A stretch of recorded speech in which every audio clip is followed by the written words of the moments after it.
all right. I get it. I'm late as usual, but it's 4:44 or 4:43, 4:44 on 4/4. So what's good? It's all in divine timing. Let me check my sound here. And yeah, just another day in the shit show with this Trump circus going on. I changed the thumbnail because originally it was this David D's artwork, which it's very risque. Here, let me show it. I changed it though to Trump on an elephant in the circus.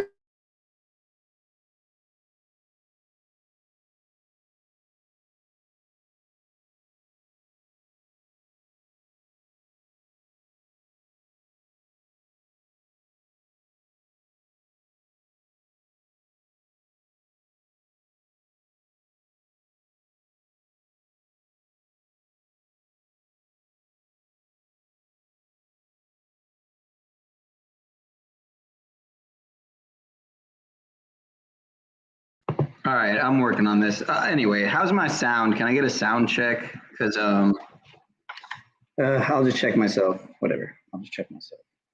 But shout out to Samantha. I'm glad Samantha's here because from what I understand, she is a little bit still under the Trump spell.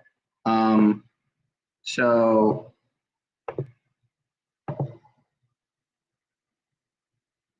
Yeah, where's the thought respecter and cupcake ambassador? Where you at? Where you at, Mr. Yurt? Here, let me see how I'm doing here.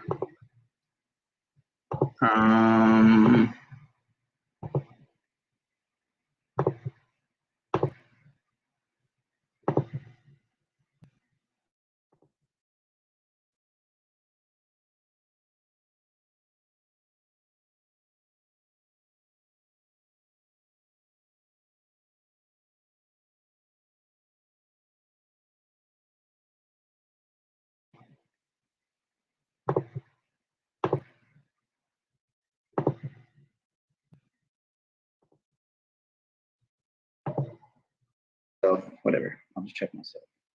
But shout out to Samantha. I'm glad Samantha's here because from what I understand, she is a little bit still under the Trump spell.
And I'm muted, of course, even though I unmuted myself, I got re-muted. Funny how that works. You unmute yourself, then you tabs and you're talking for a few minutes and then you switch back and you're muted. So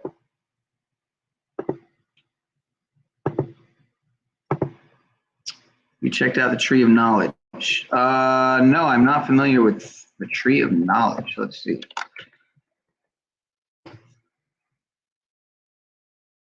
But yeah, so I still am to read on a lot of that stuff there. I still have to read on a lot of that stuff. Tree of knowledge.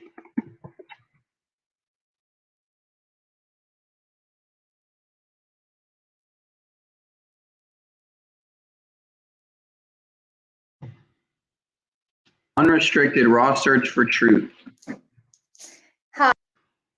Hi, my name is Sonia Testerman, and I decided today that I was going to do a vlog. Well, why not? Everybody else is doing one too. So let me just start by saying something about myself. I'm 54 years old. I've had an average life, I would imagine, just like anybody else. I've got 2 kids that are 28 and 31. I do have a few things that probably aren't normal. One is that I was born, let's just say, awake. I've always known things have always come in, and pretty much I'm using my sixth sense, and always have.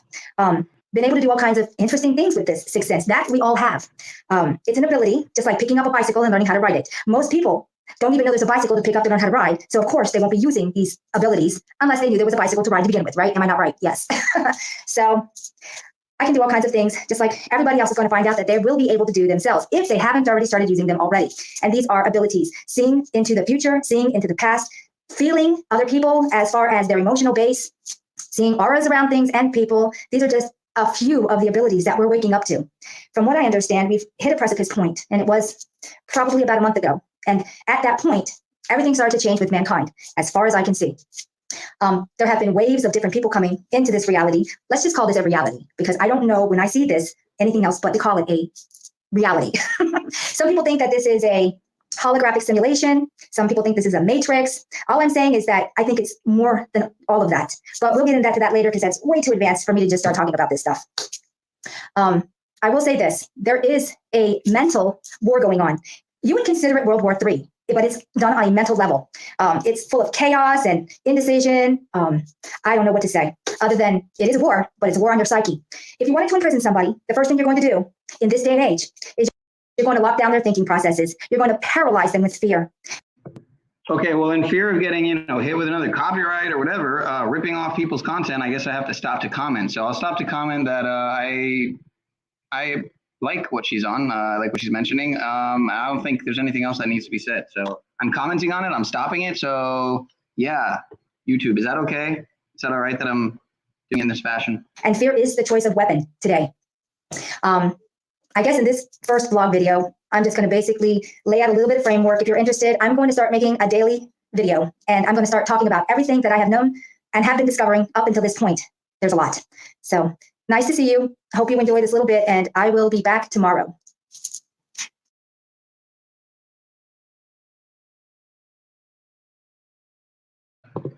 Yeah, shout out to Jeep Girl. Shout out to Star Daddy. Star Daddy, I want to give you a wrench like I give everyone a wrench, but I'm just so weary of like accounts that were just made a week ago and have no following and no video. So please forgive me. It's nothing against you. It's just kind of a standard. I mean, even Samantha Sweet, I've never seen and whatnot, but based on a history of seeing her on different channels and stuff like that, and some of her comments, I'm led to believe she's a real person. Anything's possible. And the same goes for a lot of people, honestly. So a lot of people I've never seen before. That being said, like some people have channels, at least like Jeep Girl has a channel. I can't remember if she's in any of her videos or not, but I'm pretty sure she's come up on panel before and showed her camera. So like that says a lot. And I just have my discernment on lock, I guess. So anyway, I don't know, like, am I allowed to show an acquaintance of mine's video, Truth Seeker? Am I allowed to show his video?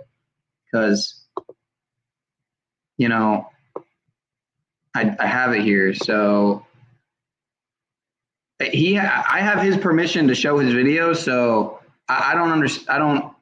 I don't comprehend why I wouldn't be allowed to. What would be wrong with that? Anyway, here it is.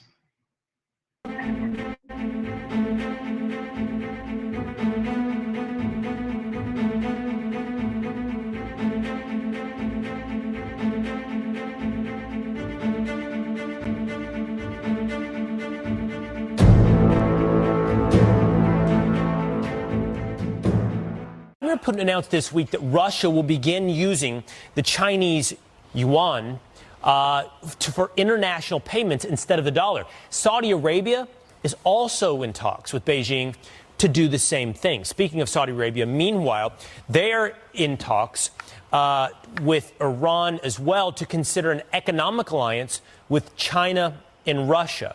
And they can even be joining the BRIC countries, which is an acronym for these countries here, Brazil, Russia, India, China, and South Africa. These countries all have emerging economies. So what happens if our economy and the U.S. dollar are no longer the world's dominant currency? Former Assistant Treasury Secretary and host of the Monica Crowley podcast, Monica Crowley, is here to weigh in. Monica, great to see you this morning. Did we hear him correctly? Did he say Monica Crowley? I heard Monica Crowley. Let me go back a second here. Hold on. I heard Crowley. Former Assistant Treasury Secretary and host of the Monica Crowley podcast, Monica Crowley, is here to weigh in. Monica, great to see you this morning. What are the chances, man? Right there. What happens if these emerging economies move away from the U.S. dollar towards the Chinese yuan? Well, good morning, Will. It's great to be with you. And it's really hard to overstate exactly how catastrophic the abandonment of the U.S. dollar would be as the world's global reserve currency. Look, since the end of World War II, the dollar has been the safe place to go, and it's been backed up by a couple of things. It originally was backed up by gold, but President Nixon took us off the gold standard, so there's no hard asset backing up the dollar anymore for the last 50 years. But also it's been backed up by the strength and economic power of the United States and the fact that oil has always been traded in dollars. If that were to end, that would mean the end of the U.S. dollar. Look, there is a perfect storm happening right now, Will. The world's reserve currency being that, having that status has been a real privilege, but we've abused the privilege by wholly reckless monetary and fiscal policies over many years, certainly over the last couple of years, which has really devalued the dollar. Are we witnessing a collapse? Are we witnessing the controlled destruction of our freedom as we know it? That is the questions that we have got to ask ourselves. And to ask another question, kind of off topic, is there anything wrong with me using this gentleman's video and stopping to comment on it when not only do I have his permission, but yeah, everything he's using is fair use. So yeah, please correct me if I'm wrong, anybody. I'm going to read into the copyright clause. I still haven't, but please, the link is pinned. Oh, no, it's not. Let me pin the link. My bad. As we see all of these distractions going on all fronts, there's one main topic to look at, and that is the impending potential collapse of the United States dollar. They've been conditioning us to this cashless society age for quite some time. Think about it. Credit cards, debit cards, Apple Pay, Google Pay, and things like that. So they have really been conditioning us to this for quite some time. As always, this is your host, Truth Seeker here. And as always, I would ask that you would take time out of your day to please hit that like button, comment down below. And if you are new to this channel, you're viewing the channel for the very first time, please hit that subscribe button. But it just makes you wonder, are we witnessing the collapse? Are we witnessing the rollout of their new currency? It feels like that's the case. It feels like they are slowly but surely rolling this out. More and more places have opted to go cashless. You can go to a sports game like an NFL game, cashless. Yeah, I only use cash to Jeep Girl. I mean, I always have. I don't even, truth be told, I don't know if I've ever had a credit card. I know I've had debit, but yeah, I've always been papered. So, you know, cash is king in my world. So not really, but as far as, you know, the fiat goes. They only want you to pay by card. So it really just makes you sit and just question things. They've been telling you this for a while. Even here on The Economist magazine, it says, get ready for a world currency. Now, this is an old magazine cover that predicted this. Get ready for a world currency. See, because these people, they have to put it out in the public. They have to show you and tell you their plans, so it gets ingrained into your psyche. So you're basically... Well, I didn't realize I was unmuted. My apologies. But yeah, as he's talking about, everything is pre-planned. I mean, it's all pre-programming that they give you, and then, you know, the Hegelian dialectic that you have to, you know, the thesis, synthesis, antithesis. They got to give you the problem, you know, to garner the reaction and then get the solution, which is, of course, all planned from the beginning. Yeah, I'm just stopping to comment because I have to. Out in the public, they have to show you and tell you their plans, so it gets ingrained into your psyche. So you're basically in your subconscious already accepting what's coming. And then what they do from there is they slowly roll things out. They don't just do it all at one time. It comes in steps. Because if you just try to completely roll something out, you're going to face resistance. Even Saudi Arabia is cutting production of oil. Now you're going to be like, truth, you know, we have our own oil reserves and things over here, blah, blah, blah, blah, blah. And yes, it's true. But there is a lot of strange things currently going on this year. And it just makes you wonder what's next and what's to come. And it's just been a very crazy start to the year. It's just, as I stated, it's one headline after the other. So it just makes you really question what's next. I hope you hang out and stick around, Samantha, because I feel that a lot of the same questions you have, I had a couple years ago. But I came out of what I call the Trump delusion or the Trump spell. Not that I was ever really fully under it. I just kind of had a little bit of hints of it infecting my consciousness, kind of like a AI virus, you know, almost. Not to sound like Chris Geo or anything, but anyway, yeah. Or it's like half.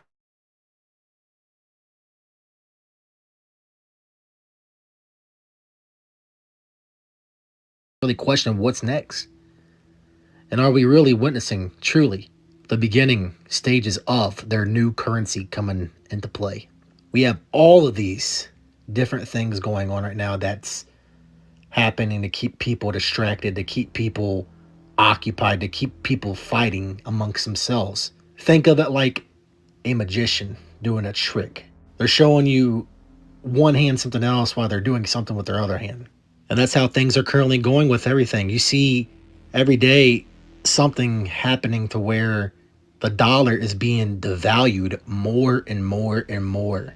By the day, the dollar is losing value. And it's just insane to see this, because in the end, as I've stated and discussed on my channel before, they want to roll out their new digital currency.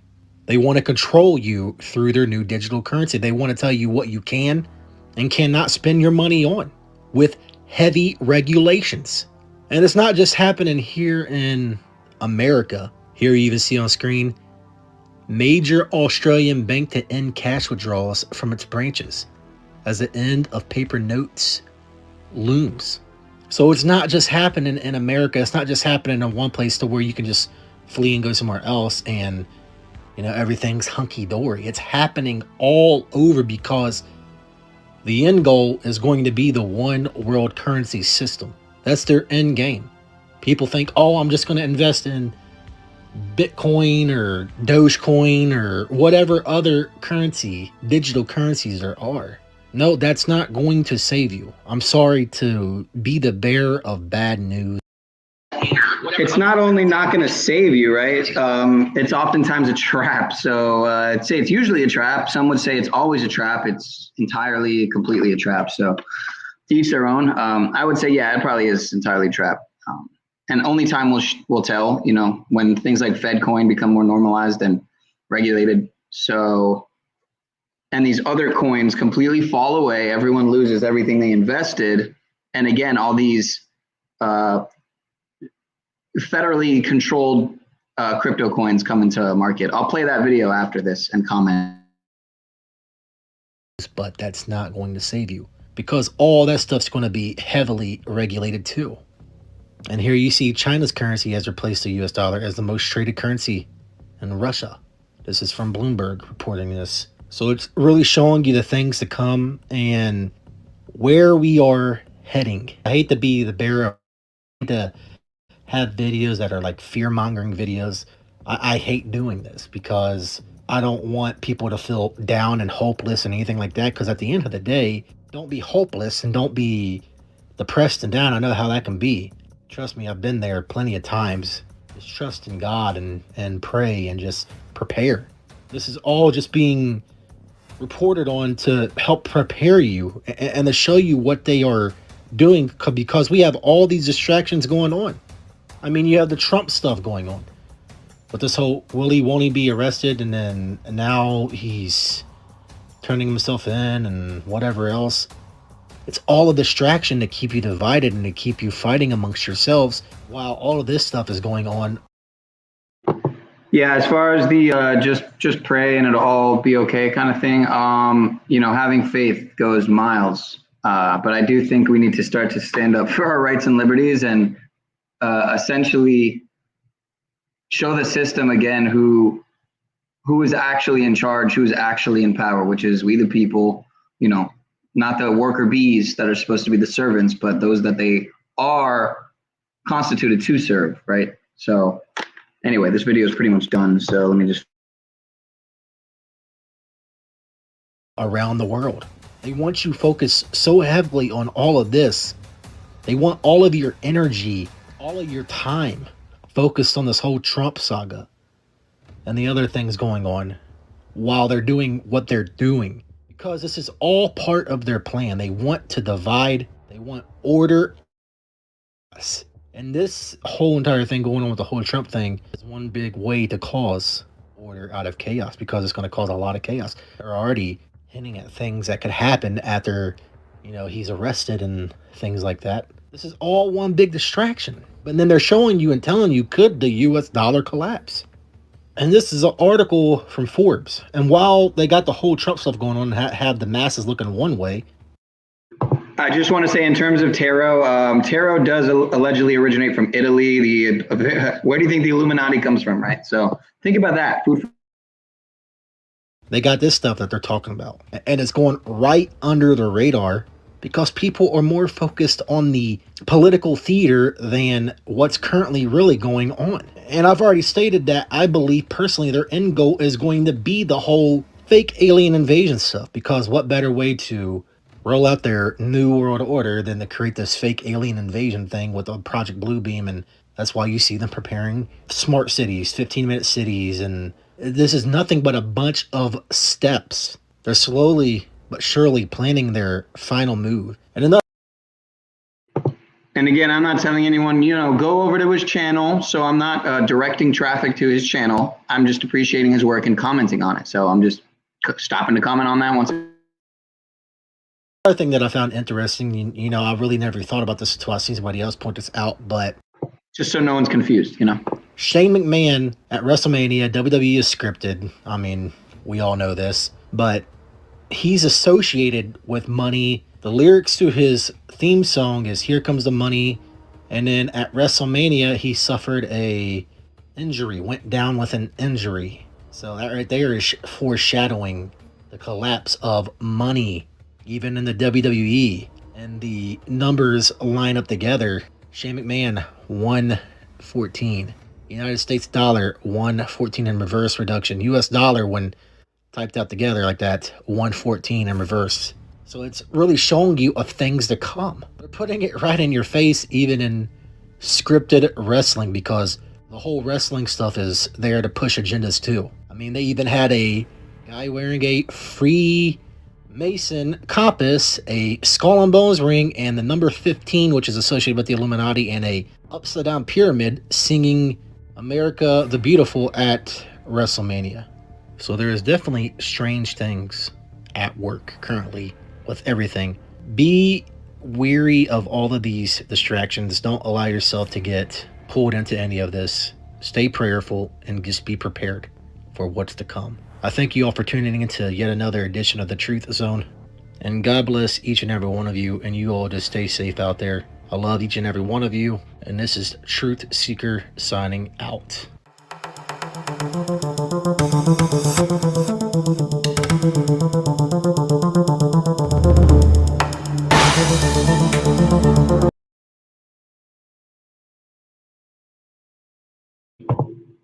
Yeah, maybe showing that isn't the best idea, actually, because of the fact that, yeah, like just I'm trying to get better at this whole avoiding, walking the line of YouTube's insanely hard to follow policies and statutes and codes. So yeah, let me catch up on the comments, and I got another video queued up here.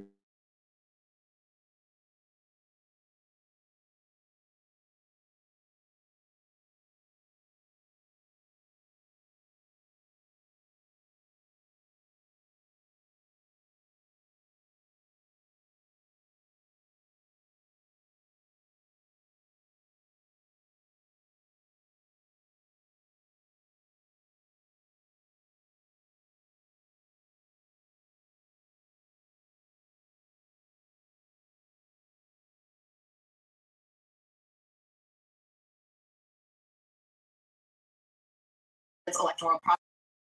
I can tell you guys is the truth, and the truth is the thing has the number 666 all over it, and absolutely do not take it ever under any circumstance. So that's all I can tell you.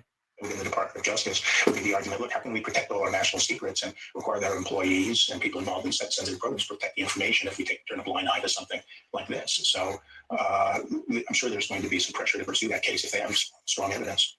So one of the things that has come up here is whether or not this judge would. Operation Warp Speed. If you drop the P's, you got Warp Seed. Revelation 12. The dragon makes war on the seed, right? By the way, dragon equals 32, 31, and 103, like Obama is 32, 31, and 103. Also, in iPad Go 2, they have a picture of a dragon and a lightning bolt right next to Obama with a graduation cap, as Obama is graduating from the 6th to the 8th king. Why do you think they have a lightning bolt and a dragon next to Obama in iPad Go 2? By the way, iPad Go 2 equals 666. Heliofont iPad Go 2 equals 201. Heliofont put out iPad Go 2. Heliofont equals 153. Antichrist Obama, 153. Barry Soetoro, 153. The Pet Goat, 153. The Pet Goat was located on page 153 of Reading Mastery 2, which is the book they read in the classroom on 9/11. By the way, George Walker Bush equals 177 and 255. Like Reading Mastery 2 is 177, 255. And remember, the kids were in the classroom talking about kite, plane, must hit, steal, reading The Pet Goat on page 153. That equals 153. But anyways, Heliofont, 153. Antichrist Obama, 153. Fun facts. If the jab is the mark, it would just make Trump part of the B system. I mean, think about it. What if Obama or Biden tried to roll out? What's crazy to me is how Joseph doesn't really change his words up, using the V word and stuff like that. And but he's gotten taken down so many times. But anyway, I'm just stopping to comment. The vaccination. That would have never went over. They had to put someone like Trump in there to deceive. Oh, and trust your local experts and health authorities. Refer to them at all times. And yeah, that's about it. All the conservative Christians, right? The nations were deceived by their sorceries. I don't think the Antichrist is going to come out and be like, hey, this is the mark of the beast. Would you like to take it in your hand or your forehead? Yeah, but that's what's going on. And politically, Britt, it would seem that they are quite happy to sort of sit back and let all of this play out as the president deliberates over whether or not he's going to run again. He's probably quite happy to have to focus on this. Yeah, and it works kind of on two levels, Martha. On the one level, the people who really dislike Donald Trump, no matter what doubts they might have or should have about the legitimacy of this indictment, the people who really hate Trump love to see the idea of him, in the dock, the humiliation of being booked and fingerprinted and arraigned and all that, even as embarrassing as that undoubtedly is, for him, they love it, and they don't really seem to care whether it's a legitimate case or not. And by the way, trust me, guys, I hope it's not the mark, but like I said, there's too much 666 around it. I mean, it's just, there's too much. But yeah, I hope it's not. I mean, that'd be horrible, but it could very well be. There's a pretty good case to be made that may be true. And so it's very curious. Equation as a candidate. Office. All right. So I'm just giving you straight facts. I'm not here to scare anyone. All right. But that's all true. All right. And at the very least, okay, I had a friend of mine. He took the jab. He made a post about it, how he was so excited and happy, posted a picture of his card, and he even said, if I die, I die. I know where I'm going. Well, guess what? He died 9 days later. Yeah, he died 9 days after he took it. Okay? So I'm not here to scare anyone. And at the very least, okay, let's say it's not the mark of the beast, all right? This channel right here has probably kept at least hundreds of people from taking it, just based on what I've shown. Just the fact that I showed that it was declared a pandemic 666 days after the simulation has kept hundreds of people from taking it. All right? So at the very least, you could say I've saved lives. I'm not over here scaring people. I'm trying to help people. All right. And like I just said, you'll never hear me say 100% it is the mark. And you'll never hear me say it's not the mark. We're right in the middle of this thing. And all I can tell you is it's got 666 all over it. Nobody in this chat knows exactly how this whole thing is going to play out. None of us have it all figured out. And all I can do is help you as we go. All right. In there, we do just have still photos of the proceedings here. Hey, brother Miko, beyond the firmament. How you doing, brother? Good to see you. Bill Barr, you know, you have your own experience. Yeah. 121,000. Kind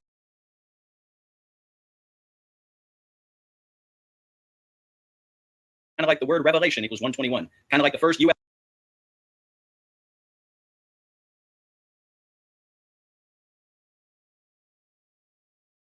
case of COVID was in King County, Seattle, January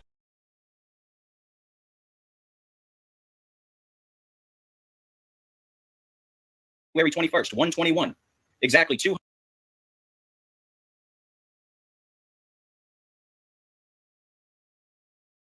All right, I'm having some serious internet loading issues here, so I'm probably just gonna, let me see here. If it'll fucking let me pause it, that would be cool. Order out of chaos, 222. Mandatory vaccination.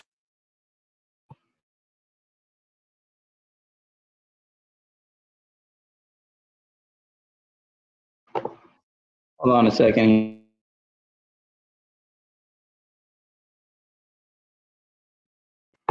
The link to join is pinned. 222. Barack Obama, the Antichrist.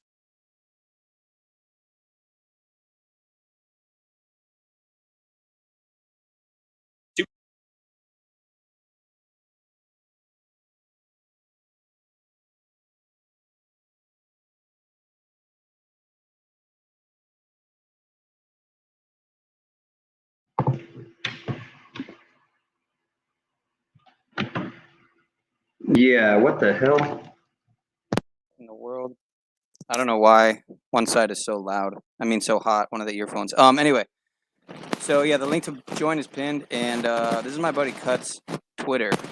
And he does some pretty deep diving on the bio agenda. Let's just put it. So this Earth Biogenome Project has begun to genome sequence all. It's a global effort to map the genomes of all plants, animals, fungi, and other microbial life on Earth. And it's entering a new phase as it moves from Earth Biogenome Project begins genome sequencing.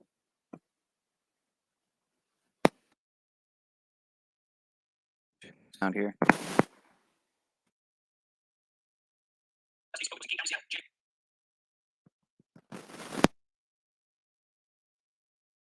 Other microbial life on Earth. It's entering a new phase as it moves from. All right, I sound 5x5. A global effort to map the genomes of all plants, animal, fungi, and other microbial life on Earth is entering a new phase as it moves from pilot projects to full-scale production sequencing. This new phase of the Earth Biogenome Project, or EBP, is marked with a collection of papers published this week in Proceedings of the National Academies of Science describing the project's goals, achievements to date, and the next steps. The special feature on the EBP, the Earth Biogenome Project, captures the essence and excitement of the largest scale coordinated effort in the history of biology.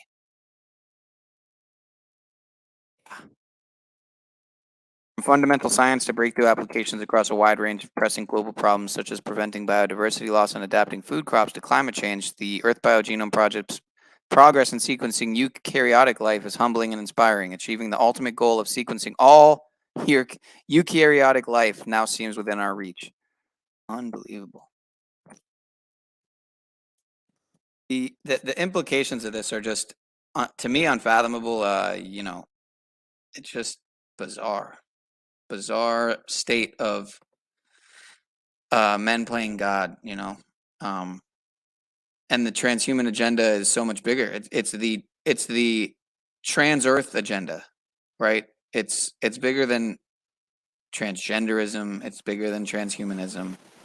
It's literally the goal to control and therefore change all living aspects of life on Earth as we know it.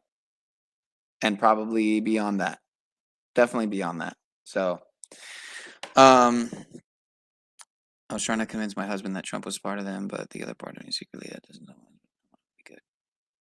I want to believe the tarot cards. Yeah, I've never really been into the tarot myself. Shout out to Rick. People are getting their news from known fear porn sites. Nothing's credible anymore. You have to operate strictly from discernment. I don't see cash going away. Yeah. Yeah.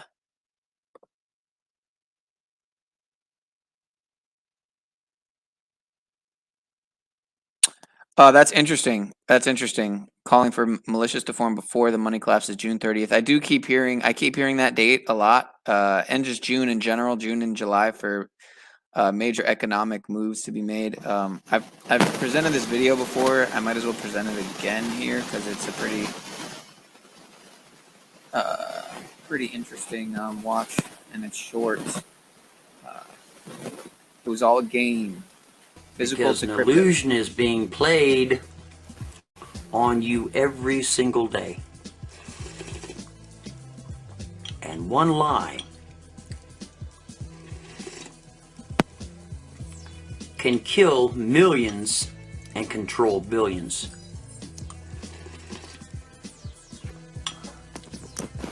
Sure can.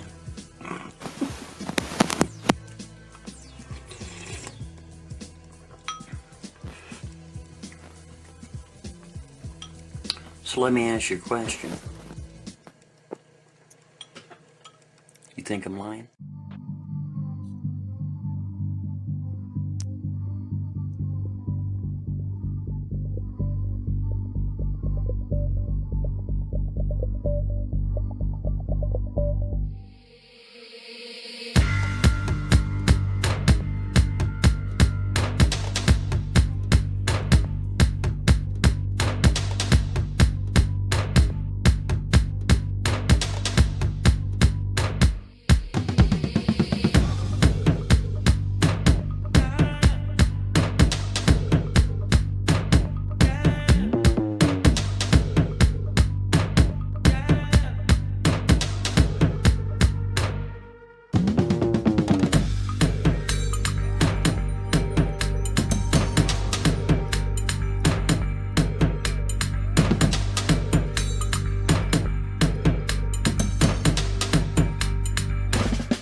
Ladies and gentlemen, welcome to the museum.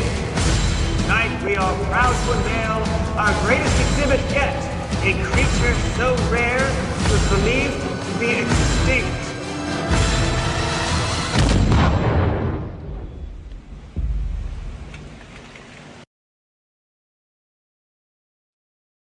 What up, y'all? Moose, Samantha, Jeep Crow. Yeah, the link to join is pinned. This is an open panel. I didn't really want it to do. I didn't really want to do a pilot stream. I didn't really want to just watch videos, but.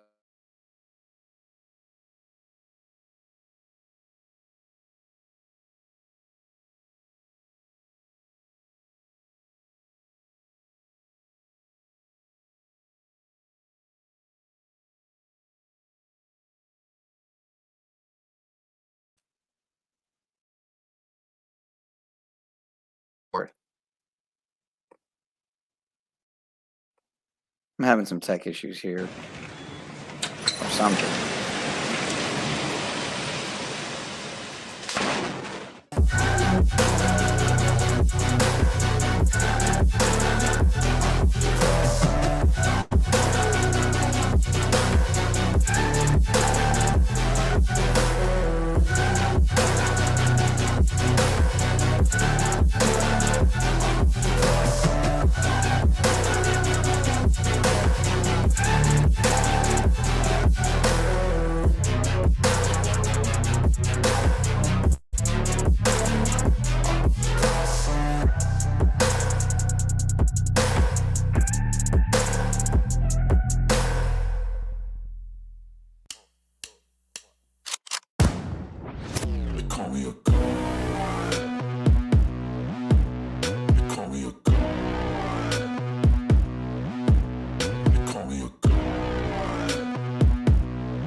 I'm about to go off like a weapon. Fuel to the top, got a filled up engine.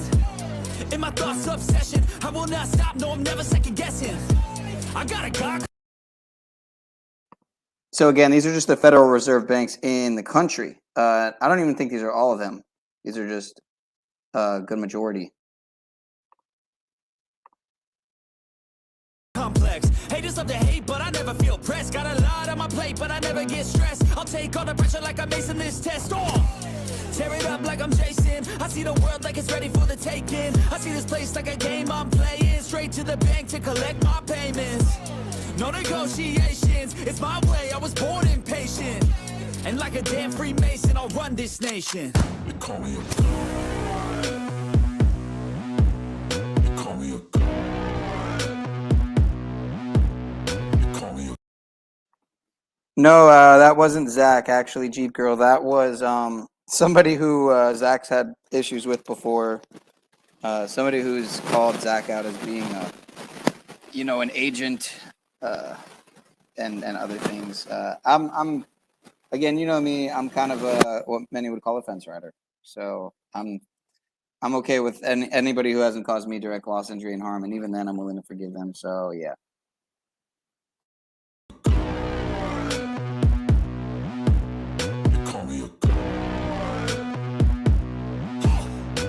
That being said, I will leave someone in the street if need be. You know what I mean? So it's kind of like it's all conditional. I don't know how to stop. I just go till I drop. 4 shots.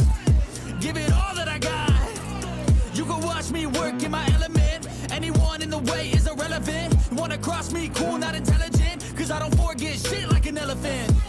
Go ahead and tempt me. Put it on the line and you'll come up empty. If I got time, I'm deadly. Never caught off guard, no, I'm always ready. Got a hand real steady. Look me in the eye and you'll see no hezzy. About to get real messy. I'll put you in a grave 6 feet like Kenny. Call me a god.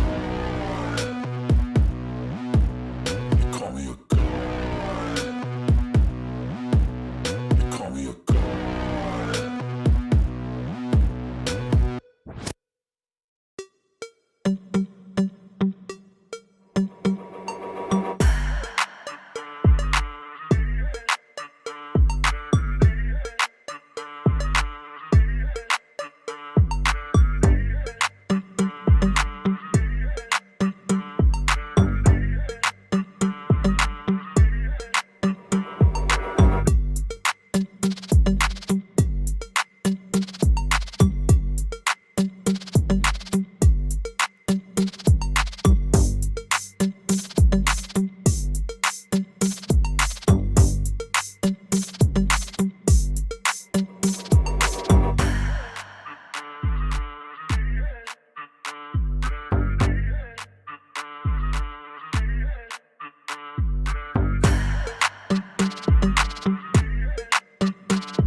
because we're trying to recreate what we saw with solar panels and lithium-ion batteries, where the volume actually brought the cost down.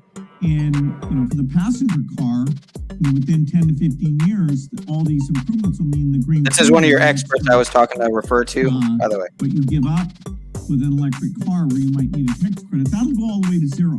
And the market, as you saw with GM's plans, will be green without the government having to impose regulations or tax credits. But things are so key to help us get to that end state.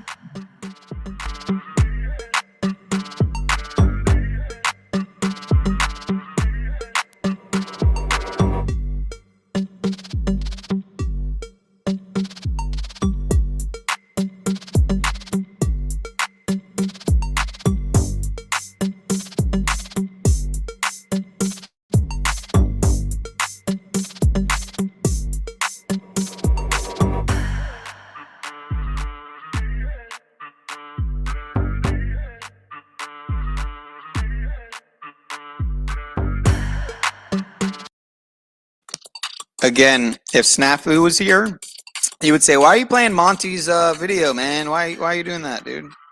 But it's a good little production, and I'm just stopping to comment, and that's about it.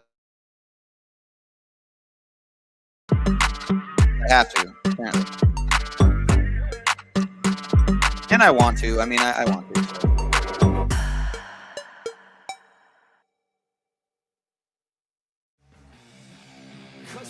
Retribution.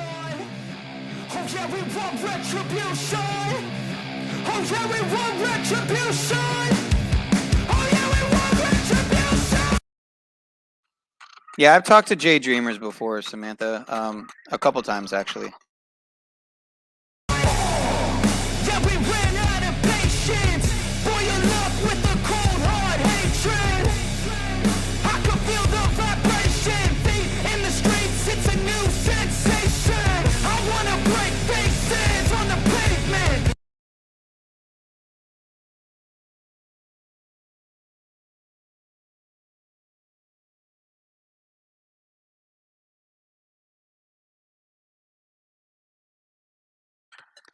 Anyway, so these are apparently the federally backed crypto coins, So you got Stellar, Hedera, Hashgraph, Constellation, XDC, Casper, Ripple. What do we got here? IOTA. And then the top right down is Energy, Web, Alliance Block, LCX, Quant, Algorand, Sologenic, and Corium or Cerium. And they all have different fractional values based on, let me see. Well, I don't know what they're all based on, honestly. Looks like Stellar has a Stellar Consensus Protocol. That's what it stands for. Yeah, I don't know shit about any of this shit. To be honest, man. Constellation, Proof of Reputable Observation. Casper Highway Protocol. Ripple Protocol Consensus Algorithm. I don't know what any of this shit is or means. Quant and Overledger Network. I know very little to nothing about cryptocurrency and anything related to it. So I wanna make greatness look complacent. Adrenaline awakened, I can taste it. We can make an impact, grab and then take it. Like a disease, bring them to their knees. No pain for their disease. Just like a wind, spread into the streets. It's time to make them bleed. 'Cause we just want retribution.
So yeah, you know, I don't get into. I haven't been getting into gematria a lot lately, but this is pretty interesting. And it's just the same code that manifests over and over and over again. You know, for those of us in the know. So Trump returned to New York on the 93rd day of the year. New York equals 93. Order of Illuminati equals 93. Propaganda equals 93. Yeah, make of that what you will. I think it's pretty self-explanatory. Jesus died, therefore, on Friday, April 3rd, AD 33 at about 3 p.m., a few hours before the beginning of Passover day and the Sabbath. Interesting. Learn something new every day. Wow, apparently if you look up when did Jesus die, that's what you find. Interesting. The headline from Rolling Stone with Trump comparing himself to Christ in his 77th year of life. Christ equals 77.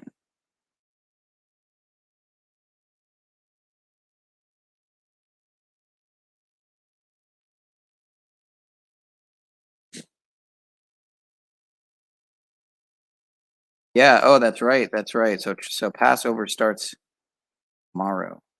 Passover starts tomorrow and it goes till the following Thursday, the 13th. 4/5 to 4/13. With regards to Trump arriving in New York, the land of the you know what, on the 93rd day of the year, think about all the 93 in the crucifixion of Jesus. Crucifix 93, Solar Man 93, Nazareth 93, God's Son 93. Again, I'm not trying to put send traffic to anyone's websites or you know, I'm not doing any type of scam and deceptive practices in my findings. If anyone has anything they think is contrary to what I'm saying, please come up. The link is the link is pinned.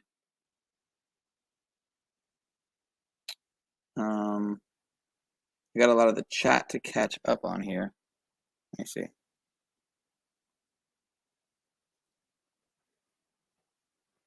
I think I had another video queued up, but I'm just going to finish this article. And then I'm not muted. That's cool. Because I kept going back to check after I'd unmute myself and I'd be muted again. Almost like something was doing it other than myself. I don't get what the 4-8 connection is here. 48. Where's 48 coming from? I don't get the significance of the 48. But crucifix, Donald Trump, indictment, Hollywood Illuminati, 48. Keep in mind, Trump has a June 14th birthday, a date written 14/6. Jesus Christ, 43, 146.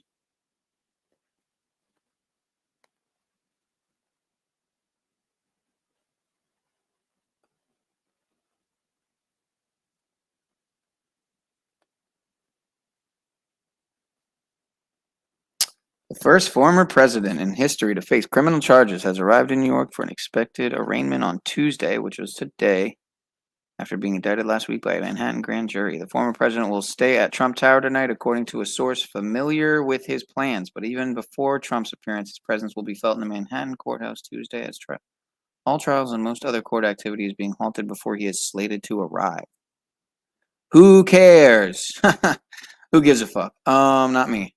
So why am I reading this? That's a good question, self. 4 people found dead in Cancun on 4/4 when kill equals 44. What a coincidence. Gotta be. Anyway, so yeah, this is a freestyle stream. I really don't have a direction, but the fucking link is pinned, and I was hoping it would be an open panel, because I didn't want to just watch videos and comment on articles, and so hoping to have an open conversation here about you know, how amazing this guy named Donald is. So if anyone has anything to contribute, you don't have to put your camera on. A long time ago, I knew you were smart when you and I both knew that Venus was Lucifer or Lucy in the sky a long time ago. I'm assuming you're talking to Jeep Girl here. I read the chat and I was like, she knows exactly what I know and more. Nice. Figured out that Lucifer is also Jupiter. Jupiter Zeus. Because they almost rhyme. Jesus is Jupiter Zeus. So he's actually Lucifer too. It's freaking weird how I fell for the official story. Yeah, and again, I would like to have a format kind of like the Cupcake Ambassador himself, as Snafu puts it, Mr. Yurtfellow, Mr. Austin. But I don't think necessarily I'm cut out for that format. I don't know. I mean, I'm multidimensional. I can try new things. Let me see here. Let me catch up on the comments. Oh, I got the incredibly incredible John Vance here. John Vance, how are you doing, sir? Am I that incredible? Well, I don't know. Yesterday I was a little bit disappointed. I was a little disappointed, sir. I think I'm trying to figure you out, and like Paul said, I hope in a lot of ways what you're presenting is kind of a bit, because if it is, then I get it. I get it. But if it's not a bit, I'm kind of confused, and I'm wondering how you came to this area of the internet, how you found this area of the internet if you're still seemingly very new to your journey of seeking and finding and living by truth. Yeah. And not to say anything necessarily negative or not to paint a broad brush about all religion, but I do see religion as a control structure, a control system, multifaceted, beyond just the Judeo-Christian, system. I see. I want to bring up this map if I could. That what up, Moose? I got the Moose here too with me. Now we got a little party I would going. also like to quote a passage from the Quran. It says, chapter 2, verse Surah 256. There is no compulsion. What's going in on, religion. brother? What up? What up? There's no compulsion in religion. Is that what you're saying? Yes. Okay, Yeah, go ahead. that is in the Quran. Yeah. Oh, that's it. That's the whole verse. There's a little bit more. It basically goes on to, like, I'm paraphrasing. That You're borging out. Penny-o. You're borging out a little bit, Moose. You're borging out a little bit there, sir. Sorry, I shouldn't do that here. Okay, no, I hear you now. Yeah. So I am Muslim.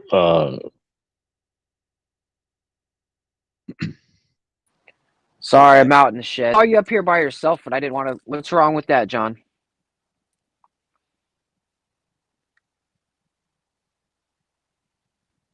Did I drop? No. Is there something wrong with that? I think we heard you. Did you hear him, sir? Yeah, I heard him.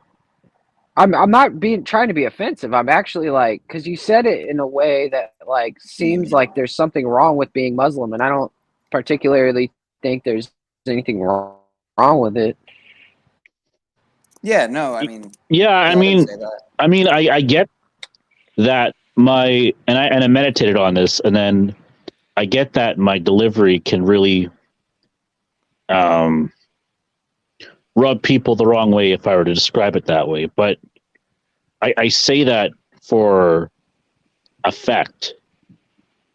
And okay, I try to be as clear, as concise with my words and my views as much as possible. And the Quran is very concise, which is why I said my Shahada 3 years ago, because the conciseness of the Quran and what it stood for. I'm not saying that I'm not denigrating Christianity in any way, but what I'm saying is Islam is not only clear and concise, but it's also all encompassing all religions, all the wisdom of religions as well too. So in a way, that it's not controlling as people think it is. There has been other religions that lived in Islamic religions, Islamic societies before, whereas Christianity basically shuns people who don't believe in the Trinity. So in a way, Islam is actually more liberal.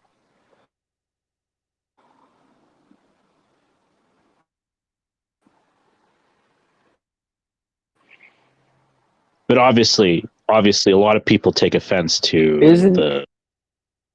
the criticism of the sexual morality, in which a lot of Isn't the Trinity like a lot of Western more Catholic though? I'm not really like into religion so much. Like I went to church as a small boy. Yeah, so basically the Catholic religion has its own, could I say, idolatry in praying to the statue Mary, going to a priest and confessing their sins. And right, so it's a little bit different, but there is still the Trinity aspect of it: the Father, the Son, the Holy Ghost. That Jesus Christ is the Son of God, Creator of God. What about that whole ritual where they do that like thing they put on their tongue? That's the Catholic kind of like the where they eat bread. I know what you're talking about. Yeah, yeah. They eat from the bread of like a priest feeds them bread, and it's supposed to, feed your soul. Apparently, I don't know. It's not really biblical, but it's kind of it's just a ritual. Mind you, that the Catholic Church has been integrated with some pagan practices as well too. Yeah, that and Christmas, the Pope thing. Christmas is a lot of the Pope Christmas and all has a the lot of sexual pagan rituals in allegations. it. Pardon?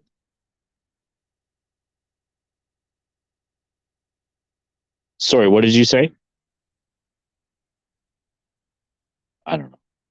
But yeah, so anyway, yeah, like Christmas is actually very pagan.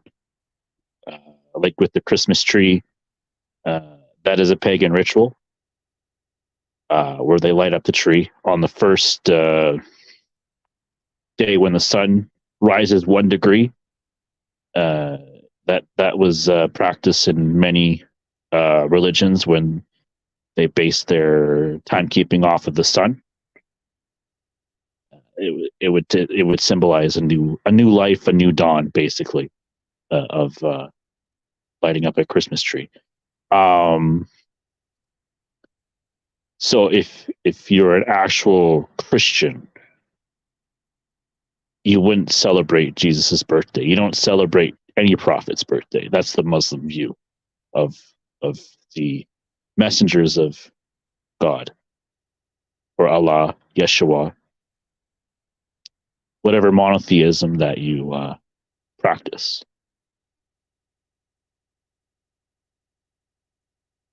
So yes, I'm very religious, and I take these things very seriously.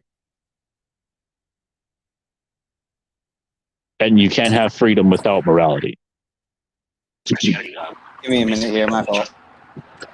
Well, with that, I mean, who like there's got to be someone to make sure there's a governing authority, right, to keep order, or because I don't know, all these anarchists talk about you're supposed to protect yourself and stuff, but how would you go about it? How does Islam go about it? There's a government that is basically you do have a right to defend yourself. In Islam, there is, if someone is waging war against you, like physically, I know a lot of people misinterpret like Islam as being violent against non-offenders. There's no fact in that. What it does say, however, is if you have a disbeliever and they are going into the mosque or places of prayer and they're blowing it up or whatever, shooting it up, and that has happened actually recently before COVID. That is incumbent upon you to defend yourself. That would be the scriptural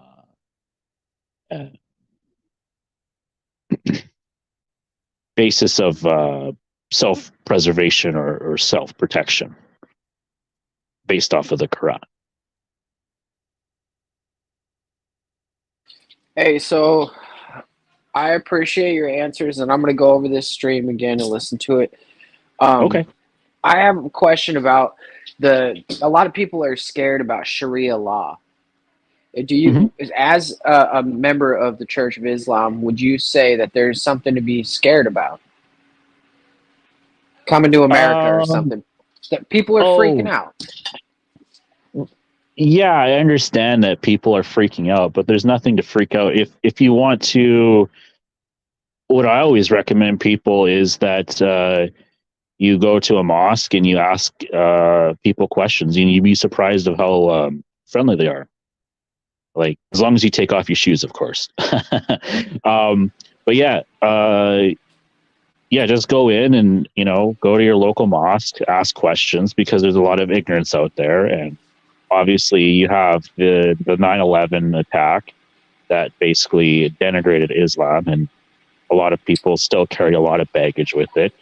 Also, there's a variety of reasons. Yeah, there's a variety of reasons why people have baggage against Islam, such as, the 9/11 attacks, or I guess the strict enforcement of sexual moral behavior, and the Trinity is the kind of the three main ones I can think about. Right, those are the three kind of main objections that people have of Islam.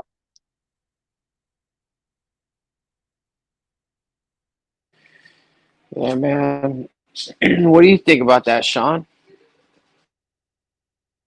We got Jeep Girl down there. She's going insane. She's picking her hair out. She can't take a civil conversation. I got a link to play. She expects me to yell at him.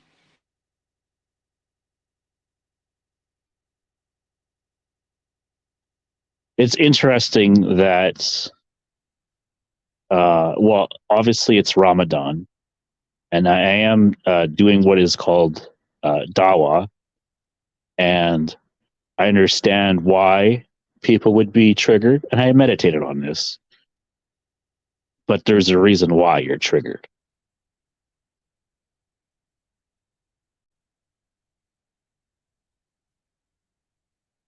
That's all I have to say. All right. Well, I wanted to show this video because Jeep Girl dropped Everybody it in the wants chat. to It's be one of her closer videos. to the source. Absolutely. We're gonna watch this short video. It's one of Jeep Girl's videos. And again, I'm not directing traffic to her channel, YouTube. I'm not running any type of shady or deceptive practices. If anybody feels I am, please come up and tell me. You gotta how watch I out for that am. shit. Yeah, well, they already Yeah, hit me on the my other channel got taken down for that for some reason. For what exactly? It said shady and Yeah, I got in deceptive trouble for that, too. practices. For traffic. Scams, deceptive practices, scams. and or sorry. Wait. Yep. Yeah. No, it's a broad brush, dude. Yeah, it's ridiculous. And mine said I did several major infractions. Deception. I don't know. I was a bad boy.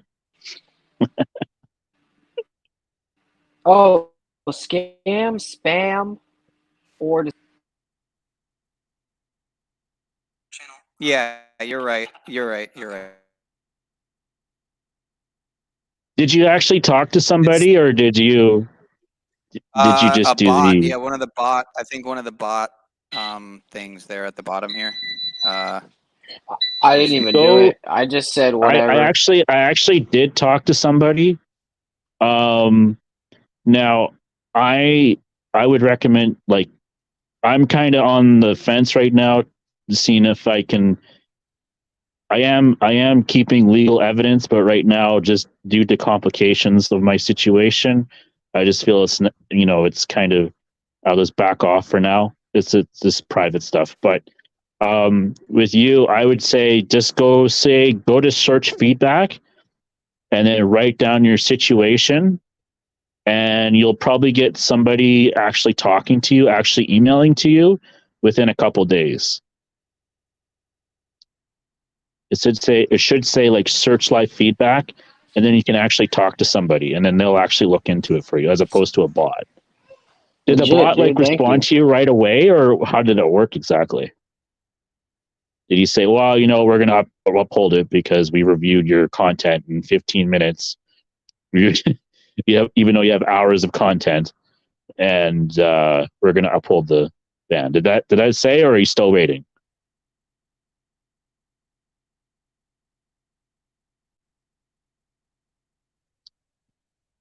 My bad. I was listening to something in the background, and I'm also reading El Pero's comment here. Oh, And okay. I was just taking a little puff. But I didn't hear your. Here, hold on. I was just I'll read this asking, did the bot respond to your claim already? I didn't send it yet. I didn't send the message, and it looks like what I started typing out's gone, so I'm gonna have to retype it again. I had just started it, so it's all good. But Okay. I just got the. You can I do just got it. that, but I would recommend trying to get a hold of an actual human being. Right. Well, easier Yeah. said than done. No. I've gotten a hold of it. This says search feedback, I believe, and Well, we have you just Mitchell. We click have on Mitchell that, here and now, then and he yeah, had brought up the copyright clause or yeah, something like that, and I was gonna look into it. I have a tab open yeah. here, but Well, I I've didn't been think through anybody this would. with multiple channels, and it's pretty simple. The seemingly fail-proof method of dealing with this is to appeal it with particular verbiage that says something to the nature of, I have reviewed and I respect the terms of service, and it does not appear that my content violates any terms of service, and that you request a manual review. And it takes a little while. It took like 2 weeks on one channel and 10 days on another channel. But I have twice now fully documented process of it being successful. So it's not that big of a deal. I think it's a way of them combating, like you said, a broad sweep of whatever. I don't know how you said that, but it made sense Yeah, at the time. but as I have it started here, I said after reviewing the community guidelines and the quote spam deceptive practices and scam unquote, I acknowledge and respect the terms of service. So that's all I got so far. I was gonna finish And it. I all just you need got to to do finish is it. all you got to do is from there is just put, I would like to request a manual review, because I don't believe my content violates any terms of service.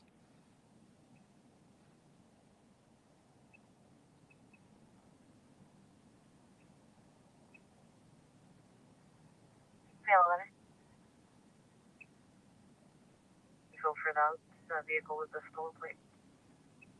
But I'm trying to verify, but it looks like they may have reissued it back to the victim vehicle. So if there might still be an outstanding stolen plate with this vehicle we're looking at might be the victim vehicle that raised my code.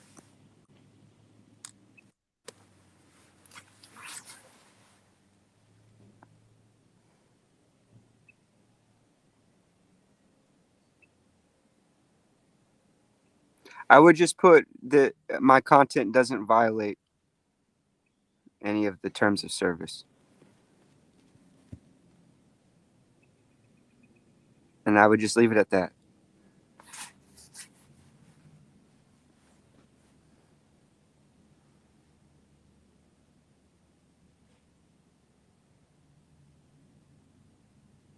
So I said after reviewing the community guidelines and the spam deceptive practices and scam, I acknowledge and respect the terms of service. With that said, I would like to request a manual review. My content doesn't violate any of the terms of service. Right? I mean, what else needs to be said other than I need to fix the spelling here? No, I think you hit all the key points. I would just keep it simple and right. The point. Nice.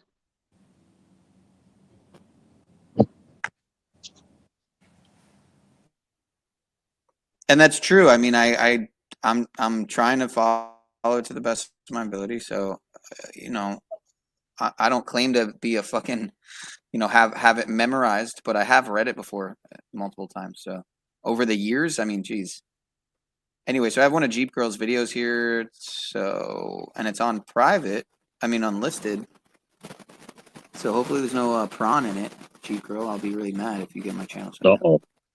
But it's called Our World, the Source of the Sun and the World Below Us. Might be a little choppy. Let me see. I'm going to try to explain this to you real quick because I don't know if you know this concept. This little thing right here is that photon, but in a different light. Do you see how it forms this? This is not the sun.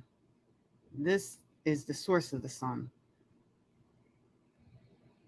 It's that thing right there. So, and then you see the magnetic bowl up here and a magnetic bowl down here.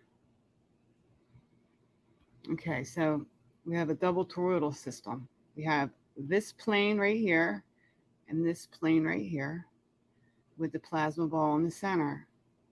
This is an invisible magnetic bowl. This is a visible magnetic bowl. This is the flip ring and this is the choke ring. This is where all matter is created in between these two rings. Now, this is not the sun. This is that plasma ball I told you about. If you flip this over so that this is going like this, and then you have this thing would be right here, that you have our dome, and then you have the dome of the moon. It just keeps going on and on like that. And then these plasma balls are the source of the light for the moon, for the suns, for all these different worlds that are connected together. And this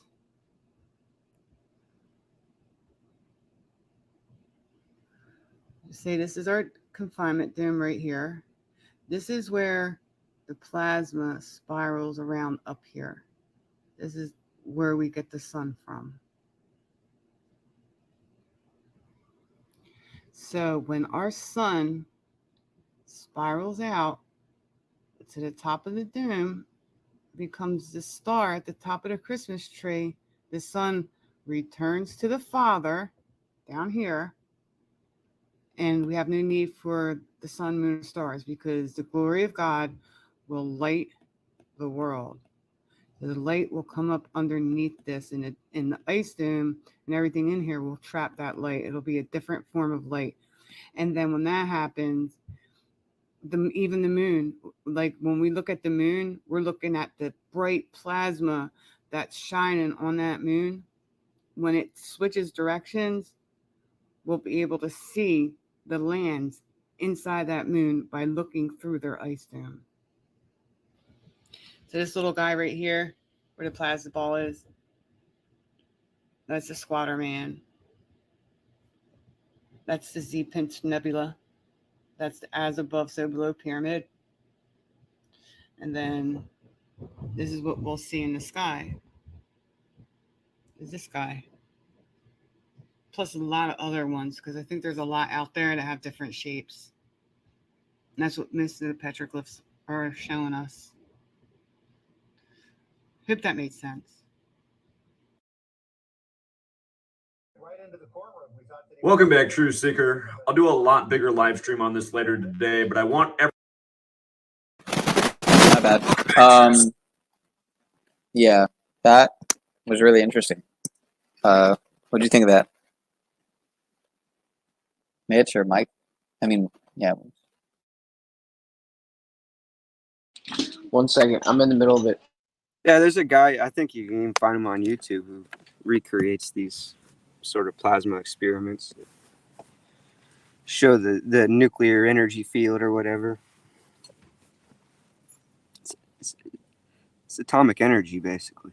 I mean, it's electromagnetism. Whatever. It's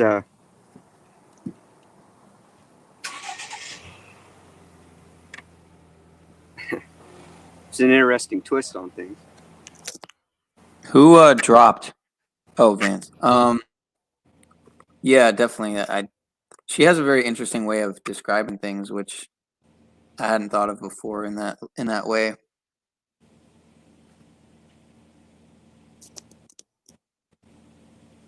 Yeah, I wouldn't completely agree with her analysis, though. I don't have a better one of my own, so I can respect it. This is my safe place. My splice. Yo, drop that clip again. If you can. Or you know what? No, I know how to find it. Hold on.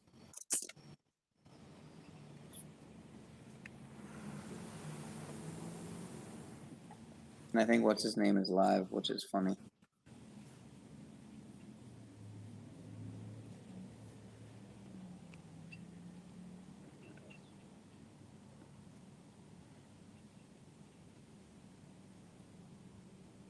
Oh, there's some more videos on here now. Get fucked. It's great. That's why you're so triggered by it, because you know on some level it's true. If you didn't, Well, you wouldn't be triggered by it. Bullshit. My friend, my trigger is my patience and kindness being fucking disrespected over and over and over again. Jack, it's laughable. You see things only No, your way. here's You what's see things laughable. only your way. Paul, no. You don't see how I'm many times begging my people, kindness Paul, and you're my ignoring- attention and my Paul, broadcast and my energy was this is used for you my to cycle in platform. an inane insanity. Paul, please. I am sick and tired of being disrespected in my own house. Okay? So now we're going to do the old house, Gabe? Hey, at this moment, So play ego along. bullshit, right? You can play along or you can get fucked. Oh, got him. That's a great clip, dude. So how's things going for you, Jack? Jesus. What's his clown? Got doing him. Got him. And last night there was a good I'm clip Joey. when he was talking to Snafu. What happened to Mitch? That's so weird. I thought you just dropped. It was so weird. I was like, oh, Moose dropped, and I could have swore it was Mitch there, and then I switched tabs, switched back, and it was you here, and Mitch was gone. I must be tripping.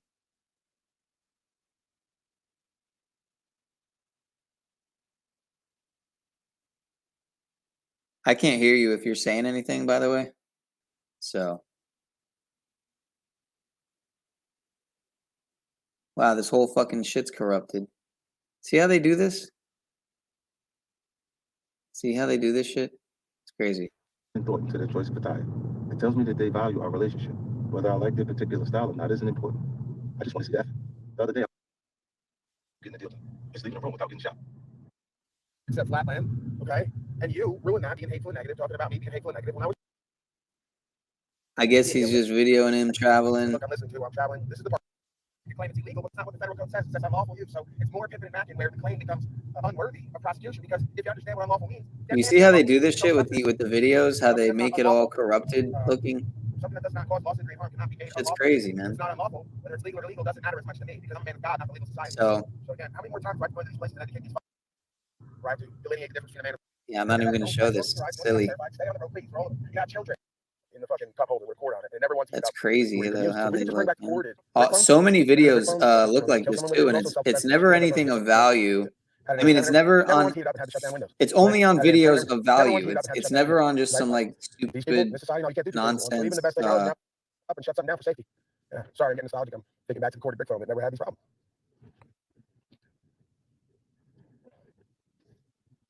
These people are up there. All right, well, my second window got shut down, so there goes my idea of restreaming the audiobook. I went to yakking anyway, as I always do. I got to see what's going on with these policy enforcement, where to stop, and they're all middle road. So, I guess, member for 5 months. Well, thank you, sir.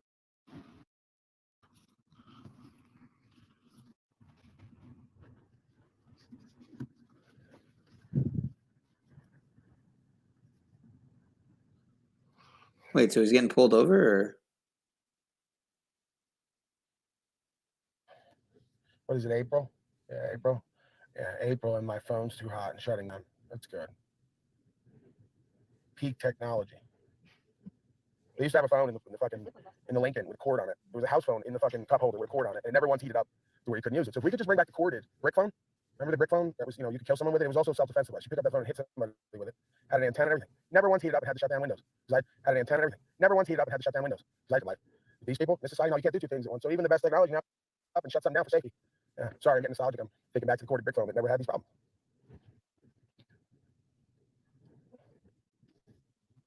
these people are up there. So Jack When I is sat down, I wrote that live. down, so there goes my idea of Paul's restoring the road. live. And I went to yakking anyway, as I always do. I got to see what's going on with these policy enforcement, where to stop, and they're all middle of the road.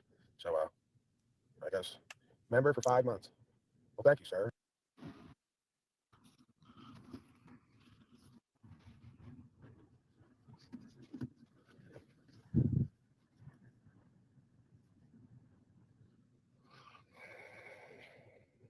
At some point, that shouldn't seem like an right at that stop on the highway. So I guess I'll reactivate it. Some good content with the policy slaves. All right, so he's buffering, it looks like. Yep, he's buffered out. So it looks like OTW's doing his. Maybe I'll work out with OTW.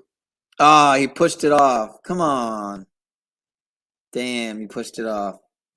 I keep thinking, man, I need to join Mr. OTW and fucking, you know, I was trying to tell him, man, you got to make an open panel, man, so we could do this thing where we're working out together, where a bunch of people are working out together on panel.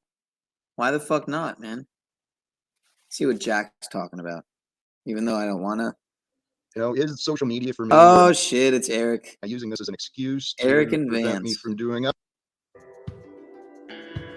From some great, hoping to develop some ideas and some goals I've been tossing around All right, in my give me a head. minute here, y'all. Today started out different, kind of interesting in the life of Jack Talcott. After scheduling the stream, getting my thoughts in order, what am I going to talk about? What is it that I want to share? I was thinking, we bash heads, but when what? Who am I? Humbled myself to that possibility and that problem.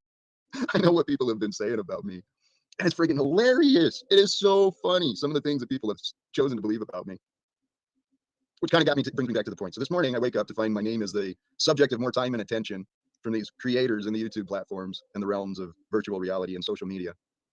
So I wake up this morning to see that people are taking their time and attention away from their families in order to talk about me. Golly geez, the guy who everyone wants to avoid or criticize. I'm such a lovable guy, man. I really am. Fired earlier by a woman's story from my hometown.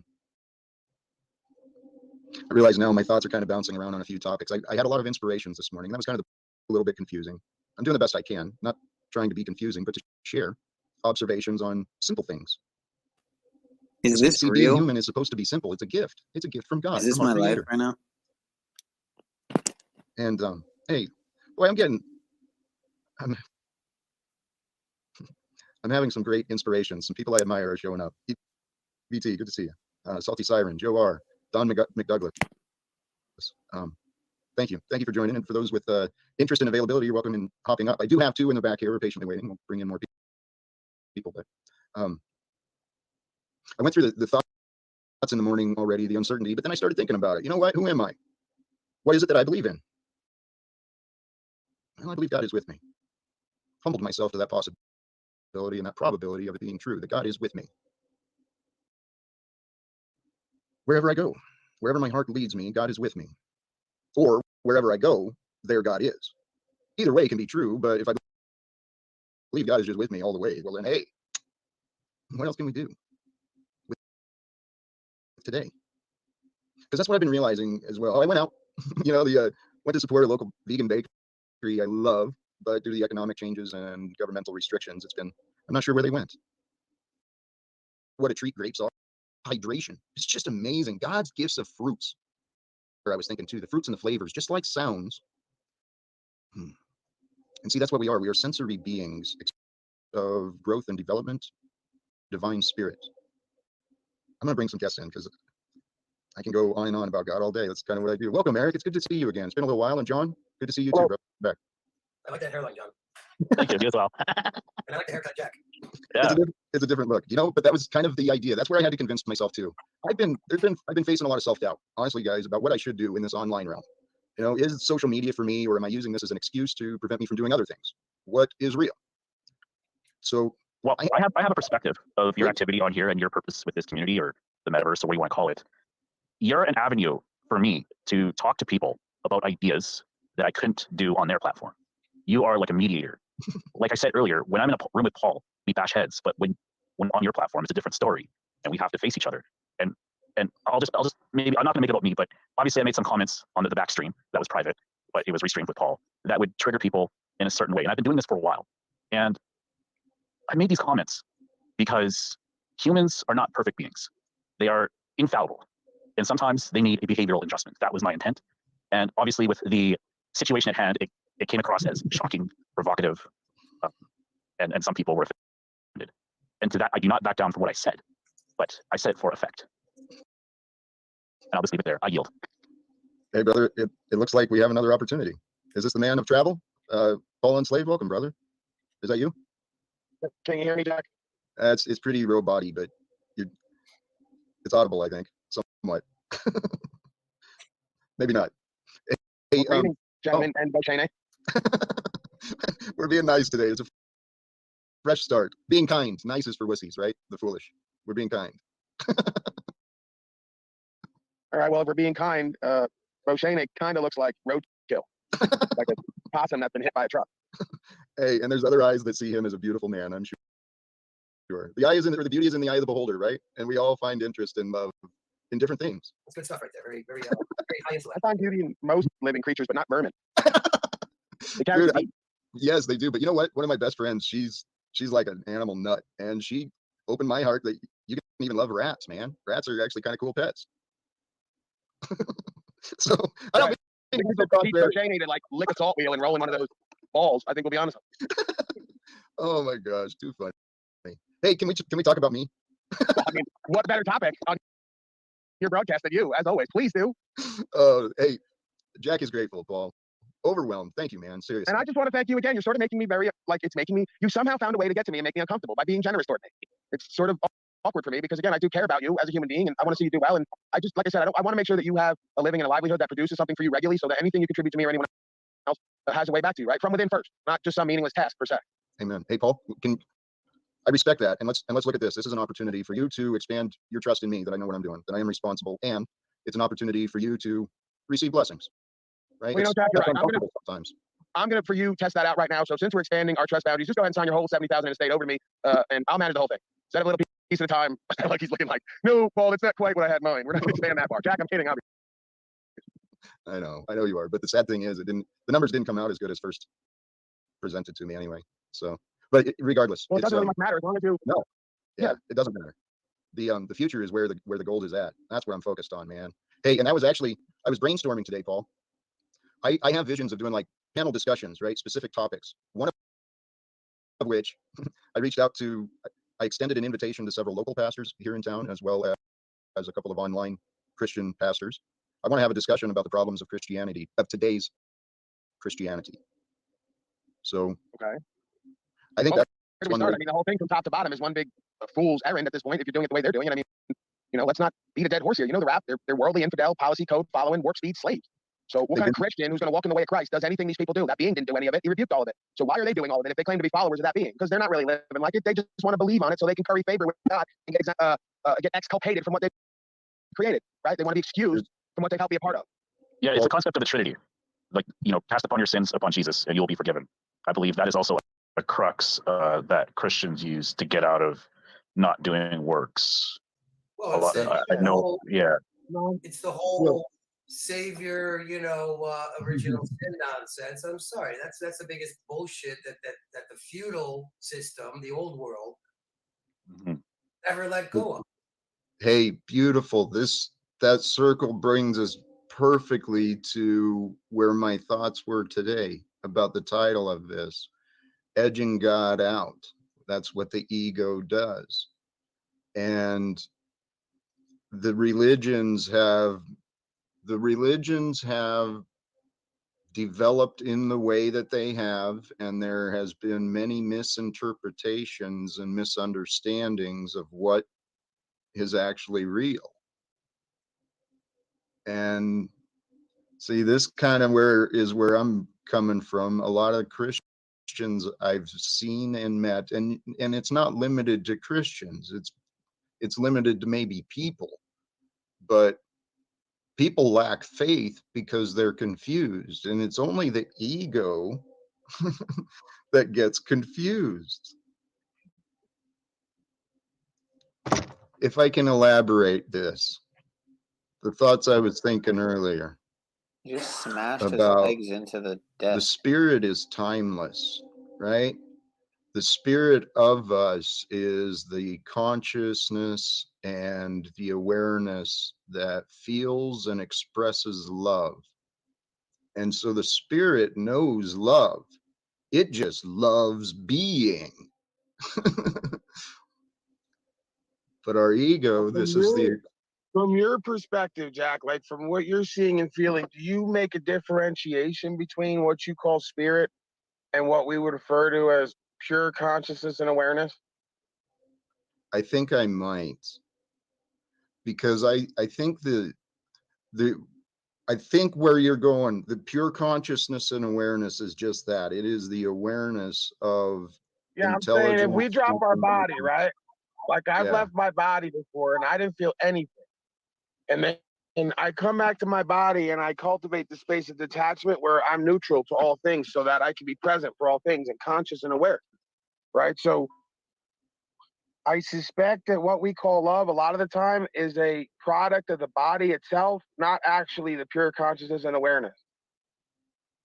I think I see I think I'm envisioning what you're saying, but for me, the other part to the mind is the feeling. And I actually think the spirit of us is the emotion, that unseen force that we have trouble controlling or expressing. I think the So what you're spirit saying is is a our product of the body because it's emotions, energy, and motion, right? That's due to the electricity and the chemicals. Like conscious awareness is still in serene. There's nothing attached to it. The energy and motion comes from inhabiting body. Yeah, he is Paul, borging out. you're breaking up real quick, but I think what you were saying is about the emotions being the energy in motion. The thoughts, that's where it broke. But yes, Paul, that's agreement. But in the end, what is consciousness? Consciousness is the awareness of information. Information is an energy. It's a force. It's measurable, definable, but at the same time, it's not there. The question is, do I So have to stop and comment on this too, or make it full screen? Like, what do I? the spirit of have to us do here? is that essence of awareness, of just being. But I think it's the senses that are here to bring us the joys, not just the pains. You know, we get the pains and the suffering for the contrast. Isn't that just an illusion, though? All the senses. Isn't that just jacks you in? It jacks you into the. You can obviously, yeah. Yeah, So that's the thing is like, Morpheus. you know, I'm real, fasting Neo? right now, right? Like fasting, it just what you do is you suppress your senses, and you ignore your hunger, but you higher purpose. I'm actually going to have to call in to make sure and ask Jack that I have his permission to be using this footage. That way I have proof on the spot that I'm, following terms and conditions. Connect to a higher thing. That you're denying. You're not necessarily denying your body. Like it is healthy, but at the same time, when you're in your senses, when you're obsessed with eating, it could turn into gluttony, right? Yeah, so when you're operating, senses. I like where you're going, Vance. When you're operating from purpose rather than pleasure, you get a sense of fulfillment that brings you peace, which brings you more consciousness and awareness because you're not filled with anxiety, depression, doubts, regret, all the rest of it, right? Yeah. Oh, if I can, I don't remember where I ended up, but what you just said reminded me on this thought of being filled, being one with God. Jack, please, it's a family broadcast. No, being one with the Creator. The Creator is the perfection. Perfection is set apart, right? It is whole. It is complete. It needs nothing more nor less. So if we want to be part of God, which we are, the wholeness of us, it's up to us to stop denying ourselves, our wholeness, our completeness, our good, because this world wants us to focus on the bad. I think my And we're, father's in love with you, Jack. who is? My father, I think he's like got a thing for you. He seems to like, he's like, I love Jack. I love Jack's music. Jack's a peaceful man. Like, dude, you're just telling us stuff we either already know or don't need to know, and it's making you look weird. Could you tell him to stop, Jack, please? You're very humble, and you don't need that anyway. So could you tell him to stop making me feel weird by like coming on to you constantly? Very bizarre. Well, I'm sure there is a purpose, and I'm sure it's not to instigate. Maybe there is some of that, but I lean towards of people's innocence. They're Yeah, no, what good-hearted my men. father does is like what I will do and admit to it, but he does it and doesn't admit to it, which is he may be endeared to somebody, but he will also fuck with you and try to make you look like. Okay, now I'm on record in doing that. Everyone knows when I'm doing that. I don't lie about it. So he's, oh, I love Jack. Jack's so peaceful. The music's great. Like you're being a douche. You don't play that music. You don't listen to it. You don't really fucking believe in what that's saying completely. You just try to act friendly and polite and kind, and also kind of act like you're. It's just weird. The whole thing is weird, Jack. Put a stop to it, please. Paul, I love you, my friend. Your audio is horrible while in this situation. You're not playing music. Are you playing some background? Like That's just 528 hertz frequencies. It's not, somebody made a comment that it's music. It's not by definition music. You know, it sounds. Hey, you know what? I gotta go anyway because they're saying down there that I'm hijacking every broadcast I go to. So sorry that I'm assertive and that I'm, willful and that I have something to say. And no, I'm hijacking. No, you're welcome. Paul, I'm going to turn it back over to Vance and Eric Rosena. As you feel guided, but you're always welcome to return. And I hope we cross paths later. Merci beaucoup, Paul. But I don't feel it's being taken over. I'm jealous of you, Jack. Huh? Yeah, this fucking signal's horrible. All right, let me go because, I would be eager to hijack your broadcast, but I don't have the technical ability to do it right now. So when I get the signal back, I will be hijacking again. I thought it was part of your Bane character. The bad audio comes with the Bane character just to make it more well, there is like audio manipulation technology that you can make your voice sound like anyone really. Well, hey, let's bring the topic around anyway if we can. I mean, God bless. Relationships are very important, and if I could be of support, I would. But I'm confident you guys know what you need. And but no.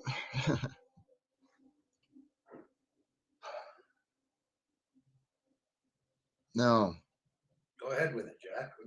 What's Most people don't know what they need because what they need frightens them.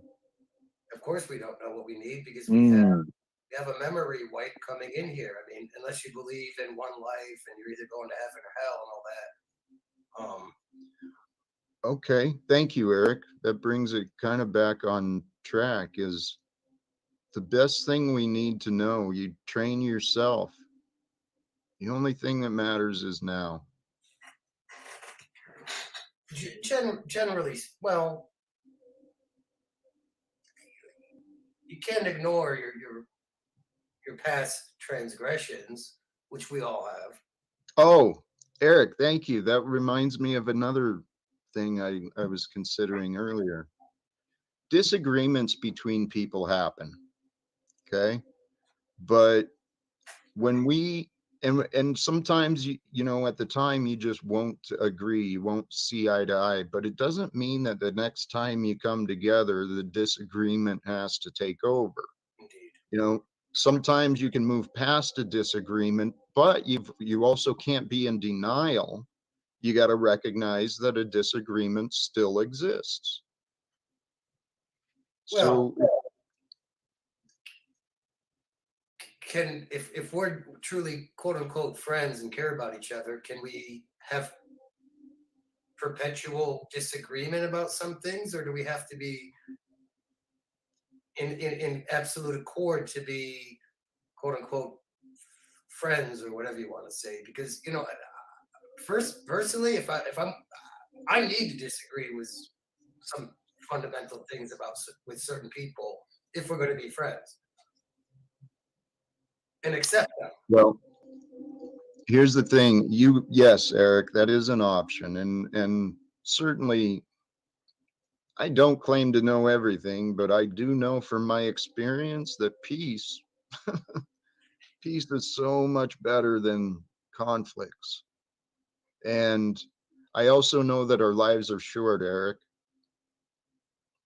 I know that it breaks my heart that for the past 5 years, people have decided their lives are better off without me. So when I see relationships and people are just, you know, they're still in each other's lives, but they're not bringing each other peace, well, it describes the whole world. The whole world. We're all sharing lives together in our communities, in our businesses, our organizations. We're all sharing this time together. They've engineered the masses, the public, the species, whatever you want to call it, to have this belief system and behavior pattern to, you know, just go along to get along. Like, you know how many people I know didn't agree with the face diaper thing? I don't want to, you know, get Yeah.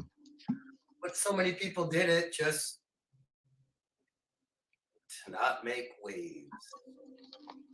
Well, Eric, there is something to be said for abiding, you know, going along with on the side of caution or safety when the information isn't clear. I mean, I try not to fault people and give everyone the benefit. Everyone has their reasons for what they do. And every one of us is on our own path of development. Every one of us is on our own path of development as individuals. So well, I call it, and called this specific instance I'm talking about, you following, as cowardice. Now, I'm not saying, listen, I don't know where it comes. It's an old, you know, young soul, young life, whatever, what it is. I don't know exactly what it is, but that's something about this reality that fascinates me. Why people are cowards, including myself in many ways. it's because well, there's many reasons we do have fear. Fear is a gift, but it's part of the game. Fear can either control. See, this is where I was thinking too. We live in duality. With the opposites, you cannot have one without the other. What's that? Hey, Jack. Yes, brother. Can I offer an opinion? Please do. I think the cowardice comes from fearing dying more than not loving your life, right? That's If pretty you were damn as afraid of not loving your life and showing reverence to that life and what it means, thankful and grateful for the opportunity to be the I am presence and to create here, right? Folks are not as afraid of not loving their life as they are of losing their life. That's beautifully said. Is it also things like not only quote unquote dying, but maybe your current comfort zone, whether it's a house, a trailer, this job, that job, losing that as well? I mean, is that kind of include the dying thing? It's tied into faith too, right? It's tied into faith. The more that you do without faith and doing the next right thing, that is apparent to you, separate from the house, the trailer, the debt, the woman, the child, on and on and on, all the things that extend off the self. The more you give everything up to be given everything back, like the scripture says, the more faith you wind up racking up, because you say, no matter how many times I go to the box, how many times they put a gun in my face, how many times I think there's no way out, I'm always better off by the end. Gotta be something working with me in this motherfucker. Paul, those are amazing lessons. Yes, what you're saying. What the? Sorry, I just see I'm apparently active in chat. How? I didn't even see you typing. Has somebody hijacked your? Come on, people. No, hey, that was such a distraction from what Paul was saying. Yeah, The ability to detach from the things, to sacrifice with the faith and the belief that, yes, this is for greater purpose. Paul, amen, brother. Amen. And that's why I believe Jack Talcott says, greetings, brothers and sisters, and a reminder to all subscribers as a result of no traffic and lack of donations on my last website.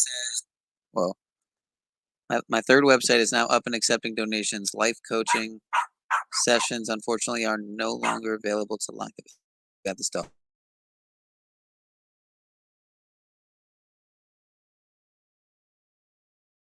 have been similar, brother, for us to learn gratitude and appreciation and strength. You've got strengths that I don't, obviously. Hey, Jack. Yeah. They're down in chat confused again. They don't understand why I took the Bane picture someone made for me and made it my logo sometimes, because Bane is an archetype of necessary evil. I'm considered a necessary evil in the truth movement and community because they know I'm right but don't want to do and be like Batman. So sometimes I play Batman, sometimes I play Bane, dummy, because they're both aspects of self. Okay, so when you look at your shadow self, you'll find Bane there, raised in the dark, molded by it. By the time you only saw the light, it was blinding. Okay, so that aspect of self is in both of us, the hero archetype and the villain archetype. When you reconcile both of them and understand that you can only do the next right thing in your conscience and surrender the rest, and understand that Bane will come through Gotham and allow it to be burned to the ground for what Harvey Dent and the police and the rest of the self-righteous scum didn't do. That's why Bane is called the necessary evil, because you all could have stopped it. You all could have done what was true and what's right. You demean Batman for doing what was true and what's right because he wasn't signed up with the paperwork. But every time it got hot in the fire, who do all they gonna call for? Where's Batman? So they call for Batman, they shit on Batman, then they want to shit on Bane when Bane comes in to give them everything they asked for all along. You don't understand life and how it all fits in, and you don't understand why they write these movies into characters, because we're living all sides of these dynamics, you little chat-dwelling fool. Paul, yes. Hey, but you know where my mind went with that comparison? Not just Bane as the necessary evil, but let's take it to the bigger picture. Donald Trump, Satan,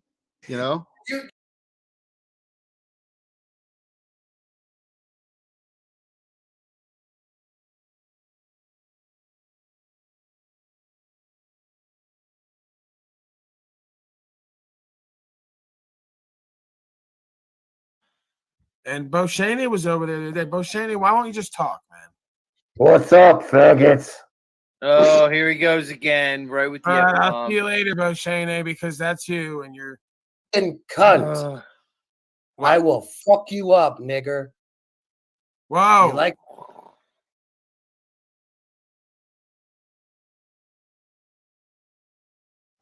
we got to humble ourselves to the divine, and the divine is that which we don't know. We got to believe in the stuff we can't see. Stop focusing on the things that we believe.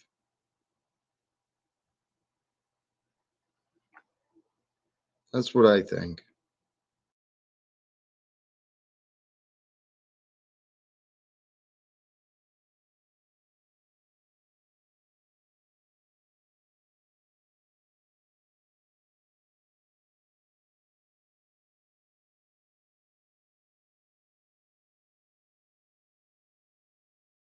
Did you bring up Trump today on this day, this historic event? Oh God, what? Well, there's a lot of people that are used for bad and good, and this is God's story, man. It's called history. We're just the witnesses and participants. So, Hey, bring Chuck in Tennessee up, that little punk coward. It looks like a rat. Bring him up so I can deal with him next. Talking all that shit in chat. Twice my age. Twice my age, these fucking men are. All day, every day, I got to deal with. Can't fucking control their thoughts, emotions, live actions, mouth. Paul, yes, Chuck in Tennessee, you are welcome to come up. But yeah, Paul and I are on similar perspectives of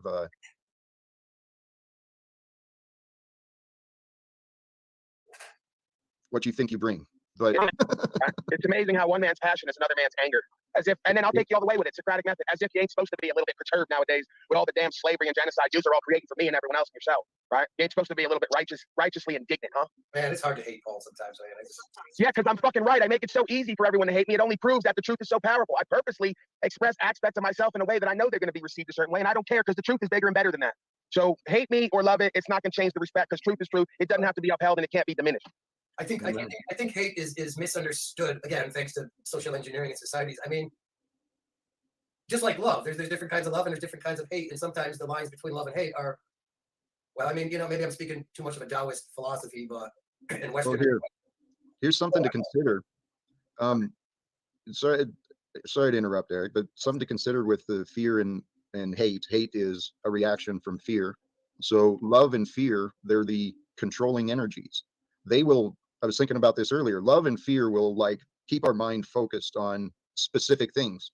So you got to wonder sometimes, what am I ignoring? While I'm focused on what I love or what I hate, what am I ignoring? The whole world is out there. I think, listen, what's wrong with quote unquote hate? Again, it's a very vague and broad term,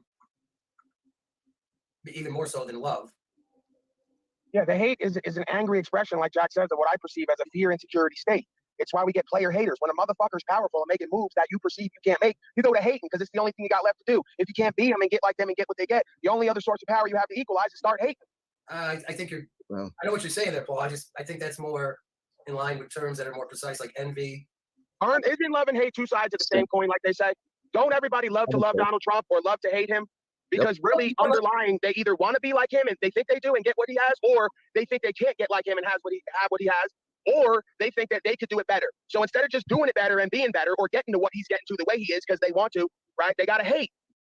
Because anybody who had any other option, the fourth option to just do as good, be as good, or do better and be better would just get to doing it. They wouldn't spend time loving or hating. Well, what the expression is people love to hate. So, I mean, how does it, when you really think about that expression or that behavior pattern? Hey, How Eric. does that work out, Jack? Okay, and folks hate to love. Everything you give is going to have an inverse. If people love to hate, then people hate to love. Because everything they set up as their enemy to hate is only a mirror of who and what they want to present themselves to be so they can justify their identity and position. And also, I think it's to cover up things they don't like about themselves, or that's maybe too similar that they bury. I mean, let me I have a perspective on love here. So there is a concept of unconditional love, that even though you disagree with your adversary, you might despise him, envy him, but you still love him enough that you do not wish harm upon him, that you pray upon him every day that he will prosper or she will prosper. There's also that aspect to it as well too. You can say he, as grammatically, we don't need to. Here, can I point your attention to some, gentlemen? I didn't mean to interrupt. Could you just look at the chat real quick and notice the collection of haters that all have the same story and narrative with me because they are the same personality archetype, think the same way, feel the same way, act the same way, and generate the same results? Perfect example of what I just explained. I'm sorry. Go ahead. I'm doing ego. Hey, Paul, can I ask? Wait. I gotta ask you an honest question. Do you love being hated? Part of me, yeah, bro. I told everyone when I came out to do this, I'm stepping out into the power of truth. When you talk the real truth objectively, you piss everybody off. Have you not noticed? So yeah, I knew authentically the real ones would love to love me, and the fucking disempowered, insecure ones who won't get like me are gonna love to hate me. And either way, it's gonna keep my name and my dick in their mouth. more promotion for me. See, that's one thing I don't. Hey, I have Paul? that part of me does enjoy being hated, and I've recognized that about myself long ago. I don't know what it comes from. Esoteric, the ether, my zodiac sign, whatever, all that shit. But yeah, It'd be like an alchemical Bro, thing, hate like is the validation. It's attention. Yeah. Yep. You're just Just like seeking everything, attention. it's a validation. Now, I don't need that. I'm neutral with everything. I try to remain neutral. So I think it's bizarre, but I understand it. So because I understand it, I say if they weren't hating, I'd be doing something wrong. Hate is a form of Right. validation, just like love would be an adoration. I used to hate being hated. It would drive me nuts. And Paul, congrats, because that's the lesson I've been learning and growing in, is finding more comfort in being hated. But this hate and envy and all of that stuff, it comes back to that other principle that's taught. Don't judge. Accept and discern, identify the good and bad, appreciate the fact that it's known of or that it exists. And then basically you don't have practicing to. unconditional. That's Jack, what that's did I kind of tell you the in the idea. email the other day?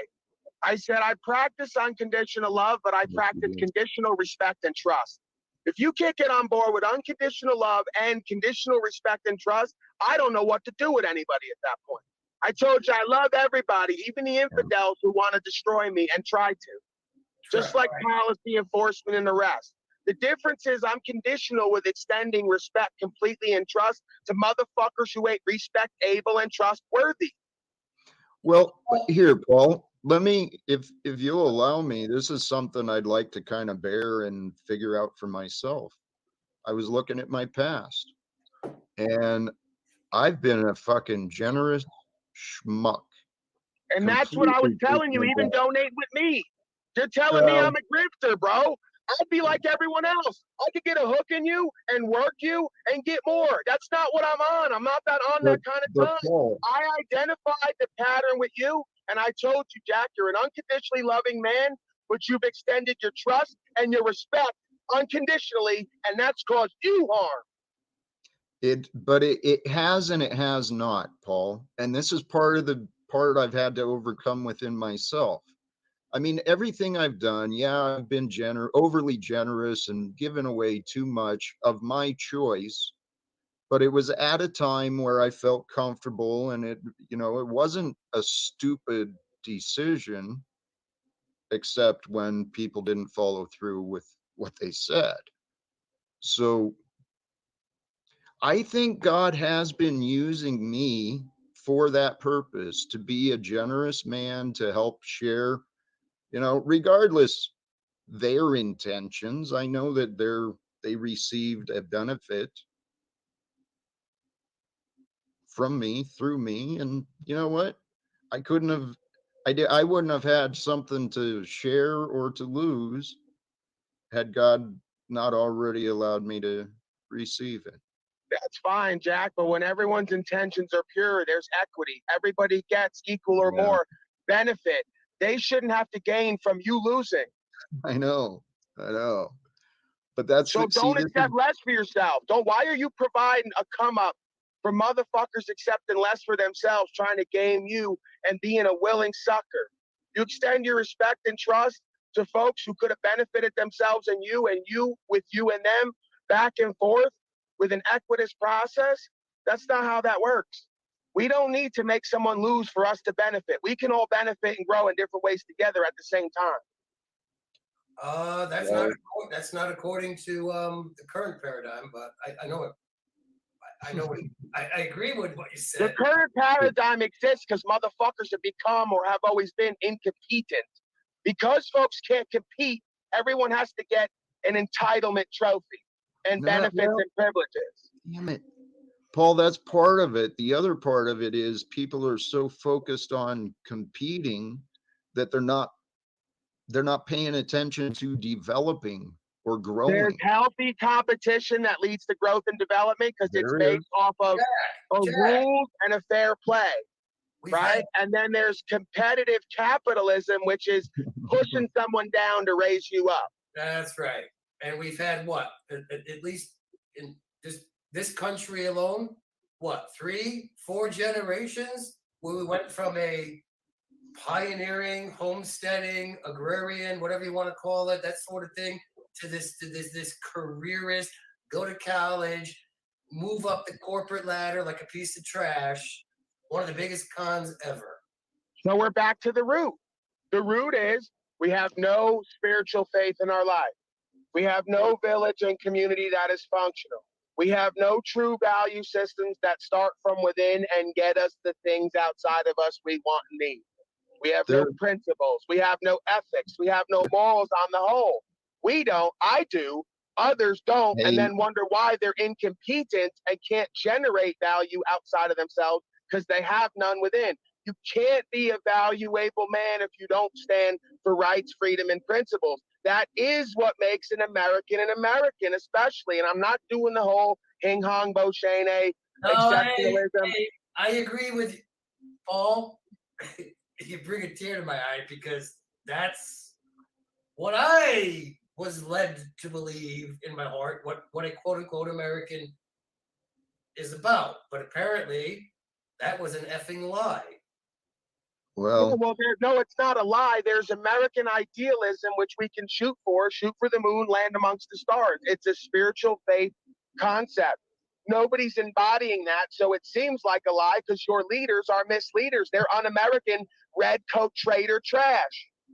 Hey, Paul, you're absolutely right. You guys are spot on with all of this, but you believe there is change. I mean, that's what I started out this morning. On this stream, I started sharing some of the inspirations. A leader in our community who's doing some just compassionate and dedicated work here in town. There's people who are bringing hope. There is more and more people standing on what is right, true, and free, and what is best for everyone. It's happening, man. Don't lose sight of the hope. I'm not being optimistic or hopeful or opium, but one thing that the past few years I'm grateful for it. It has woken a lot of people up to something. Amen.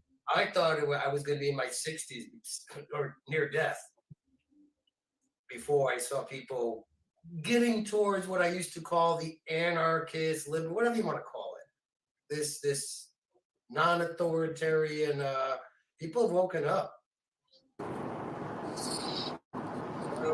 Hey, here we go. Welcome, Lou. Your audio is making a bunch of noise, so I muted you. Oh, I'm sorry. Can you hear me now? Yep. Is that better? Is that better? Yes. Welcome, Okay. brother. How's it going? Fabulous. Dude. I just saw you were on and came in just to hang. If that's okay with you. You're welcome. You there? Yes. Oh, Yes, sorry. Lou.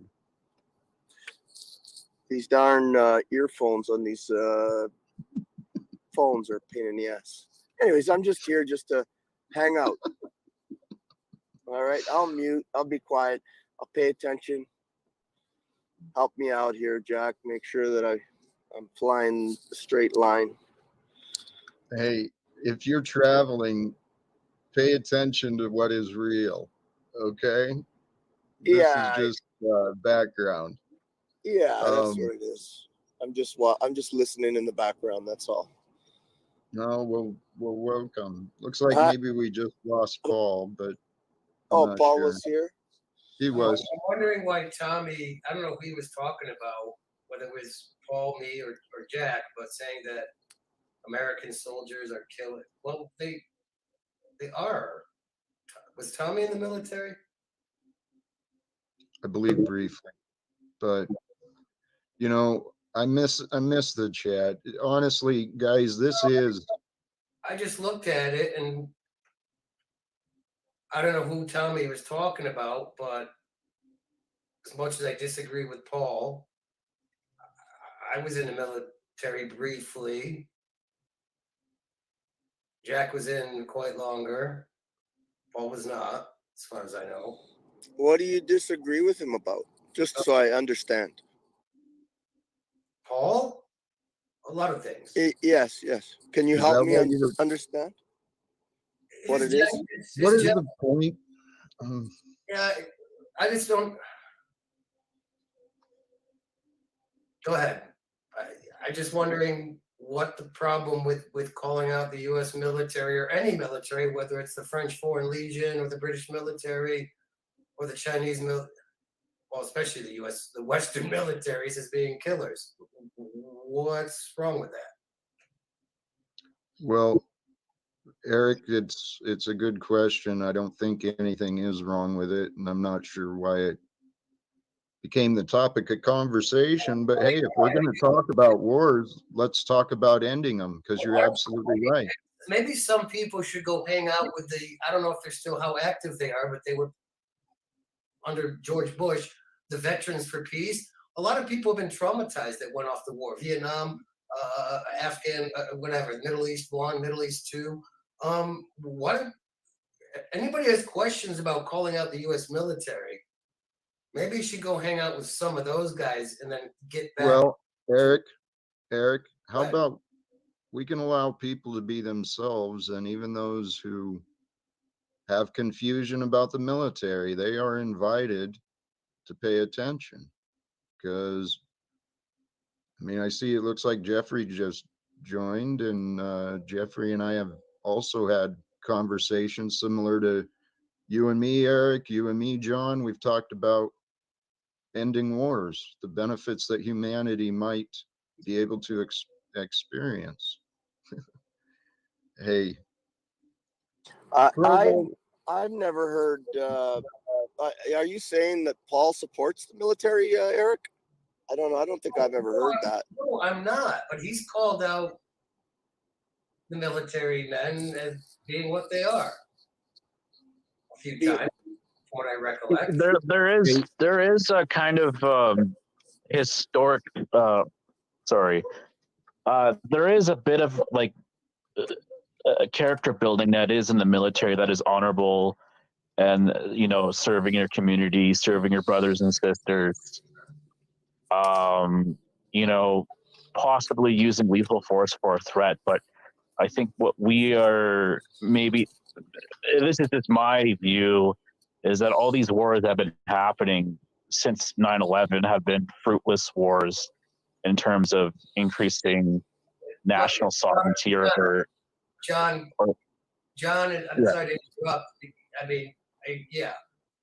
Since 9/11, go back and read All Wars a Racket by General Smedley Butler. You want to know about the U.S. military or any military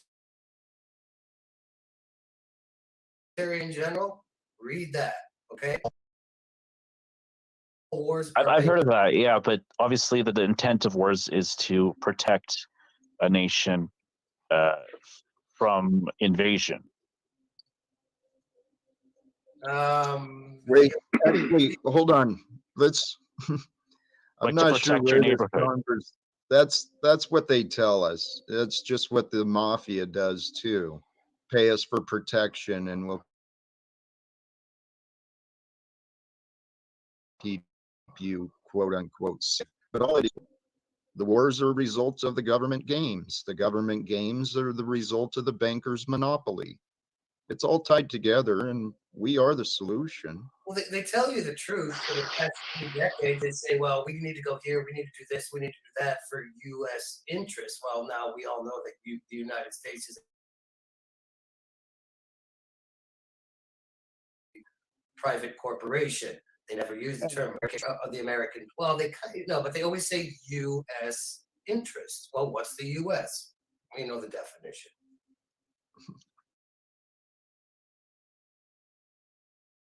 I would say underutilized children survive day to day. Like if you're ever off these panels and have to work a job or interact with your fellow man, how do you guys survive?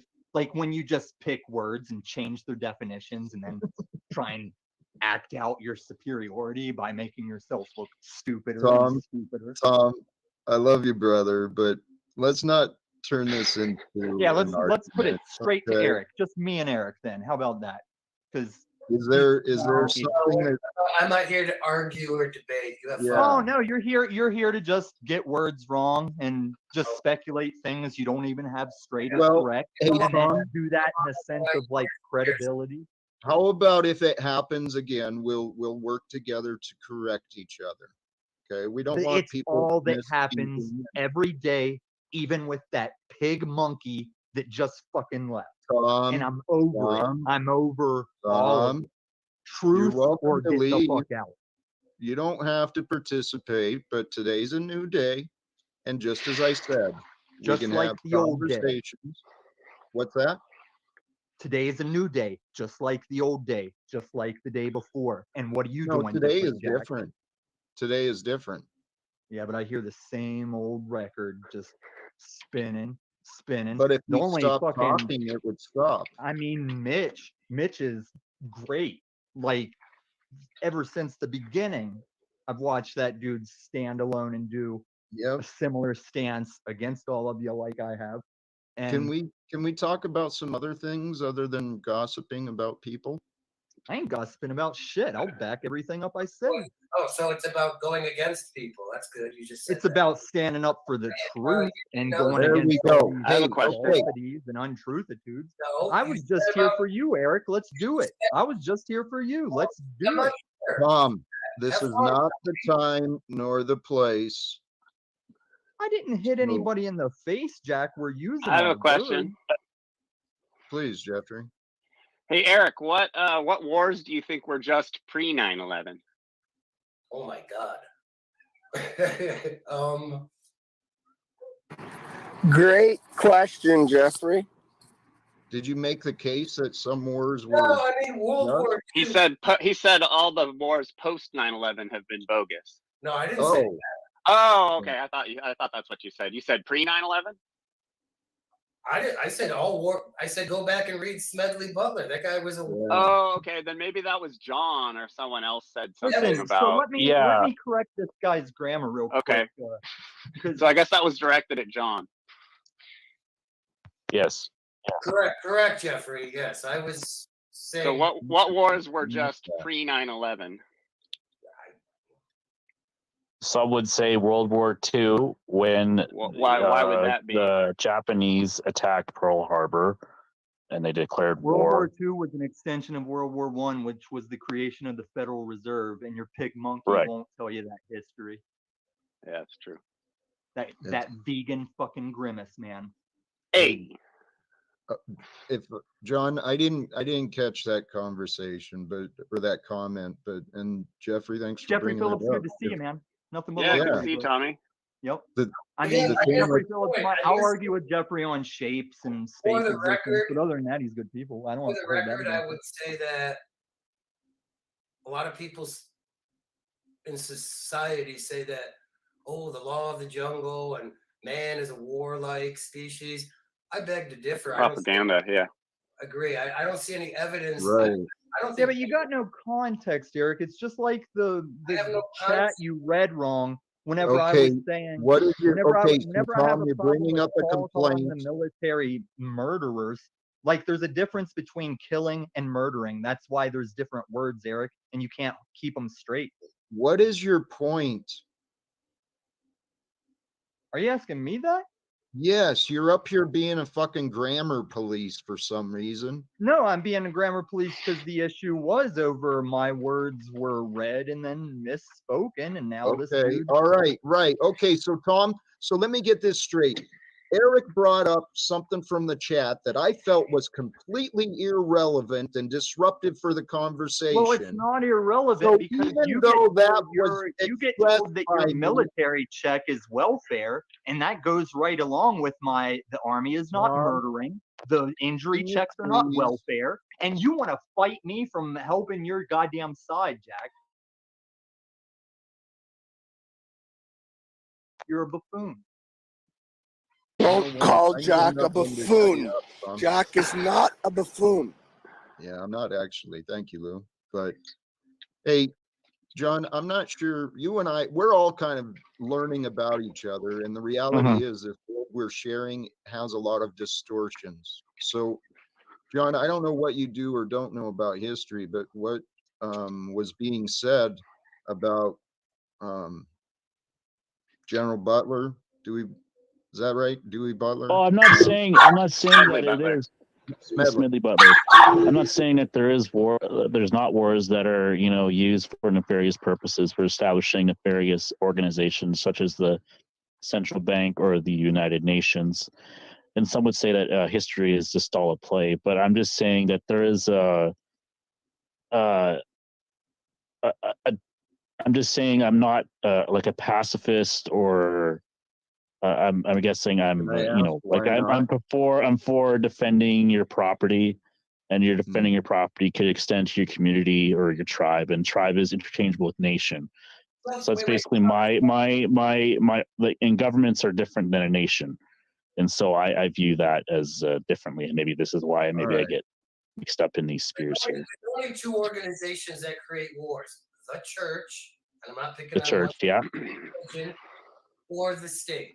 Other than that, there's no yeah. other institution I know that has ever instituted war. Well, I'm not saying go looking out for here's conflict, but I'm just saying that you should be prepared for, you know, Well, like ultimately, you're a if pacifist. something. Like, you'd love it if no one killed anyone at the end of the day. Ultimately, we're all, you know, hopefully we're all pacifists ultimately, but realistically, right now, But a pacifist has one principle: do not initiate violence. Now, that does not necessarily mean that one does not have a right, natural God-given right, to defend thyself. Yeah. Well, that Well, wouldn't necessarily make you a pacifist. It'd make you a defender. Well, here, hold on, guys. Yeah. Guys, here's something that I keep trying to bring into the equation for people to consider is the participation of God in our lives. Okay? And this property stuff, all the property, all the relationships, all the things that everyone cares so much about, they're just temporary states and parts of our experience. So we don't need wars. We don't need violence. We don't need enforcement. We don't need debts. We don't need profits. We actually just need each other and the wonderful planet that has been gifted to us. I think it's time for us to take it back from ourselves. You know, I used to have this idealism, you know, kind of like, you know, like shared community and stuff like that. But obviously there is going to be leaders and there is going to be followers. And so it's just depending upon which role that you play. And human affairs is very complex, and it can't necessarily bring it down to a saying. Like, it could be a parable, it could be some sort of truth, but it's not the truth, right? You could spell out parables like, you know, property is a, you know, just a temporary thing, right? But obviously, well, maybe I'm just too grounded, but I'm just saying, like, No, there's I don't obviously think the that's world that we have to interact with, as above, so below, right? And so obviously, there is some realities we need to face with, whether we like it or not. But that doesn't necessarily mean that needs to consume Okay, us. but you're just right. Jack, are you going to take back this world? You and what army? Because that's war talk, buddy. Like, how are you going to stop a small mustache without a war? Because war is amoral, Jack. Just like the gun I carry where I go. It's an amoral tool. It's in an my excuse. hands, it's a good It's an guy thing. excuse to avoid understanding. It's an excuse Okay, to avoid you have a son, diplomacy. Eric has a daughter, and there are men in this world who will make you watch them eat your kid's face. to show you what they're going to do to you. And Why do you think believe that? Why do you believe that needs to be There even you go. That's the worldview. That's that's the propaganda of a delusion? Yeah. you're saying that individuals cannot be the way I just described? Oh, but Hey, they also Tom, can be a different your way. exceptions, yeah, your graphic, ludicrous exceptions do not make the rule. And when that Okay. exception is the only man between you and the end of a Tom, dark let's alley, come back into reality and let I'm recognize very that much this in is where reality. we are today. I We're not living appreciate in this Do I really have to hear this passe old world graphic fear No, porn? yeah, you got to hear it from a guy that was drugged in an attempt to F him in the A, and you're telling me I that don't what want I to say hear is about just a the fantasy? gamers. Tom? It's not a fantasy, Tom. It's just not it's the lower percentile. It's not, going to happen to most of us. Do you Right. guys have you guys watched like 200 kids mob a gas station? Hey, Tom, you know what? I'm sorry I brought him back up. I wanted to offer him another chance and thought maybe the energies had softened, but guys, this is literally, let's step back, detach from what you know and what I'm you not saying think. that there's not truth in what Tommy was saying, but why do we want to give this power and even give it a platform and pretend that this is the law of the jungle reality that they sold us? It is not. It's a lie. Hey, Eric, why did you interrupt me? I'm sorry because I was very disturbed by that, and Right. Check yourself to see if your interruption is helpful or it's just a fucking complaint for attention. What I was trying to say is detach from what you think, your opinions on me or anyone else, and think about how stupid the statement actually is to defend war.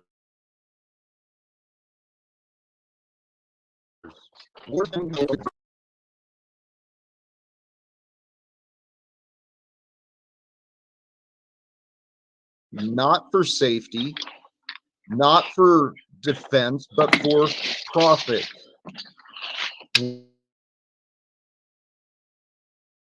Wars have always been for the few, and the obedient are the ones who die and suffer and pay the cost. But obviously, you've benefited.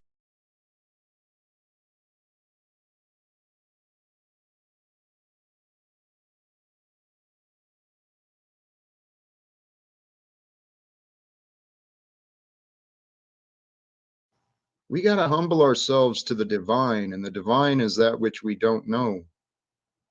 We got to believe in the stuff we can't see. Stop focusing on the things that we believe.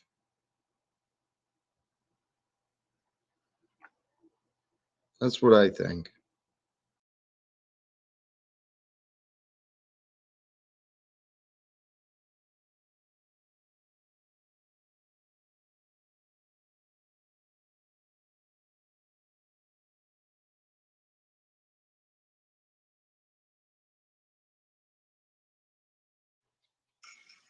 Well, efforts of doing nothing while you're sitting there facing.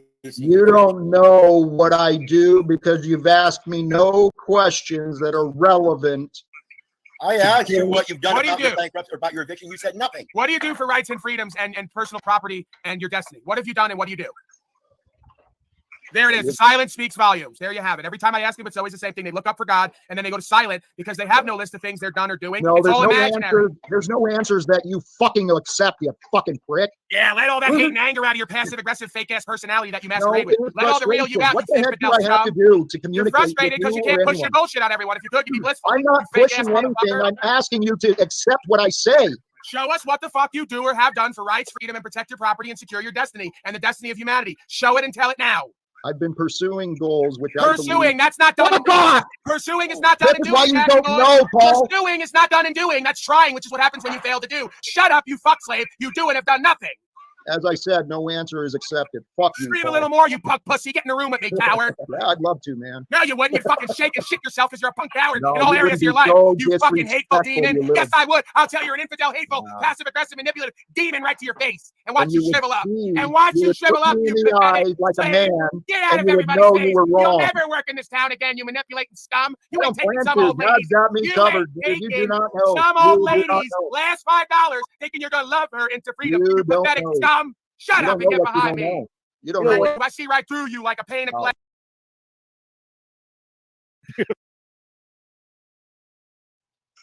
$5 thinking you're gonna love her into freedom. You You don't pathetic know. scum. Shut You up don't and know get what you behind don't me. know.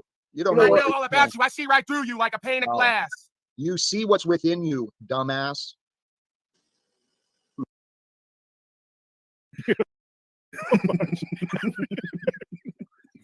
What the hell, man? That's a great image you had. Gross. It is. I mean, I'm imagining myself in a calm, warm pool, lavender and hibiscus, and then a large African male. Oh my God. Why have we not done this sooner? You say this is all about having fun here? Hello? Where have you been all my life, Jack?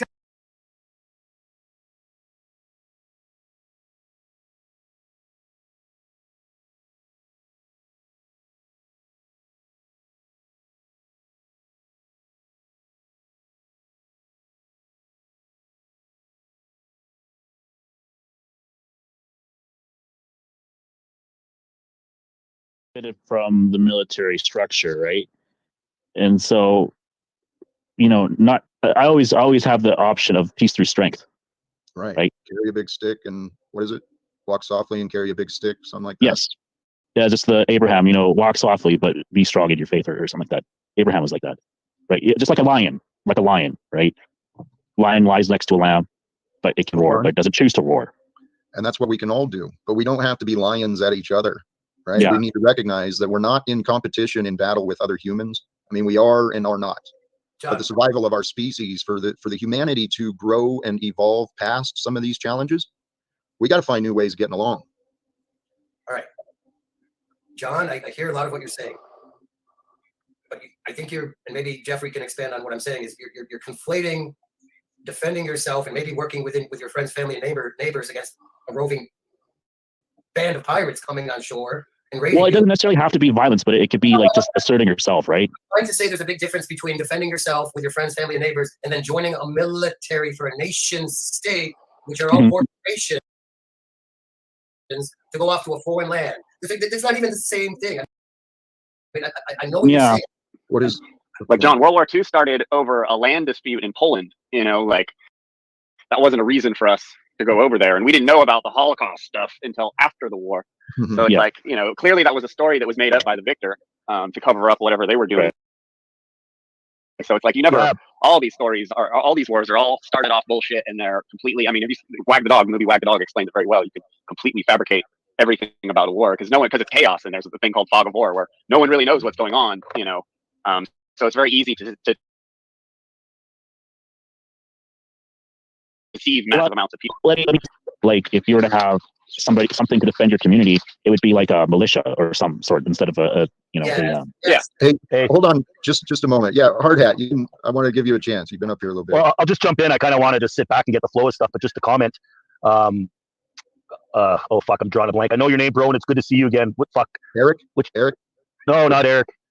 Jeffrey? Fuck, I'm sorry, Jeffrey. What the hell, Hard Hat? I know. As you can see, I'm going red because I'm embarrassed. No, it's okay, bro. If you're not in my face every day, I forget you. But good to see you. Just on your comment, just on the comment, you said World War II was started over a land thing. I think actually, from what I know, maybe that land issue was what they used to get it. But Hitler, just like Gaddafi, just like Saddam Hussein, just like the other guys, they were going off the Federal Reserve fucking system and gonna back their own shit by gold. And so we've come in. So from my understanding, it wasn't, I know about that Austria or whatever, the land disputes, and it built up and some King Ferdinand got killed or whatever. But I think what it was is they used those excuses just like all the other before Vietnam, because they wanted to take Hitler out because he's like, no, I'm not going to go along with whether he's right or wrong. He didn't want to go along with the world order. So they took him out and used those excuses to do it. I also think that there's many, hey, Hard Hat, what's up, buddy? Good to see you. There's a lot of aspects to it. And I think I'm pretty certain that nobody here accepts the official narrative that we're given in the West, the John Wayne nonsense about World War II, I call it. there was also two empires at the time. You had the British and the Germans had more resources, and since America never really separated properly in a proper revolution, I think they used Britain and Germany were in competition in Europe, and they pulled the U.S. and Canada and all the other Commonwealth. Yeah, you guys need to research. It was also a competition between the British Empire and a rising German threat. Doesn't matter. Globalized. Yeah, you got to research Zionism. Makes all the answers are explained. You know what? Everything's answered when you start looking into that stuff. Hey, when you watch, history has many, many different perspectives through which it can be observed. And you know what? Our history, let's face it, humanity is a shit show. They can't figure out how to end slavery, end wars. They can't figure out how to share education or resources together. Been around thousands of years, still can't figure out how to get along. So the past Do you is think what that brought we us could?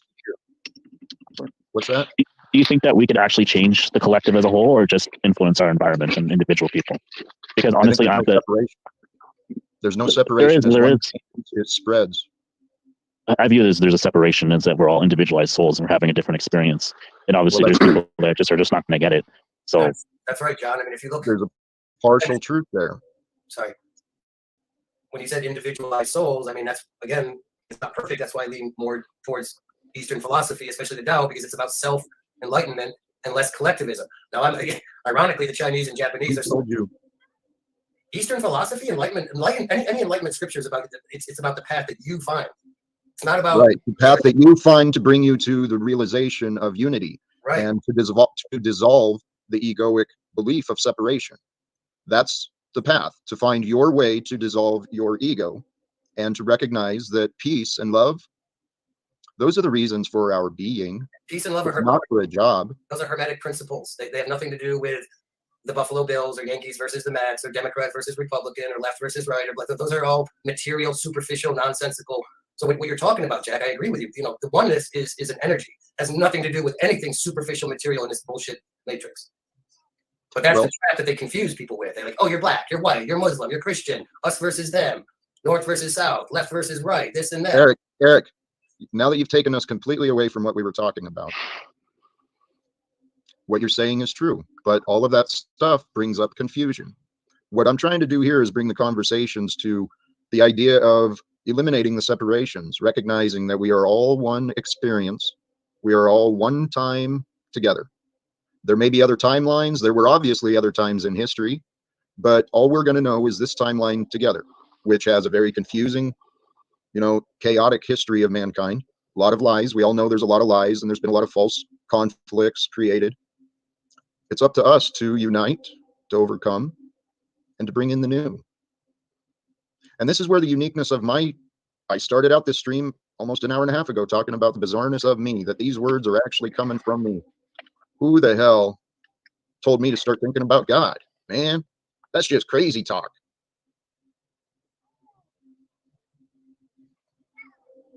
But God is the unseen power, the conscious love that is. And that's what we are. We can edge God out with the ego, believing we've got control, we know it all, we can predict the future, we can push God out. But I'm suggesting bring God in. Bring a loving God and a powerful force. Bring that into your life and recognize that it's part of you. It's what you are and where you are. Well, sorry, Jack, I don't mean to cut you off. What if God is what's been holding us back all this time? Or the idea of God? What if that's really the one thing that's kept us from moving into a better, more positive direction as a species? Define God. Well, I don't know, whatever. Just God in general. God in general, I believe. I'm not saying I believe that. I'm just asking the question. Hey, Luke, God is Mother Earth, bro. How can Mother Earth be holding us back? Well, yeah. Does anybody believe in or know anything about the idea of there being a civilization prior to our particular civilization, like the pyramids and all that? Like, does anybody still all the resets, the Tartarian stuff, the resets. Yeah, the whole thing about 12 or 15,000 years ago, some major cataclysm. Younger Dryas. Prior to that, we had understanding of technology that we don't even have a clue of today. Does anybody believe in that idea? It's not about believing.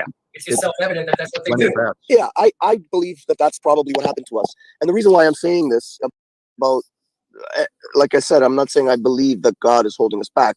It's just the idea of God. Prior to this cataclysm, let's call it, for whatever, I don't know what it was, but the reset of 12 to 15,000 years ago, like after that happened, where the world became flooded, or there's plasma events or whatever, a majority of the people at that time were probably killed, and the only ones that survived, if you think about it, who would be the only ones that survives?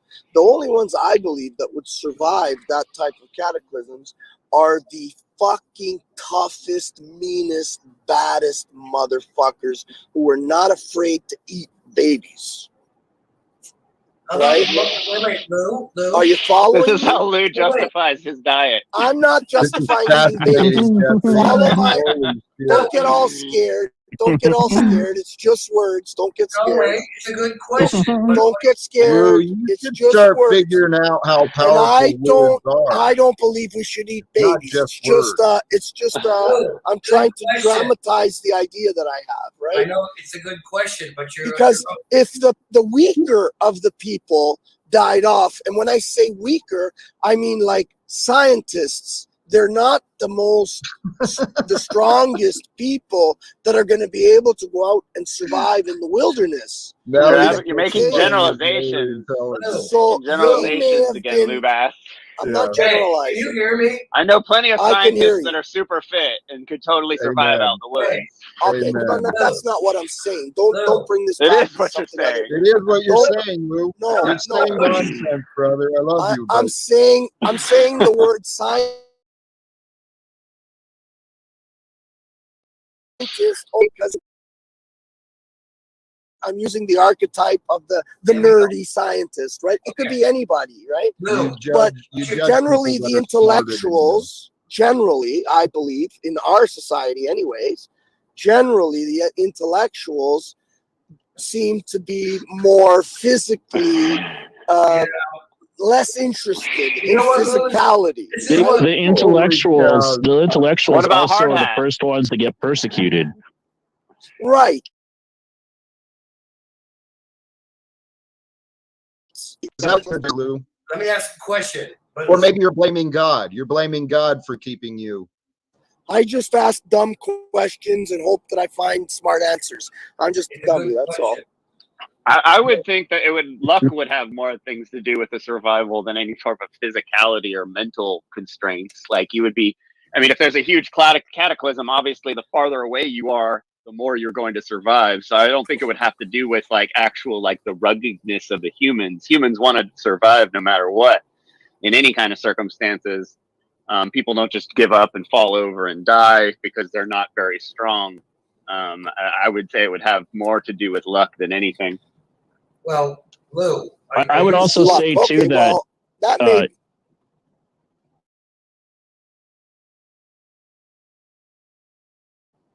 I guess it's true. What I said, he's selling the Darwinian survival of the fittest. Actually, survival of the fittest, if you actually look what Darwin was saying, was the people who are the most adaptable, not the warrior kings. If you really The most adaptable is that which overcomes and thrives. And that's the pattern of nature. So well, I didn't say the most adaptable. That wasn't my right. inference. I'm asserting. Sorry, let me just say what I'm going to say, and then I'll let you talk. I'm inferring that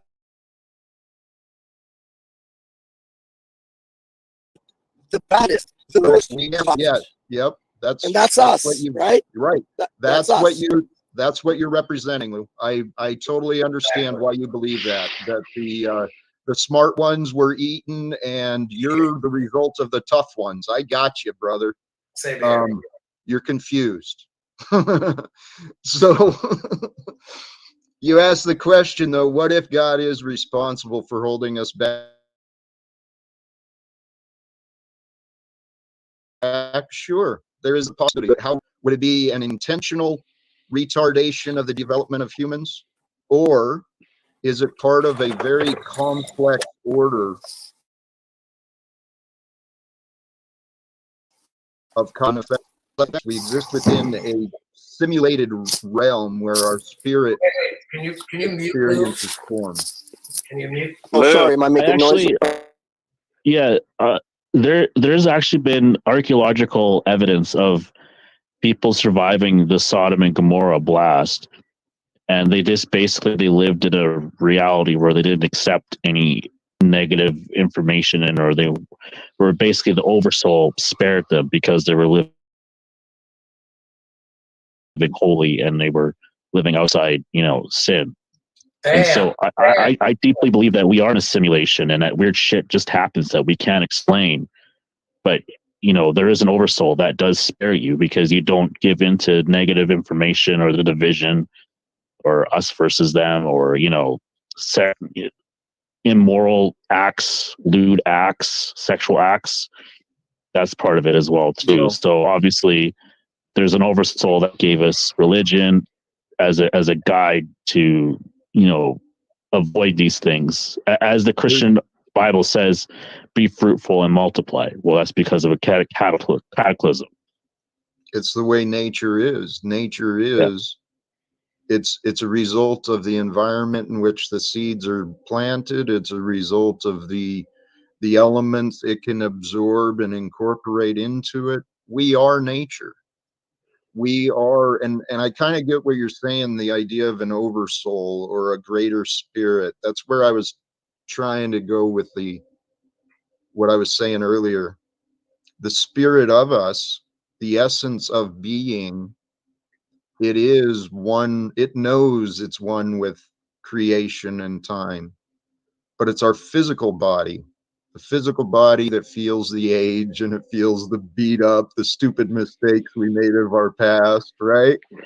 We carry along a lot of shit. Jack, we can prove that it was a good question by Lou Bass, but we can prove that it's bullshit and propaganda because if you follow his logic, squirrels wouldn't exist, chipmunks, little things. There would only be lions and wolves and all that. Yeah. So why do we have squirrels? Well, because they can adapt to anything. Okay, so little vegan animals would not exist according to Lou's quote unquote laws of nature, which are I'm not. Please don't bring this. Don't bring this to the vegan carnivore thing. I'm not trying to bring it there. Please, I beg you, don't. No, I'm not. Have you heard of the expression "you are what you eat"? I'm just asking a question because and I'm not saying that I'm gonna survive because I'm the baddest motherfucker. I'll probably die before anybody else because I'm a fat prick. But I'm just saying that if you take it into today's context, right? Sure, all the little animals survive because they have their own ability to, stay with it was the larger animals that died during this particular cataclysm. There were hundreds of different megafauna prior to the cataclysm, right? Lou, yes. Can we interrupt the history lesson, please?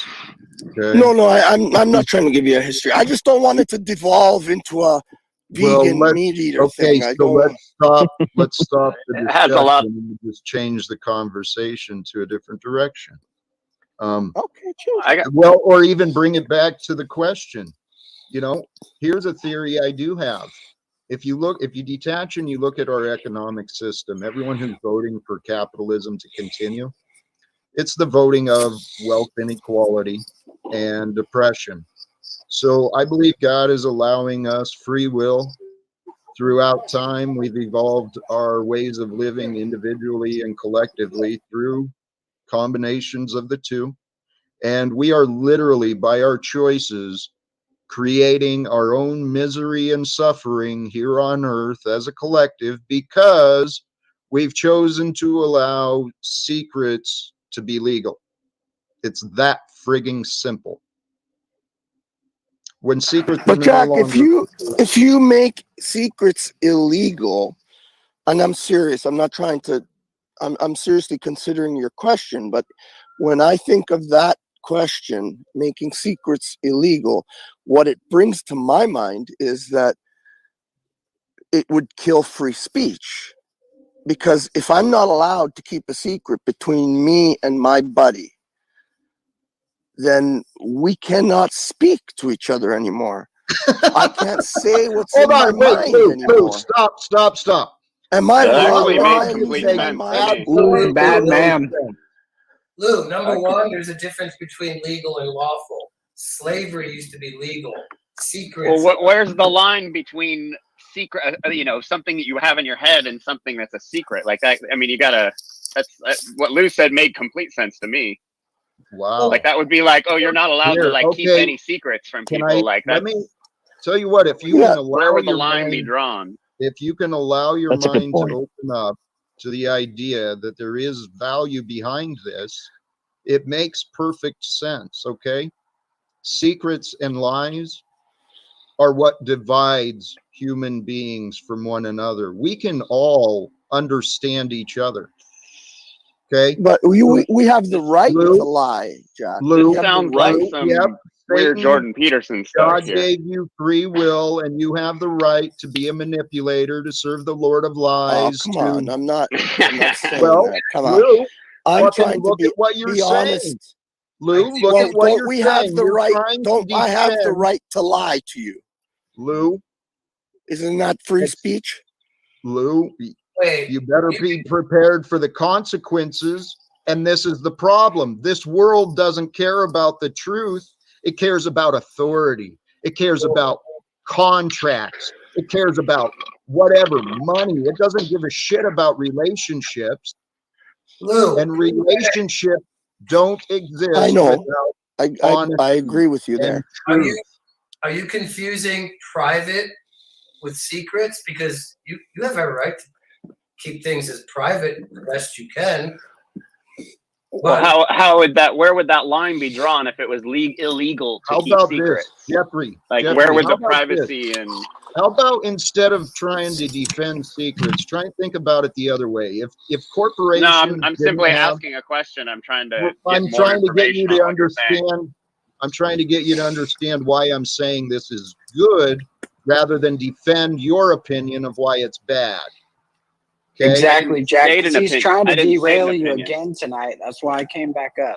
Because these guys are just a bunch of ass clowns. They're actually this. Oh, has is been that a fun Moose? conversation. Yeah. This is Most you know what? I wishy-washy don't- dude on the internet. I don't mind. What's being up, cupcake? challenged. Hey, Moose, welcome. Think about, please consider. We don't know the. I'm going to ins and switch outs, computers, but we Jack. know So I'm for going a to. fact- We know for a fact that our governments and our corporations are keeping secrets. Okay. Now, for a society to allow itself to be divided, there's no logic whatsoever in that. And it is the truth that bonds humanity together. Truth is through knowledge. Knowledge is shared through cooperation. So if secrets were no longer legal, these corporations wouldn't have the trademark, copyright protection, stuff like that. And I understand, well, how would they be rewarded for what they give? We can find different ways, right? Oh, you're talking about intellectual property, though, right? That's Yeah. different than. Intellectual property is nonsense. It's just as BS as this interest game. Interest on fiat currency creates this wage slavery and war. Especially since everybody here knows that we live in a effed up history where they've stolen technology. So IPO is another major problem. Am I on a panel with a bunch of conspiracy theorists? Oh, goodness No. gracious. Go to great terms. Absolutely. You're with a panel of intelligent and learned men and women who care about what is true. All right. Besides Lou. I'll accept that, Jack. Well, How are you yeah, doing then- tonight, brother? Hey, How are you blessed, doing? blessed. Hey, did you see? I sent you an email with a handwritten graphic. Did that make any sense? Or did you see that? Look. All right. I barely opened it up right before I hopped on. Let me go look No at it again. worries. No worries. If and when you get a chance, see if it makes any sense. it's a diagram that I think could be helpful to kind of help wrap people's minds around what I'm trying to say regarding the layers of us, from the persona to the ego to the shadows to the self. That's what that diagram was. Oh yeah, I see it. I see it. So we need something like that. Well, hey, honestly, part of my idea today, and thank you guys for being here, was in some aspect, a selfish desire, with the hopes of kind of brainstorming some ideas. I mentioned to Paul, one of the things I'd like to grow into on this channel is kind of a debate and discussion platform.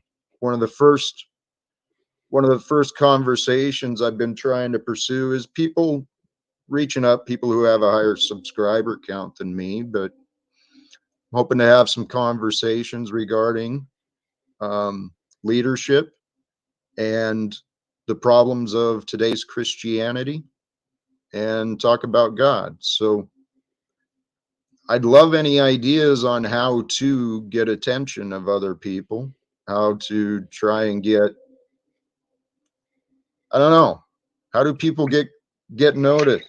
Most people have their emails and their contact information on their YouTube, and anyone under 500,000 views is probably going to want to be doing lots of interviews and doing lots of collaborations and like that. So I would just, it's just finding the right people and contacting them and just following up and stuff like that.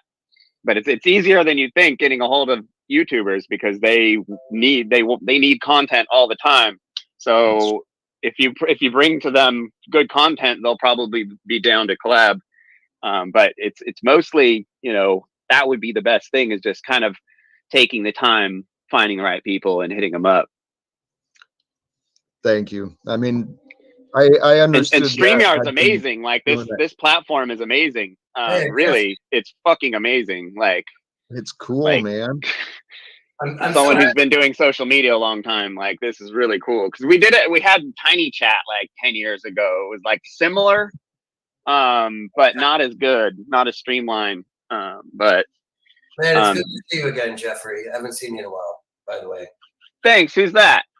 It's Eric. Eric, what's up, dude? Yeah. Not much, What's up, Sean? Good to hear your comments, man. And I really like Jack's time, but the church, back to the church thing. I don't know, man. Is that where you want to go? You want to go back to that? Aside, I mean, that was a very good answer from Jeffrey as far as getting people. But yeah, Jeff, did you hear O'Shea went over to Snafu's house and he came out of Snafu's closet during the stream? No. Bizarre. I'm serious. O'Shea said he's going to visit every single one of us. He said Jack's on the list and I'm on the list too. Jesus Christ. Good luck. I can't wait. I can't wait till O'Shea gets here. You going to take him hunting? Oh boy, I'm going to take him. Take him hiking. What was up with your daughter last night, Lou? She was kind of mad at us. She was mad at Jack, really. Yeah. Well, she said it. She told him nice and clearly. She was mad at him. She said, she said it clearly. If Jack's son was up here and someone else was moderating, whoever, say, I don't know, say Hard Hat was moderating, and your son was up here, and you wanted to try to make some sort of a connection or whatever, and Hard Hat kept throwing you out every time you said something that Hard Hat didn't agree with, I think you'd be pretty pissed. Yeah, if you paint the narrative that way, it makes me look pretty bad. But I've explained myself, and frankly, the anger and criticism is misplaced. It's misdirected. But you know what? I know the truth, and I really don't care. People can blame me for all their shit, all their opinions, everything they think. But God is with us. Did you go back and watch the broadcast when that was all happening? I would suggest it Not might be yet. a good exercise to go back and watch it. What do you think I would discover? Maybe you might have different opinion of what happened. Maybe What do you think I would see I that don't would know. cause me to change my opinion from my experience that I know for a fact? I don't know. All I Here, can say let's is that let's You know what? discuss You know what? He's here to criticism. piss you off. Come on, I Jack. Let's know not do that. it's what Lou does. He doesn't intend to. It's just his pattern, and I believe by sharing time with him, he will eventually start to understand that the pattern is not helpful. But the criticism was made. Jack, don't let Moose take you for granted. Please don't keep telling me what to do. Don't let him belittle you. You're in no place to offer me advice or. This is how it always happens. I say something and I get thrown under the bus every time I say something. Well, you're kind of like that. You're kind of like that kid who throws empty little mini whiskey bottles at a drunk and then laughs when he's checking each bottle for a drop of whiskey, right? You're What that. are you like?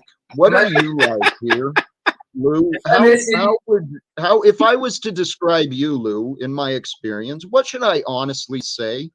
I would say Lou's a fat, dumb grease pig wop. He doesn't know That's how not very nice. Jack.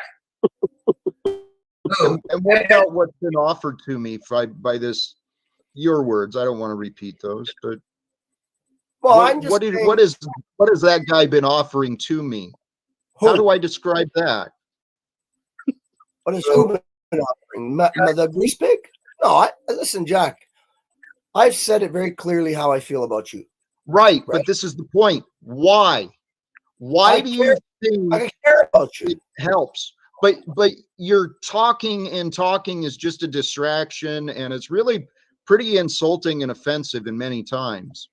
Okay. So, and it's like you just don't care, and that's quite confusing to me because, well, I do. But I know you're here in a generality. One of the topics I mentioned earlier, okay?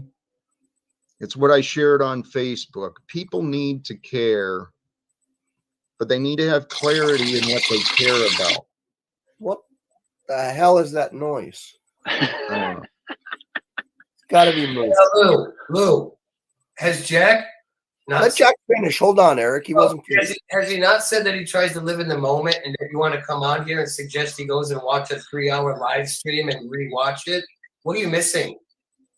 Oh, I didn't say to go watch the whole thing, but I'm saying that part where where Paul and his father were up. I find it valuable for myself to look at, like I go look at the stream that happened between me and my daughter, and I go rewatch that. And did you ever consider it? Hey, Lou, right, Lou. Let's come back to the topic at hand: the criticism of the way I dealt with Paul and his son. So I understand you have criticism. You and your daughter shared your criticisms of me. I see your opinions are shared, but hey, let me help you out, you're Jack. approaching it defending Paul Senior Junior's didn't want to position. talk in public about it. Thank you. That's where I was going. I showed respect to the senior because we had already addressed that concern and his wishes.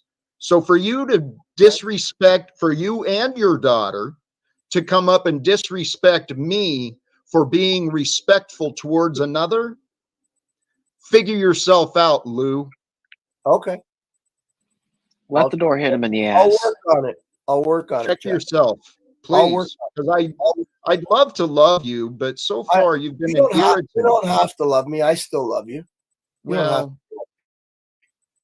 I mean, again, I don't have a choice, actually. I want to read. I love you all. If you're rewatching, Eric, your sound is terrible, bro. Well, why? Hey, sounds like you're in a cave. It's not that bad. What would you know, Lou Bass? Well, what do we do? Reiterate, rewatching a live stream sounds a bit wasteful. Yeah. There's value in reviewing one's actions, and admittedly, if there is a dispute about the way I handled something, maybe it would be wise for me to go back and look. I don't claim perfection, but here, this is something people need to realize. Dude, I don't know what's going on with me, but people do expect fucking perfection from me in some ways. It's like, holy shit, I can't please anybody. I don't expect perfection from you, Jack, or much less anybody else. But it only takes 2 fingers for most people, Jack. You know that. Yeah, Well, but you don't have to put that perfection on yourself, no matter what people are you think are expecting of you. I would never, I try, but I fuck up all the time and this and that. And it's like I laugh at myself and what can I learn? But I don't ever try. But when I'm doing my trade, I try to do a mint job every time because that's what I do, right? But I don't ever think of it in perfection and I don't kick myself in the ass, right? Amen. Well, I'll be right back, guys. Hey, I want to share, I'm sharing this from kind of, I know how it sounds, but it's a what if. What if God is using me as a messenger of some sort? Because I set the goal to become more like Jesus. So then since I set that goal, I've been wondering in my head, do I have to achieve a level of perfection before people trust me, before they join in? I mean, I don't know what to do because, like I said, Jack, we need cupcakes. We need cupcakes and Kool-Aid. cupcakes and Kool-Aid. That worked for others, didn't it? I don't even know what to give away anymore. All I have is me. And it's like, here, these words are not coming from the limits of this social media either. Okay. Jack, There's I feel like you're coming weird. from a place of not abundance today. I feel like we need to get back to abundance. Okay, that's a great reminder, because where I am coming from is a place of strong faith. The world confuses me. I don't know what the hell's going on in the world. I only have a good idea of what I've learned and what seems to be pretty obvious. But if in fact God is using me as like an instrument, something to teach lessons, I'm constantly going around trying to be a friend to people, trying to help them, trying to make their lives better. What if everyone's been doing that to God? God's just sitting back waiting for us. God and the angels just sitting back watching us, watching this shit show, saying, guys, we're right here. Would you please let us help you? Please let us help you. And everyone's like, no, I got to do this my way because that's what I was taught. And it's like, what are we doing? I'm pretty sure God is there to help us, literally as our best friend. There's a power and forces behind us that want us to succeed, to grow, to thrive, to be fruitful, to be abundant and healthy. This is deep. This is good. This is good stuff, Jack. This is where I'm talking about. This is where you thrive, and this is your zone. Well, thank you, Moose.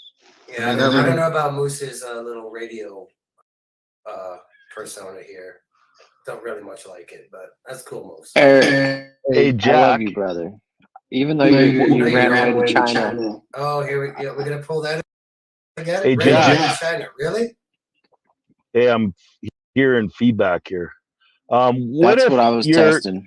What if your idea of God is different than what we've been kind of programmed to, and it's not a matter of why is God letting all this happen here and that? What if we're all each a spirit, a soul from maybe different times or dimensions or whatever, but we keep coming back to learn and hopefully grow, right? And that's why there's all this fucking shit, because we keep don't know. I've been down some rabbit holes that kind of make a lot more sense than say religion.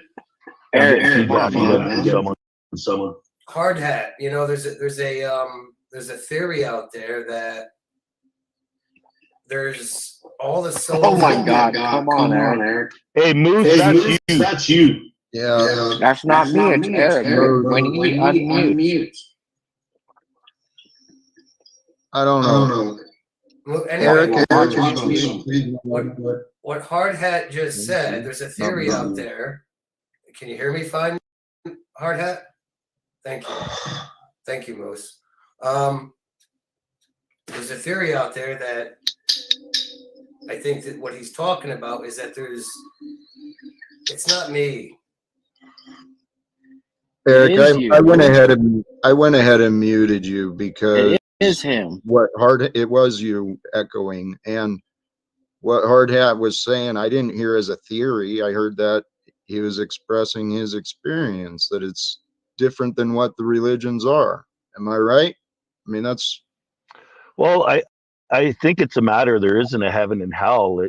We're literally spirits and souls, each individual, and we're here to grow and learn. And I mean, this is only this isn't what everything is in how do I say this, is that this is like a stopover. We're here learning and growing because as spirits, there's a whole nother deal going on, and we're coming here to learn and grow it and come back again and come back again. And so, yeah, like it's not, why does God let the, and I think this God idea, I think it's even bigger than what they're telling us, is that it's, I don't want to say it's a machine or a simulation, but I don't know. Hard it's hat. just. Hey, Jeffrey's chomping in his heels over here, trying to jump in here in the middle of your God speech. I see him on the end of his seat. Like I can see it in his eyes. He doesn't believe in a God. He doesn't believe in a higher power. He's an atheist. Yeah, dude. No, I'm not. I'm not an claimed atheist. it before. Hey, nah, I've never in my life said I was an atheist. Well, I'm an agnostic. Wondering Big if, difference. I wonder if this is a insecurity or false accusation rising up. God is Mother Nature. I think it's a misunderstanding. I thought that Jeffrey was one of those Satanists. Well, You're a typical YouTuber, aren't you, Deuce? You're a personality, aren't you? I'm not Can anything. Can we get back to God? Just every fucking second you want to distract Every the fucking second, I conversation know, to it's some ridiculous. nonsense. Hard hat, what I think what you're saying is true. We are all on this like cycle of life, right? And it's way beyond our limited concepts of what it is and what we are a part of. But that's where we can humble ourselves, right? Right? To surrender that ego is to recognize the paradox is the entire universe exists around you, right? Wherever you go, up is up, down is down, it's always around you. And yet we're just like specks, man. Fucking lint that collected here on Earth. Thinking do you believe we're the stars are important. the angels, Jack?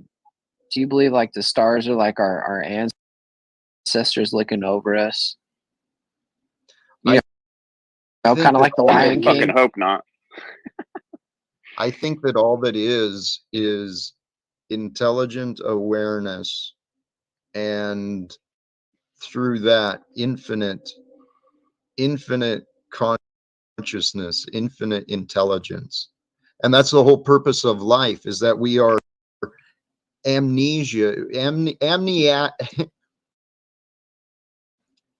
we come in with amnesia, like this veil of ignorance placed over our minds. and we're participating in this evolution of life, which is what we are. The evolution of life created us, and we are witnesses and participants in the evolution of life from this point.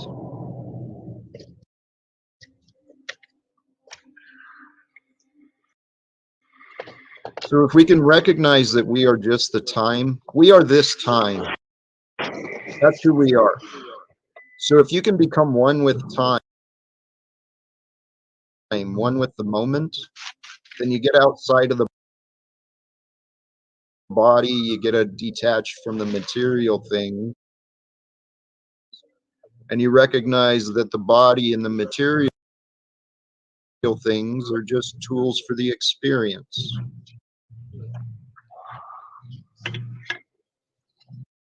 Does that make sense? Brother, I may be a little ignorant, but I got lost in the sauce there. Most, I appreciate that. What I've been realizing is what I'm saying, it contradicts the ego. So if what I say makes sense, it makes your egoic image of yourself irrelevant.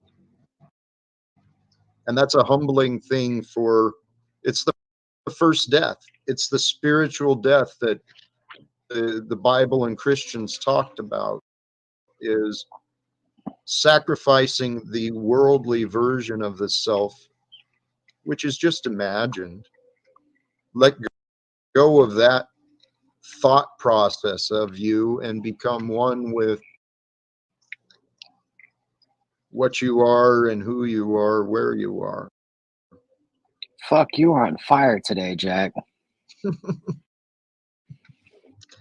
Most thank you. I was inspired earlier, and I do hope it's with practice. I believe the explanations will become more fluid and more on point. And you guys are helping me. This is part of a bizarre experience. I'm grateful for my experience, and I'm very, very grateful you guys are a part of my experience. Because if this is real, and there's a way to succeed on this YouTube stuff for me, you guys are here at ground level, man. The world doesn't know about me yet. The world does not know. I'm either going to be, I'll either be a clown or important. One of the two.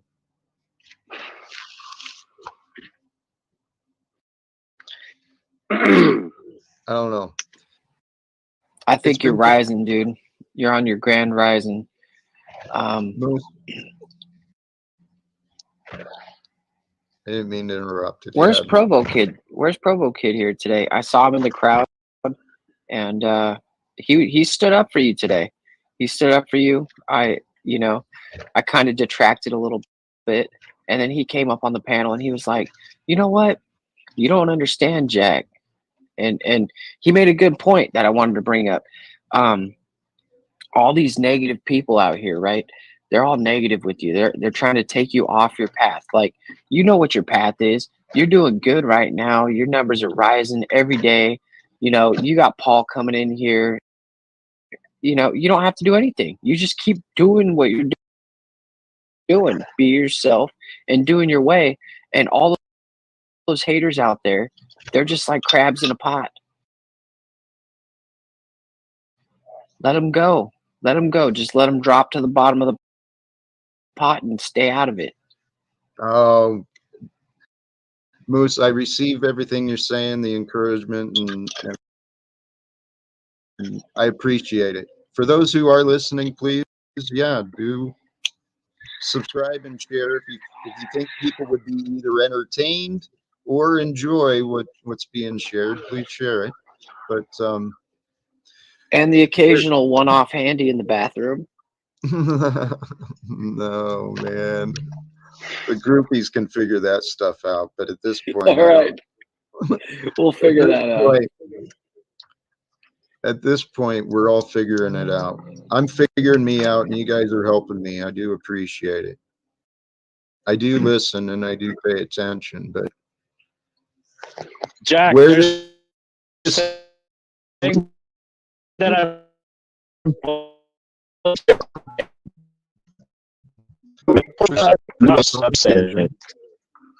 oh, Nubs is a well, God bless Nubs. I know his future will reveal his path well for him. You know what it is? Nubs is a very lone person.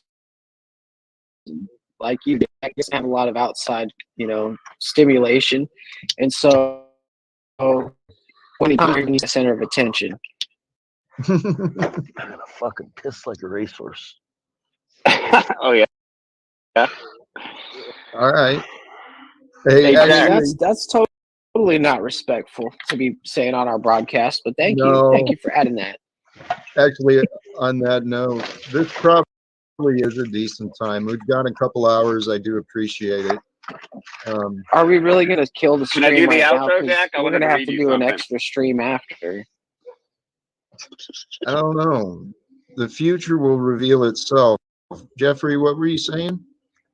I said I just wanted to read something just because it was relevant to earlier. I did a Can second you have debate Allie with. read it for us? No, she's at work. I did a second debate a couple weeks ago with a farmer, and the last paragraph of the opening statement I wrote was really relevant to. Oh, geez, man, it was really relevant to what we were talking about earlier. So I was just going to read it. It's just like one paragraph, but hell exists in war and factory farming. If we're going to talk about harm to the environment, we can't forget to talk about war. Wars kill everything and everything. Crops, vegans, carnists, rabbits, mites, everything. Where in our lives do we see killing being looked at as being okay? In war and animal agriculture, as long as humans continue the psychopathic tradition of death, we will fail to understand our true potential to use compassion in a way that can end the intentional death and suffering of all sentient beings under any circumstances. Incidental harm to the environment will always be connected with human existence. That's why it's important to use these debates to debate these topics in good faith.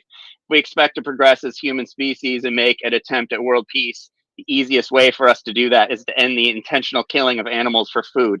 Once we're ready to admit that animals' deaths and suffering is wrong, the next obvious and easy step to take would be admitting that killing humans under any circumstance is wrong. And with that, I'll leave you with a quote from Leo Tolstoy. As long as there are slaughterhouses, there will always be battlefields. That's how that was the ending of that. Jeffrey, controversial position to take. But I respect and actually, I think it's true. Although, isn't it sad? Shouldn't it be the first step is we stop murdering humans? Yeah, well, that's the thing. That's why it's stupid. It's backwards. Completely backwards. Humans are, golly geez. I want to come back to Earth sometime in the future and learn about history and just laugh at the shit show that these idiots were doing. Idiots. I'm talking about us today, guys. Whoa. I think it's only there's only a few of us, and there's Jeffrey, there's Eric. You're not an idiot, Jack. You're a good man. We all are. We're all good men and women. Jack doesn't see it, but But Jeffrey's all about sharing his caring, so you can't hate a brother like that. All right. Hey, guys. I'm going to just go from here. Whoops. I was going to do that backwards. Sorry, I was going to do this just for a minute. for those who tuned in, boy, my complexion looks horrible today. For those who tuned in and joined on the panel, thank you for doing so. I appreciate your attention, your care, your interest, and you know what? God bless. We are all part of a very, very unique experience called life. So find the peace, share the love, and live without fear, brothers and sisters. God.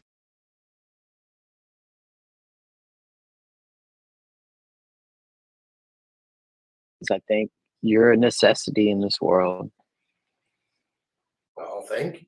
Well, Maybe part of my even though you call me a Jew.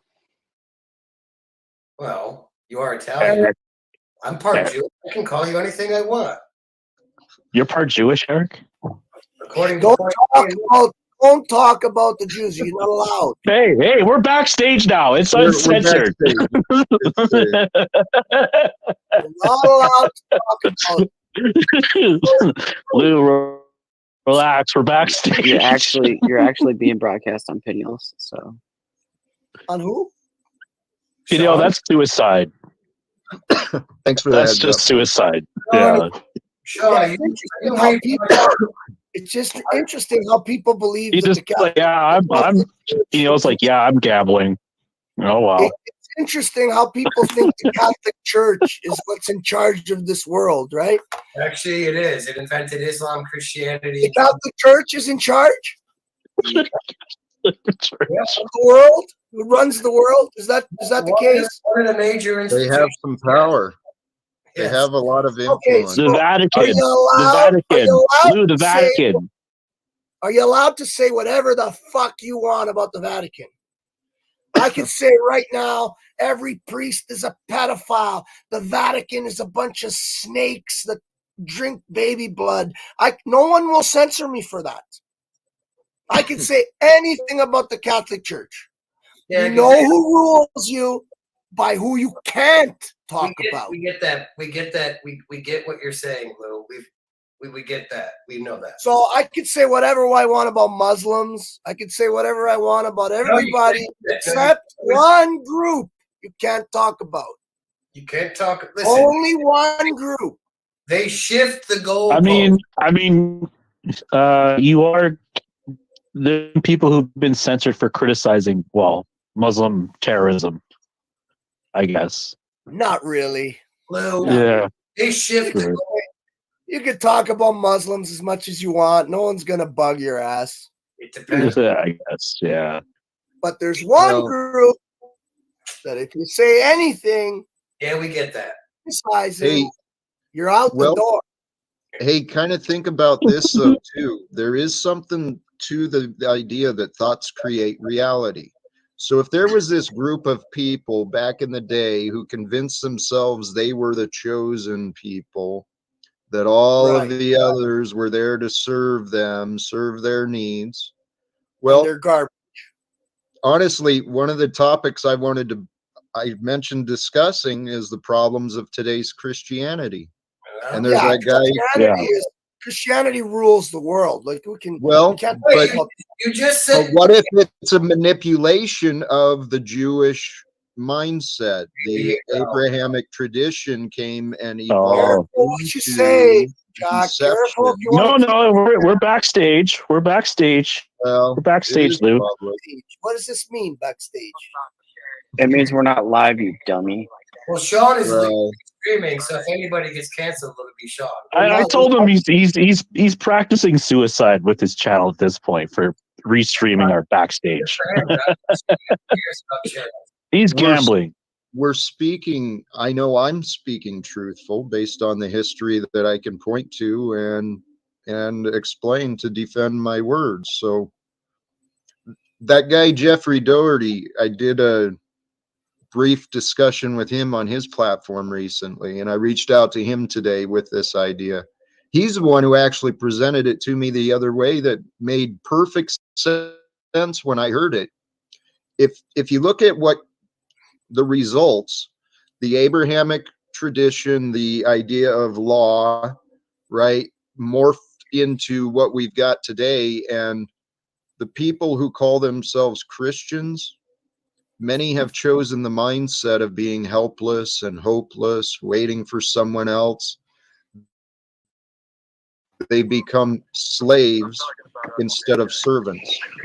Well, Jack, That's the whole Catholic Church. let me It go is. on something important here, because there's a lot of people on this so-called planet or plane or whatever the hell it is.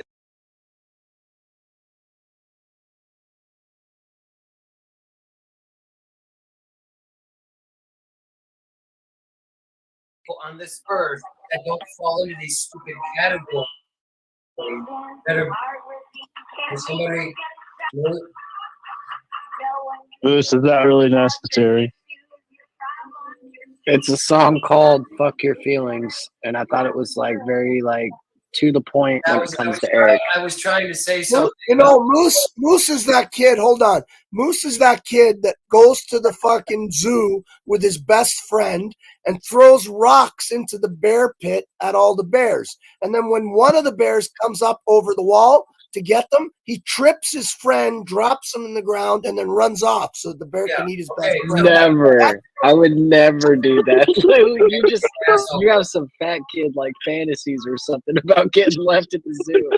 I was trying to ask Jack about what about all the people that don't have a quote unquote group or a / voice that are being Nobody cares about them, Eric. Thank you. That's good for you. I like to hear that. So really, what's going on here? We're backstage. What is this? You're not actually on the live stream? Yeah, why aren't we live right now, Jack? No, What is no. up with this? You just say what you want. Oh, is Well, that why fuck we're you, doing Eric. Don't This call is me we're fucking starting a names. trend. We're starting a broadcasting victimized trend by of it. Okay, so he ended the right. broadcast, but we're just Yeah. staying on. Let's So stop being agents of chaos. If you have something to say it. as long as we stay here, nobody else can see us. Is basically what's going on. Right. You could say I just whatever you don't- want. Yeah, say whatever you want. Sean is re-streaming right No, now. he's not. Well, that's at his own The risk. stream If he ended. wants to get his channel down, that's up to him. Sean, are you re-streaming? Yes or no? No. I just looked it up. It should be easily found if he is or not. Hey, Christos, there's a profile named Christos in the back who was just showing some pretty grotesque images. Appears to Wow. be coming up with the intention to porn bomb. So do you want him up, Sean, if you're broadcasting? He's tricking you. Yeah, Sean is broadcasting us. That's true. You should have just said, "Bring him up, dude." You messed up. Hey, what was that comedian's name? The guy that Well, died. Sean, I'm not streaming now, so it's up to you. I don't care. I see Christo's face, but I don't know the He guy said or his that was someone character else. anymore.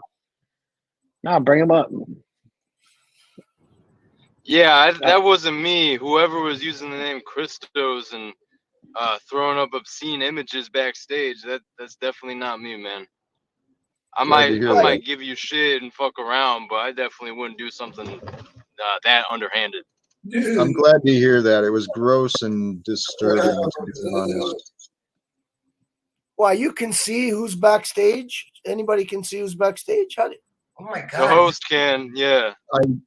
I started this stream, so I've got the administrative stuff. The administrative options are available here. Hey Lou, you might want to sign up for StreamYard for like 1 month just to get familiar with what you're dealing with. I don't know, just a suggestion. Why, you have to pay for StreamYards? Yeah, he can't afford that, Eric. His daughter's moving out. How much is it to go onto StreamYards? It could be free, but if you want 10 like people, you have to pay. $1,000. And how much is Yeah, it? $2,000. $1,000 a year. And be free. $1,000 a year. What are you talking about? 25 bucks $1,000 a year. 25 bucks a month? There's a free. So you said- There's a free. Yeah, there's a free version. segment. Jeez. Okay. I'll I've try it. had good streams on the free version. And you have to do this through YouTube, right? Like you have to go like StreamYards is a No. YouTube thing. No, you go to StreamYard.com, you wop. It's a browser-based application. You can stream. I'm on the free version right now. All right. YouTube, Facebook, da da da da da da. Free version right now. Hey, Lou. Yes. There was a comment just made that reminded me, and I know it was said as a joke, but about your daughter moving out or something. Lou? It's the truth, though. She is I know moving that. Well, Lou, I am a man who does. I didn't want that because I I think know. that she could do a lot better if she Hey, Lou. stays here. It's a hell of a lot cheaper for her. Hey, Lou. But I that's actually, okay. For me, Lou. It's a blessing. Sorry. Go ahead. Well, I kind of agree with what you're saying, but I don't want to press. I'd like to offer, if you and your daughter can, you guys can share your disagreements of me, but if you could allow me to help you guys try and communicate better, I'd appreciate the chance. If she's willing, I'd be willing. Absolutely. Jack wants to be your daddy. Are you willing? Not a daddy role, but as a friend. He smirks. I'd like to try and help as a friend. Relationships and families are very important to me. As long as there aren't any skid marks in the underwear. I had that problem as a kid.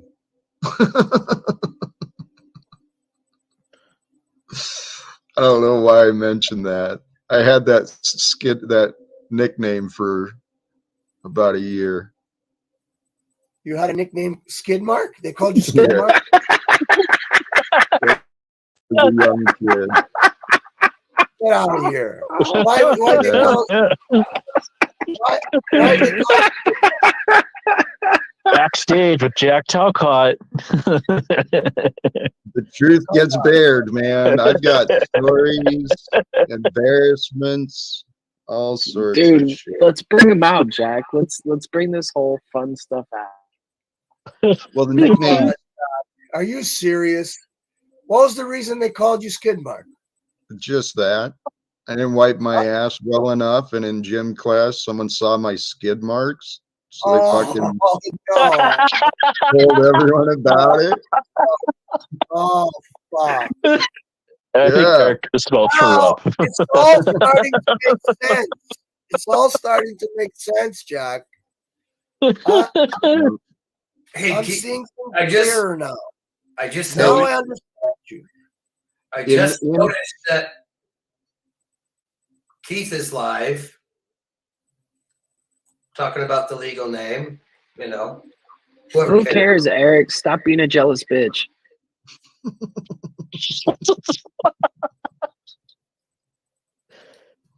Okay, I don't Eric, know. I noticed you have what is that, Chinese or is that Japanese or excuse my ignorance? Chinese. On Chinese? Okay. Japanese written languages uses 3 forms of written language, which uses kanji, traditional Chinese, and then Latin based. So it's Chinese. Language is interesting. He's a do not communist. understand. Oh, I'm a total. Nice try, Moose. Really, seriously, get something new, buddy. Is your wife a Chinese spy by any chance at all? I'm Just kidding. I'm just kidding. Oh, actually, that's a whole nother topic that I'll be addressing in the very near Eric, you better watch out. You might get thrown out backstage. We're not broadcasting. Hey, keep your cool, Eric. Keep your cool, because one day I might have the key here one day, and then you come popping off at me, and I'll just take you out the back door and toss you off. Oh, so you want to be an authoritarian little control freak? Is that what you just said? Of course, you know how I am. Oh, there you go. Thank you It for. all comes out. There you go. However you want to paint me. You want to take me out to the woodshed and do some daddy stuff? I mean, that's not going to happen ever, Moose. Ever. Well, that's what we do. That's what we do to commies. Oh, I'm a commie. Okay, can you define that? Hey, have you ever looked into the money that was spent in the anti-communist propaganda?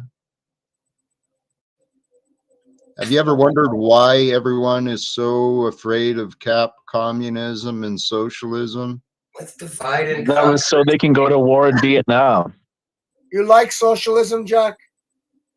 Listen, the church. I'm a socialist.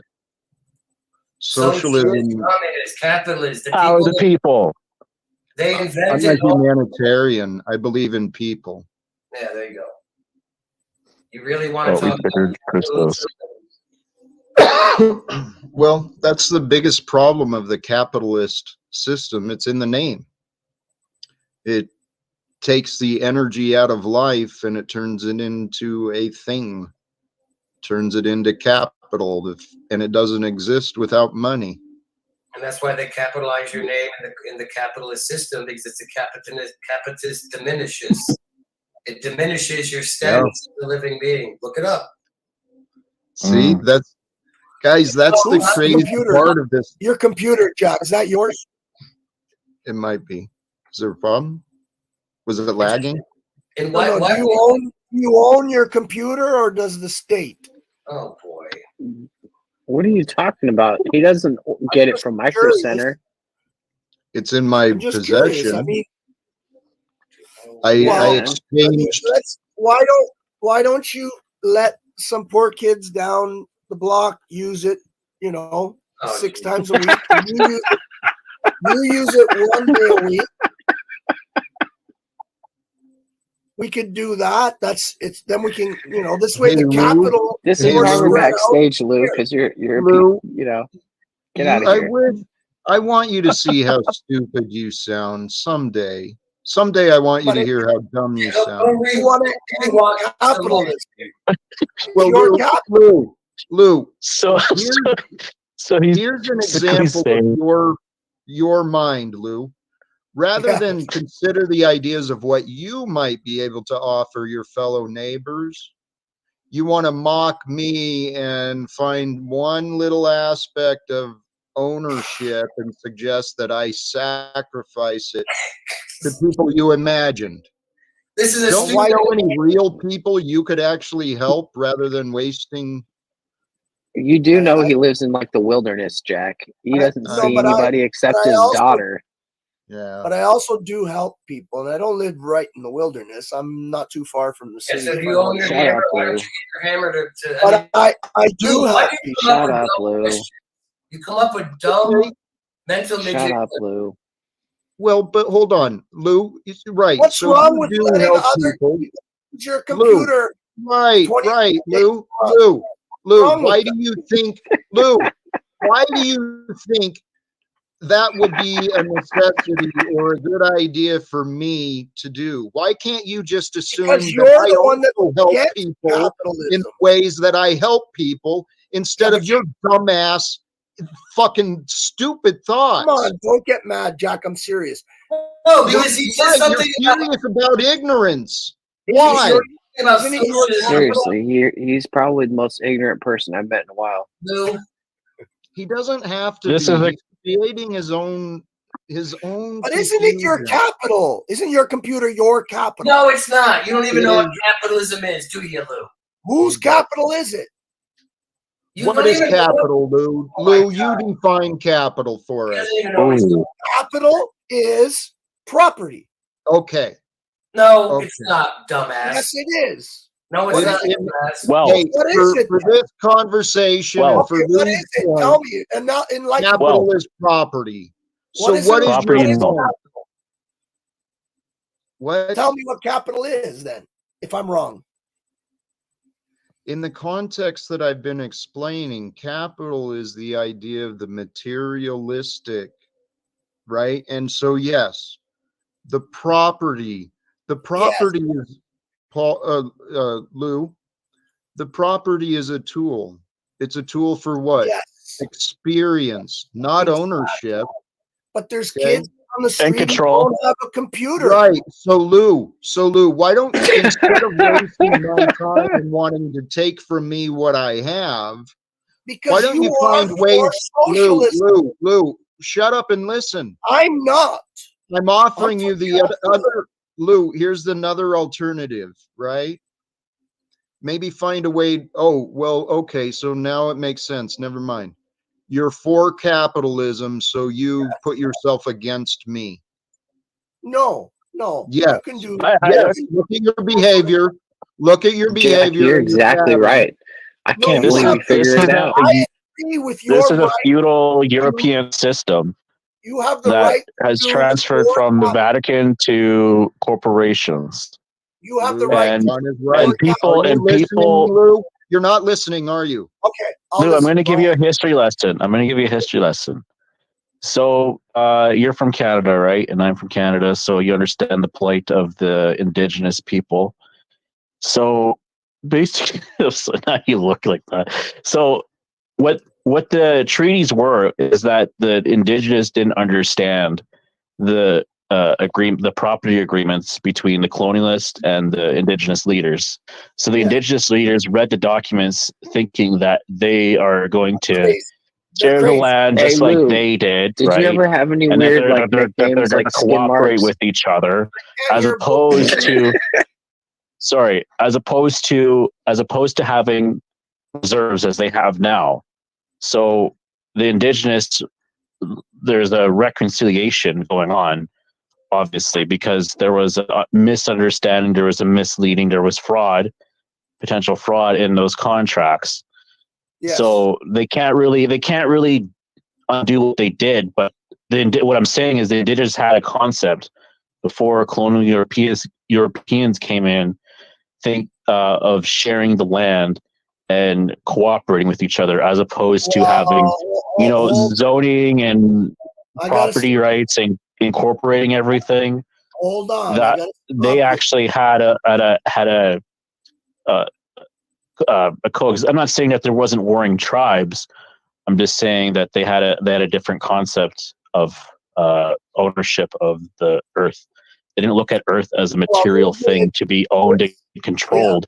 They looked at it as to live with it, right? Yeah, they signed all the treaties to give the land away because they thought they were being smart. Because in their mind, they believed these idiots are going to give us all this stuff to own the land. No one can own the land. So they were being a little bit, let's say, sneaky. They weren't saying, "Hey guys, listen, better you don't give us all these blankets and all these guns." Hold on, let me finish. No, let me finish. So who was smart? Who was smart? Can I finish? Obviously not Lou. Can I finish? Lou, can you stop creating chaos here? Can you just go? Let's say Can you I'm go a native. so we can have adult conversations? I'm a native, right? And I'm on this land for 10,000 generations. And here Hey, you Skid come, Mark, John can you get Vance. this guy out of here? John Vance comes along and he says, "Hey, look, man, I'm going to give you guns. I'm going to give you pots made out of steel. I'm going to give you swords. I'm going to give you these beautiful wool blankets. You've never seen wool in your life. I'm going to give you all these things. You just sign this little paper with whatever mark you want and say that I own this land now." And I say to myself, what? These guys are really dumb. Like, they want to give me all this stuff and they think they can own the land. Was right? there an end to this? So the natives said, "Sure, let's take these suckers. Yeah. Take them for everything they got." And so they took everything, and they didn't realize that eventually they would actually own the land. They don't own the land, but they would create constructs in order to take them from their land. They didn't realize that that was a possibility. To them, they were fucking getting the long end of the stick, right? They were ripping them off when they took all the shit that they took to sign a stupid little mark on these papers. So you're the judge. You're the judge, Lou. Lou, you're the judge. Roll away with their guns and their pots. What is your point? What is your You're point? not following me, are you? Well,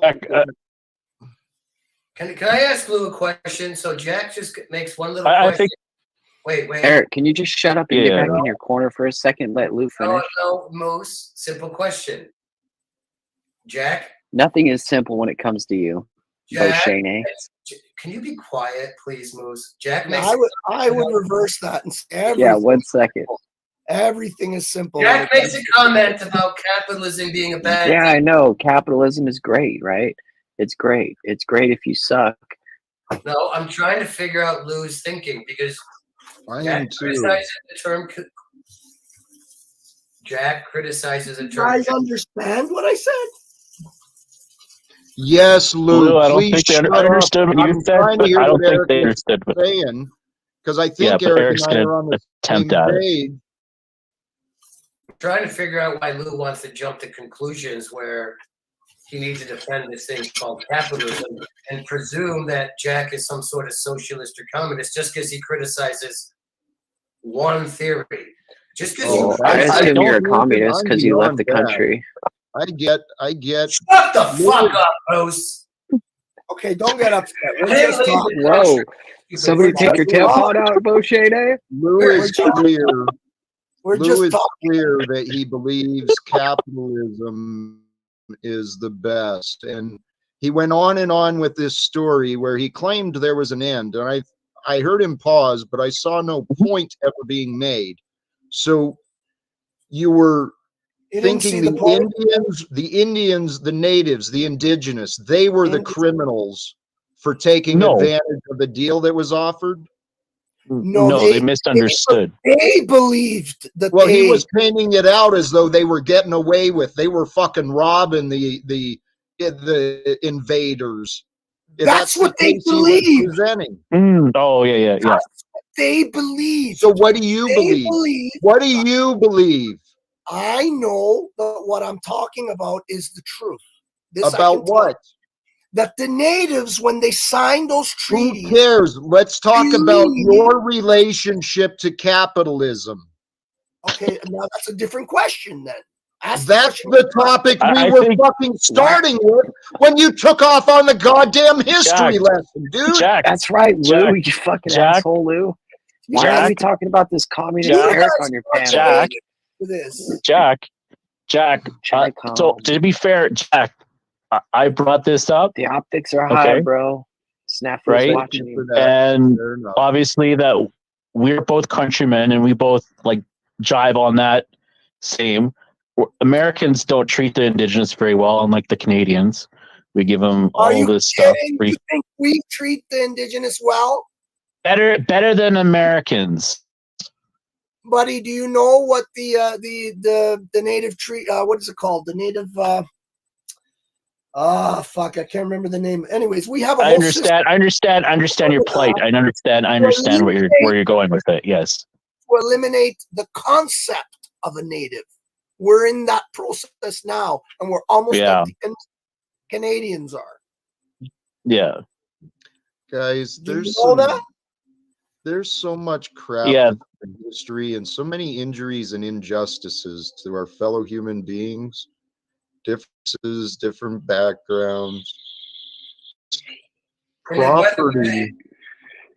The history is that the cuckery. The natives came over the land bridge from Asia, and there was people here before that were even here before the people you're talking about. So why are we doing these history lessons when everybody here knows damn well the history's effed up in the first place? Jack has mentioned a million times we're trying to live in the moment, and Lou wants to come on with a freaking quote unquote his story lesson. Yes, you did. You did. No, I didn't. Holy Eric, shut up, you fucking chicon. I just expounded on it.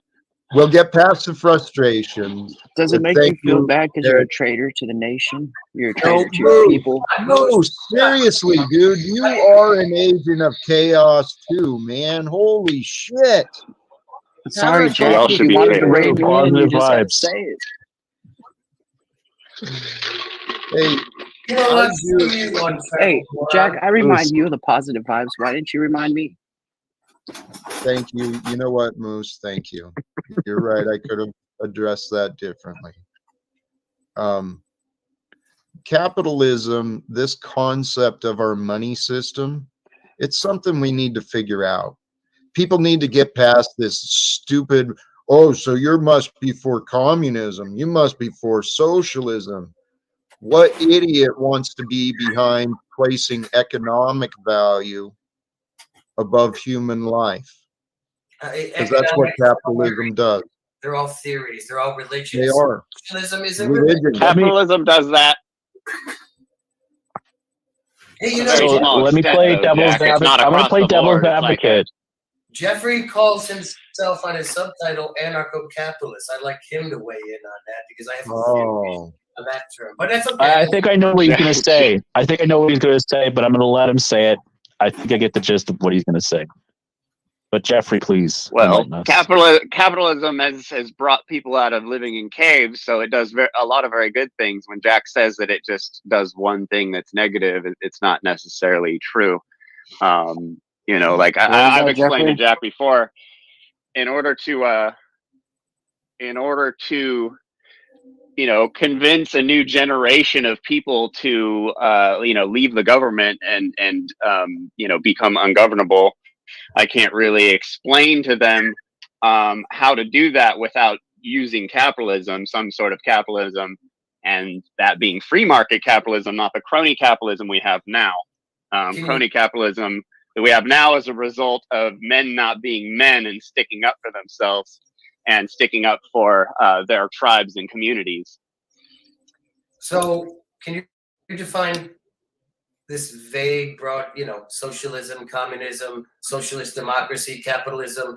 Can you define capitalism? Because, you know, I like terms like entrepreneurship, stewardship, inventiveness, adaptability. These are action words.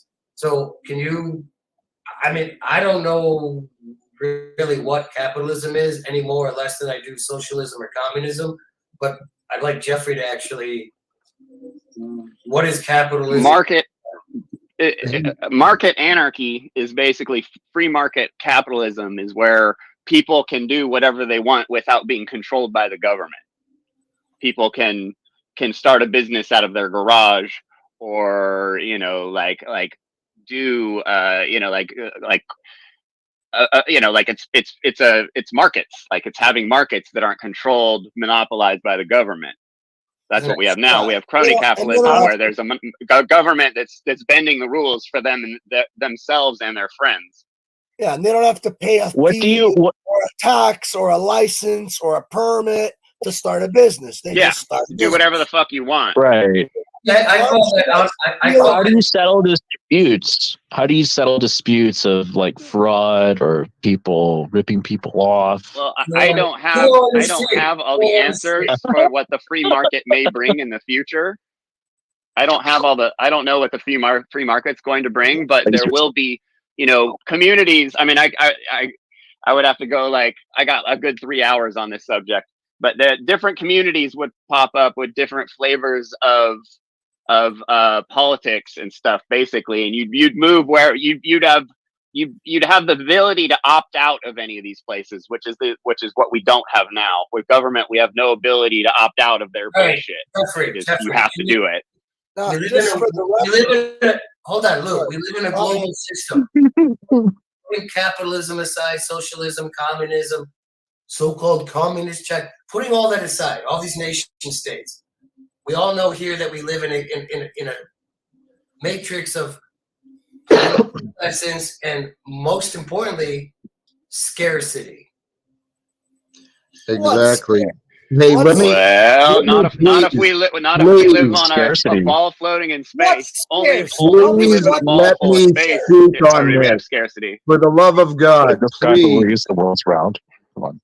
What's scarce? That's all I want to know. What's scarce? Just give me one thing that's scarce. If you shut up, I'd be the government's happy to convinced answer. us that everything is scarce when it's not. Exactly. That's the thing. Right. Exactly. Here.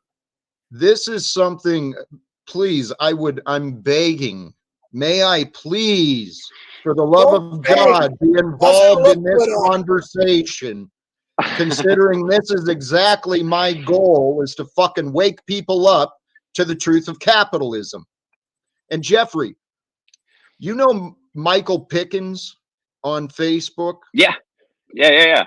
Libertarian guy. I'm assuming you guys have similar ideas. Michael is a guy from my past where he refused to allow us these conversations. He would listen a little bit about economics. Yeah, but then libertarians are really hard to talk to about this stuff. Libertarians We're very hard to talk to. Hey, the only reason I wouldn't identify myself as a libertarian is because of the stance on free markets. They don't stand for workers' rights. They don't stand for equality. They stand for the profit debt-based system. Oh, hold on. Well, the last time we talked about this, Jack, we got to a point where it's like I was asking you in your Jack land, where there's no money and stuff like that. How are you going to control people from not selling, Eric, I making their really own do like money, you. I was just being a dick. and bartering and stuff like that? Like, how When would it you comes to control Jeffrey, those people though, like, within I your really don't care. community? Jeffrey, can you repeat yourself? Because Moose had to come in and say something dumb. So can you back up like 30 seconds? Thanks. What was I saying? You were bringing up there'd be no restrictions on individuals bartering and still doing. Oh yeah. So my question to you was, how would you stop from organically happening within your system? Because in my system, your jackland happily, in my system, which is an anarcho-capitalist system, you're allowed to have your community where you wouldn't have money. And you'd have the ability to leave that community if you want and go to other communities. So like what I was saying earlier, in order for me in my lifetime to convince anyone to leave government, I can't sell them on, we got to get rid of money. It just seems too hard of a sell when I can sell them on getting rid of the government and using, free market capitalism to make all of our lives better and to make all, use basically corporations' greed for the good of a community. I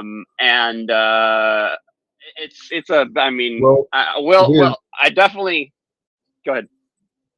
Jeffrey, exactly what you said. That's been the biggest challenge that I've been facing, especially with the libertarians.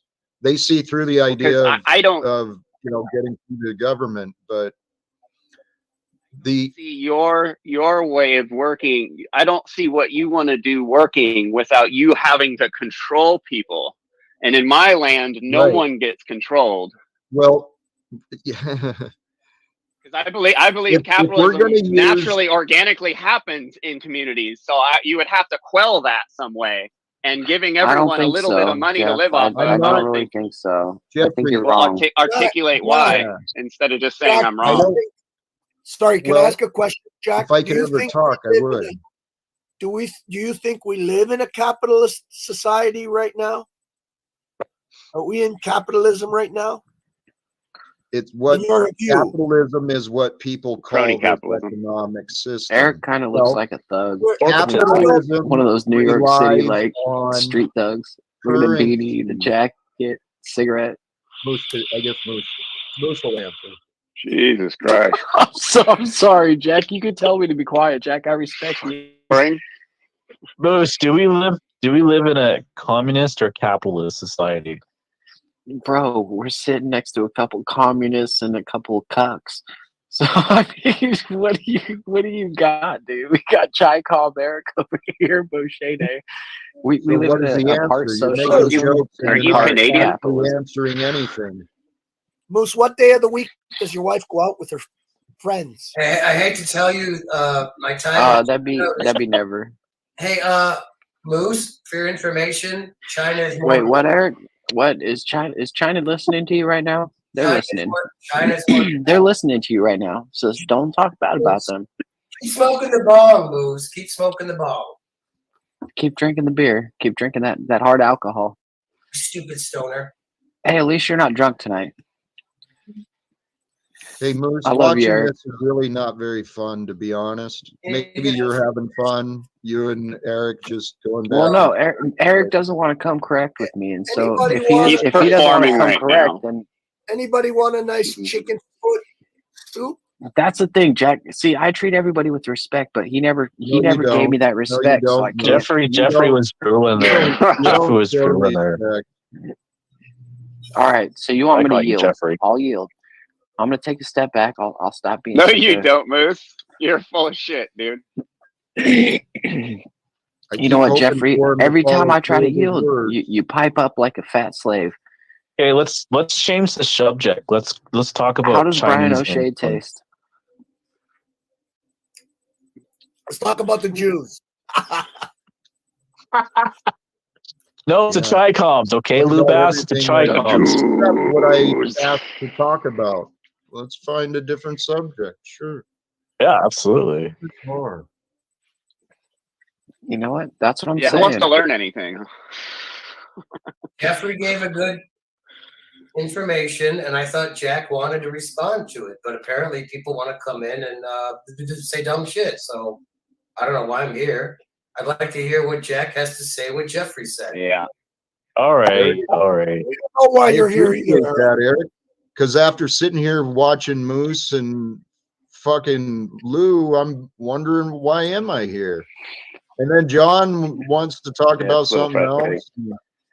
You know what, Jack? You're right. I mean, apologize. we kind Let's of not do this. like I know the talking points already. I know the Let's go talking live points again, so already that way we between don't the feel two like it's subjects. backstage. You know what I mean? Like, Yeah, we're not okay, a you know it broadcast all. here. We're Hey, just you know it all. So But maybe we this can is a suggestion. let's just empty this out and you guys can go on with your day. You already know it all, Come John. on. Don't do Lou, it, Jack. you know it all. Fuck. I don't You know fuck insist all. on I'm giving just- everyone lessons. So Yeah, sorry, Jack. I'll shut up. I know nothing. All I know how to do is Jack, eat I'm chicken. yielding. I apologize. That's all I You know how can to talk do. about the lack of communism and care, the capitalism. lack of respect is just dumbfounding. I mean, I'm Dude, it's not, bro. honestly, We're I'm here trying for to you. be Me and patient. John came It for really you today. is. No. Moose, you're Hey. just performing. Jeffrey, serious to God, there's Yeah. something going on, and we are the solution. This capitalist system, there's alternatives around this. And here's something I trust. Our governments and the money system are tied together. You can't have one without the other. You can't dissolve one without the other. They exist codependently together. So the solutions for how is it going to Well, work? yeah, the dollar sucks for sure. The only reason the dollar exists is because the American government has the world believing it has value. But the only reason the world believes the American government has value is because they've been lied to about the American dollar. It's a big fucking sick joke. It's the Like only when you say like fuck capitalism, is that like the government with Pretty is that much like just fuck mainly you, the Jeffrey. dollar? Is That's what just it was. all currency Jeffrey, whatsoever? does it sound like Jack's going to say end the Fed soon? I've been Do you think saying we should end the Fed for a while. Yeah. For the I'm record, trying to find unity here. Jack. Yeah. What's wrong with ending the Fed? Jack. For the No, record. I'm just trying to find unity between the two subjects. Jack. I think ending the Fed's a good thing, right? There we go. Jack. For the record, I mean, even Jeffrey should be able to like admit that ending the Fed's good. I don't think it goes far enough. What are you talking about, dude? I You know, think I've we met gotta- Ron Paul. Like, I've had Yeah. breakfast with a guy. Like, I was talking about in the Fed fucking when you were probably Did you give him a shitting in Hummer your too? diapers. Good for you, Jeffrey. So Jack. here, Do you yeah, open your Eric, mouth you've been for every trying to man in speak. power? You just asked Moose, Moose, hold on, go ahead. I'm sorry, you said hold on, go ahead. Do you want Jack's to even hold on or alive. go ahead, Jack? Eric was trying to say I'm trying to ask you a something. simple Oh, question. sorry. Please. When you're talking quote unquote negatively about capitalism, are you selling socialism or communism? Okay, now can we progress from there? Thank you. Lou doesn't seem to understand that. Just because you say something about capitalism, you know, I'm a Chi-Com and you're a Com. Well, I mean, it's like it's funny how people jump to. I think No, we're it's not getting funny. past that. We are getting So past that. what I would think. you like to do? Yeah, that's what Jack was just saying. What would you like to Saying do? there are different flavors of. Other than Well, capitalism, I what think would, it's Jeffrey's turn in the barrel, folks. what would be the best system, Jack, for you? I believe for the world, an open and free resource-based economy. It could be managed very easily using electronics, and we could use mechanization and electronics technology to help advance the standards of living for humanity around the world. Bruce Lee put it perfectly. I don't believe in systems. How about that, Lou? How about you get it, the systems-based approach out of your head for a second? Could you try that? I'm good with that. Yeah, but we're talking about systems here right now. I just thought that Jack had a system in mind that he was I preferring. don't believe in systems. I shit on systems. That's what I'm here on earth to do. God The is only using- thing you shit on, Eric, is a fucking I toilet, shit on you you, little bitch. You Is there a fucking way, 5 Jeffrey, person you people. and I can have The only this 5 people that watch your conversation? fucking stream are a Jeffrey? bunch of How losers. much you had to drink? If Yeah. he's had a lot to drink, Fucking this is bullshit. I'll go live. There you go, Moose. Embarrassing. Wherever, Fucking embarrassing. however, You're this is just embarrassing. fucking nonsense, though. Moose, you feign respect. You claim to care Because I don't about. respect Eric. He's a fucking Chinese You're communist. disrespecting Fuck you, everyone by your interruptions, Moose. Jack, I never once meant to disrespect you, brother. But you Don't continue buy to into do his it over and over and over, and I don't understand. I'm in a learning phase. You're gonna You're a scumbag. you're gonna have to Tell you learn how what. to filter yourself. I'm gonna leave, and if Jack, don't be offended. Camel no filters are the best ones Don't to be smoke, offended alright? by Moose, Eric, Jack.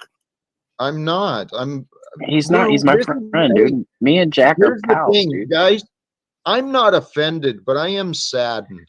I'm Why are saddened by you the saddened, Jack? because Should of be. the lack, because you guys have no fucking respect for time. Yeah, Okay, that's that's right, fair. Find Moose. a Got purpose, no and you'll respect. start caring about how you share You know what? time with other people. I'll sit here and I'll Yeah, be quiet. selfish You guys prick, talk. wrong with I'm gonna dude. sit here and say nothing. Selfish. You Be guys don't more want me to say respectful. nothing. I'll just Maybe sit here. Jack is right. Maybe we don't respect time. Be more respectful for the time. Moose. Be more Time respectful. Moose. doesn't exist, Lou. You fucking communist.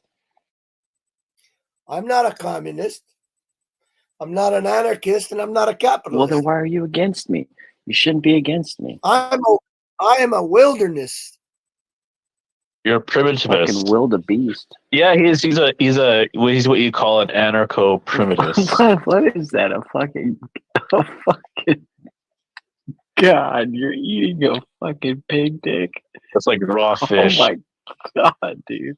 You raw fish. What talking about? You guys blind? You can't see what that What is? is it? What is it? Chicken? Looks like a fucking chicken foot. Oh, you ate a chicken. I'm eating chicken foot soup. Chicken You foot guys never, soup. what's the matter with you? You guys never That's had great chicken foot soup? content. Doing some voodoo over there, aren't you? What's the matter with you guys? You never had chicken foot soup? No, I haven't. You guys were sick. Isn't it crazy how Blue, the I'm conversation just vegetarian. gets so much better when they leave? What? You're retarded. I'm vegetarian. What? I don't eat Oh, meat. you are retarded. Oh, you are Are retarded. you serious, John? John, no. You're Yeah. fucking around. No wonder There's not he's enough halal meat around, so I just turned vegetarian. not Halal enough what? meat. Halal meat. It's like a animal's slaughtered in a certain way. Like you have to let it bleed out. I Yeah. love the halal system, by the way. For the Ah, record. all right. You know what? Maybe I'll buy some meat from you then. It's a beautiful way to kill an animal. It's very low suffering, but you have to do it correctly. Yeah. Sorry, my voice is gone because I have a cold. But the way the Muslims do halal, the ones that know how, because I've had Muslims come here and I say, no, stop.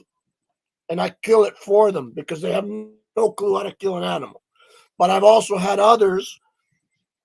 One in particular, this big freaking 2,200-pound bull that I had, and this whole 3 families came to share this bull after Ramadan.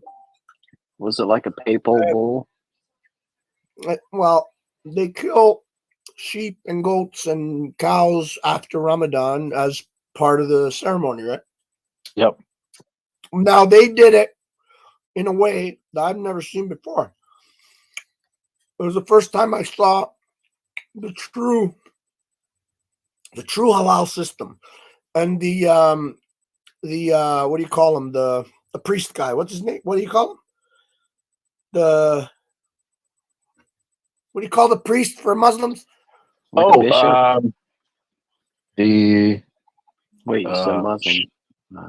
Sorry. Come on. Why am I blanking on this now? I know, me too. Fuck. Fuck. There's a lot of shit I blank on right now. I don't know why. Well, me too. Right now, I know it. Fuck. I should know this. Fucking idiot. I don't know why. I know what you mean. Yeah. Okay. I can explain everything. I just fucking have a hard time putting it. Moss. Fadim. No. Yeah, you're close. You're getting there. Oh my God, why can't I think of this? Oh my God. What a brain fart. Come on, chat. I'm sorry. Ask Jack, yeah. What is it, chat? What do you call the Muslim priest? Fuck, man. So embarrassing. The Imam! Oh my God, I'm a fucking retard. Fuck. God damn it. Oh, the Imam comes and he gets all the wait men. a second. That girl that's a senator, Iman Omar or whatever, is the same as like a that's Muslim. Elon. No. That's Elon Omar, not Imam Omar. It's Elon Omar. Imam. Okay. Yeah, she Elon, married her sorry. brother. Anyways, they come. The Imam gets all the men together. The women stay outside. The kids, all the women, they stay outside. They prepare a nice area with plastic, whatever, where they're going to cut it up. And he talks to the bull in his language. He says his prayers. Then they put ropes on his feet because this thing was 2,200 pounds. This was like a car. And I thought they didn't want me to shoot it, right? I've had other ones where they got me to shoot it in the head so it falls. But these ones didn't want to do that. They wanted to do it full halal. And they tied his feet so he couldn't move. And he relaxed, this bull, somehow after the prayer. And then they just, with this super, super sharp knife, they put it behind him standing up because they couldn't lay him down. He was so big, right? Generally, they lay the animal on his side and the animal just surrenders. And he surrendered on his feet. And then the Imam went to his side and just went like this, so quietly and slowly, and just saw the blood drain. Yep. And then the bull, he didn't. I think I know why Jack's mad at me because I took a clip of him talking about being skid mark in high school. He didn't do anything like that. He just literally went down on his knees. He laid down as if he was going to go to sleep. He went on his side, and it's like he went to sleep. No fighting, no nothing. I was blown away. I was really blown away. I find halal meat actually more tasteful than regular meat. Well, listen, I'll tell you right now, the halal meat you're buying at the store is not done the right way, okay? Yeah. It's just I need to go by your place and get halal meat. It's horrible the way they do halal meat in the factories today. Horrible. Yeah. At least the English or the normal way, the way the Canadians, Americans, whatever do it, they bolt the animal in the head. So they put a bolt through so that the animal's brain is killed instantly and the animal falls, and then they lift it and cut the throat. But the animal's unconscious already.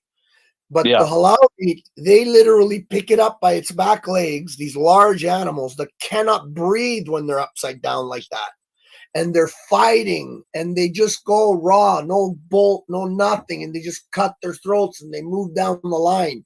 They say a quick prayer, like as if it probably they don't even say the right prayer. They just say a bunch of words, they cut its throat and it moves on down the line.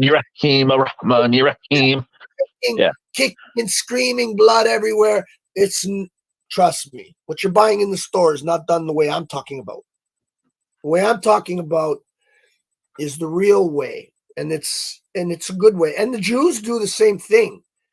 They do a very similar thing, the Jews, where it's Did you know in the Quran it actually says to read the Torah? yeah, I know. Even like the Muslims, if you mention Jesus, they say peace be upon him. Mm-hmm. The Jews, when you mention Jesus, they say he's boiling in a pot of shit in hell. Right? Yeah. That's just the reality, right? They don't like Jesus because of what he came with, right? Moses came with 10 laws, right? Yeah. And through those 10 laws, gave them the ability to be the rulers and the chosen. Jesus took that away from them. And he said, no, there is no chosen. We're all chosen. And the golden rule became the only law. Do unto others as you would want done unto yourself. So if you do to a slave what you would want done to yourself, you wouldn't be a slave. And the Jews believe in slaves, right? So do the Muslims, right? Jewish believe in this ethno superiority of that's right. Jew and Gentile. Their cult is a blood cult. Yeah. It's about blood. And you know what the sad part is? The Jews that actually run this world, they're not actually Jews. They're fake Jews. That's the sad part. Aren't they like Christian Khazarians or whatever? conceptive. Is that what they're called? Khazarian? No, that's the no. It's a biblical reference of like a synagogue of Shaitan, genetic Jew. Yeah, synagogue of Satan. Yeah, that's who rules this world. Right. That's why you can't talk about them. I mean, Kanye West was onto something when he was talking about. Remember, he got mad at the Tim. I don't know if you saw it, but he got mad. He was on his podcast called the Timcast, and he was getting mad because he wasn't allowed to name names. You know what I mean? I'm just like, well, if you want to get to the truth, like if this podcast is about truth, right? Well, why can't I name names, right? And what they are and what their ethnocentric strategy is. Do you believe that Kanye West is genuine? That he's genuinely who he is, who he says he is? Do you believe he is? I you know what? There is a modicum of truth, but I do feel like he is a puppet, kind of. He's a come and go kind of. He's not just a come and go. He's playing. Kanye West played his role. He did exactly what he was told to do. He instilled fear into the populace so that the populace, every time they speak the word Jew, become afraid. So he was there to do that job, and he did it well. Right? He did it very well. But don't kid yourself. But I mean, the media, like the media will demonize anybody who dares raise up this subject, even in grassroots levels too. They'll demonize you and even accuse you of hate speech and all that stuff. Yeah, of course. Right? You know what I mean? So they've been always at this. They've been always at this, right? Yeah. So it's not just Kanye West thing. No, but Kanye West, because in the last few years, there's a lot of truths that started to surface on the internet. Truths about the people that rule this world. So these truths were starting to spread a little bit too far for their liking. Yeah. And that's why they brought Kanye West out.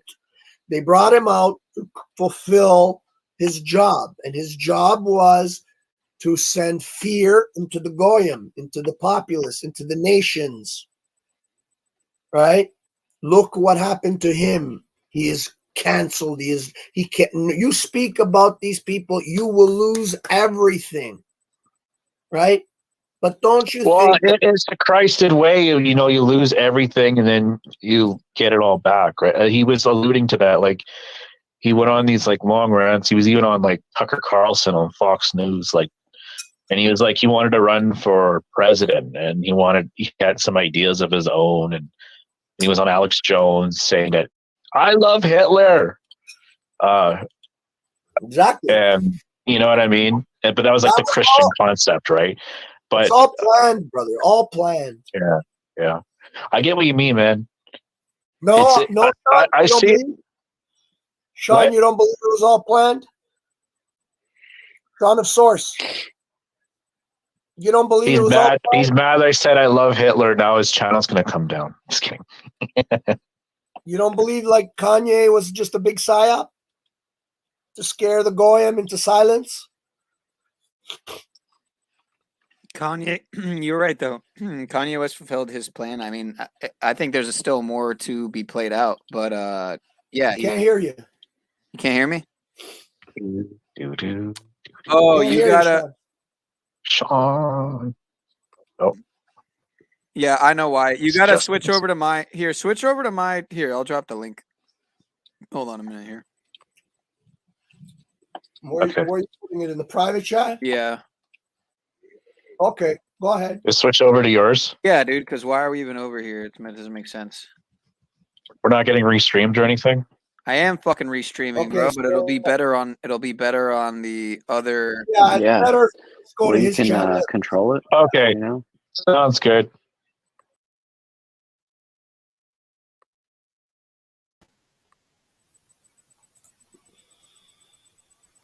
Oh, wait, what? Hold up.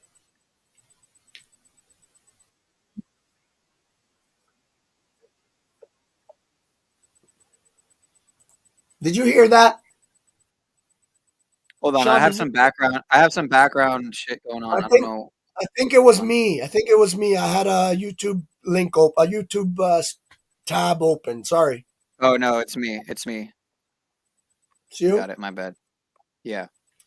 Oh my God, I'm sweating. I'm sick, and I made some chicken feet soup, and now I'm Nasty. sweating like a horse. I'm sweating like a horse. Come on, you don't Sounds like gross. you don't like a couple chicken feet once in a while? Come on, look nice. Look how nice. Not Come my on, thing. look, look. Personally. All that collagen is going right to my throat, to my Yeah, but you're sinuses. gross though. It's okay. Tomorrow I'm going to be good. My cold will be gone. Yeah, I'm trying to tell my mom she needs some herbal tea, and my someone else who's sick who I talked to on the phone. Buddy, go get her some chicken feet and make a nice chicken feet soup. You're kind of No one gross, wants dude. to eat Yeah. chicken feet soup. She'll be good in one day. All right, I think You'll I'm see gonna just. tomorrow. You'll see tomorrow. My throat will be already cleared up. My nose, everything. I'm gonna help everyone out here and just do one of these. Wait, no, that's not it. Wait, no, that's not it. Hold on. There we go. Inception.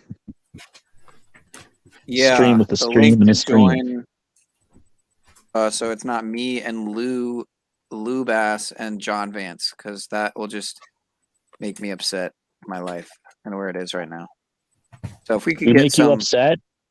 Your life is a we could mess. get some. Yeah, if we could get some different energy up here than chicken feet Okay. and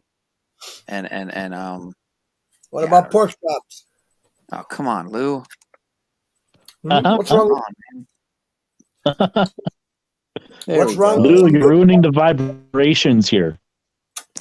What's Much wrong better, with much pork chops? better. Exactly what I was hoping. Oh wow, we got women. Wow. It's not sausage fest. Yay. Yay, it's me. What up? Life. Are you off work? I'm guessing now. Yeah, I have a day off. Well, actually, I called off work tonight. There you go. Yeah. That's I'm gonna progress. I'm switching seats with Josh. Say hi, Josh. Hi, everybody. What's There up, he is. bro? Good to see everybody. There we go. I'm listening. What have y'all been up to today? You want some chicken feet soup? No thanks, sir. No, he said he was a little grossed out by your chicken. It works, but I'm no thanks. I'm not sick. I don't need it. Thanks. Is Jack restreaming right now? I just got a notification. Is he restreaming with Jeffrey Phillips about capitalism right now? But Yeah. Josh just told me that they're debating Jeffrey Phillips and versus Jack Talcott. Yeah. Oh versus man, Talcott. you know what? I've heard these talking points so many times, and I was in backstage. I may repeat You know what I mean? It's just it's just the same. I know the script already, but we can I don't watch think this it's again. It's not a vegan thing though, is it? No, I don't know. No. You have no description, so I don't know. It's an anarchy thing for Jeffrey. Oh, okay. Hi, What do you Lou. guys think? Jeffrey. Hi, Jackie. How are you? I'm good. What do you guys think about the capitalism or the anarchy thing or the capitalism thing? I think some people in went this into community YouTube just mistake to- me as an anarchist or a libertarian. I no longer lean that way.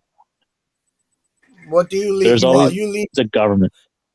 I heard you earlier on the stream. It sounded like you were leaning towards Sharia law.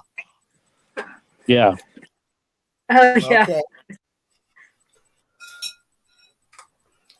Oh yeah. See, If he John. turned his. Oh, am I too loud? Yeah, you always are. Not, like I'm Pretty really much trying to always, yeah. I know. Well, I'm okay, really 90, I have a loud 90% voice. of the time. I'm trying to like you Okay. more. So, but like if it was just Don't do that. just the volume was down a little bit, like it makes me go like this when you're talking. You'll, Am I loud? Hey, how was you'll that be let skid down. mark? How was Am I that too clip? loud, Sean? No, you're all right, No? Lou. You're a little loud, but you're all right. Okay. No, I think you're good. I'll All be right. the voice checker for everybody. Okay. Okay. Moose, is that you, Moose? I can't see. Check. Yeah. Yeah. Hey, how'd you like that clip? That clip was great. Josh was howling. He's still howling over it. Good old skid mark. I love Gotta it. love it. You know what, Josh? Tell them what Josh is going to tell you what he said when he heard it What part? about this. What you said? Why the reason Oh, why? because he's a lazy ass. You don't have skid marks in your drawers unless you're lazy. Skid mark? Yeah. I had that problem as a kid. It was lazy, which is carried through. I Oh think. yeah, that was I don't know backstage. why I mentioned that. I had that. Guys, that was skid backstage. Total nickname confidence. for Come on. about a year. Maybe his mama You had a did. nickname, Yeah. Skid Mark? They called you Skid Yeah. Mark? As a young kid. Get out of here. Why they Yeah. call you? What is it? Backstage Yeah, with Jack oh, yeah. Talcott. The truth gets bared, man. I've got stories, embarrassments, all sorts Dude, of shit. let's bring him out, Jack. Let's bring this whole fun stuff out. Well, the nickname, Are you serious? What was the reason they called you Skid Mark? just that. I I tried, like my ass dude. blowing up, and in gym class, someone saw my skid marks. So Oh, I fucking told everyone about it. Yeah. Wow, it's all starting to make sense. It's all starting to make sense, Jack. Hey, I'm seeing I some just- clearer now.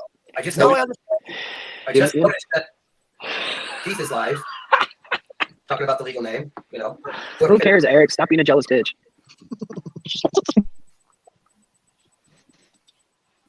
Yeah, I was a little rough tonight. I'm sorry.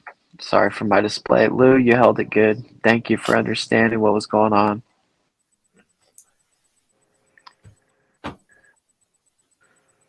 So shall we, gentlemen? What do you think? What are we doing? Let's do. Oh, La- the ladies- capitalism ladies stream? forum?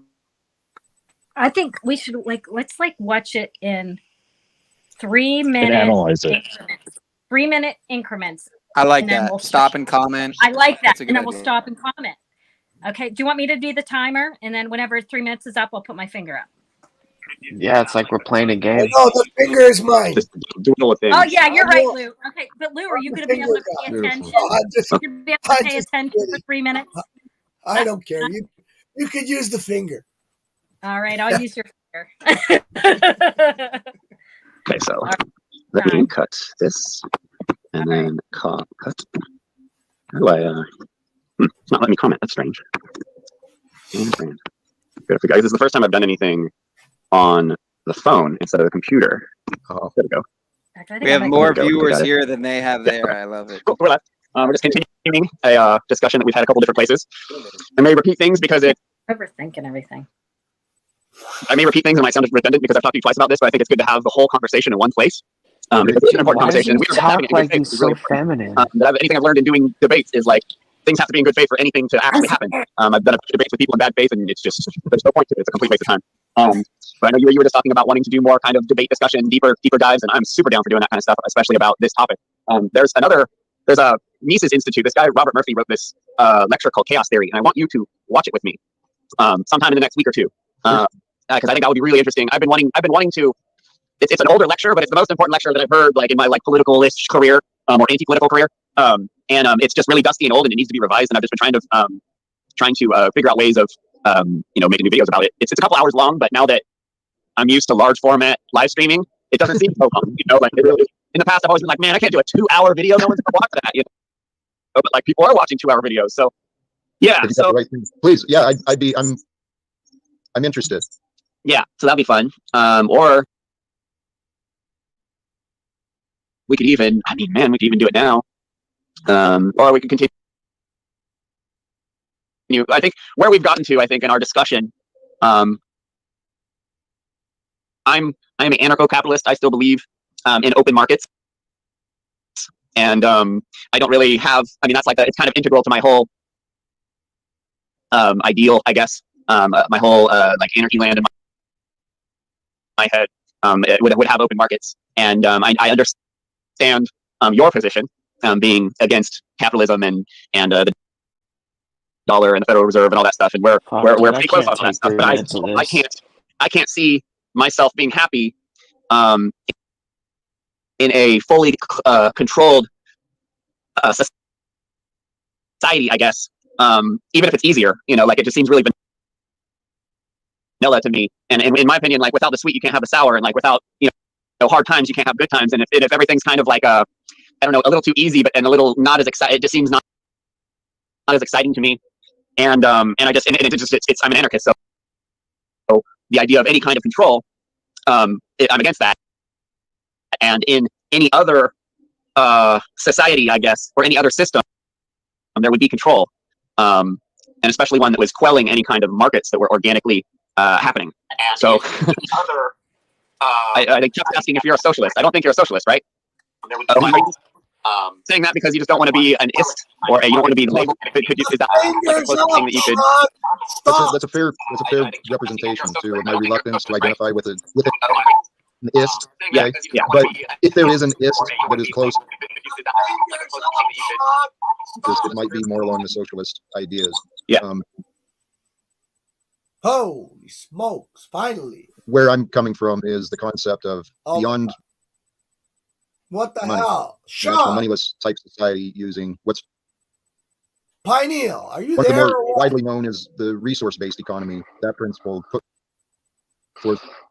I learned of it from Jacques Fresco, but it's really kind of. I haven't looked right. I've kind of seen a little bit. Can you explain that to me? The resource-based. As I understand. Pineal, are you asleep? It is the idea of an open hell? and a truly free society where the knowledge is freely shared, the resources, energy, it's all available. And the idea behind the resource-based economy is Jack just watched Zeitgeist and he's just regurgitating Zeitgeist talking points. Then we can allow technology and mechanization. We can create oversight using the technology so that there's public oversight in the direction of choices that affect greater population. Shane is on there now. And it's not so much to eliminate the idea of markets. It's actually, in my opinion, it would actually create truly free markets where people bring their talents, resources together, creating and innovating, bringing products to be shared.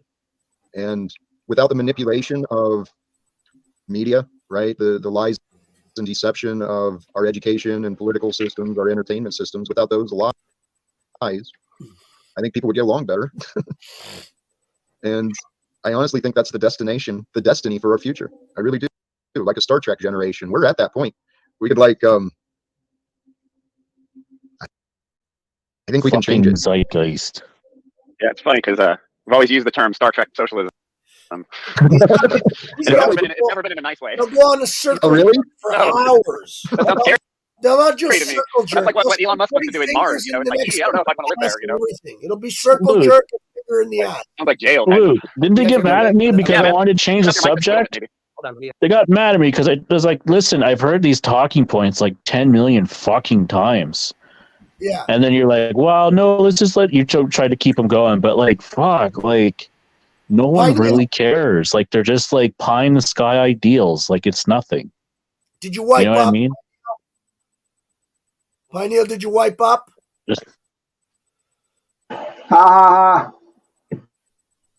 You got skid marks now?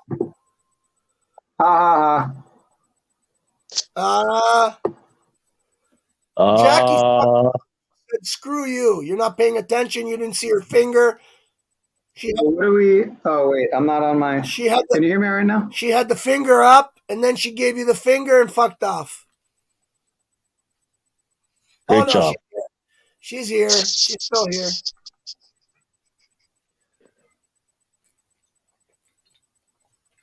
Does anyone else have any perspective on this boring ass fucking video of regurgitated talking points from the Zeitgeist movement that is Yeah, dead I don't and even no know one what gives a shit about? Yeah. All right. Yeah, Let's there's play- a reason I interrupted this crap for like half an hour. What is Yeah, I let's- tried let's play a changing the different game. subject to something relevant and they just fucking they got angry at me. Jack got angry at me. What is Zeitgeist? I never seen this thing. What is it? Peter Joseph, if you look at Peter Joseph, he does like a Zeitgeist thing. He basically wants a world like City of Atlantis. He talks about resource-based economy and living without money and sharing stuff. And he's like, "Oh, it's not communism; it's a resource-based economy." But yeah, it is like elements of communism in it, at least. And he's also an atheist too. So, yeah, he actually believes in a centralized distribution, just same thing like communism. So yeah, whatever. I just feel like it'd be a boring world, honestly. Just a bunch of lazy people. No fucking purpose. That's why this material realm is just so fucking. I'm sorry. I'm just like, I'm doom pilled a little bit. So Jack No, still it's has fine, this I mean. like, you know what I mean? Jack is like a little kid, just like he hasn't been through shit. Like he hasn't actually done shit in real life. You can kind of tell. And you know, when you talk about subjects like this, you can kind of tell. Along with Jeffrey too, he's a bit of a bitch too. So yeah, I think I'm gonna side with the you guys. I don't know. Maybe you guys have an opinion on this. I don't know if you'd like to share that. I mean, for me, I would like to just go back to the Wild West, the way it was back then, where people were more, let's say, gentlemanly. Because if you weren't, you'd get a bullet. So people were much more gentlemanly, you know? And if you didn't like somebody and you wanted, they hurt you somehow, you say, okay, 10 o'clock tomorrow, 10 paces. Hey, it kept people honest, I think. I love that comment. I've actually heard that in court. I actually had a judge say I sound like a lawyer. It's funny they said that. I don't think I use big words. I don't think that's a good thing, John. Well, I use Jack big words, right? has to say on his debate because I have a feeling he's not. I think Jack's not going to add anything to this debate. Just my thought. Jackie, how familiar are you with the communism and capitalism?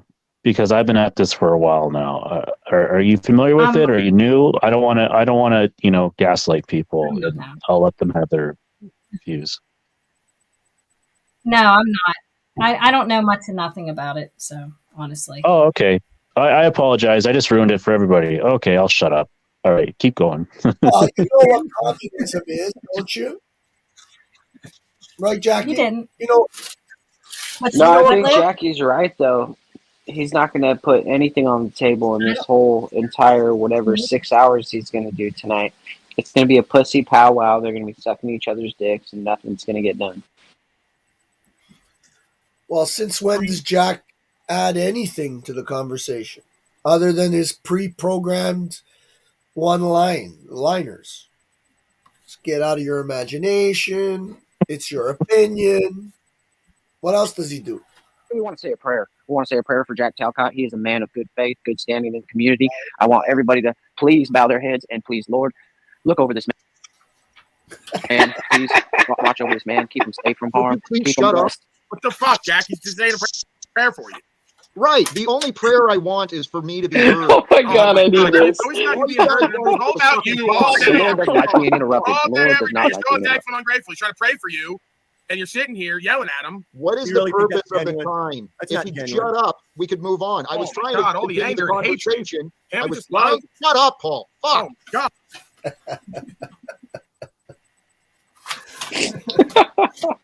Oh, boy. Sean, what the hell are you doing with bouncing people around like that? You fucking got ADD or what? Yep.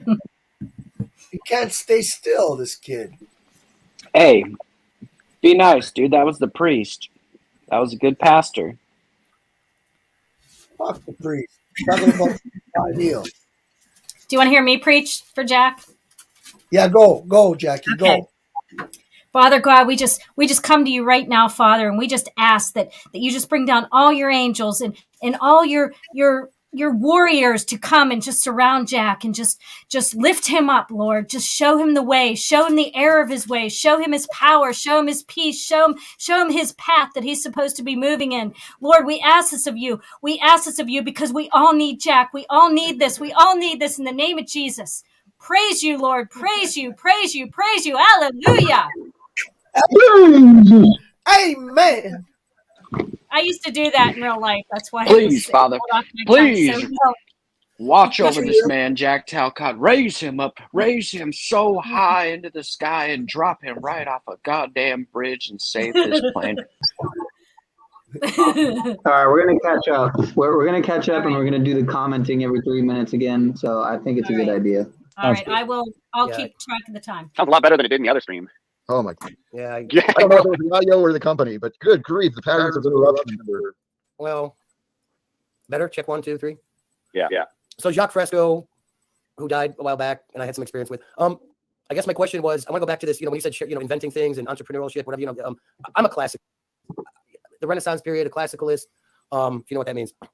This whole idea about the IPO and that the Chinese steal stuff from the so-called West, or the Japanese used to do that back, decades ago. And the Japanese, they cannot innovate because they're a bunch of beehive. We know this narrative, correct? You following? Reverse engineers.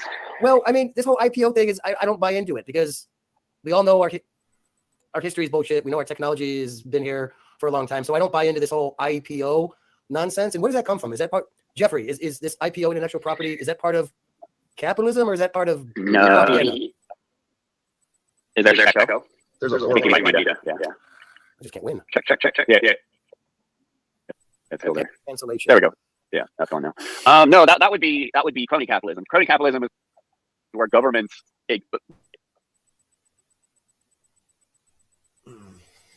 pop up and officially and other special deals with other countries and stuff.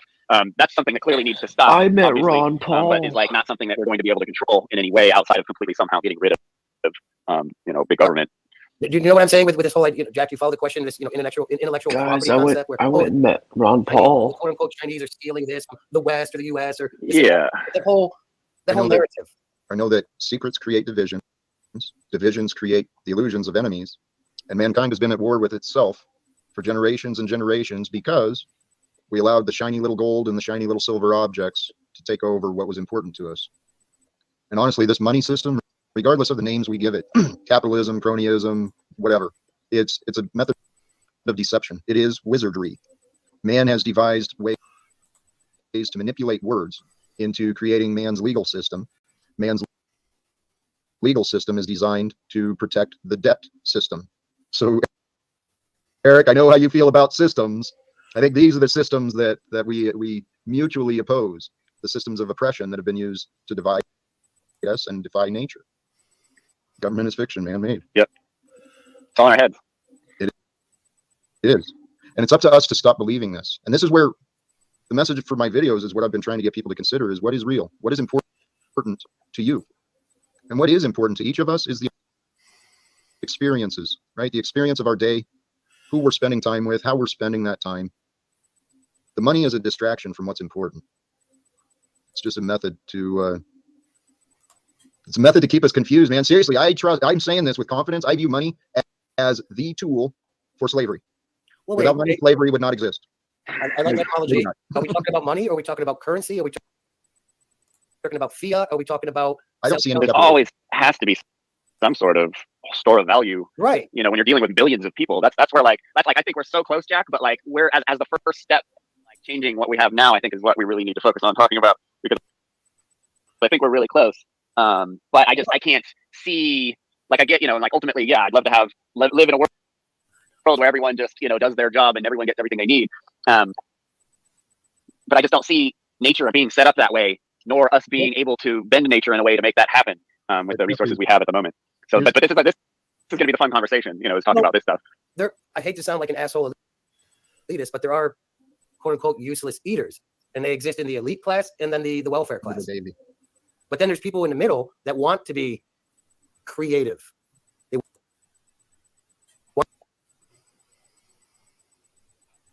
My bad. I didn't see you there if you were holding it up before, but. I wasn't. I just did it now. I was just looking for a good stopping point. Oh, okay. Yeah. Any comments? Shout out to the chat. I mean, it looks like Eric's we missed about El to Pero's go live off. too, but Eric's about to go off on his rant about how the useless eaters need to get killed. All right, let's resume. I want to hear what he's going to say. Are you still religious, Jackie? Or No, would you still? No, I used to be. I used to head the worship team, and I was like a prayer intercessor, and I would go 3 days a week, and we would just go to town, just praying for hours for community and people, and then I realized one day that it wasn't doing me any good internally. I was like looping in circles within myself and not getting anywhere. It was like I was always striving for something and never reaching anything. I never had any peace. I never had any until I just started to work on myself and go within instead of looking for, searching for other, other ways. I still hold that energy, but I don't to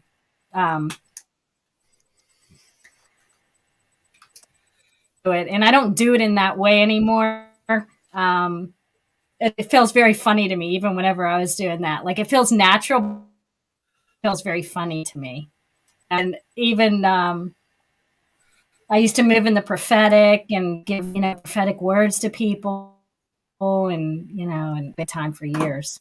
Yeah, hey, I was raised, Jewish. I went to Hebrew school and all that, was bar mitzvahed, and it took me not long after that to realize, it was just one of many types of control systems. That's how I see it, but it's not to say that every religion has truth. I mean, a lot. I'd say not just in theory and astrotheological allegory or whatever, but also in reality and in truth. There's a lot of nuggets to be taken from the holy text, the sacred text, and yeah. But that being said, I'm very confused on where certain religions, it's like, it seems like every religion is the one, in its own eyes. So yeah. I don't know. Anyway, Islam's a little bit different. Go ahead. Islam is a little bit different in that it recognizes all the Abrahamic prophets and texts. Because it's your religion. That's why it's different. Do you know about Chrislam? Islam? I actually advocated for that kind of haphazardly. Islam. Well, Chrislam's essentially the one world religion that they're trying to usher in, is what it seems like. Yeah. Or the closest thing to what you would think it would be. What's it called? Chrislam. Chrislam. It's like Islam. Christ Islam. It's like Christian Islam. Right. And what Mishmash. about the Jewish? Why isn't that mixed in? Maybe You I'm asked a lot of saying it wrong. Noahide laws too. Are they The special or Noahide something? laws.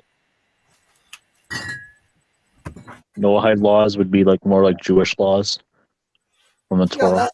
that's what we live under right now is Noahide laws. Are you would be stoned for idolatry or beheaded if we lived under Noahide laws. Well, there's a lot of Noahide laws. Because you're a that Christian. we live under a lot of Noahide laws right now. If you look into it.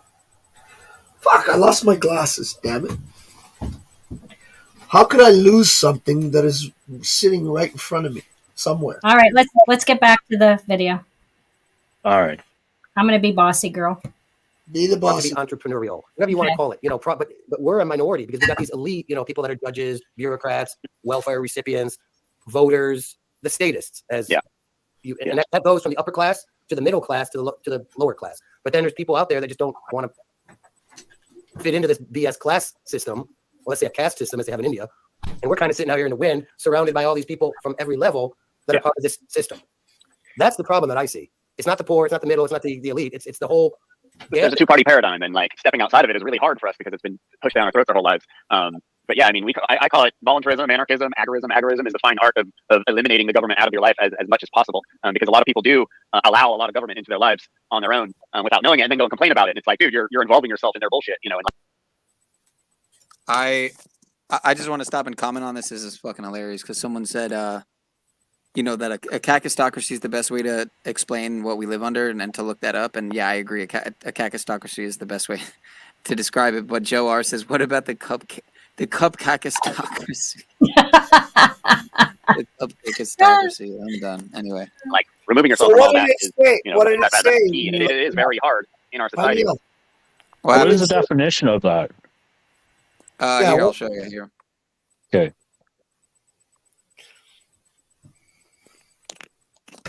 Now I need my glasses, Lou.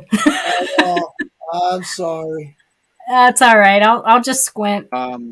So a kakistocracy is a government, allegedly, according to Oxford anyway, a kakistocracy is a government run by the worst, least qualified, or most unscrupulous citizens. The word was coined as early as the 17th century. It says here that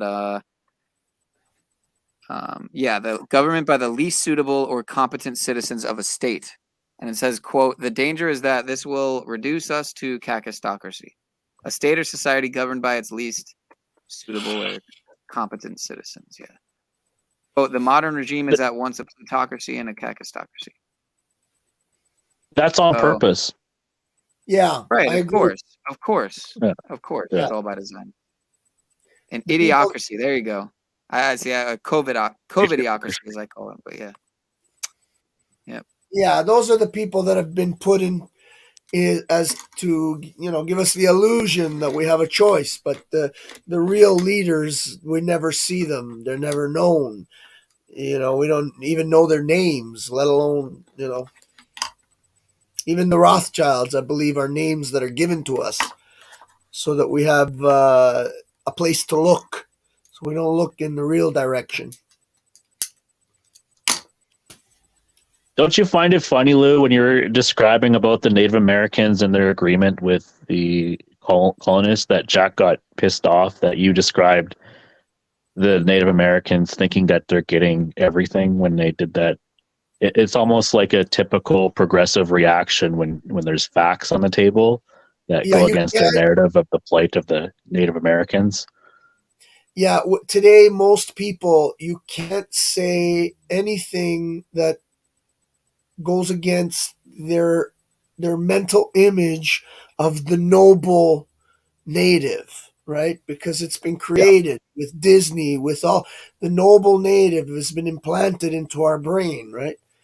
And you can't say anything that goes against that narrative because it fucks with their whole worldview, But I know for a fact that what I'm saying was very true. And there's elders that are still alive today that understand that, Yeah. There's elders. I know this one particular elder who's very upset with his own people, right?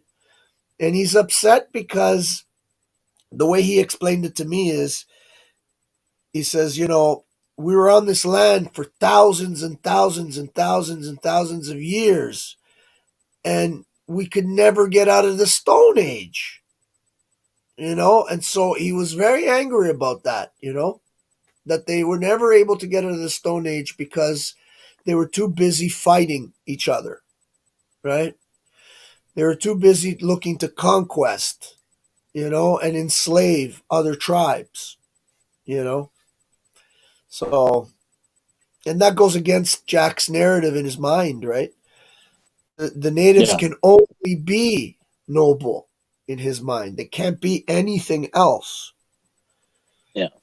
Like the natives, I'll give you another little tidbit that people are never taught and never know. There's no word for the word theft.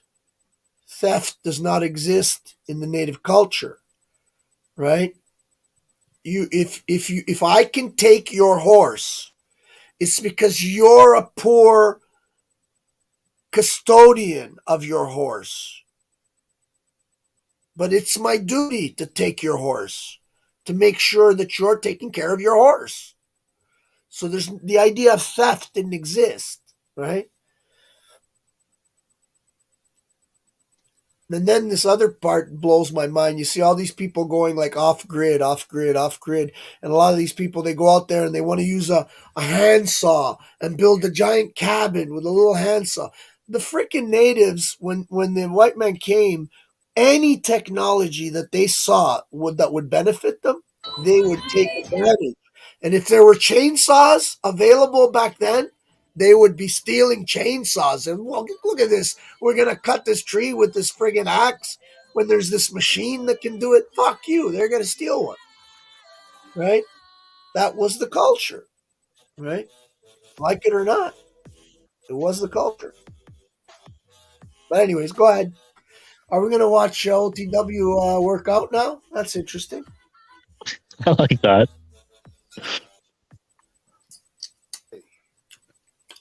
Greetings, everyone. Keith here. Hopefully everybody's having a good day, enjoying life, living life, loving life. Do some checking here to make sure everything's working correctly. Josh and I were listening to Wizard's live stream when he was live, and we caught the tail end of it anyway. Oh, okay. Any good gems in there? I'm sure, right? Oh yeah, there's lots of good gems. We're gonna get it straight from the horse's mouth. And everything looks good on YouTube and Facebook both. And I haven't decided if I'm going to do a Program operations manual system. A short video, so we're going to try to keep it as short as possible. But it's great information in plain writing, and like I said, it's really a short bit of information. But I think Jeep Girl really wants to see some more Talcott. Okay. Well, we got a classic one right here. All right. We got to humble ourselves to the divine, and the divine is that which we don't know. We got to believe in the stuff we can't see. Stop focusing on the things that we believe. It's me and Ian and Jack and Aaron. That's what I think. Life is good. Yeah. Well, efforts of doing nothing while you're sitting there facing. You don't know what I do because you've asked me no questions that are relevant. I asked you what you've done What do you about your do? bankrupt or about your eviction. You said nothing. What do you do for rights and freedoms and personal property and your destiny? What have you done and what do you do? There it is. The silence speaks volumes. There you have it. Every time I ask them, it's always the same thing. They look up for God and then they go silent because they have no list of things they're done or doing. No, It's there's all no imaginary. answers. There's no answers that you fucking accept, you fucking prick. Yeah, let all that hate and anger out of your passive aggressive fake ass personality that you No, masquerade with. it's Let all the real you got. What the heck do I have to do to You're communicate? frustrated because you can't push your bullshit on everyone. If you could, you'd be listening. I'm not You fake pushing ass anything. motherfucker. I'm asking you to accept what I say. Show us what the fuck you do or have done for rights, freedom, and protect your property and secure your destiny and the destiny of humanity. Show it and tell it now.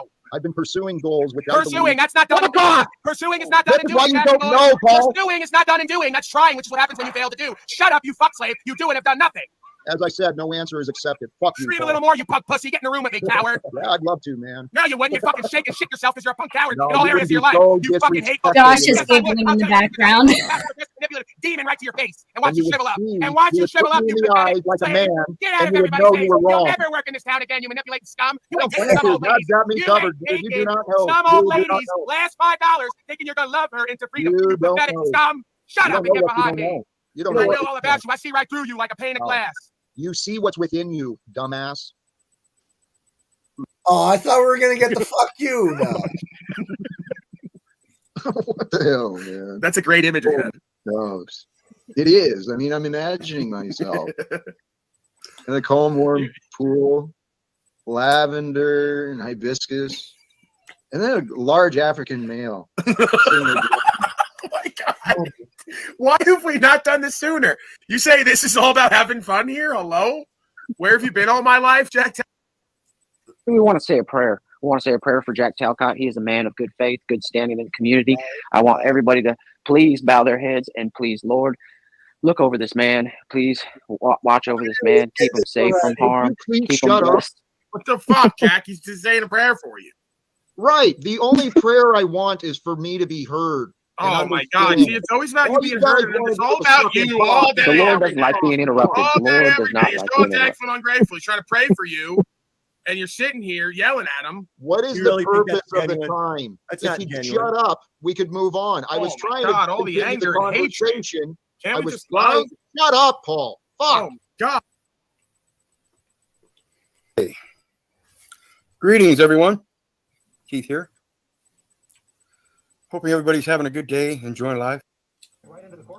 Welcome back, True Seeker. I'll do a lot bigger live stream on this later today, but I want everyone to look up the headline of Trump saying that this Follow is fuck Christ-like. all He with said you, he's being Pineal. You're Christ-like, like a taking on fucking everybody else's groundhog. pain. In one hole, out the other.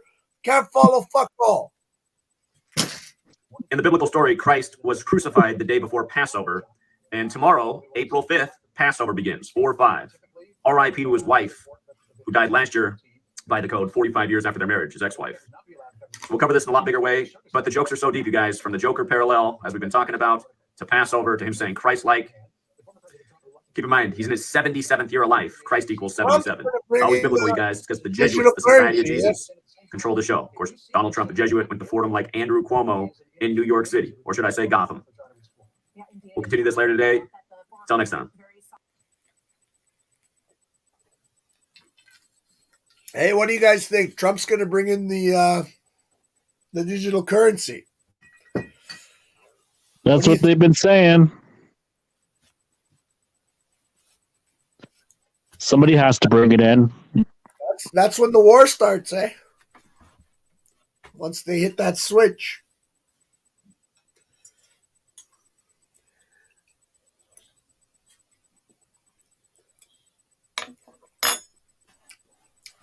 I don't think it's going to happen.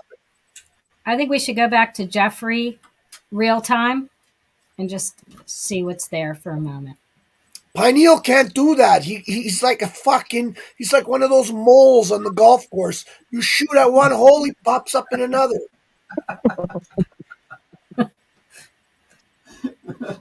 I love you, Lou. You're hilarious. Josh said he loves you, Lou. You're hilarious. Oh, I love you too, brother. Hey, by the way, we're celebrating Josh's birthday today. Well, yeah, we're starting our Yeah, celebration. his birthday's Friday, but we celebrated it today. He's 44. Happy birthday. Thank you, thank you. Thank you, thank you. I would join y'all, but I got work to do. He's doing work back there. Oh, so he's an Aries. Yeah. Yes, he's an Aries. Yeah, for sure. I'm an Aries too. I'm an Aries Oh, too. imagine that, John Vance. You're telling me Wonder. you're 44 on Force Gee, Why do you most say obvious statement of the world of the I years know. here. What's your Yeah. birthday, John? When's your birthday? March 28th. March 28th. All right, so you're a March Aries. Okay. Yeah. Yeah. Hey, what's that other kind? There's another kind of astrology system or whatever.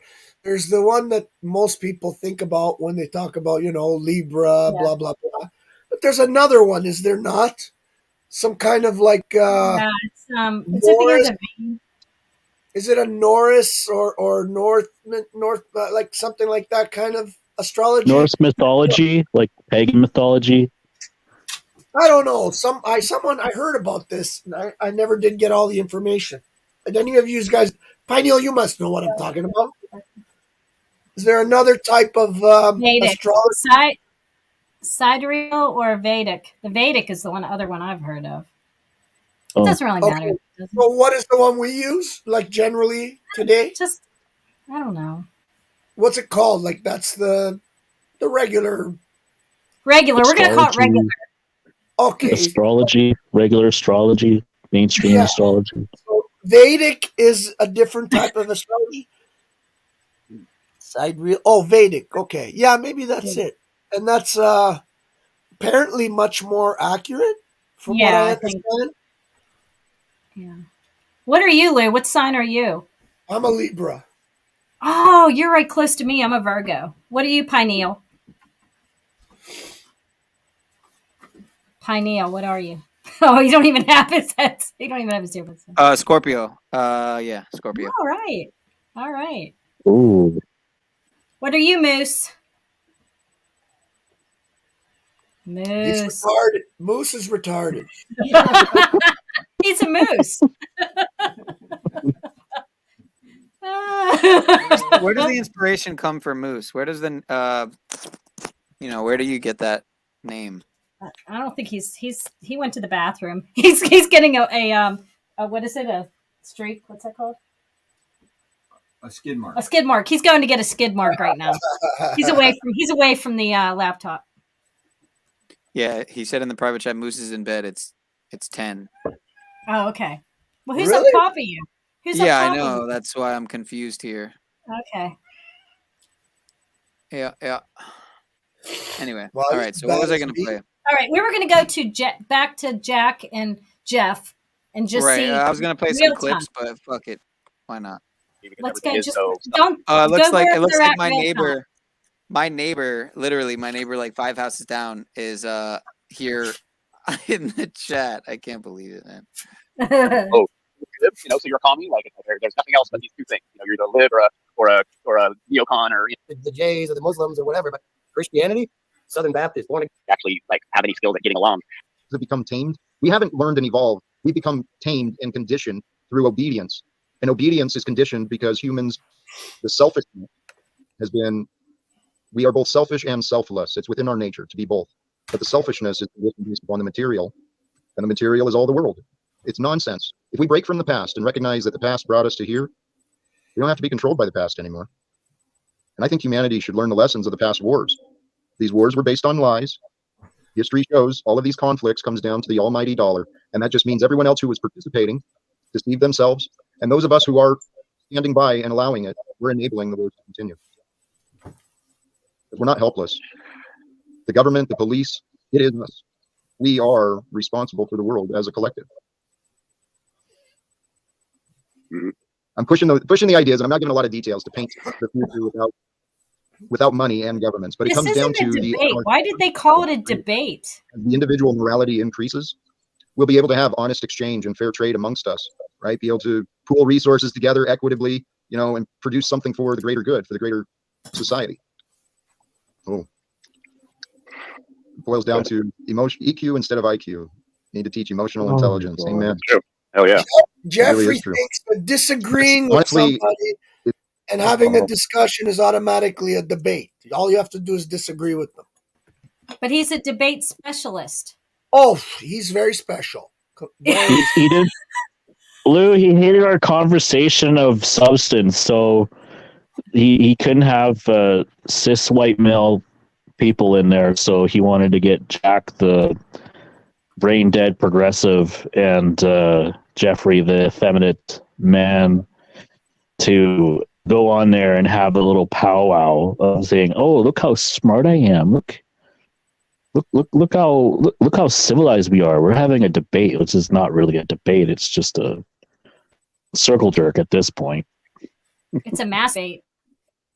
Yeah. I don't. It is. It's I don't mean to always bring it back here, but I have no choice. I mean, I really see these two guys as really lacking the hormones from good fats to their brains, and I don't think they're seeing them things very clearly because of that lack of true hormones coming from fat that can only be given to you from fat. Their brain is atrophying. I really see it that way. I'm sorry. Like Jack is really lost touch with reality. I don't think he's completely disassociated from reality. Does anybody else see that, or is it just me? No, I see that. I don't know about Go ahead. completely. I don't know about I completely. think it's like a combination of like he's really nice, but at the same time he's kind of naive as well. I look at it that way. Nice. I don't think Jack is nice at all. If you really pay attention to Jack, Jack is a complete pathological narcissist. All right. Everyone he is really though. is. At He some really time. is. I've seen you be a pathological narcissist. So it's like Well, it depends on the day. define it. The day. Define it. Like Jack believes that anybody that disagrees with him lacks intelligence and lacks the ability to understand the things as well as he understands them. Right? This is okay. I could say the same thing about Paul to some degree as well. Well, listen, Paul can do whatever he wants, but at least there is some form of clarity in his message. What is Jack's message? It's a loop. It's just a Yeah, pre-programmed we need to loop. end wars. Yeah, Come it's on, a man. programmed loop. He doesn't even know Yeah, himself. Josh Sorry. and I were talking about it, and it's like it's not even like a pre-programmed loop. It is that he truly believes this. It's not even like it's like a fake loop, but he truly believes it to like it reminds me of like whenever I was in like my churchy religion thing, so hardcore. And like I was literally like dragging a wooden cross up the road in my street the one day, and I'm just like, you know what I mean? Like so hardcore into it. And I feel like he's just so encapsulated in it that he can't even like nothing else is in it. Nothing else can come in that bubble. No other thought or idea or anything that's even going to help him is going to come in that bubble right now. But the thing I wanted to add is I don't think that this is very good for him because his sudden like fame just being because of Paul and all his attention and viewers coming over and now panels, like everyone jump on panels. I don't think it's very healthy for him at this point. No, I really don't. I don't think, because I could just see it in him when things aren't going the way that he wants them to go and he gets out of control. I don't feel like he's strong enough for this right now, and I'm trying to have compassion for him in some way, shape, or form. Right. I feel like it's because it's not. Yeah. It's not like a true progression of followers. It's not, people aren't following him for him right now, and that makes me kind of feel kind of icky inside. Well, he's just grifting off of all the characters that are coming on his panel, but there's nothing wrong with that. But the thing is, like, we can't have an honest conversation about anything. Just like, I was just like, let's change the topic to something more relevant other than these ideas. And he's just like, whoa, why are you interrupting? And then he got mad at me and he got mad at Lou for his answer to my question about the Native Americans. And so it's just basically, it shows he's in his delusion. He's a delusional man who's watched too much zeitgeist movement. And he thinks that he can bring about, change through platitudes. Yeah. But anyway, I just don't think he's in a healthy. I think he thinks he's in a healthy, great spot right now, but I think it's really not. I don't think it's good for him. No.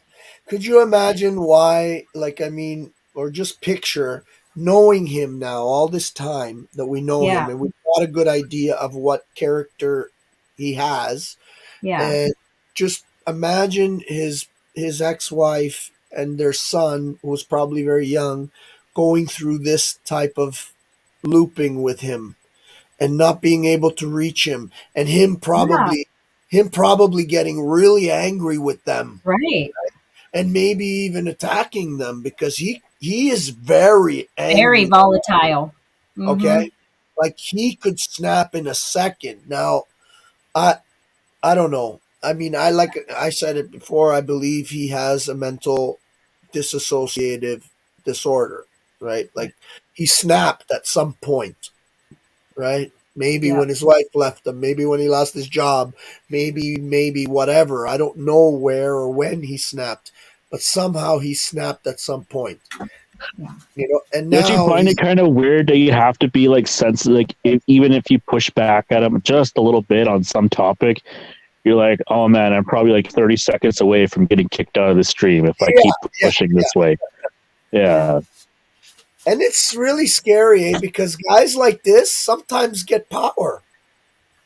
That's what I mean. Like it's like the his growth just, I mean, me and Josh have only been over, with all you guys for what, a month now? 2 months. Not probably a month and a half, close to 2 months. And just to see the progression of how much his channel has grown, his voice has grown, his popularity has grown, whether it's negative or positive, is just, it's like it is literally growing. Yeah. And the post office, which is a place that I think probably out of, he's probably the second person they ever fired. Like I don't think they It's so hard to even get fired from any job. Yeah, and especially the post office. Right. And they said it was because he was dangerous. Dangerous, yeah. That was the justification for his firing. He was dangerous. So they saw this in him as well. They saw this volatility and this inability to accept anything anybody says that he senses to be against him in any way, even the most minute of ways, right? So I see that. Yeah, I did. Yeah, I see that. Yeah. What do you think, I guess Sean? maybe. Yeah. What do you think, what Sean? now? I don't. Are you not paying attention again? I'm trying Sean to find has got a little bit No, of I'm just that. teasing. I'm Sean teasing. is lacking a little bit of those fat soluble nutrients and hormones as well. Yeah, everything boils down to not getting enough animal fat, right, Lou? Is that essentially what I'm getting? A lot of getting at? times it does. A lot of times it does, especially when it comes to the mind. Yeah. Yeah, He's playing. I'm gonna go on mute for a second. We'll be right back. All right, let's see what we're out on here. I'm really curious to know what type of. Is this live right now? This Yep. group? Yep. Okay, let's hear it. It looks like they're on Jeffries too. I'm trying to see if I can. That you, I think maybe not. You know what I mean? Like They got from eating plants, so it's like, There you go. But Allie, I can. Now we're on the we can topic definitely. again. But I mean, like I was saying, like, if you're starting to do pesco ovo, like I did before I went vegan again, after a while, fish just starts getting gross. When you're eating a lot, it's like, okay, this isn't really good anymore. And then eggs are good, but they're easy to, like you just try and eat completely vegan on the weekend or like on a Sunday. Start on Sundays. You can do your thing and just try and widen it the amount of time you're doing vegan. But I mean, there's like so much rice and vegetables and fruit. It's like even like you can get a bunch of canned fruit even to start. Like canned fruit obviously isn't the greatest, but it's so easy to eat fruit when it's canned because it's good and it's in like syrup and it's in like it's juice and it's easy and fast and you can't have a can. No, I'm cool with eating fruit. No problem. I don't eat fucking Fine with eating fruit. Yeah, just Steven, I mean, buy box of like tons of bananas, man. Bananas are the shit. The fish thing, I know what you're saying about fish where we get here in this part of the world, but when you live in Thailand, like on Koh Samui, where you get sea bass out of the sea and prawns, then it's tough. As far as eating something cruelty to animals, my view is like if you have never killed it yourself or are unwilling to do it, you should not eat it. That's why I don't eat red meat. I don't eat beef at all. Yeah. Pork, poultry I do on occasion, but fish. Listen, if you put me on an island in the Philippines, I would be taking the mother F out of that ocean and eating the shit out of it, and I won't have empathy for killing it. I mean, that's how I look at it. Does that make sense? That's the other angle I got to research and kind of come to terms with on the inside for the answer is that in Canada, and where I grew up, north of 60, let's just say that, north of 60 parallel, we'd go get a moose and between a couple families, and that would be our meat. That's how I grew up for the winter, even more longer in the winter. And I mean, so going along with the kind of native thing where you thank it and you pray for the meat and you respect it and you use as much as you can. That's where I'm like, okay, I can kind of, because I really do believe I need protein, and that's why I'm thinking the fish and eggs, right? But I kind of see if you hunt it yourself, you respect it, you thank the creator, maybe that's okay. Like I'm still searching for my answers. It's true. I mean, listen, if we go back to nature and the quote unquote grid goes down, are you going to tell me an Inuit, you know, an Alaskan, Eskimo, whatever they're supposedly called, is going to be a vegan? I don't think so. They have no. Well, they only live to 50. So if you want to live to 50, you can eat like them. Well, there's not. If the grid goes down, all live animals will be gone like that. They'll be eaten instantly. So we'd be super screwed if that happened. Not true. Not true. Absolutely not true. How much incentives the government spends on everyone's meat that if they stopped paying for most. It's gone up so much in the last 5, 6, 7, 8 years, 10, even before COVID. But I also do know for $45. Like what? The farmers don't get a fuck lot per pound, and it's all the manufacturers that are marketing it up. And I realize that too, right? Like, hey Jeffrey, I mean, a lot of people in America, including up there, they have this, you know, all aspects though. Yeah, really. Transition. I don't know the guy well. I put a link in the private chat of a guy I found on YouTube. A young man, very, very confident and articulate in his presentation on biology and nutrition, how our bodies work. He promotes a plant-based and healthful, clean diet, brings up a lot of examples of things that are common in our society. Yaki Awaken. If you have interest, I found him interesting. He's entertaining. Healthful and clean. But no oxalates, no one would buy it. No plant poisons. Yaki's pretty on point, but what happened? No plant poisons, no silicates, no oxalates, no salicylic acid. None of that exists in plants. No. That's all. It's all healthy. Plants are all healthy.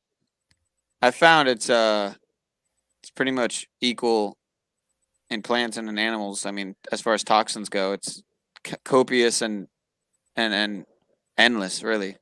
There are no toxins in meat. Zero. How's that? There are 0 toxins in meat. 0. You realize how ridiculously overgeneralized of a statement that is to make, right? It is the most truest statement you will ever hear in your life. All right. To a human, just them making it into the food. To a human, there is no other food that is less toxic than meat. None. Is that the same as what you just said before? Or is that a complete? There are no toxins in meat, not for humans. Okay, so in one breath you're saying there's no toxins in meat, and then you're saying, well, actually, what I meant to say was that there's nothing more suitable than meat. So is that the same thing? Yeah. Well, yeah, I guess it is the same thing. There's nothing toxic in meat for humans. Okay. Don't forget about the parasites. Even the parasites. What about the cortisol, Lou? The cortisol is not a problem. Why you don't? Your body is what makes cortisol. It's so not. You might as well. It's not the plants. It's not the meat. It's not that. It's what your body creates cortisol, mostly based on what your stress levels and all that kind of shit. Is there anything you think about other than meat, just out of curiosity? No, I don't think about meat all the time. I don't. I just don't. But I know that the natural human diet, I relegate it to flat Earth versus globe Earth. Okay? Flat Earth versus That's how serious it is, right? Now, I don't know for sure what the planet is. If it's flat, if it's round, if it's oval, if it's a square box. I don't know. So I can't make a definitive decision on that. I don't have enough information and maybe not enough intelligence. But I do have enough information about the natural human diet. And it's very easy to get that information too. It's so easy to get that information. And I do have enough information to say that guaranteed 10,000% the natural human diet is meat. We can handle other products, other plants, and we would on a regular basis to get us through lean times, especially carbohydrates. So we would, store yams and potatoes and whatever other kind of plant products because they got us through times when we didn't have meat. And so we can tolerate a lot of plants. But to say that plants is the healthy diet for humans is, I don't know, is like saying cows should eat meat or cows can eat meat. Do you think saying that any diet is ideal for all of humans is painting a broad brush in general, and that everybody is different, and that bioindividuality is all Homo sapien sapien. We are Homo sapien sapien. That's our classification as a species, right? If you talk about black, white, Chinese, or whatever. My those question is, if everything goes to diet with you, No, right, it doesn't. then why? It goes to diet with Jeffrey and Talcott because I see how they're lacking and how it's affecting their mental cognition. I can see it. But can you see how I can people see don't it in you as well. necessarily? I In can me? see it in you, Pinell. Yes, I can. But I'm not even vegan or vegetarian. Sorry, Not entirely, anyway. Yeah, you're malnourished. Hi, Christos. Hi. Hey, Sean. Jeep Girl would love you to play if you go to Talcott's channel, and it's called "I'm Not Dangerous." It's one of his older videos, isn't it, Josh? Yeah, 'cause Josh watched it before too. It's one of his older videos from Talcott's channel. Jeep Girl would like you to play that. It's called "I'm Not Dangerous." It's a song on Jack's channel. No, it's just the title of one of his videos from way back. It's one of his okay. like, how long ago, Josh? Like It's 3 a years, two 2 or 3 years, years 2 or old. 3 years ago video. It's a little while ago when we first started making his YouTube. Hello again, brothers and sisters. Jack Talcott here. I'm going to start with the lighter side. You know, I'm not sure how far I'm going to make it on YouTube without internet, without a phone. And the storage on my phone is about out. My 2 computers are down. If anyone is willing and able to help, I'm welcome to ideas and any support. Nonetheless, I'm going to talk about a couple of things. First off, This is like 4 years alluded ago, in one of right? my earlier posts about if you look at my record, everything first and any support is willing. Nonetheless, earlier post about if you look at my record, everything, you got every reason not to believe me. And I mentioned the inspector, the OIG agent. So here's what you're going to find. In my recent past, you're going to, depending on who you speak to, it is very likely that I'm described as very angry. It's in public records that I am a clear and present danger to my son and to some others. The city or the state, they locked me up for a week for being gravely disabled. I assure you, I am none of those things. Okay. The reality is, in my youth, I was in my share of fights, physical fights, quite a few. But I don't believe there was one time in my life that I have ever thrown a first punch, except in the defense of another. So for all those people who were afraid of me, I'm just saying, there's nothing to fear. All right, back to the other reason. The main reason for my post today is some commentary on our laws. I had to pick up the book, but Oliver Wendell Holmes Jr., and I don't know how history has proven that man to be, but one of the earlier Chief Justices. The life of the law has not been logic, it has been experience. At any given time, it pretty nearly corresponds with what is then understood to be convenient. There's no good or evil, it's just whatever the rule of the land is that should create the laws. But let's consider a lot of our laws, and let's I think it's time for us to reassess a lot of our laws, right? Because there I go with the rights. Let's think about the evolution of our nation. In the beginning, it was founded by some brilliant men, put together some very core structures of our Constitution. And throughout the years, though, there's been a lot of laws that have been passed since that time. And if you think about it back then, you know, the educated, the very well-educated men that wrote those documents for us, they saw the path, but the majority of the people who filled this land were busy surviving.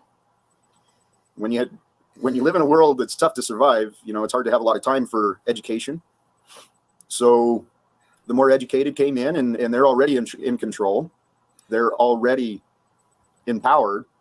And at the time the laws are written, it makes sense that we need to protect commerce, and we need to build this nation and establish distribution and agriculture and prosperity. So it made sense to have a lot of laws that profited business, in my mind. But I don't think we need to do that anymore.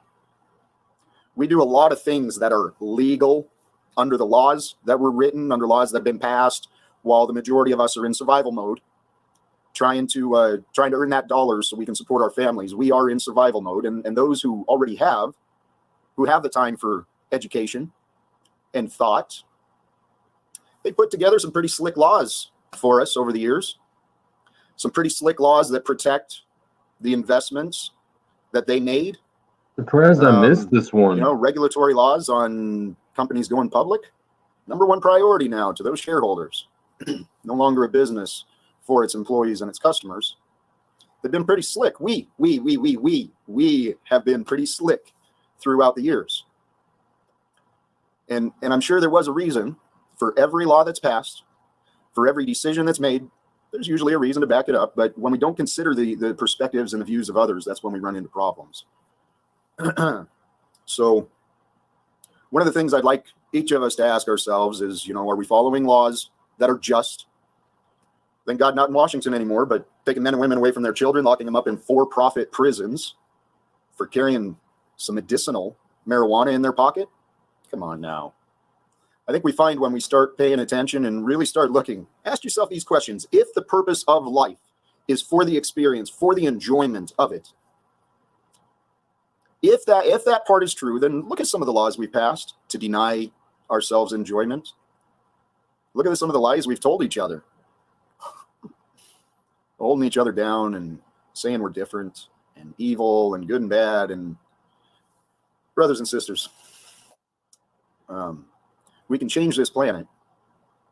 It starts by changing ourselves. We change ourselves by making our own choices. There's something to be said for rules and laws. We need to be respectful of others. There's no doubt about that. But we built a society where we worship rules and authority above anything else. I mean, the situation of our country right now, it sounds like the shutdown may be temporarily over. I didn't catch all the news. But we've got elected officials playing their own personal game of whatever, I'm better than you, at the expense of our brothers and sisters, our citizens, who are public servants. I don't care what you call it. Yes, some of them could work harder. Yes, every one of us could probably work harder, but why should we? This system makes no sense. But we can all make it better. So with that, God bless us all, guys. Live without fear. Know who you are. Learn your truth. And together we're going to change this place. And again, guys, I'm no threat. I'm passionate. I get frustrated when people don't stand up for themselves. I never did understand that. God bless us, everyone. Wow. Man, could you imagine actually living with Jack? Like, oh my God. Like, you know, like you can't get kicked out of the street. It's one thing to get kicked out of the metaverse. It's another thing to live with them and be like, what's this guy going to do next? You know what I mean? I think that should be Snafu's next journey to go visit somebody. It would be hilarious. Wow. Snafu and Jack Talcott. Yes. See who first comes out in a body bag. O'Shea, Snafu, and Jack all sleeping in the same house for a week. Wow. Samantha needs your plumbing help in chat.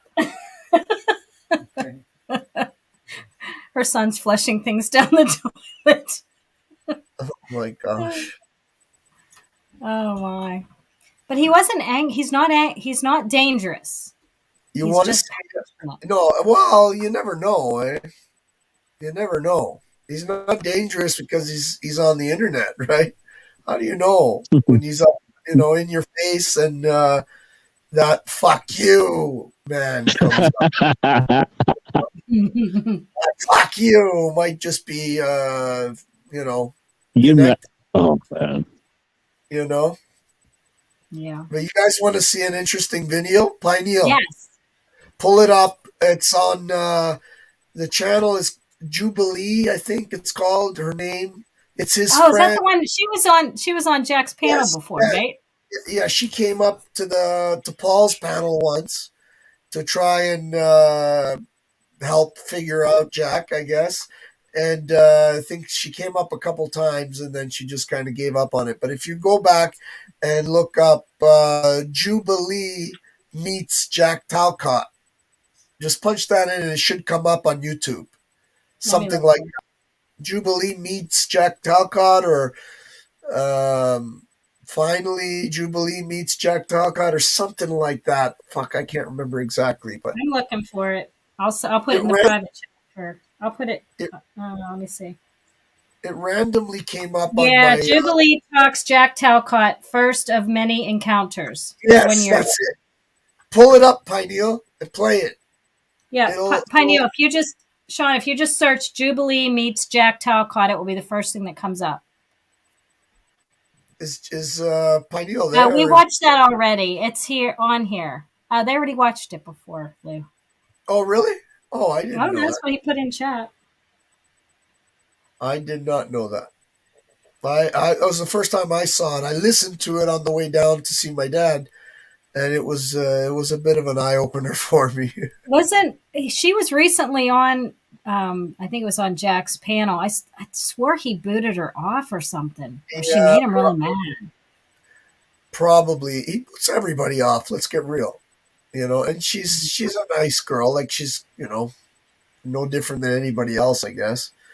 She just has the same questions for Jack that pretty much everybody has, and he doesn't like that. What are you talking about, Margot? Yeah, no, not Margot. This is a different one. This is Jubilee. Okay, I must have missed it. I know who you're talking about. I don't remember ever seeing her recently. On a panel. Jubilee was on panel I swear it was like a week ago. It was real recent. I'm like, who's that lady? Or she was on someone's panel and Jack was there too. This is her here. She was on Paul's channel, but quite some time ago. No, it was real recent. Because I thought, who's this Jubilee? And it was her, because I'm looking at her now and I'm like, that's her. Her hair's a little longer, but yeah. Oh yeah. Mm-hmm. I don't know. But I think she pissed Jack off though. I think he. Oh, I missed that. Yeah. Okay. How old is that video? Jubilee meets Jack Talcott, first of a year ago. A year ago. Okay. Yeah. Yep, 1 year ago. It has 185 views. And you can see that Jack is completely hammered drunk on it, right? Like he's hammered drunk. Pull it up. Yeah, pull it up, Pineal. And he's got a really dark beard. I don't know if he Well, he does if it color just his looks hair. that dark because it's long or because of the. Oh, he does color it. Okay. All right. So I guess he colored his beard back then too. Are you pulling it up, Pineal? Oh, look at it. Oh my God. It's Jubilee. Pineal. What is Yeah, it? Pineal, Is it a tank just search top on? Jubilee meets Jack Talcott. It's not on Jack's channel. It's on hers. It's not on Jack's channel, yeah. It's on Jubilee's channel. Yeah. Just search Jubilee talks to Jack. Jubilee talks Jack Talcott. First time. Yeah. First of many or something. Yeah, Jubilee. Jubilee. Yeah. Talks Jack Talcott. That's it right there. There it is. Yep.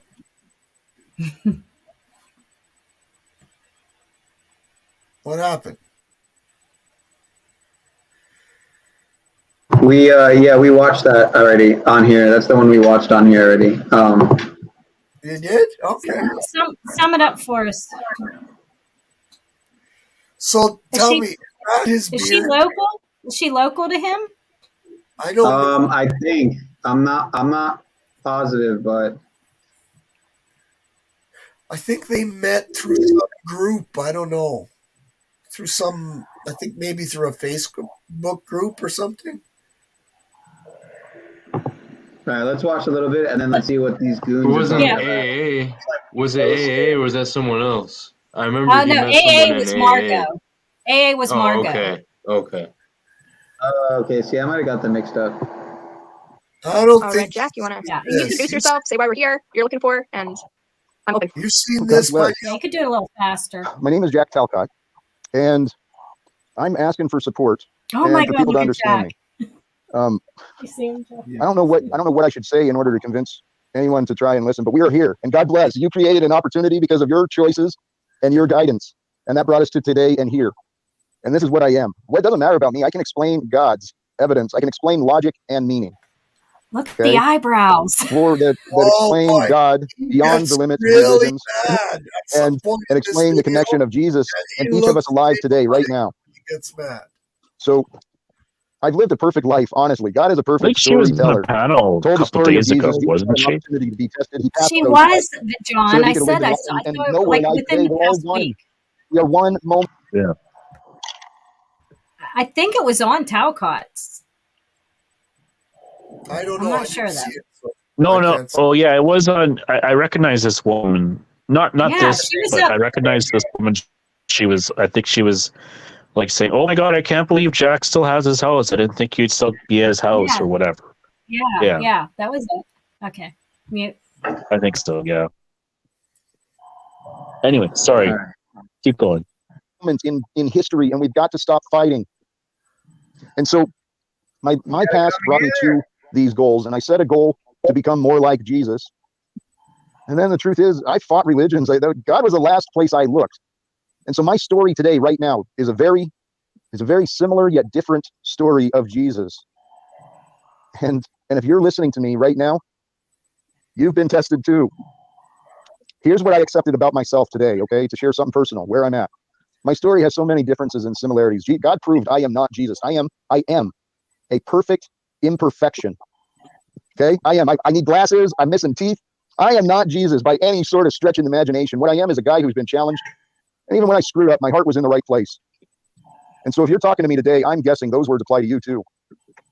You've tried damn hard to be good your whole life. That's my assumption, okay, because I know I did. But over the past few years, I haven't had to work a job. I've tried everything possible I could to be of service to others in any ways. With veteran, and that exposed me to doing so exposed me to all these things. I learned about Veterans for Peace. I was a dues paying member, but I'm broke and worthless in today's society. and literally today, I asked my neighbors, 2 of them, they're beautiful people, but I've been misunderstood by everyone. I haven't worked in 3 years because, well, God allowed it to happen. But the reality of what happened at the post, I served in the U.S. Army as a kid. The Army, the disability title got me a job at the She post office. can't get a word in 99. edgewise. Imagine And so I that. served the nation. I served the Well, public wait till as a postal she worker. does, too. And growing up, I learned how to fight. The Army turned me into being willing to do whatever. And then at the post office, I learned how to fight without violence through my union. I became a union leader. I was active in my local here in Spokane for over 14 years, and I was one of the best. When people become honest, I was one of the best damn shop stewards we had, one of the best leaders we had here in Spokane in my local union. Well, then when I made this goal and God started creating opportunities for me to learn and to set bigger goals, in February, my 28 and a half years of federal service, I paid the post office. I bought back my military time so I get credit at the post office when I was eligible for retirement. Not eligible for retirement from the post office until 2030. But in February, well, due to misunderstandings and circumstances, I've been without an income since 2018. And my home has been. Is that you wanting to stop to comment, or is that you? No, that was just me. Like whenever he does that, when he gets mad, Oh, right. he does this. He does that, yeah. Sorry. You're right. Scheduled for auction several times. What does he do? I But missed it. in February, my 22-year career ended, according to paperwork I received. Signed by 2 men who used to be my friends. They signed a settlement agreement after in 2018, my labor dispute with the post office started. Last December, 2 of my old friends signed an agreement which denied me my arbitration, my day in court. And effective in February, according to paperwork I received, I'm no longer a postal employee because no one would have a conversation with me. They defended the opinion of a stranger and authority. See, there's so many messages in my life. The delusion of our society is this wealth and authority. That's greed and narcissism. And those are symptoms of insanity, but the insanity comes from our society. So anyway, I am supposedly, according to public records, I am supposedly too dangerous to work at the United States Postal Service. I allege my perspective has not been witnessed, investigated, nor confirmed. My only perspective whatsoever.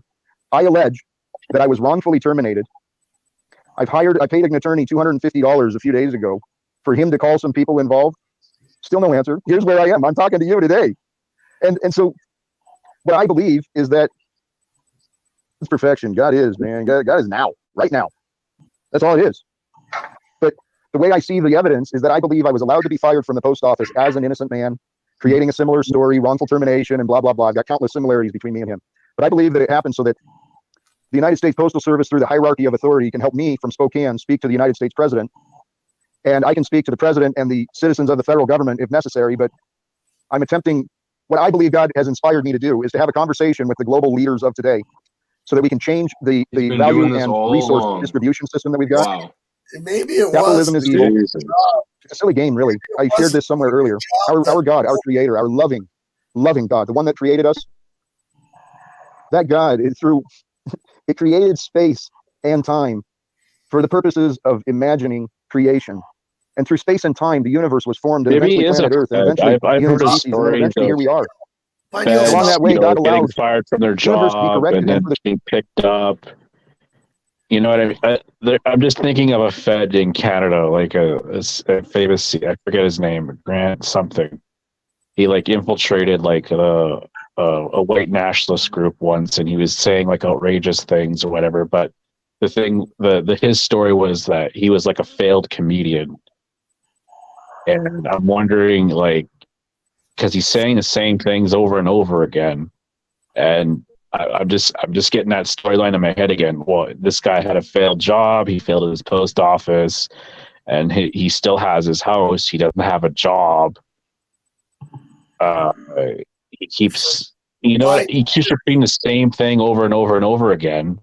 I'm wondering if he's possibly on the payroll of the FBI. I don't know. I think he's just a mentally ill, poor mentally ill man.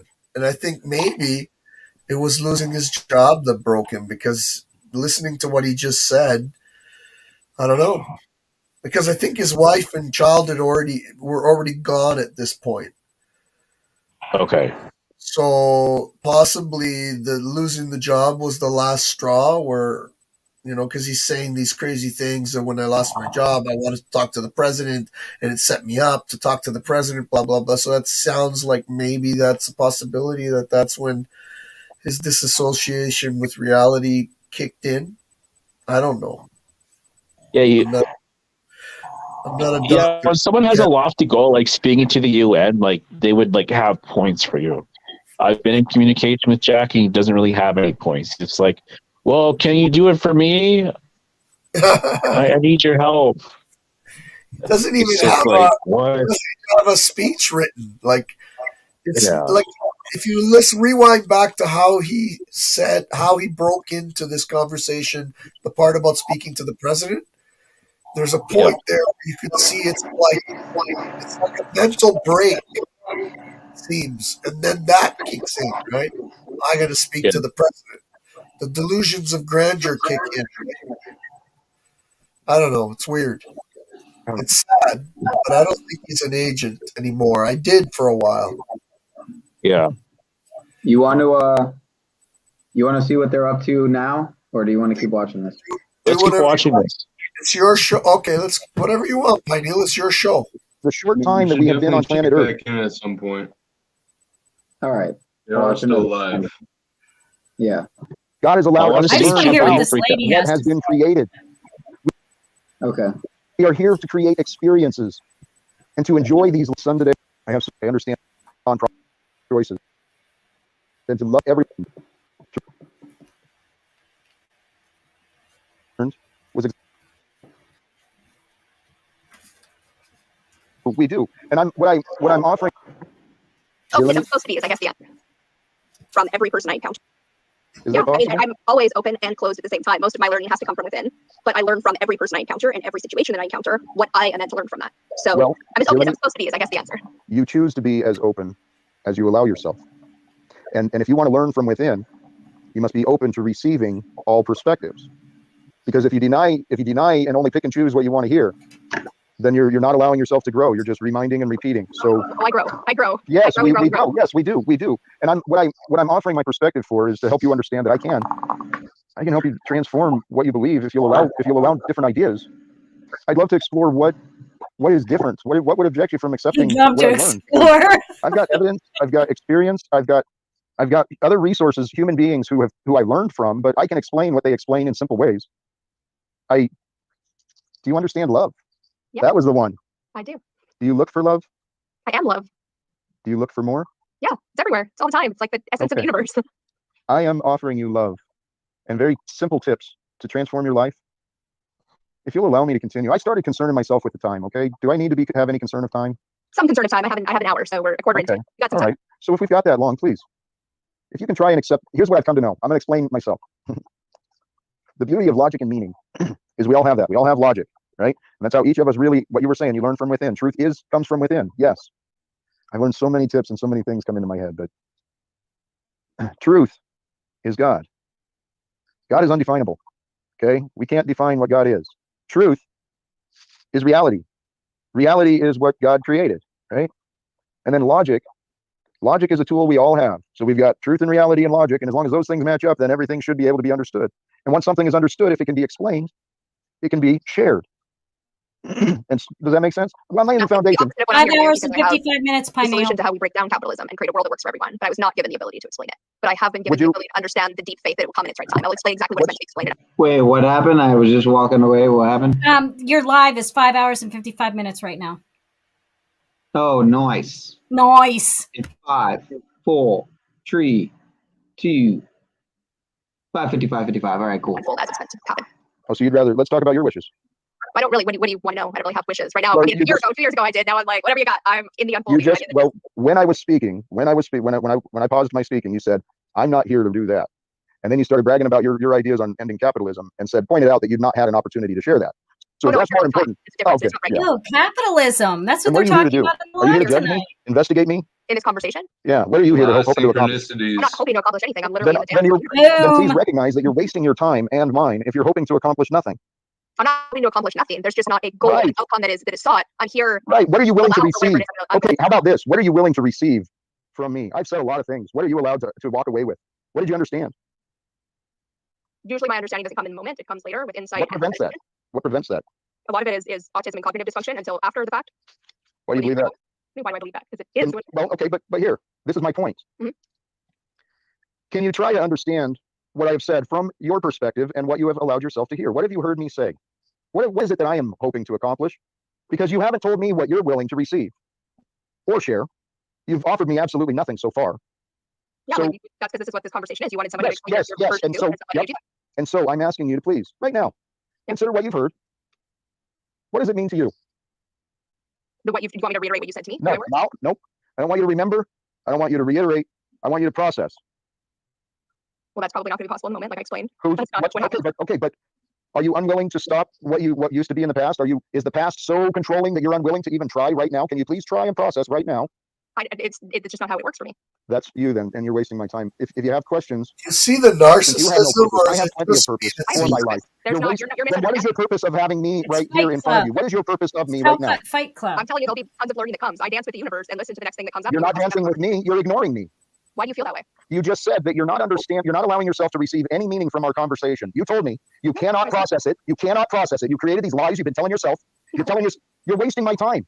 There's no wasting of time. That is your problem. You believe in lies. God bless you. Understand my words and call me back when you can share respect and attention. Desire to understand. A desire to understand will replace any limitations you prior had in your mind. Find a desire to understand. Keep in mind, from he God. just met Please, I'm for here. Connection to the God. first You're ignoring me right here in front of you. I'm not. You're experiencing it. to his wife or to his child or to his employee, Because this is how, let's go to how me and this gentleman met, shall we? right? Oh, so I have a zeitgeist person who, in the zeitgeist movement, which is weird because I have a deep wound from Christianity. And somebody tagged me saying, hey, do you have a conversation that someone can attend? And I was like, well, that's not really what I'm doing. I'm doing peer coaching and I have my own mission and I have my own vision. And he posts in Zeitgeist movement. From what I understand, he posts the same thing on his own page, these things. And Zeitgeist, I mentioned you in their comments an hour ago. I'm able to find exactly. Because we had some of the conversation unfold on his page and some of the conversation unfold in the Zeitgeist, right? Because I wouldn't be able to see it if we weren't friends yet. Am I wrong on that one? I don't know. Let's see. Mentioned you in a comment. There's too much going on in here. It's super. You pick up my entire this entire thing. We couldn't have had any conversation before. All right, we'll just go to it. Okay, one second. Jack. But that's anger. That's anger. I never do that to people. Okay, no, I don't want our conversation. I want our other one. Let's your comment. Mentioned you in a comment. Oh, because it's already up. Okay, so let's just share that, shall we? Share screen. She's all confused. Like, what happened? She doesn't know what happened. Oh, it took me right there. So yeah, it is. Okay. Let's go back. Purple dots and zoom that in. So I'm seeking a human being who can care enough to try helping me. I'm seeking assistance for someone else to help me convince a friend, neighbor, or family member to speak with me. Nothing more. My future goals are irrelevant, but I have goals to try changing our world. I'm alone and without other options. Please reach out to me if you have interest in trying to help me. If you have both are trying to change the world, so here's his interaction with him. I don't know if I'm this part, but let's see. So I'm gonna need permission from Zeitgeist noted. Was she one of the women that she wanted, that he wanted her to get hold of his he tried asking him to talk with you, wife and child? I guess he asks everybody to do that. Everybody, I guess so. Yeah, that's the opening line. Will you get hold of my wife and my son and tell them that I'm not insane and that you vouch for me. I call them universe. I do not have else's ideas on these matters. I think God talks to each of us in our own language and guides us on our own path. What I have been given access to is going to get us to a better, beautiful world by each of us listening to our own internal guidance and God weaving those strands together. If your plan needs other people to listen to your God, it is already doomed to failure. It was literally been tried getting everyone on board to the same religion. It just does not work. Find your people. Keep trying. Every step will lead you closer. If it is the path God intends for you. Your turnoffs are not my concern. I don't know why you chose to share them, however you did. I actually looked at his page and saw that how this is what he's saying that he's Jesus. He was employed by God. Churchians and false Christians turned me away from God as a kid as well. I understand logic and love.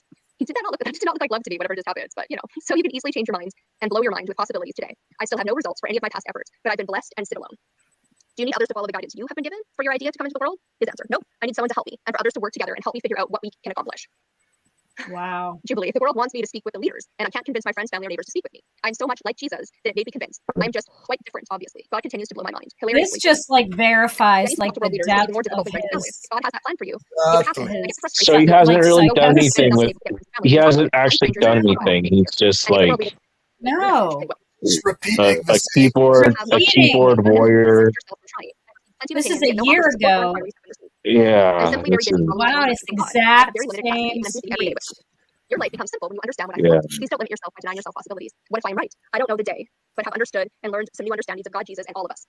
I just came in from meditating in the sun, making recordings of some thoughts and meditating on more thoughts on God. I trust my path and my purpose to know that I should stay in touch with There's probably other situations like this with other people.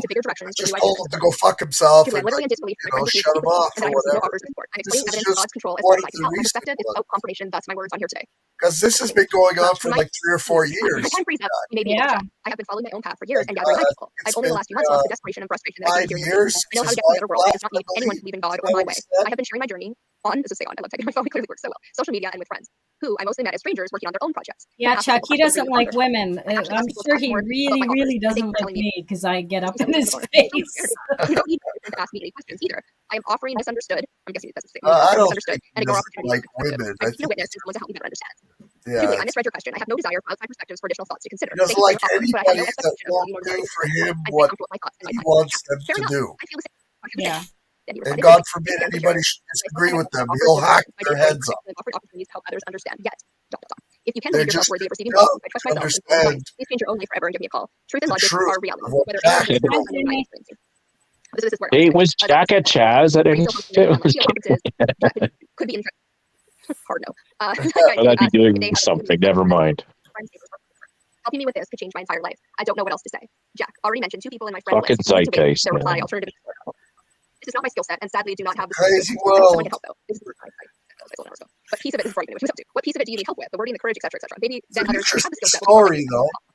More interaction. It's weird. It's weird, like going back to these people because I used to be really into this stuff, like libertarianism and the Zeitgeist movement and all this shit. And I kind of moved on with my life after this, but it's kind of weird seeing these people still in this fucking timeline. It's kind of weird.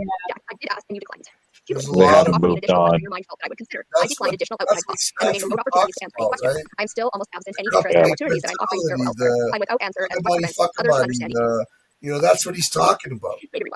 Yeah. Please don't assume that I have not. Probably when I have said that I have set a goal to my Jesus. I can literally tell you that conversation. Please do not assume the possibility that I was somehow wrong. I'm modern day Jesus in a different way. I was allowed to learn many Hey, things. Sean, will you pause the video or stop it? I think we've had enough. Misunderstood and ignored for over 3 years. I've been blessed. The gopher is not up right now. Gopher's in the since it is how it's unfolding for me. Jubilee, we can easily help each other, and I'm confident that you will have different perspectives to carry from then on, whatever you choose. I will DM you, and then we start the video with that. So, this experience, just that interview, though, I had a conversation with my dad, who's a biblical scholar, and had fallen away from Christianity. Everyone but my mom had fallen away from Christianity. However, my sister and dad have both reconnected with Christ in a different form, and it's not a big for me. But at the same time, I get that it's powerful, it's that important. And so I asked my dad, I was like, first I had the thought of like, I wonder if Jesus would have a harder time spreading his message, actually getting his message out there if he was alive today with social media, with with how the world is. And like even if he was to perform actual miracles, right? Turn water into wine, they'd be like, that's Photoshop. And so I asked my dad how Christ. My bad. That's all right. Just had enough. Wow, we almost got all the way through it. Wow. I That's know crazy. that was No, that that's was fine. kind of insane. Well, I mean, when you step out to go do a little bit of a hand job on yourself, it might take some time, right? Only a little bit, though. All right, let's head back there. See what they're doing now. It looks like Snafu's over there. There's Hard Hat. Oh shit. Where's Snafu? You gonna believe that shit? Pyramid? Yeah, no kidding. Dude, the propaganda that's been placed out, I'll speak for the American history, man. It is sick. The stuff that's been put out by the government as far as recommendations and then even the laws. Hey, bring it back to the economic point. The society has allowed the corporations. The corporations. You know we're going take to hear a position, hey, if these synchronicity people right want to buy now. poison big from time. us, then we should be able to freely sell them poison. And so the government says, yeah, we need some more commerce. So yeah, you can sell these consumers all the poisons they want. And that's exactly what the corporations do. They fill our foods full of fucking addictive chemicals and poisons to get us sent into the hospitals to receive the pharmaceutical care before we get put into the old folks home. It's sick. Or if you even make it to the old folks home, geez. Is that flow state there? I can't tell. Hey, buddy. Yeah. I think you're muted if you're talking. Well, I was talking over the computer to my girlfriend, but what's up, guys? There used to be a website before social media came on that I used to reference a lot. It was called the CIA Fact Book. I don't even know if it exists, but they had every country, so-called, broken down to life expectancy, male, female, the government system, the religion. I mean, they've been micromanaging this shit forever. Yeah. Forever. You remember? Anybody remember that? Does it even exist? CIA Fact Book. When was that? 90s. Like new internet? No, the 90s. Yeah, CIA 90s. Fact Book. If you can't trust the CIA, who can you trust? But they've had it broken down to the algorithm. This is nothing new. This AI, man, they've been doing this thing forever. Yep. I just want to throw this out here too in part of my little search, and I always go back to this Kay Griggs lady. She was just amazing, the amount of stuff she said. Anyway, we always say the CIA, but basically the CIA is just something to throw out there for people to point their anger to. What the CIA is, the DOD, the Department of Defense, and they're literally like the army, the military, and that's why I'm totally against it. They're literally at the foot of all the chemical studies, the biological, like they're doing it all and murdering and whatever. You gotta trust Q, man. The military is the only way. They're actually selling that to people. I mean, it's going to be brilliant. The very near future, the military is the only way. I love it. I sort of suspect that big pharma, that the whole healthcare industry is nothing but sort of the front door for the chemical weapons industry. Yeah. It's all tied together, and it all comes back to the banking industry. No, it comes back to government because they're the ones that did that. The government simply uses the banking industry to keep its power, and the The banking industry uses the government's monopoly on violence. Right. They And the fund the government monopoly uses on the banking violence. monopoly on money. Right, It's which is given to them by government. They'll fund governments against each other too. But we need to That's recognize actually my the government, neighbor. That's quote my unquote, neighbor's only comment has that its they power have because of pinned us. there. And Shout when we out take to back our Jen. power, Over at the other government stream? start obeying. I'm not Yeah. sure Yeah. that Which one's your neighbor, Tiny? You know, this is where I Don't judge me. face common resistance. Now you're going to go up against the anarchists here because government is just a bunch of men. It means mind control. We all know that. So it's a bunch of men and women with black dresses and bar cards and uniforms, be it military or police, men and women calling themselves this thing called government, and that's fucking weird to me. Who are you again? Come on, you telling me these Who are you? guys don't Who know are you? that Why are you it's calling yourself a banks government? that run the world? They're human beings who have think been the caught up in the governments are in persona charge? of their job, Is that what of their they're saying? occupation. And it's a government sick has game. any We've sort got of fellow power? Americans, fellow citizens who are Crazy. pretending to be government officials, pretending to have power, pretending to have, well, they do have influence because other people believe in them. pretending to have the right. There you go. Good point. They pretend to have the right. And others people pretend that they do as well. And that's what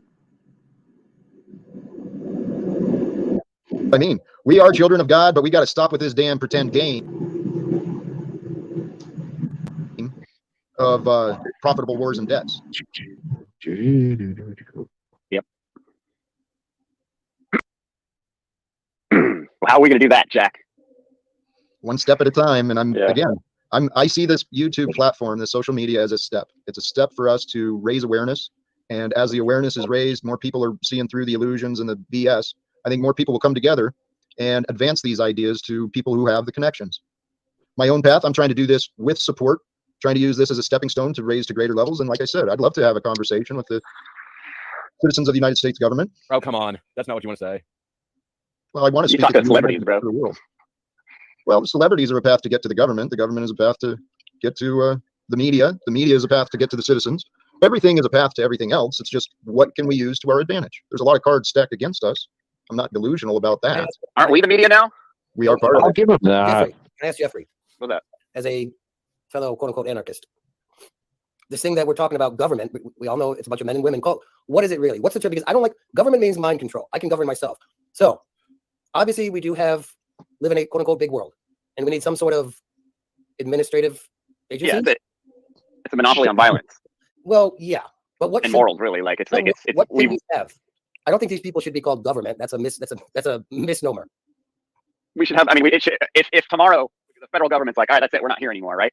Cities would all have their own rules, and the free market would give solutions to the problems of firefighters and police, and and then especially with cryptocurrency and the blockchain and stuff. Now, this is what me and Jack are going to watch this 2-hour video. I'm going to blow Jack's mind. Watch, but it's basically what he's been talking about, using machines and technology and stuff.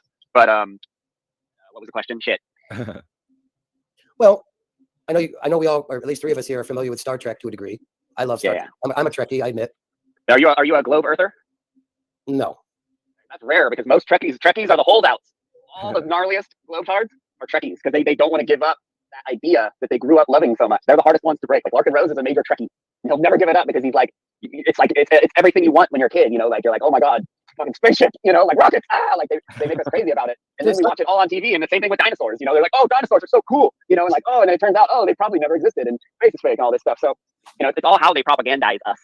Yeah, but I'm also not a flat earther. I have no idea what the hell this place is. I just don't. Yeah, that's good. That's how you should be. That's probably why we get along so well. We're both agnostics, and we both like black beanies. And you know what? It could be a really, really, really, really, really, really, really, really, really big ball that we don't have measurement tools to measure curvature. Just say it is all. So it could be so. Yeah, big. no, there's nothing. Like if someone showed me something that was convincing, like, hey, but I haven't seen anything that's convincing yet to make me actually decide which way. But I'm fully agnostic. But I lean towards flat. Hey, Lou, why don't you go up with them on their panel? Just naturally, a natural skeptic of all that stuff. It's a bit queer that as soon as you get into public, and I mean queer, I'm not trying to queer in the old. No. It's a bit queer that they have that cartoon. Why don't you go ball up on their panel?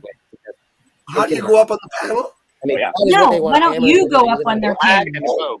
It's a political map on the globe. If you notice, it's always the U.S. and Canada. This is pink. So yeah, sorry, Trump target. I don't believe in borders either. Now, are there geographical borders with real nations? Yes. But the nation state? Not that I believe in illegal aliens, but most of the illegal aliens got here on planes. They stay over from their visas. They aren't even. The overwhelming majority are coming here on planes, not over the border. Why they're opening up the quote unquote fake borders in the first place? Because they're illegal, alienable. So if they don't have rights. So a corporation that's corrupt can use alienable because they can lean on them, right? This is legalese, okay? Well, also it's a division tactic, because you can't really have a unified community if you have multiple communities that don't speak the same language or have the same worldviews. Yep. Yeah. These people are brilliant. I mean, you got to. I mean, the division, the psychology, the technology that they've been hiding is. But it's all. I don't know if they're brilliant or if people are just disappointingly dumb and compliant. It's both. I think it tends to be the latter. I'm going to go. It's both. The whole design is quite brilliant, and it's been adapted and evolved by many brilliant egoic minds. The whole law system, financial system, it's all imagined. And then people were dumb enough to believe, not dumb enough, they were naive enough to believe that authority could understand things that they couldn't. What authority are you talking about? You're talking about nature, God, whatever you want to call it. You're talking about institutionalized. These are the excuses everyone uses when you start getting into discussions of economics or politics or even religions. You have it's complicated. You can't understand that. You can't understand that. You got to leave that for the experts. They know things that you don't. Yeah, because they make the shit up. I think it's interesting seeing some of these comments that Jeff's highlighting from these guys saying it's crazy. I look at it this. I mean, I literally don't know either way, obviously, right? Because we're, but from what I was programmed with my whole life, and then what I've learned in this last 3 years, and I went down the NASA rabbit hole quite a bit and saw the films and everything. I mean, we never went to the moon. It's fucking bullshit. And and so where I come from is if they would lie about that, something that major, like worldwide, it's a lie. At best, we're at some high orbit, whatever it is, 100 miles above or whatever. But if you're once you're a liar, you're a fucking liar, right? So if you're gonna lie about something like that to a population where we're all supposed to be good, honest people, I don't know what to believe. And so everything I've researched, I would say, yeah, if I put a gun to my head, fucking right, it's flat. If you make a decision, I don't know. But in terms of, and I still got to research it more, but I'm actually an aviation buff. And I've flown, I've never had a license, but I've flown some small planes in my long, long past. And So when you guys all say, or you guys, but when you say a plane flies flat and how come it doesn't nose down as the Earth curves, I'll say one point before that, because that's still a good question, is that the way plane wings are shaped, right? They're like a kind of a teardrop kind of an idea. And so there's a low pressure underneath where the air is building up in the shape of the wing, and then there's a high pressure above it, and that's what gives it lift. And when a plane is flying at altitude with the flaps up, it's not flying flat because of the shape of the wing and how it's getting lifted up. Falling. Well, no, what I'm saying is your attitude is about 2.5 degrees to, every plane's different, but you're not pointed, the wing isn't straight, the plane isn't straight, you're actually pitched up about 2.5 degrees to 3.5, and that's how the plane floats in a sense. Now, yeah, the other question is, you're right, as the Earth's fucking curving, is it the computers that are manually just adjusting that down? Or if you're hand flying, are you actually kind of over time pressing down to keep your altitude at the same? I don't know, right? But yeah, anyway, from everything I've seen, I would say it's flat. You know what I mean? There's been a lot of pilots that have been coming out being like, no, it's not flat, like for sure. But if you think about it, like look at our whole system, like we were talking about earlier with Jack, our whole system is based off scarcity. And they need us thinking we're in this limited space, and that property is scarce, and that food is scarce. So we stay in this insane slave system of being tax slaves, NPC tax slaves basically. And so it completely makes way more sense that they have been separated from a larger community and just told convinced through pretty easy ways that we're floating in a bubble in space, and then they have this killer like a crony capitalist system and have this whole system in place where they just make tons of money off of our labor somehow. But who knows, really? The globe thing also, like what's the big fear point they've done for generations? Oh, there could be a nuclear war, MAD, mutual assured destruction, or an asteroid can just come, and if the government doesn't have their shit, if NASA doesn't have their shit together in conjunction with China now, by the way, then the asteroid's going to come and hit, out like the next day. I mean, we're completely dependent on government. Absolutely, completely dependent. I mean, from saving us from our neighbors and saving us from asteroids. Like. And I want to throw this out here too. Like, it might have changed, but when I was growing up, to get your private license, the one book you read to pass the test, and I read it. My mom's boyfriend was a pilot when I was growing up before I left home, and he gave me, it's called From the Ground Up. And that book, and every pilot will tell you, like you're saying, it's based on a flat, unmoving plane, right? Yeah. So if we're flying a jet at fucking 500 kilometers, 600 kilometers an hour, right, and all our navigation is based on a flat, unmoving plane, yet they say sniper bullets when they fucking go in Iraq and shit, and they shoot a guy from 2 miles away, you got to figure in the Earth's rotation. That's bullshit. I know. I know. I was in the Marines. I went to force whatever. I don't want to go into my military record. Snipers do not adjust. No. We do windage. There's windage. Curvature. Yeah, there's windage, but not. There's no Coriolis. No, there's no that Coriolis. No. The Coriolis effect is nonsense. No. The bullet goes up and then down. It doesn't swerve or anything like that. Like, it's weird. But yeah, there's a guy on YouTube. I think one of my streams I was showing his stuff. Jay Tolan Media. He's I think he's German engineer guy. Lives in California, but he's got all this infrared cameras and stuff, really long distance infrared cameras, and he goes all over the place and does like scientific measurements of everything. But the photography that he takes, the video he takes from like planes, he's like flying above LA, and he can see all the way into Baja California, see the whole Baja, like way into Mexico, and they're just taking off from LA, like he's not that high in the air, and like it's all really interesting stuff. I would check out that channel for sure. It's like my favorite flat Earth themed channel. Because he's actually like a rocket scientist doing science out there, not just like a bunch of nerds with their conjecture. Look how they launched the commercial airline industry in our recent generations. They put a bunch of hot women on, the planes with the dumbass pilots with their stupid uniforms on. Dude, it's a little culture, man. I know people that have been in the airline industry. It's the stupidest, one of the stupidest. Well, they're all stupid, but I mean, there's a little bit of vanity or something there. That's what I'm saying. Yeah, it's a little bit bougie. It used to be. Now it's kind of low. It's not like it used to be back in the 50s and 60s. Like, I mean, people, I have relatives, they used to just fly from New York down to Miami. They put suits and ties and their sunray, vest on. Those days are gone, but I've heard about those days. I remember being a kid and having to like put on nice-ish clothes to go to the airport and fucking hating it. Then once like that phased out, you could just wear normal street clothes. The groping phased in, so which I kind of enjoy sometimes, depending on who's doing it. Yeah, well, I'll tell you this about wearing fancy clothes or this and that, and people kind of down dressing now. If I was in an airplane and I always am ready to react everywhere in life, like I'm fucking prepared. And so if you're in a plane with flip flops and you need to evacuate quickly and you got to step on fucking broken shit out of somewhere, flip flops may not be the answer. So like wearing a good pair of shoes. But I mean, that's 1 in a million, right? But that's just how I think I'm fucked. I mean, that's I think that way. I think that way. I'm always like, I think I stay at the back far left corner of the airplane. That's like the safest part to be in. Like I think about all that stuff.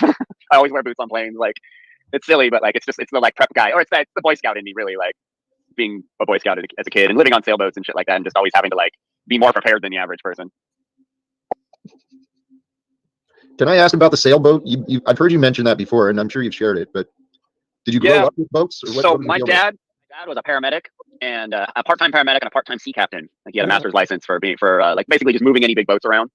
And those are two kind of exciting part-time gigs. Yeah, he's a cool dude, and he lives on a sailboat and always has. How cool, yeah. man. So my dad, So he worked at Vandenberg Air Force Base for a while, and he would just park his sailboat. There's a really good surf spot right there at Vandenberg where they launch all the rockets, and he was a paramedic at Vandenberg, and he had his boat. Like, the dude just always set. He's like, probably a good surfer too, huh? Yeah, he's old as shit. He looks just like me. Like he's a beast. But anyway, so once I got away from my mom, 14, my dad was working as a first mate on a charter boat that was a period proper, like 1700s like pirate ship basically. Cool. But it was built up like there's no metal in this, but like I can show you a picture of it here. So there's like no metal. It was all wood. Let me see if you can see. There's 2 of the boats I worked on. But make your block big. Yeah, that's like the Black Pearl. Shiver me fucking timbers. Yeah. So I went to go live with my dad, and he's like, you can go to high school or you can get your GD and come work with me on these boats. And I'm like, go to high school or go be a pirate? Like, are you kidding? Right? Are you nuts? Yeah. I'm all, hell yeah. And he's like, all right. We our Volkswagen bus up from, he picked me up in Orange County, and we drove to Skagway, Alaska, and got on this boat and did charters all the way down through the Inland Passage, through Canada, through Alaska, through Canada, all the way to San Francisco. When I was like 14, dressed up like a pirate. I had a little pistol that had like flintlock, and I had a sword, and I would climb up in the rig and like really like we take people out and shoot cannons. But like it was all like cool. Like it wasn't like cheesy like Disney. Like it was like we were legit. Like we lived on the boat, like 20 of us. Cannons? Yeah, we had working cannons. I was That's fucking awesome. Gunner's mate most of the time too. Yeah, it was fun. Cannons are a pretty suspicious thing through history. I don't think cannons were really they don't work very good at all. They really don't. They don't. You see in movies all blowing shit up and blowing up castles and stuff with them, and there's no zero footage of cannons being used effectively in war. Period. Like I'm not joking. There isn't any. So we don't even know if they ever worked, or if they were just like fear propaganda. Like they were scary and they made noise and it looked like they were shooting something. But the cannons from back in the day didn't work very good. But anyway, so I worked on this boat for a long time, and then I had a lot of sea time, almost as much as my dad at a certain point. And then I got a job on another boat that was similar to that went down into Mexico. And then I got a job. Kevin Costner did this movie called Rapa Nui. It's about Easter Island and the Stoneheads. He sailed a boat down there. It's really easy to sail south. And sailing north, you're sailing into the wind and into the waves. And when you're sailing up and down the coast, the west coast of North America. I wanted to ask before you go. Wait. Whether it's air or sea, and I guess land as well, and hard. Don't you navigate by not north compass, but isn't it a due east? Sextant. Right? It's north, the North Star. Well, no, but you're basing navigation is navigational maps. Longitudinal or latitudinal. Right. Latitude. Yeah. So east and west. Yeah. It's not north and south.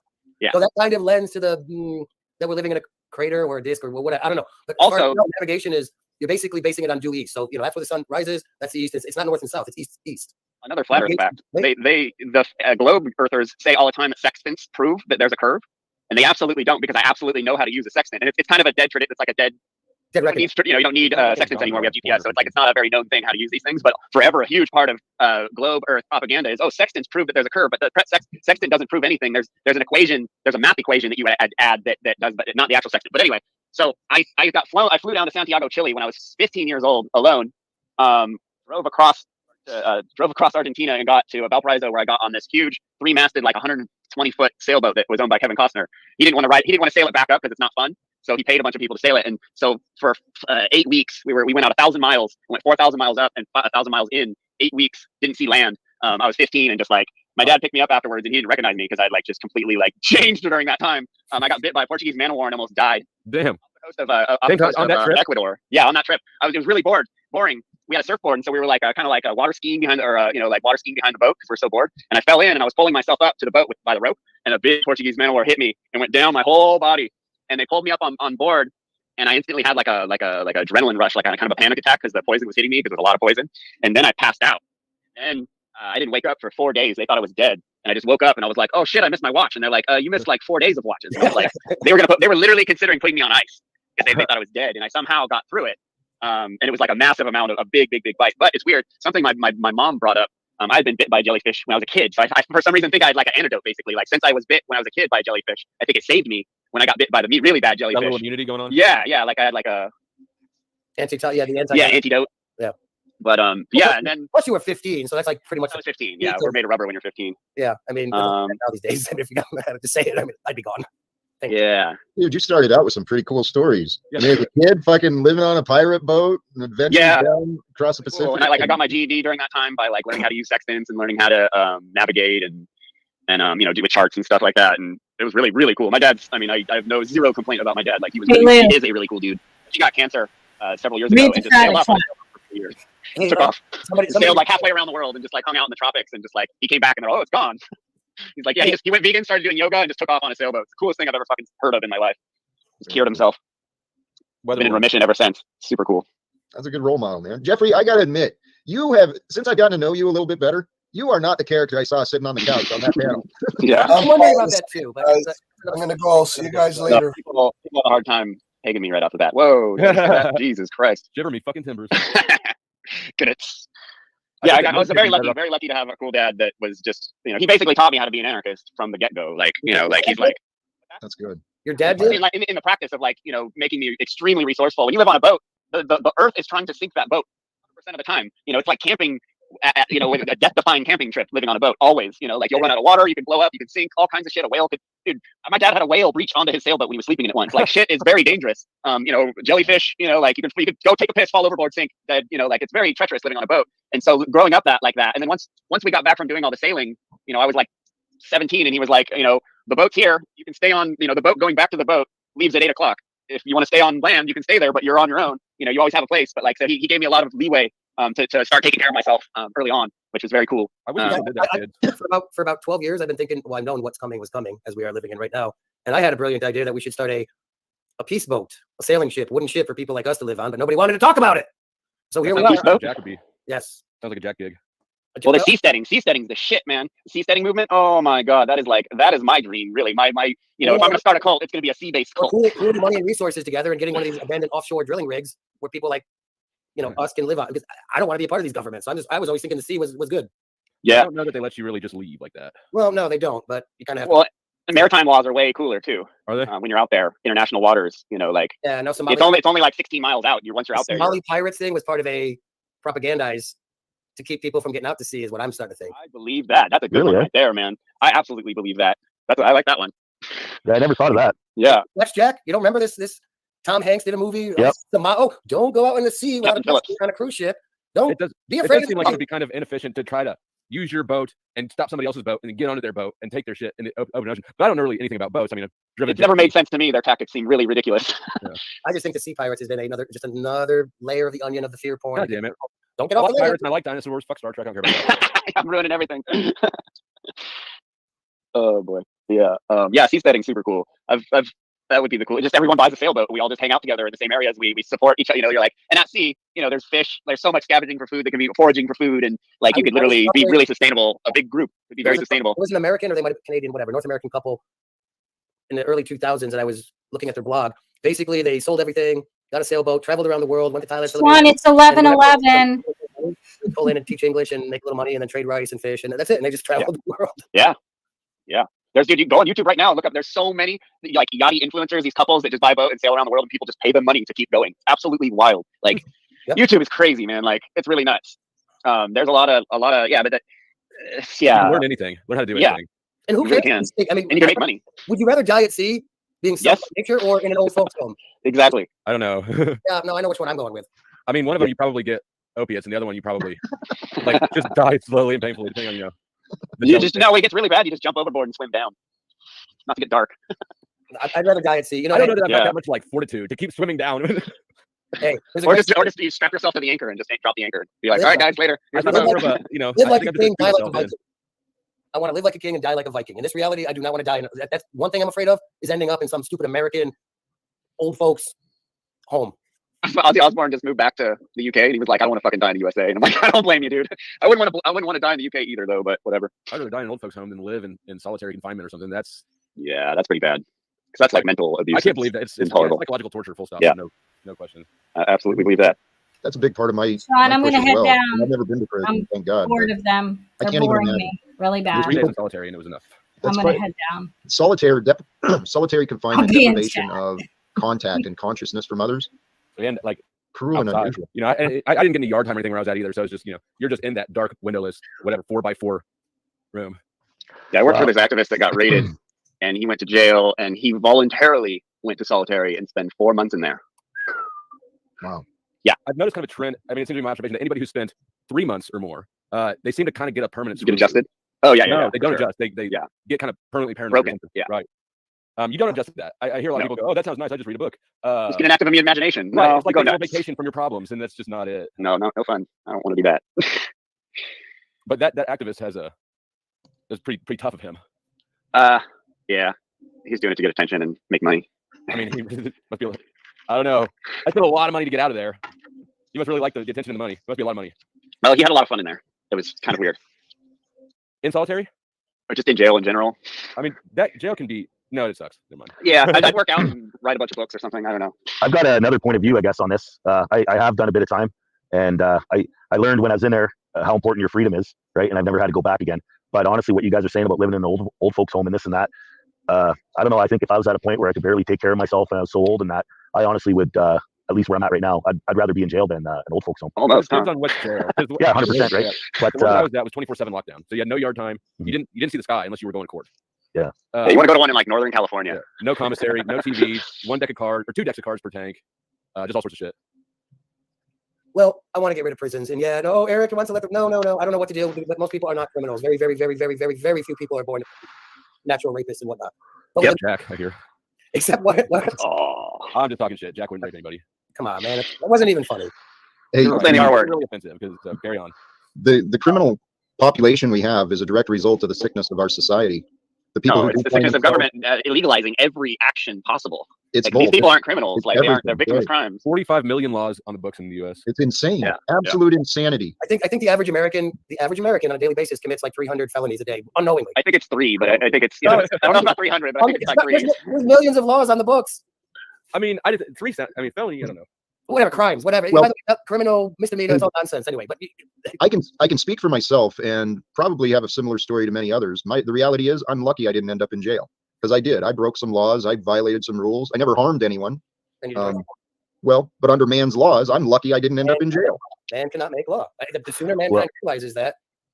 Well, I'll tell you this: why I went to jail and the crimes I committed, I guess.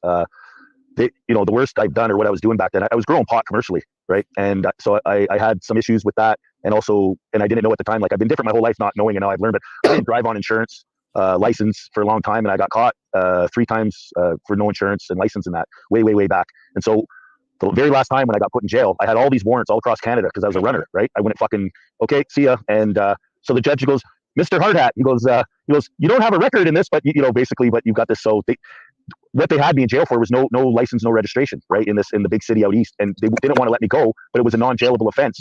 But they have a warrant thing where my warrant was 250 kilometers from where I got caught for manufacturing. So basically, because I was out of that limit, they weren't going to fly me back to do my shit. So that's, and when I was in jail, honestly, most of the people in there had drug or alcohol problems. Like, yeah, you had your bank robbers, you had your fucking gangbangers or this and that, but most people had some kind of issue, But even the gangbangers and stuff, the reason they were in there was drugs, right? Oh yeah. Their crimes are a different thing than what they're actually getting enforced with. But after I cleaned myself up and got sober, about 4 years into it, I didn't know about lawyers or none of this shit, but I got a lawyer, and it took 2 years to get all my warrants all across Canada transferred to my province.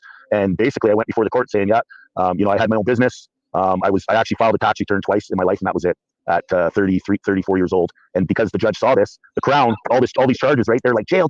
And I don't know, I had a fucking good judge. I hate to say this because what we know the system is, but he's like, this guy disappeared for 8 years. He never got arrested. He was out of the books, but he had his own business, filed his taxes, and they go, well, at least probation. And all I had to do is pay a victim surcharge, but there's no victim, right? But society is what it said on my paperwork under the victim. Yeah. Society was. But then after that, I just went running. And for the last almost 20 years, no taxes again. I worked myself. And it's because what I know in my heart, and I didn't know until I've educated myself, right? But it's like this, we're not tax slaves, man. We're free fucking spirits. Yep. Right? Let's go, chance. Until you get enough assets that the IRS decides to go after you. Yeah, but the only way you get assets is being a piece of shit part of the system. So if I don't have jack shit. What are you going to... I have a house I bought in cash. I think that's what they're trying to take. Well, where did you get the cash? It ain't a house asset. None of your business. Yeah, fair enough. $60,000, man. It ain't $200,000. And I put my own sweat equity into fucking turning a shithole into a $200,000, supposedly what the market says. But I bought it for $60,000. Well, because the dollar's devalued. See, these investments, real estate, whatever, it's all timing. And timing just happens to be when you were born. When I came back here, and everyone was telling me, man, that's a good down deposit on a mortgage. I said, fuck you, you dumb fucking slave. I ain't getting a mortgage.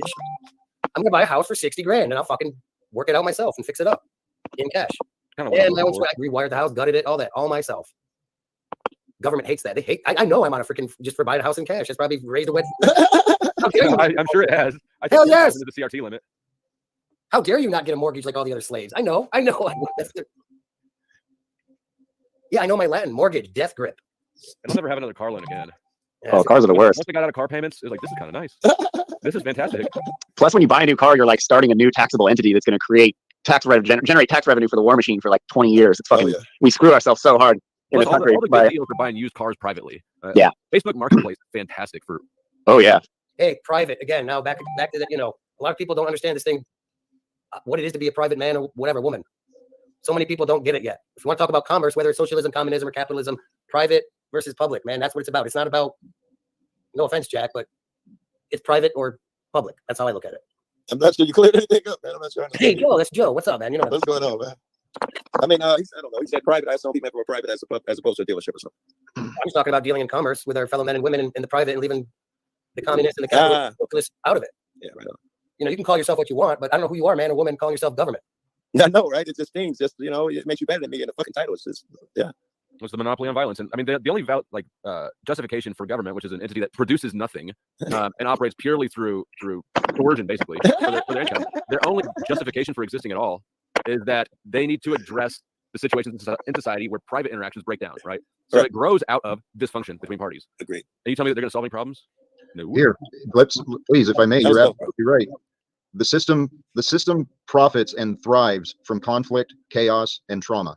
Traumatized children grow up to be confused adults. Confused adults support wars that other people imagine. So we've got to shaking and buying gold chains. In my case, you start doing dumb shit, gang banging, and bad, but too much jewelry that you can't afford. People are convinced to go after the stupidest things, our time and energy for these shiny little trinkets. What you're just saying, Joe, and the fleeting glory of fame and celebrity. It's all nonsense. Well, that you're not going to get anyways. Yes, the whole I was just a guy, spitting raps while washing dishes at the restaurant I worked at, and now I'm a superstar. That thing's bullshit. Everybody in that industry tied in. What's also bullshit is anybody being a thug. Tupac, not a thug. He was not. And you can find. He was a ballerina. Yeah, there's an interview with him when he was in high school, and I'm telling you, that dude's wearing lip gloss and he's gay. Yeah, no, he's super flamboyant. Remember Dre with the lipstick on singing? Dr. Dre was also doing that shit. There's a lot of videos on YouTube about the gay hip hop mafia and how they run the whole hip hop industry. It's interesting. There's a lot of sick influence into the media, into the music industry, the entertainment industry. Oh, yeah. Dude, the corruption from our government, it's disgusting. And I was in the belly of the beast. Everything. You maybe think that corruption period by saying the movie system. Just I think the people who are going to make the most money are those who are willing to do the most corrupt shit. And so it's going to be a corrupt anybody who's got a lot of money, generally speaking. In this world that we were born into a world that because of the trauma and insecurities, selfishness is normal. So the only reason billionaires exist is because the employees and customers enable their selfishness. Yes, and we dream of being that billionaire. Right. We make it one day. Yes, delusion, man. That's what People Magazine, and E Entertainment News. They got the lowbrow public living vicariously. Oh yes, look, I can be like Tom Cruise. I would hate that. Yes, if I spent all my money on a Birkin bag, suddenly I got a little touch of Tom Cruise now. Fuck out of here. That's the deception, but that is also, that's the key to our solution. As we individually and collectively become more generous, we'll overcome the selfishness, and the selfishness is what has divided us. Then again, we got to get out of the system because that capitalist system, and probably all of these isms, teach you to go for self, be selfish, do selfish things, blah blah blah. Be selfish. That's just. I'm going to say something, and I want Jeffrey, and it's the quote this American system here, especially we're talking about this quote unquote middle class, the ones that go to public school and maybe go to college, and the middle class is taught to listen. You got poor people; they don't give a fuck about shit. I didn't know there was a middle class anymore. I thought it was just like rich and poor now. We're all just on welfare now. The middle class. We're just on.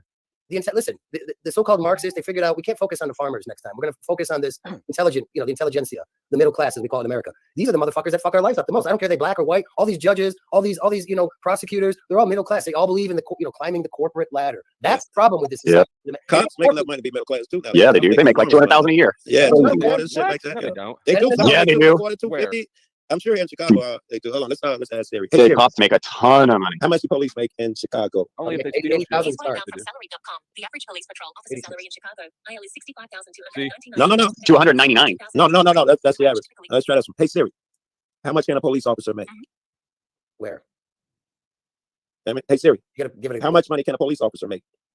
Here's what I found from Intuit.com. Police officer salaries in the United States can vary between $32,500 to $127,500 and depend on various factors, including skills, experience. Wait, Siri is wrong. I'm a cop watch. I pulled their salary. I know Siri's wrong. More than $20 grand. Siri's fucking programmed or something. I know cops make more.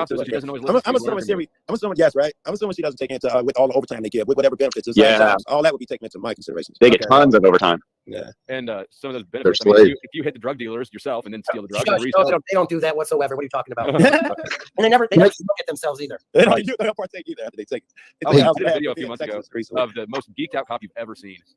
Oh my God. I'm in Kansas City, and it's in KCK, which is just like right next to me. I also have a warrant out there right now, so I'm like trying to figure out how to upload this without putting myself on the map, not the turf, and I'm a registered a drug offender. So it's like they know where I'm at, and they're seeing me every 3 months. But it was too good not to upload. I would love to see it, bro. Hey, my bad. I'm doing some stuff in the background here, but I'm listening in on my phone. I gotta grab my charger too. Can you put it in a regular chat? I don't know if you I got don't think I can. But I'll put it in the private chat. But my channel's called Flow State. All right, Flow State. All right. I don't know what to make of the cops. The local cops here, they don't even want to talk to me. They come to my house on occasion. They can't even look me in the eyes. They kind of respect me. I don't know, man. Maybe you're under investigation. Yeah, well, you yeah, definitely am. Hey, Joe. Yeah. You're from Chicago. Did I understand that right? Yeah, I'm in Chicago now. You know what? I got a great friend of mine who was active, as I understand, pretty active with the streets and the gangs there in Chicago for a long time. Right on. Man, I really, really admire Charles Spencer Jr. You ever hear that name by chance? Don't ring a bell. I mean, I think I've heard about a half a dozen of them, to be honest with you. So. Yeah. You don't know everybody in Chicago? No, I know it's a slim chance, but there's something divine about this life, and there's Okay, I'll give you that one. I'll concede it. All right, no chance. West side, south side. I'm a West Sider. It's a big difference here because of our gang culture. No. Okay, if you can tell the gang, it would help a lot. Yeah. What color does he wear? Color coding. Yes, that would help me. Is wear black and gold, black and Hey, by the way, whatever happened to the Bloods and Crips? Somebody, I think the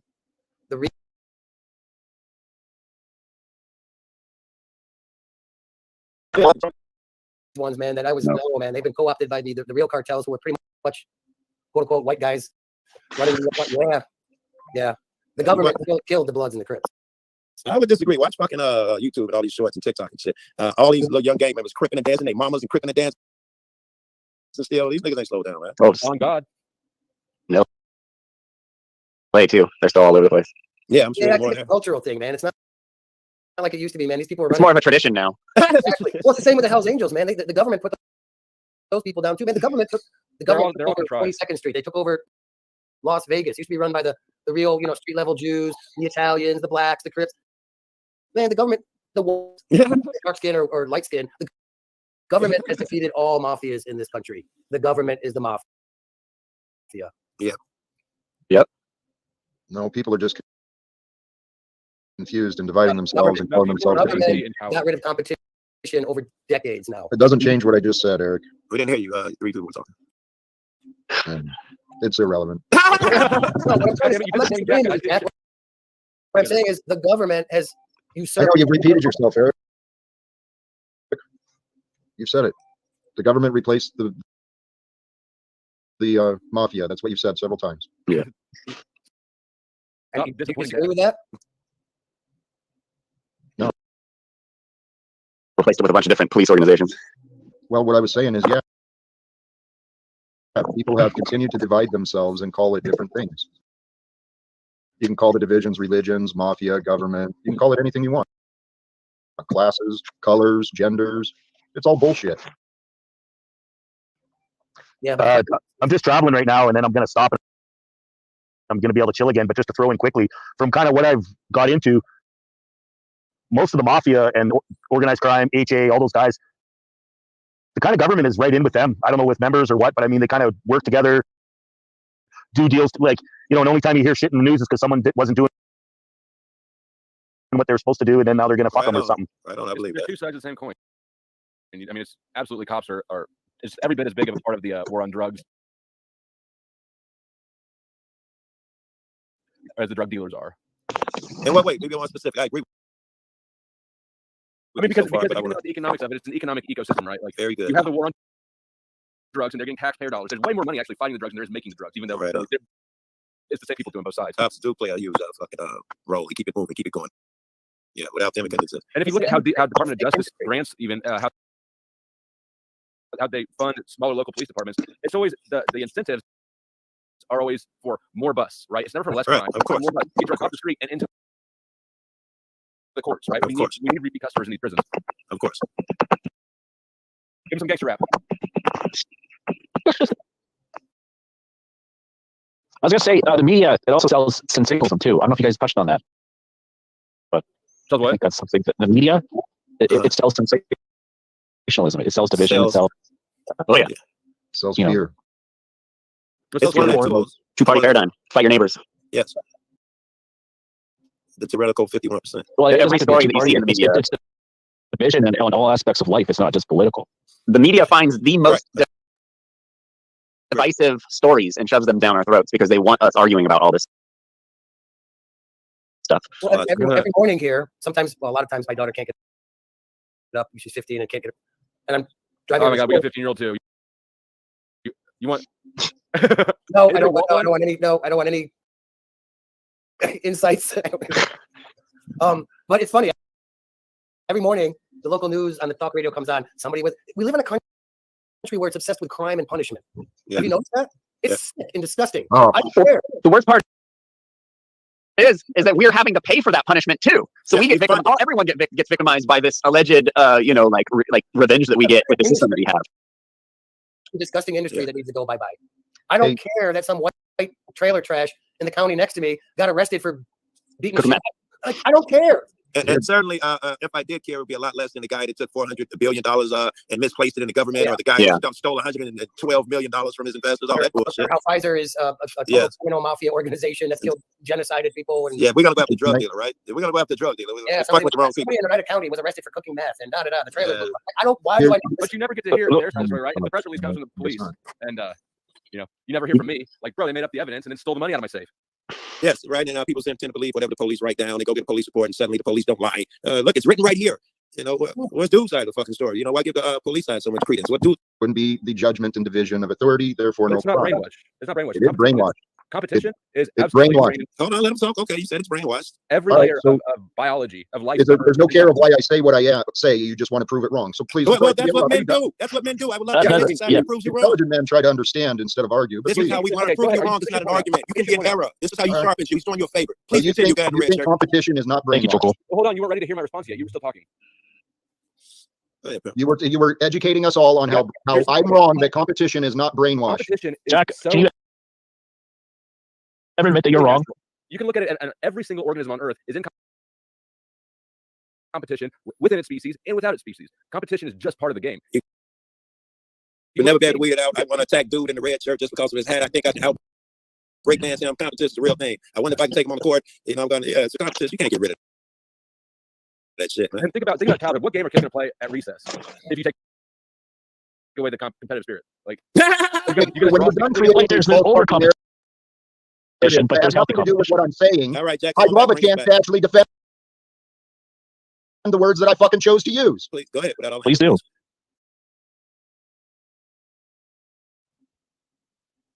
There are natural behaviors, natural patterns, natural instincts within the beast and the organism of the human. That is not something I deny.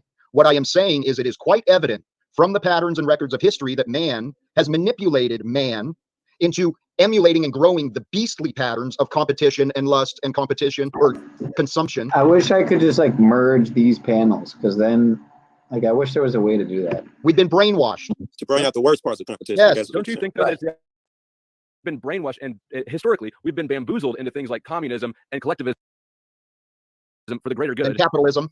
Capitalism for the good of the few. Well, capitalism hasn't killed. How many people died in Russia? Oh, don't bullshit.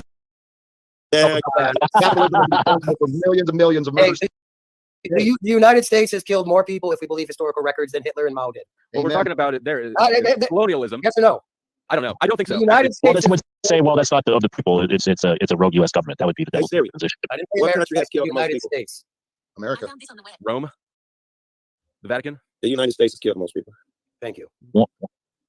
We are a murderous nation that has been deceived. But we don't live into under fighting for this fiat currency and the belief that we need to compete with and overpower and be superior to one another. It's nonsense. We are all just humanoid experiences sharing time. That's it. American exceptionalism. What a You could say we're doing time in prison here on Earth. People confuse economic systems with what is really just greed and corruption. If you boil it down, what you have is centralized control and coercion versus freedom amongst individuals, and that's decentralized.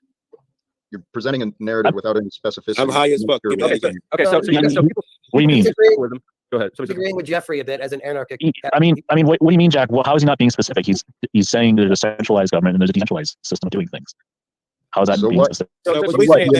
So have you actually what's the world going to be like if we end wars with the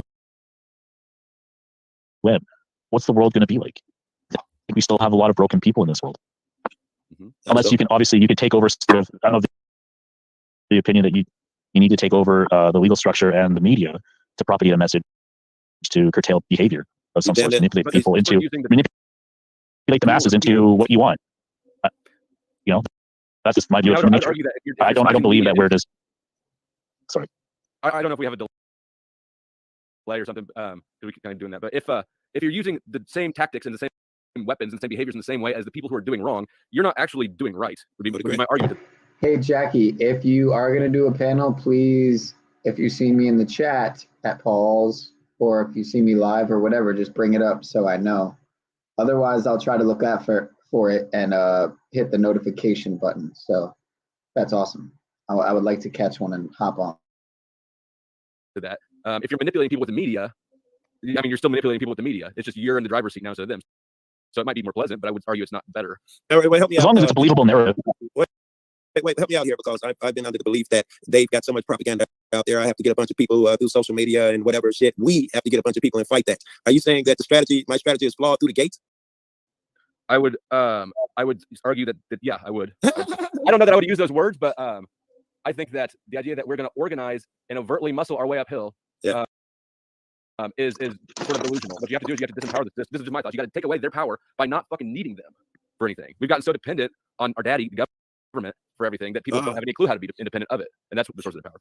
Right. You don't need to fight them. You just need to not care about them. So I guess the question is, and I'm not trying to challenge Jack or anything. I guess the question comes down to collectivism. So none of us here like this paradigm we're living in, and I guess the question is, do we use collectivism to go against collectivism and use their system and use government or the United Nations or the internet? I mean, what are we supposed to do?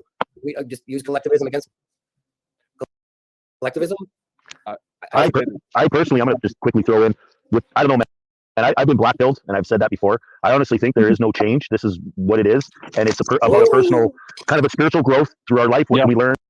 How can we get out of the system and be self, like just live our lives? Like, I didn't even have a fucking internet phone until like probably 9 years ago when I got with my last ex. So, I mean, maybe it can't be changed. But then I've come across some stuff saying that if there was enough people that had a conscious change and did something, it would really change. But from what I've known, this whole system has been back since Rome. And I mean, it is what it is. And I think it's fantasy. I mean, I love you guys. it, bro. I love it. We're a small club, man. We're a small, I work every day and I see thousands of people that are stuck in this shit. And if there was, 100 million of us, okay, now we're talking. But I don't know, man. I think we're only 50 million. Even that, man. Like, I don't know. But like, the thing is, like, we're not in the know. We don't have inside information that the elite do. The people that oppose us, right? Of course. And they have way more influence over people's actions. Even if they disagree with what the message is, they still influence people's behaviors and actions. Right. And so, how are we supposed to come up against that? It's not just people agreeing with you. It's actually influencing people to do actions, influencing their behaviors and influencing their actions. How are we supposed to do that when we have just a little YouTube channel? You know what I mean? It's just like there's 8 of us here or 7 of us. I don't want to influence really anybody unless they choose to. Hey, Eric said something good. Aside from that, saying something good right now. I ain't here to influence any fucking group of people on this fucking earth. I find that sick and disgusting. Maybe I'm missing something. You are. Now bring it to even done. Hold on. Let me tell you why I think that's sick and disgusting. Because in my opinion, in my philosophy, those other people literally are you. They're getting beat up. You're getting beat up. If you hurt them, you hurt yourself. So you have to eat it under the creator, the designer, calling what you want to help other people. You have one fucking job down here that I always thought: help someone besides yourself. Oh no! Who chooses what is help, right? Like, because what's nice to me and what's nice to somebody else ain't the same. Yeah, I think help comes in the form of the things that are truths, and we make this real. But the best way I can help that dude is being honest, loving, forgiving, showing that dude how to do that shit. And in some cases, when the guy is going through it, I don't know if he got kicked out the house, his old lady is giving him a hard time. I can give him a couch to stay on or some shit like that. He needs some help with his crops. I think these are duties of mine.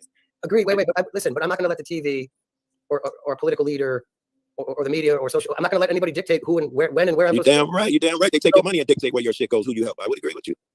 So listen, what I'm saying is I got no problem with helping somebody. I got when and where I need. Yeah. All right. That's our job down here. That can contend to that without details. Okay, we all help you, but I'm going to do it when and where I choose. Yes, and how, like my man was saying, what helps to one person, not help to another. Sometimes I get accused of being hard on people. Most times, making them uncomfortable in conversations. In my twisted mind, I'm helping. I'm sharpening that man. He will need this for the tough world. Somebody else is going to be like, Joe, you're going to make that nigga have a heart attack. You keep that shit up.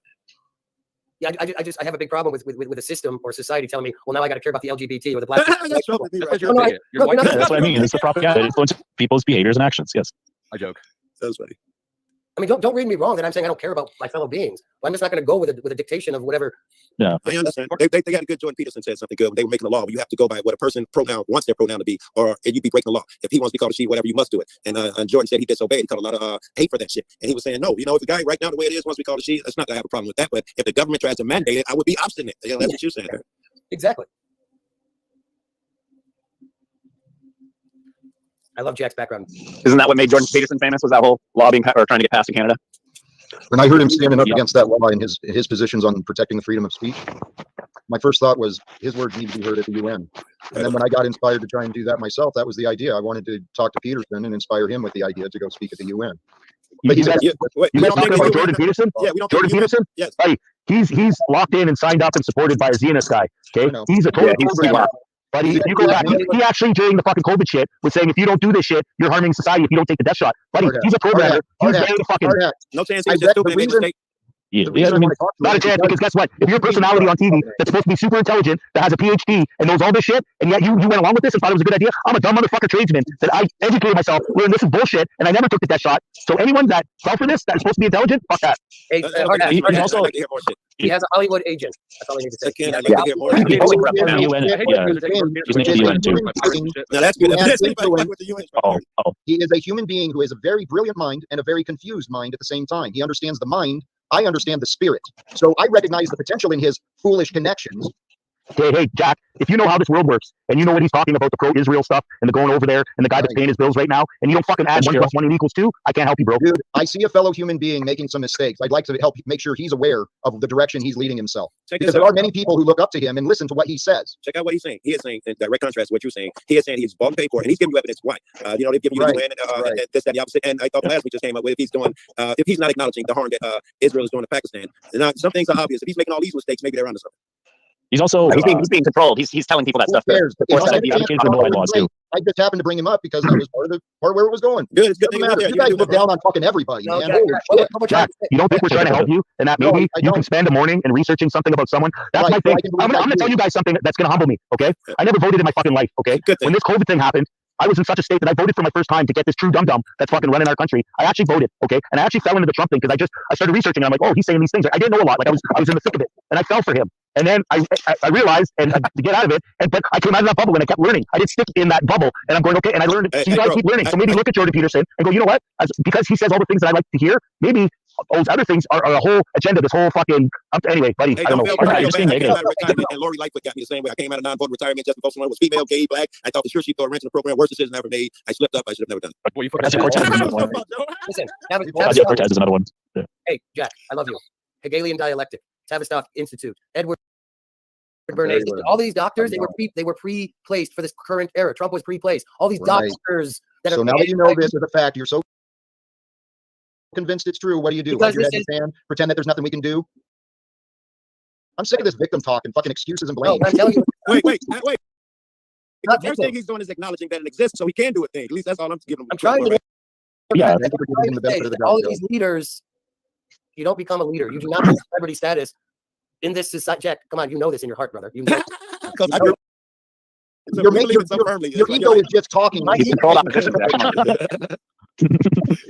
you this. At least you're having a plan to try to talk to elites. I've known other people on the internet with lofty ideals, and they don't even discuss about these things. So I commend you for at least attempting at planning and trying to get influential people on your side to end wars and those secrets. So I will give you that. At the same time, they're also giving you constructive criticism that can help you on your journey and not. Yeah, John. Everyone wants to hold him back. I can say, no, you can't change the world because if the world changes, that means I was wrong. I can't be wrong. Hey, nobody's saying that you're trying to be positive here. How do I get it together, whether you like people or not? They're part of this fucking experience. So let's figure out a way to communicate with each other and actually end wars. Oh, that was behind a compliment. Damn. Nobody here is trying to detract you or anybody else from that. Yeah, really. Yeah, really. Everything I brought up has been interrupted, deflected, and disagreed with. But you claim that you're not. Holy shit! You know wait, Jack, hold on. Don't get so sensitive, Jack. You're wrong. Jack. I'm wrong. I'm always wrong. I'm always wrong. So, always right, Jack. I apologize, Jack. Jack, this is important. I'm afraid here that you believe when someone disagrees with you, it is a bad thing. It is attack. It is something mischievous. I've said that before. Okay, you do disagree with you, and they're like, we're planning a thing or we're trying to hurt you. It's the exact fucking opposite. We're men. We're going to give our opinion whether it disagrees with you or not. Girls give theirs opinions. Men actually understand and figure out solutions. I like that line. I just came in here because the title. capitalism versus. That's not laughing. This is serious. Come on. I love you guys. I really do. That was a good one. Girls, come on. Stop acting like girls and give me your opinion. Come on, guys. Get together. Hey, I will say this about Jack, and I've said it once before, but in the growth I've seen since I jumped on, Jack has gotten some balls. And I'm being serious, and I like it. It's growth for me to see. Yeah, hard hat. I received that from you with respect. That's not an Thank opinion, you, brother. That's a fact. Thank you. Camp of approval. You know, I don't mean to be so short and so irritable or come across that I don't appreciate this. You do not. That's an obvious given. Let's not say that weird here because you don't appreciate. You think we're chastising you. Joe, if you can understand the reason I'm frustrated with disagreements. Can you hear me, Jack? Holy shit! There's a guest. You know, I was on YouTube. I was gonna listen to music, and you're around here. And I fucking tune in for 5 seconds, and I hear everybody just jumping on you and fucking bullying you and chastising you and putting you up against the wall. And I couldn't believe what the fuck I was hearing. All these loser low-life do-nothings are down on you for trying to talk to Donnie Trump and get something done in this shithole. Thank you. Thank you for a voice of reason. See, not like you got a bunch of sincere fucks up here, very opinionated, sincere guys up here. You didn't even consider that possibility that we might be giving the truth as we see it. It is. Well, I just think a lot of you are in your imagination and confusion and negative opinions and egos. Jack's on a path here. So if you guys could just back the fuck off and let him kind of walk his path and figure it out without your bullshit opinions, that'd be great. Or not, I mean, whatever you want to do. That doesn't sound fun. Hey, Jack, you got the biggest heavy hitter in town on fucking watching your back here, bro. Hey, he's just guarding it, right? This is his turf. Hey, the honor is not missed. I recognize the gift, but it was actually the perfect timing, the perfect levity for me to address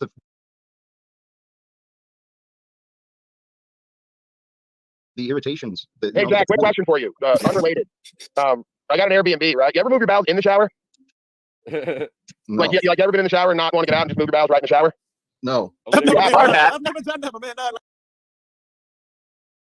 No. Hey, I got to give out a shout out. If that is my buddy Friedman Designs, holy shit, it's been years. Good to see you, brother. David, he was an old friend from high school years and years ago. No, he knew the Jack that stood up. That was before what they call the change happened. Until they refer to it as the change. There's a lot of changes since then. Holy cow, David, you got to give me a call. I mean, since the reunion, I was hoping to catch up to you. Or anyway, you found us today, man. Stay in touch. Let's get together, man. Let me introduce myself. I'm Joe Cool. I'm Jack's skate lover.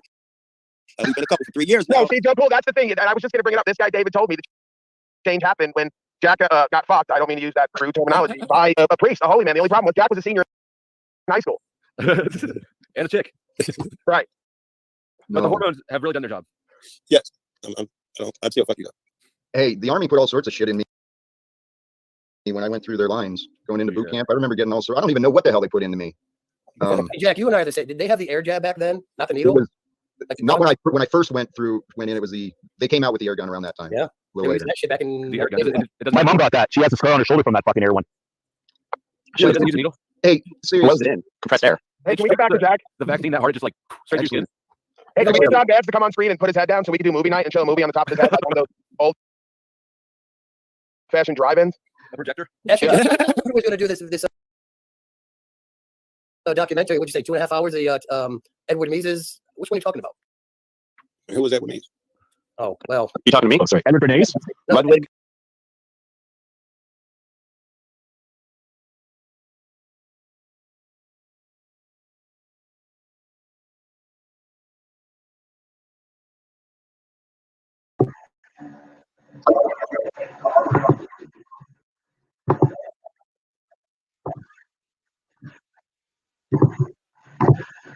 Pig. I mean, I know there's many servicemen and women who have been guinea pigs. We're going to do this documentary. What'd you say? 2.5 hours? Edward Mises. Which one are you talking about? Who was Edward Mises? Oh, well. You talking to me? Oh, sorry. Edward Bernays? No, Ludwig von Mises? Yeah, the Chaos Theory. Yeah, there you go. Jurassic Park. Yeah. Are we just saying random words? Don't know me. They're correlated, like gematria, but without numbers. Some kind of Mandela effect, I think. We just skip timelines, Jack. Yeah, I looped out and I didn't know what was going on. Hey, I wanted to bring up the guinea pigs of our military servicemen and Don't women. talk about the African Americans like that, Jack. What did I tell you? Hey, That's what they call them. I was a human guinea pig. I mean, I know there's many servicemen and women who have been guinea pigs for shit that they didn't know what was going on. They just trusted wrongly, unfortunately. But there are a lot of civilians that were guinea pigs unknowingly. Amen. The chemicals on his operation, street spray, and all of that bullshit. Experiment, syphilis, Yeah. white, brown people. All this U.S. government is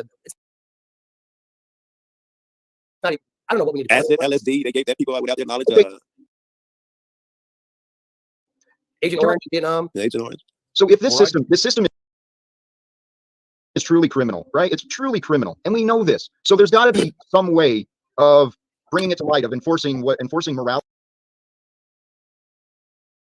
That's happening. It is happening. Believe it or not, I'm going to be optimistic, but people, this thing they did this past 3 years.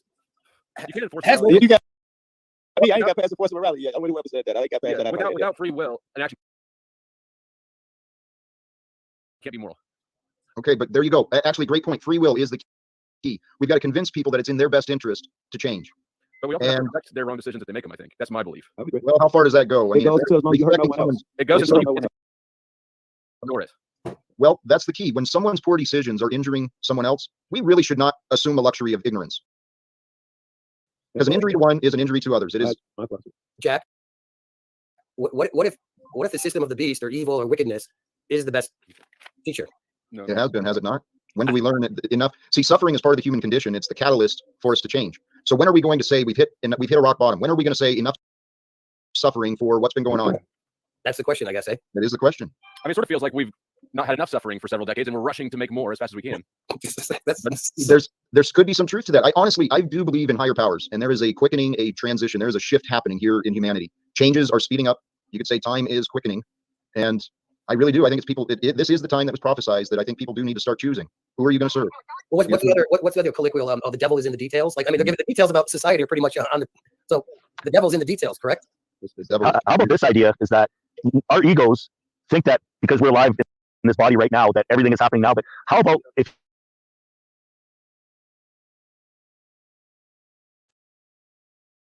now we might pass away as these things build, and in our next life we're born and we're going to be the guys. You know what I mean? Like, I don't know. I think the next. I mean, take your pick. Whatever.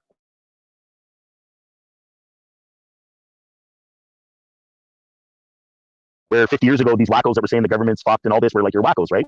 So maybe this is part of our deal that, and because talking to, like, I have no idea what's going on, but that, you know, that this is what we're learning now. Maybe the real battle is going to become in our next life that we bring this, you know, I don't know. I believe that too, man. He say every eye shall behold, every man, and no one will not see it when it happens. I think that's because we stay down here. Lessons repeated to learn. We will keep returning here.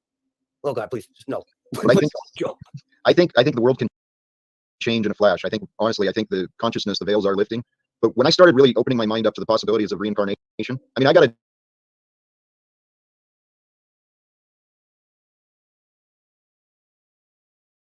things that others have not. So while I've still got this privilege based upon the standards that I was born into, if there's a chance I'm going to be reborn as some brown kid somewhere in the desert somewhere next time, I want a better world for everyone. It looks like, Jack, I know somebody got the YouTube up. Some people believe that while you're over there, before you come here, that you get a choice. They got some kid talking about, he decided what parents. I wanted these parents here in particular. A lot of people believe that over there, you determine where environment and even who you're born to and where you're going to be. So I think that's possible. I chose light skinned black dude because you're going to get picked on that light skinned shit. You're a minority here. I want to be a black dude because I want the trouble shit. I want to be among the cats. Yeah, and you know what? To build on that, I've gone down this path too of that how we do choose. But even a child that is born and lives to 8 years old and dies of some horrible cancer, it's like, why does this happen? But it's like that kid needed to come back to experience something of that. But the real thing was he was teaching his parents a lesson that they learned dealing with him, that they were able to just fucking grow after that in their lives when the kid was gone, and that's why the kid was there. Listen, because God was smart, many lessons were taught. Right? Because he's smart, he can do many things. It was just the parents' lesson. It was my lesson, your lesson. We all learned. A lot of people learned. That's a very deep thing because a lot of people for generations have struggled with this whole thing. Oh, it's so terrible to lose a child or baby, or 5, 6, 7 years old. Yes, for the parent, it's terrible. But maybe that being, the consciousness. He rolled down here. All right, I suffered like that down here in order to help someone else. Man, that child that got out of here with only 8 short years. Sometimes when I look at it today, well, you can look at it that way, correct? I mean, what? Yes. The option? Oh, the motherfucker's got to go to college and get a job and get into debt, maybe go to prison. So I got out of here at 8 years old. It's a short ride on the carnival, right? There's another theory about that shit. We always say, what kind of God would allow this, blah, blah. What if certain things are built? What if we are one? We are all one. We must come together as a whole in order to make shit happen. I mean, we all share the same karmic debt. You could be a monk on a mountaintop, but as long as the rest of your body is drinking poison and doing horrible shit, you'll never be whole, you'll never be healed. What if that shit is part of it as well? I think I buy into that there is no separation except what we imagine, and that karmically, spiritually, we are all tied to this timeline, this experience, this point in place. I mean, as a whole, this is why the baby is dying, because you didn't kill that baby, but it's so much shit out here. We, as a whole, are creating this bad, negative shit, and it's blowing up. We create this shit. There's something, you know what? There's something mystical and magical about our lives, and the human conditioning. We've been taking it for granted. That's my opinion. How did I end up restreaming? It's all been trickery. The reality is, I mean, if there is but one infinite consciousness that like veils itself from its all-knowing state, drops down into like these different levels of awareness, that could include the human consciousness. And so we're all just one aspect of being that just keeps coming into different forms and different perspectives. But if all we are is that which is, then I am you, you are me. Literally. So if your problem, yeah. It's like Monopoly. What? I can be the shoe. Everybody wants to be the shoe, or the car. You got the shoe. Yeah. You got the what, the Chihuahua, whatever. The hat. Yeah, I mean, it's like you come onto the board, the plane, okay, and you can pick your little avatar, or you can be the shoe. And oh shit, somebody got the shoe before I did, so like, oh okay, I'll go with the car. I don't know. Everybody wants to be the car for some reason. I don't know why. Moves fastest or whatever. I mean, Monopoly is a great analogy of, I think, this Matrix, actually. That's right. The rules are, if the bank runs out of money, you just make more. Maybe the guy to bring this up. I don't know if you guys are probably, I doubt you do, say, want to talk about anything. Any comments on, and now that I'm saying this, I'm thinking, I can pretty much know what these guys are going to say. Any comments on Trump getting 30 for criminal? 34? Yeah. 34? I thought it was 33. Wait, no, they probably did 34 just to not make it like, oh wait, they're catching on to 33. So maybe I'm wrong, but I saw 34 too. That's cool. You saw 34 because in the some of the clips I try to follow what's going on in clown world. They said it was 33, and I was like, okay, then that makes sense with the Freemason bullshit. But if it's 30, 34, then it's the misinformation is misinformation, right? Like, so who do you believe? Who cares? The whole thing is contrived. Hey, It's all soap opera. yes. Yeah, it's saying 34. I just Googled it, 34. Hey, okay, cool. That's what we're saying. Go with the facts, and the facts are this is a friggin' distraction. Yeah. It's another distraction promoted on the media to create division, and so people aren't focused on improving their lives. If they're helping their neighbors, they got something to argue about. Yes, they have stepped it up the script. They have stepped up the movie shit to really get some viewership, to get our eyes. Is it weird that just Hard Hat and John Vance sound so much the same? I guess it's just a Canadian thing, but yeah. Off of, I guess, the economic collapse and all the bullshit that's going on. I also think that they're setting up the script for the next big whatever. The next January 6th, right? They're gonna have their goddamn civil war. Yes, they will. Either way it happens. If Trump goes to jail, which he won't, in my opinion, so many people are gonna rise up. They're gonna fight that, and if he wins, it'll be optics, right? Like, hey guys, can I interject really quickly here? Joe Cool and the other guy, can you just show your faces, bro? You guys are beautiful. I'll be back in a second. I gotta snort this line real quick. Yeah, I don't give a fuck, but just show your face, bro. This is dark. I had it with the lights out and all that shit. You're You always can see in the silver dark, flags, no, right? man. No, right. It's still dark now, right? I hate like. But thank you for that. You can bend your thumb back at a hell of an angle. Yeah. That's what I said. Oh, you're one of those people. Oh, that's racist, bro. Oh God, I can't believe you said that. Fuck. Hard Hat. What the? You get my channel shut down. What the hell is that? Disturbing content. Yeah, America. I never saw one. Buddy, I was a real party trick guy fucking back in the day. I bet, man. Hey, my girlfriend's not gonna do that other times. I call them the Warhammers because when she's pissed, she's holding herself in like texting somebody. She's got those things cocked back. No offense, but I can't do jack shit, anything like that. How interesting. Hey, on a different note, I want to thank you guys. This has been a fun, enjoyable conversation. Jeffrey, thanks for coming back. Yeah, so Jack, is your escort coming? Is that why you're jumping? Hey, what's going on here? Paul just showed up. Oh, it was good to see Paul. You got all this money now, and fucking, things are changed. We're all different.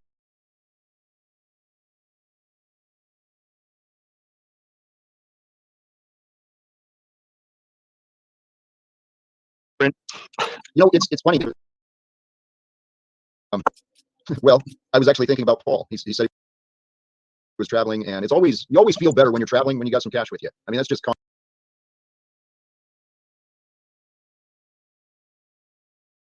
common sense, right? Money without cash for so long, and now I got a little bit. Hey, Jack, did I tell you I'm hitting the road tomorrow? Did I tell you me and my girl were going to Europe and all that shit? But we just can't afford that shit. I was just curious, just wondering. No, I don't have money. Come on, you don't want me traveling without. I'll just go to California. You don't want me traveling without cash, bro. Come on. No. You want to be like Larkin Rose? Go to Mexico. I lost my liner, y'all. Oh, you know what, Jeffrey? we need to do a show about Mark Passio and these so-called anarchists. Yeah. No, I'm always gone. I've been after them for years, man. Why is people going Jeff Berwick? How about Jeff? I mean, isn't Jeff on your team? Who? Jeff Berwick.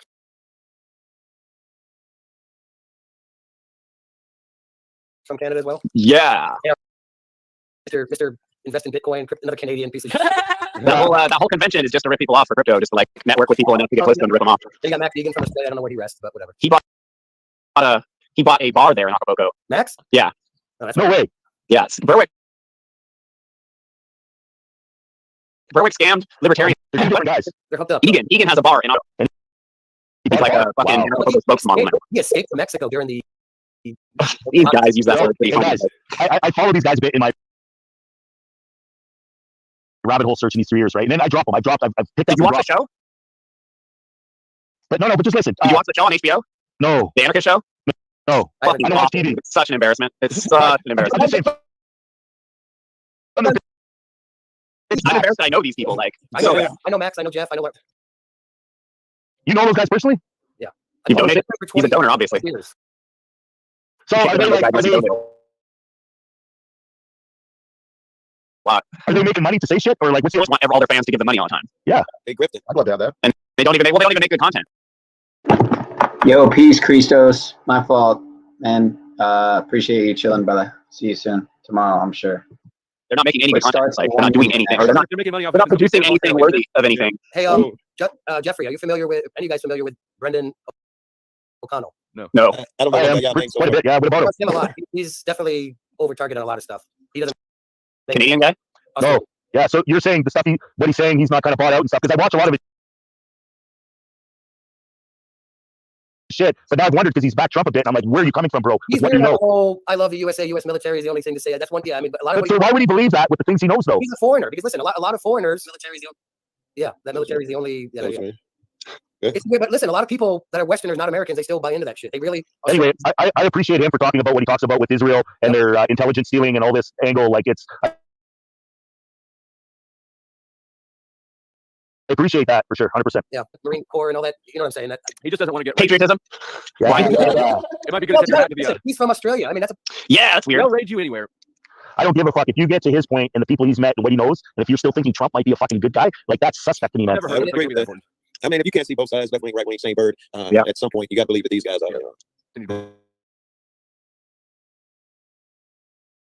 I just he's in a situation. People and stuff he's done. Anyway. Yeah, what you're saying that does perplex me. But What's your achieve that? Yes. What's your achieve that success though? Then you well, get on the shoulder. maybe he's kind of like, I guess Brendan kind of thinks there's somebody in the system, or the system can be negotiated with. Hey, listen, maybe like QAnon or something. No, he has hope. He's one of the guys like Jack that has hope. And I'm black pilled, and I'm trying. If you can give me some information, I'll get out of it. But he has hope. I don't, except for personal growth in this adventure of my life. But isn't White Pill the one after Black Pill where like you realize everything's fucked up and that it's also just the way it should be? I like that. I don't remember how the pills work. I don't know the colors, but the philosophy is sound. But yeah, it's sort of a stoicism. That's where you get to get to, because black pill sounds like it's not very useful. Like it's just apathetic. Oh, that's racist. Well, no, it's reality. It's when you actually learn your history and you see what's going on and what's been going on for so fucking long. And when I'm in a city of 1 million people, when this fucking bullshit started, and I go to this protest thinking protest might do something, and there's 1,000 people, there's maybe 2,000 people in 1 million people. Of course, if you could get 100,000, 200,000 people every Sunday that went downtown that said fuck this shit in the beginning, 200,000 people, please can't control that. 200 people We can do whatever we want. Protesting implicitly means that the government has the right to tell you what to do. That's why you go protest. Ask them not to do that, but ask them kind of cranky. You know, it's not very nice to ask. Hey, there's what protest really is. It's a symptom. It's a breakdown of communication. It's a group of people who are expressing they're not being heard. The protest, in my opinion, they serve a purpose just to help wake up the community and educate other people of some of the problems that are being faced. That is the only purpose that they serve when they're non-violent. That is the only purpose that I believe they can serve. When they're violent, I hate to say this, but they can serve other purpose. You set some shit on fire, bust a few windows, suddenly they'll arrest a few cops. Peace is what it's about. When you protest like these protests, there's fuck all going on with destruction, right? People with signs expressing their views, marching. That's what we need. But you're right. Violent shit, that's like nuts. But at some point, that's what they do around of course they do. I've been to a lot of them, and they all do. I can tell you, I got footage of them. They all the way protests can be used is if you get some people prepared to speak on behalf of the group, and so you get the protest going in the street at the same time. You bring in the people, bring the diplomacy, and address whoever it is you're dealing with. I'm not sure what you're talking about. Are you saying that at the protest you must make sure that you have a clear, concise message, have a speaker that can gather? They have to be willing to hear you, though, right? So you're still asking. Yes. Here, let me give the example. This is where I was shown this by other leaders in my union. being federal employees at the Postal Service, we were dealing with a lot of government bureaucracy. With our efforts, some of the things being done against the employees, it was affecting the service to the customers. So we would go to the street to educate the customers and the fellow citizens about what was going on. So we would do these things most times it was elected officials. So we would have gatherings in the street in front of the congressional offices, and then a few of us would go up and introduce ourselves, present the issues that were locally affecting us in the community, and present it that way. Did it help? Can I put it this way? Protests don't work unless you have the mass, right? So with 2,000 people, when we went out, that doesn't help. No, protests only work until protests only work and are beneficial to the people that are being protested against. The minute they stop being beneficial, age provocateurs, light trash can on fire, shut the whole fucking thing down. No. I mean, a peaceful protest. Has one ever worked? Can we say even results have come from any peaceful protest? All the shit we remember from the 60s is because violence started. In recent protests, anything you heard is because of violence. Peaceful protests do little. Every gathering. I'm interested in your point, Joe. Cool. I'm not saying it's a good thing. I'm just saying it's a fact. I'm just quoting. Every gathering of people, every single time you have a gathering of people, I don't care if it's in Hong Kong, Taiwan, Thailand, Bangkok, Washington, D.C., there's going to be agent provocateurs / police there. And then the media is going to be sitting there, and then the political narrative is going to be like, do we want to paint this as mostly peaceful, or do we want to paint it as something negative? So one way or the other, the media have an opportunity to paint it one way or the other. The media is involved already. It's all predetermined, right? For instance, we went to the mayor's house, we partied, I got the video up, played music. It was thousands of us. The next day in the newspaper, it read that 100 Black Lives Matter people go and fuck with the mayor and some negative shit that they said. So, yeah, it was totally peaceful. We partied out away from our house with music, dancing and shit. But it came as some radicals fucked something up our crib. That was bullshit. Hey, Joe, cool. I got a question, Joe. Cool. What you're saying, and I'm trying to fucking grasp my head on it. Like, I understand you're saying there's been no peaceful protest that has been to a benefit, right? The change that's happened has been from violent protests. So what I'm saying is, what organic violent protest, like, I'm not saying like the January 6th psyop, right, where it was almost made to be where it was, but what in history violent protest has made where it actually got better for us after? And I'm not sure. Let's see. Has it made it better for us? The civil rights shit was bullshit. That was a horrible fucking idea. I'm not sure if it got better. What else we got? We got this shit here. Yes. How about women's suffrage? Women's lib, yeah. Women's lib was bullshit. Just got them some more taxpayers. The way right now is with the cop shit. They released that shit immediately because they thought motherfuckers were going to set the world on fire. I had my gym shoes ready. They released the tape immediately. They fired the officers the next day. It wasn't like the shit with George Floyd. They said, listen, we're going to investigate people busting windows, and they arrested the one cop. They said, we're going to only arrest one. We're going to investigate the others. Then people set neighborhoods on fire. Then they arrested them, and now they're releasing tapes. So in this one instance, if we can call it a good thing, maybe there's an example. Look at call me gay or whatever, but I like the music called Les Mis. Oh yeah, I did. Les Miserables. Yeah, I mean, I don't know if that's gay or not. That's pretty good. Yeah, what's that? We're all gay. I'm sorry. I like. You like I music? like Avril Lavigne. I like the movie. And I like the music, but I want to be your girlfriend. That is not an Avril Lavigne song, sir. You sure that's not Avril Lavigne? No. The viewers are plummeting right now. Avril Lavigne is a. I don't know. I can't recall her song for you, but. Avril Lavigne, I bet you was. Also, Skater Boy, that's Avril Lavigne. Same chick. Skater Boy is Avril Lavigne. Yep. All right. Listen, she's Canadian, right? From out east. Yeah, she is. Yeah. And she married the fucking Nickelback dude. Yeah, but the thing is she's been spouting all the fucking little signs and shit for her career, and she's bought into the devil. Oh, all the money. The whole, yeah, you know. It's just she was more of this age either. She looks exactly the same. Like 20 years into her career. Yeah, well, they're Botoxed out and fucking lifted and flattened. I thought it was foreskins. Foreskins, isn't it? Uh-oh. Who was that? You're gonna I'm get me a skater copyright. girl. But that's, hey, I want to be your girlfriend. No, I couldn't hear it. They give me the new one. Oh yeah, you're right. Okay, yeah, I missed that whole thing. I forgot. Good. I want to do struck, but yeah, I was on something. See, and that's pretty gay. Exactly. My point exactly. And gay just means happy. So I don't know what algorithms, whatever. You know, gay just I'm happy. Sounded like a happy song. She got that same sort of like kind of like emo vibe that Alanis Morissette has, you know, like the kind of pissy girl rock. Hey, listen, you know what my little fucking head thinks? Alanis Morissette, you know how she gets big a couple albums? I think she was led into the club and then actually realized what was going on and said, you know what, fuck this, because I'm a fucking spiritual soul, and that's why she's out. You look at all these singers that had it big and they were fucking good and like, hey, where'd they go? I think they actually realized once they go to the initiation stage and they're like, fuck you. I love everyone and animals and I'm not going to fuck, you know, and say so goodbye. Especially the they female don't get as far as they did without passing that initiation stage. When you agree? They had to go to the initiation before they would get on. That was a good band. Mazzy Star. Mazzy Star was dope. I don't know That's right. Where'd they go? Where'd these PJ Harvey? PJ, yeah. Amos. All those strong female singers are all gone. Yep. I think we're alone They're all now. sluts now. It's all now it's just whores and sluts. There's no strong female singers anymore. It's weird. All the females are dudes. Black whores. No, really, no, I mean, Joe, man, seriously, they're all. I think I can say that shit and get away with it. It's a fucking truth, man. A lot of We'll trade a lot of white horses too now. Don't get it twisted. We have Brittany twerking and all that. You guys got your share of horses too. She's still freaking out over Twitter. This is trip naked on Instagram. But she's too old for it now. She's not hot anymore. Oh, do you see her naked pictures? I would have said the same shit before 2 days ago. I guess I might be a little bit behind on things with my phone. Oh yeah, I'm not gonna show him. It gets more on this pop, but hey guys, I think Brittany probably got into it. She was a young Disney child, right? Programmed, went into the thing, got to a point where the creator came into her and said, "Fuck, man, this ain't right." And that's why she had her breakdowns. She was down and out. Yeah, she's making money again because all the fucking hacks want to make money, and she needs to survive. So she's probably doing what she is, but she's a different girl now, right? But I think she got fucked up. Mark Lawrence had a breakdown. Maybe it was the same fucking shit. He never blew up again. Made a shitty good movie or two. Mark Lawrence had a nervous breakdown in the streets. Dave Chappelle went overseas. Yeah. Oh wait, Dave Chappelle didn't. He didn't have a nervous breakdown, but he yeah. He said he did. Yeah, he was Isn't it funny the old school rappers like one guy from Run DMC and a couple other people, a lot of them got killed, but all these West Coast LA Hollywood gangsters, man, seems like they've been connected with killing these East Coast, man, you got Chuck D, Flav broke down, you know what I'm talking about, Chuck D. None of them niggas mentioned that dead. One of the guys from Run DMC, the DJ for Run DMC is dead. But Run DMC is alive, as far as I know. Yeah. A lot of East Coast rappers. It was dude from All Deep died. Yeah, Sickle cell. You don't want. I mean, they're all actors, and so at some point you got to retire the actor. You don't want to have to live your whole life in that role forever. That's why I'll keep dying. And Jim Carrey said that, man. He was like, he went through it. At some point, you realize that you're living a character. He said that. So what if these guys are, what if there are entities and energies that can affect humanity, such as the selfish that makes people sell themselves out for when one of us is trolling you, our negative energy is just trying to pull at your negative energy. We want you to share our same energy. So you ain't got to go into crazy examples, right? What if that negative energy is fucking whatever it happens all the time? We know it for a fact. Well, think about those people. I mean, they are people, assumedly, that they're living their life of consciousness and going through their own dark nights of the soul. And imagine reaching levels of celebrity and fame only to realize that you were a tool, that you've been used for bad, Eric, but Sane Society, that book talked about celebrity, man.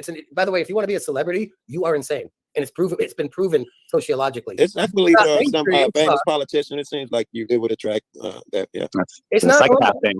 No one who's only crazy people want to be that much attention. I think want to control other people. Or have the motivation to get in that kind of position. You'd have to that's right. I'd rather hang out with my friends and smoke weed. Yeah. I'd be crazy to say, I need more fucking followers. Control a bunch of people. Yeah, so tell them what to do, believe me.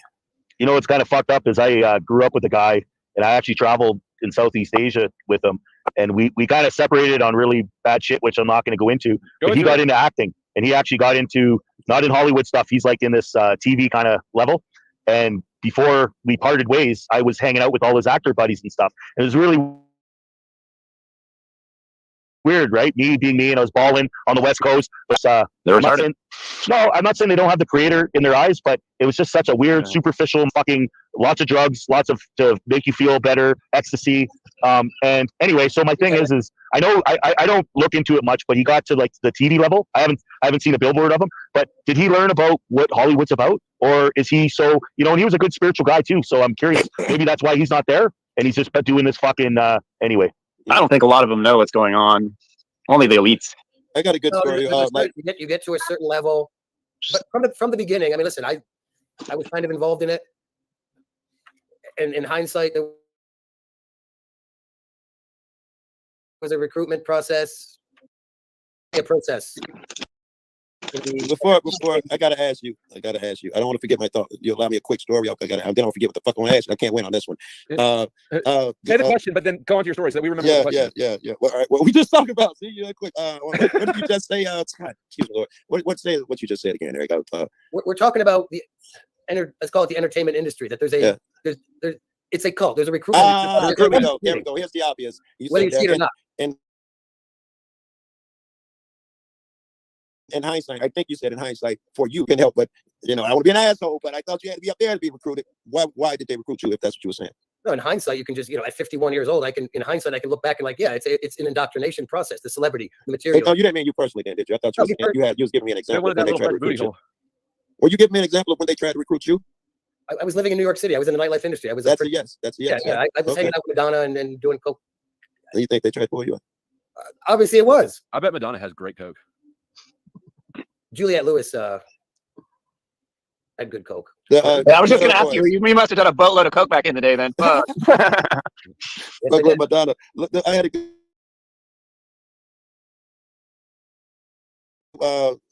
time with the ghetto place and all that bullshit. I thought we had a genuine conversation. It was really nice. Willie D, if y'all remember, he came in and he was like, come on, goddamn, we got to go. It was after the show and shit. And we all just sat there and continued talking. Then the second time he came to Scarface, and then they were a group back then. The reason I was saying this is because I thought it was genuine. I felt that I thought it was cool. Now, does that mean they had not taken the deal yet at that level of the Ghetto Boys? They hadn't saw the deal. My instance, and Flav, we didn't kick it with that cat. I thought he was genuine. Maybe I'm stupid, but hey, I grew up in the Yukon, and I met Robin Williams, right? And I don't know, because he killed himself, maybe he was the same thing where the creator came up in him after all his shit, and he's like, I'm gonna kill myself.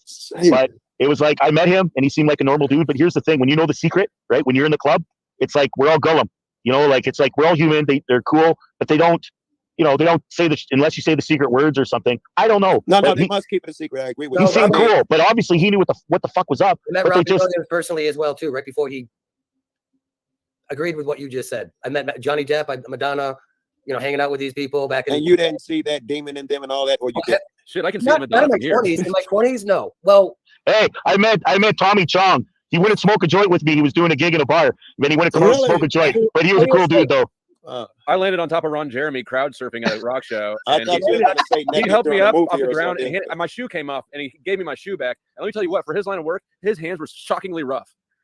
I saw him at a comedy gig. He came up to my place and did a comedy gig, and he was just a short little fucking greaseball. It's like you fucked a lot of women. But why are his hands so rough? That's what I want to know. Like, you're a porn star, dude. Why do you have these fucking monster calluses and shit? Because he didn't have a fluffer. Yeah, I guess because they were super dry. Some around here, all the guys who got money got soft hands, right? Because they've been hustling all their lives, right? I would think that Ron Jeremy would have more money than me. He got me too'd hard. He's in jail. Yeah, he did. He is like, they had like a face mask on him and shit. He was like spitting at people like he went nuts. If you didn't know Ron Jeremy, what you was I saw that. He looked like he looked like a Hannibal Lecter shit. Yeah, he looked really fucked up. But scumbag. I mean, even I, like in the middle of a concert, getting up out of the mud with one shoe, could see sort of he's dead. It's deadness. Yeah. I think they're all slaves. I mean, of course, the leverage they got on them, they just have to do. They've accepted this role. The Hollywood industry, when I say listen, if you're a doctorate, whether you're going to be a lawyer or a psychiatrist or one of these, there's a recruitment process there as well. All of these groups, all of these little sectors, you want to go into the political / run by the Jews.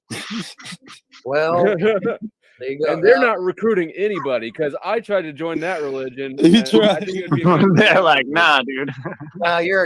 Get out of here, cow. Yeah, I know. Move on, move. You got to marry in, don't you? I don't know, but I might be too late for that. Hey, just to throw in about the soft hands and rough hands and shit at Jeremy. I've traveled a lot in my younger days up until probably 6 years ago. And I always get in with the locals, right? Especially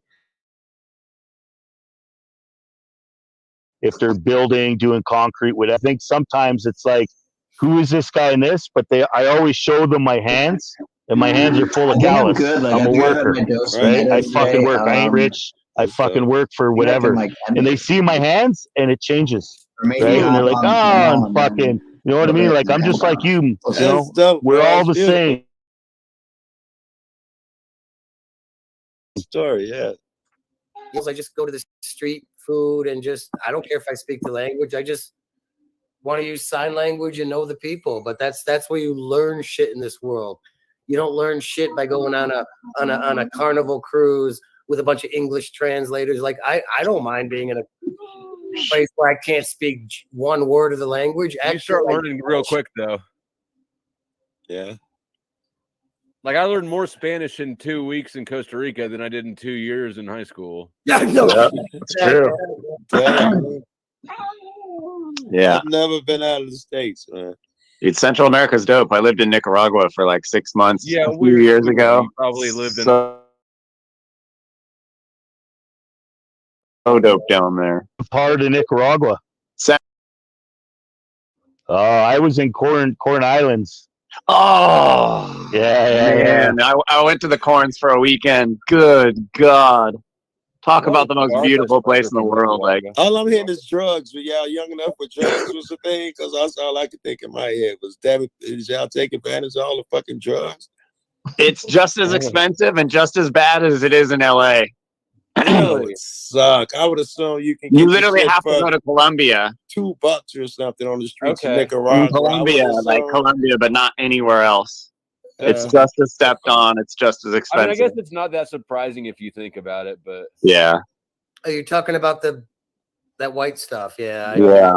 I have no idea about that stuff. I never lived in Miami, never DJ'd in a club, especially a gay club. No. Yes. No, you never did that. Miami's sketchy as fuck. I spent a weekend there. Hey, worst customer service I've ever seen in my life. B, just like if you end up in some sketchy neighborhoods. I felt that way about Atlanta. Yeah, it's probably very similar.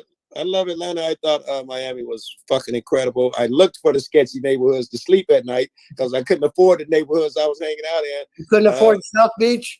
I was in fucking. I could show you pictures. Oh my god! Have you guys been to Churchill's? That punk rock bar, Churchill's. Oh, it's like in the you know that place? I went there for a couple minutes and I was just like, I don't know if I can hang, man. This place is intense. Are you out in California now? Because we're north, south, where? LA. Oh, you're down south, all right. Yeah. Los Angeles. Yeah, the belly of the beast. I'm half Los Angeles. My dad's from LA. Oh, cool. Half Los Angeles and half Kansas. Oh, wow. It's a big jump. Yes, sir. Yeah, hey, Jeff, when I got out of high school, I was snowboarding in Canada up in the mountains. What year was that, dude? I was the story I said about working on the sailboats. Yeah. When I was in Alaska and Canada, I had a snowboard and I went heliboarding in the Chugach range. Dude, that was back in the day. I was all about snowboarding in the early 90s. Yeah, that's the epicenter of fucking fun is where you went, actually. Dude, it was unbelievable. Like, it was unbelievable.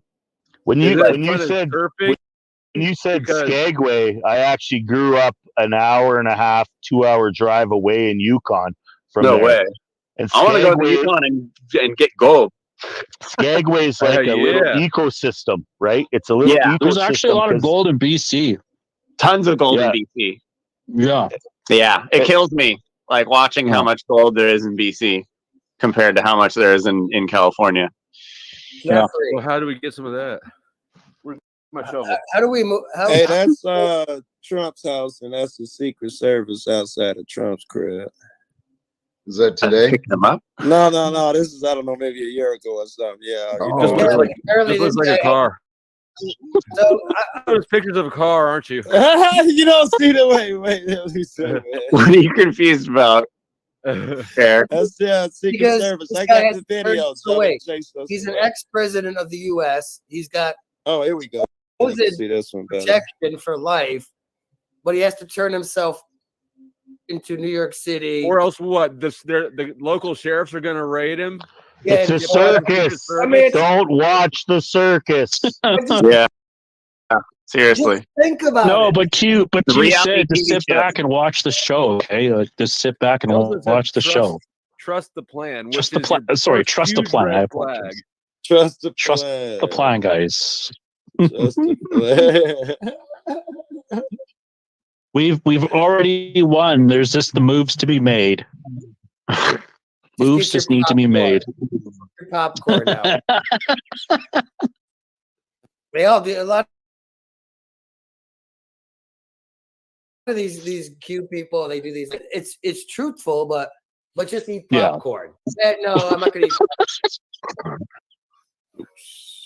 I don't know how there could be any Trump people left after, like, January 6th and Operation Warp Speed and all the stimulus and Space No Force. wall, Space Force is my favorite one.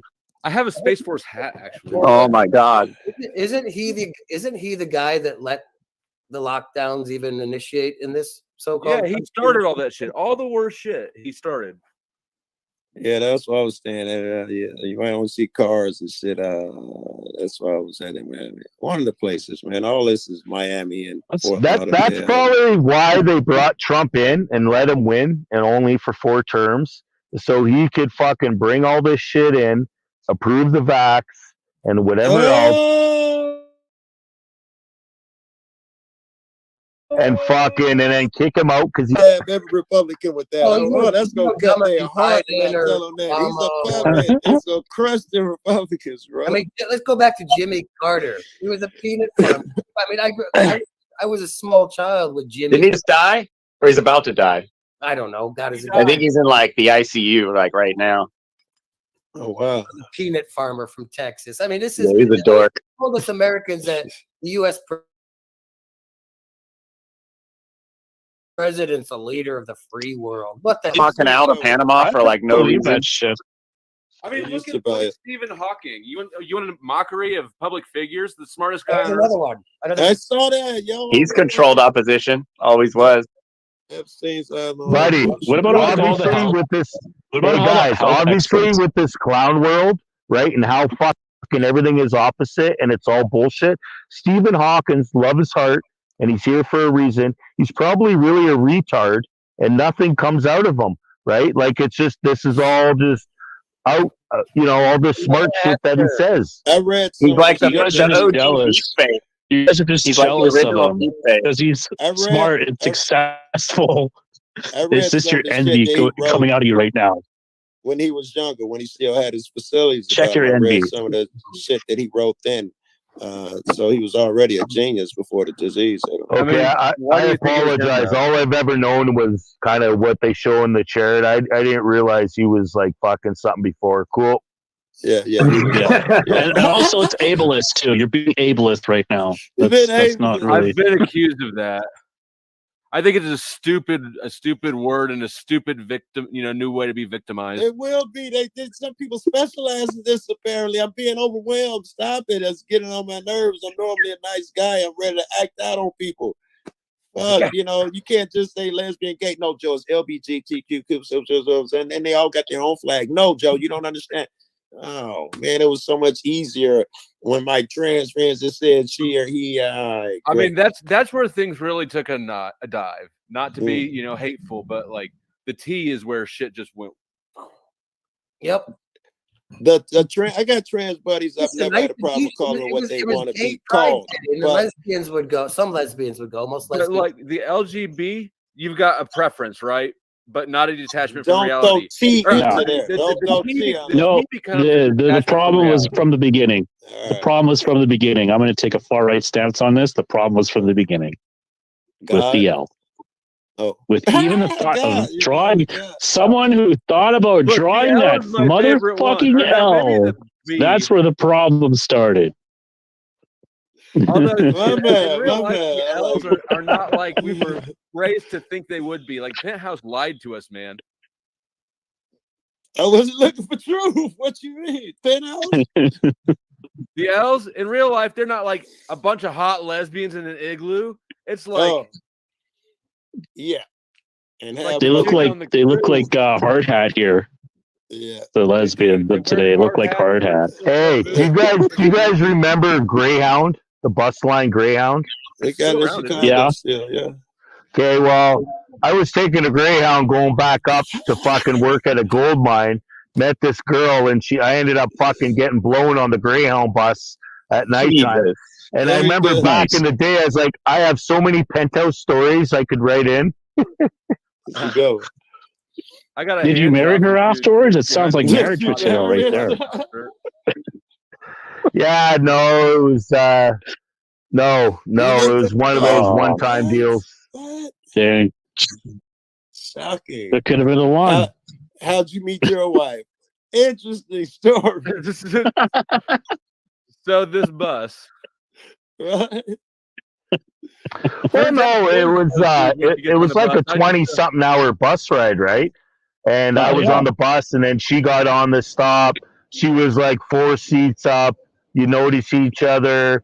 Then after an hour, she moves back a seat. You chat a bit. You sit in the seat for a few hours, talk about your life. It's like traveling, right? You get to know someone so quickly, and then next thing you know, you're getting your dick sucked. It's amazing. You like throw your coat over her or something? Yeah, Hey, you guys got do you want to put that in a Hallmark card? That is beautiful. That's the most beautiful love story I ever heard in my life. Sort of a romantic take on, Are you talking about? You got that shit from a Hallmark movie. Don't give us Backpacking around the world. I know what he's talking about. My life is a Hallmark card. I'm so grateful to Creator. I mean, I went to hell, and I got out of hell, and I'm fucking still learning. And Same here. Same here. I'm hearing a lot of people say that shit. I meant literally near death type shit. Maybe you were talking about hell here on earth or something. Right. I thought you was about to say, me too. I got burned. I got a whole story about that shit. What's up, Dave? What's going on, Eric? We're telling our blowjob stories. Did you get my memorandum from the Politburo yet? No, I haven't. I have to get my new code instructions, man. Oh, okay. They haven't come yet. You know the Chinese mail, how that is. I know we have to deal with the send everything by balloon. jurisdictions. I'm waiting for the next balloon so I can get my marching orders. You see, what's happening, Joe? Cool. What's up, baby?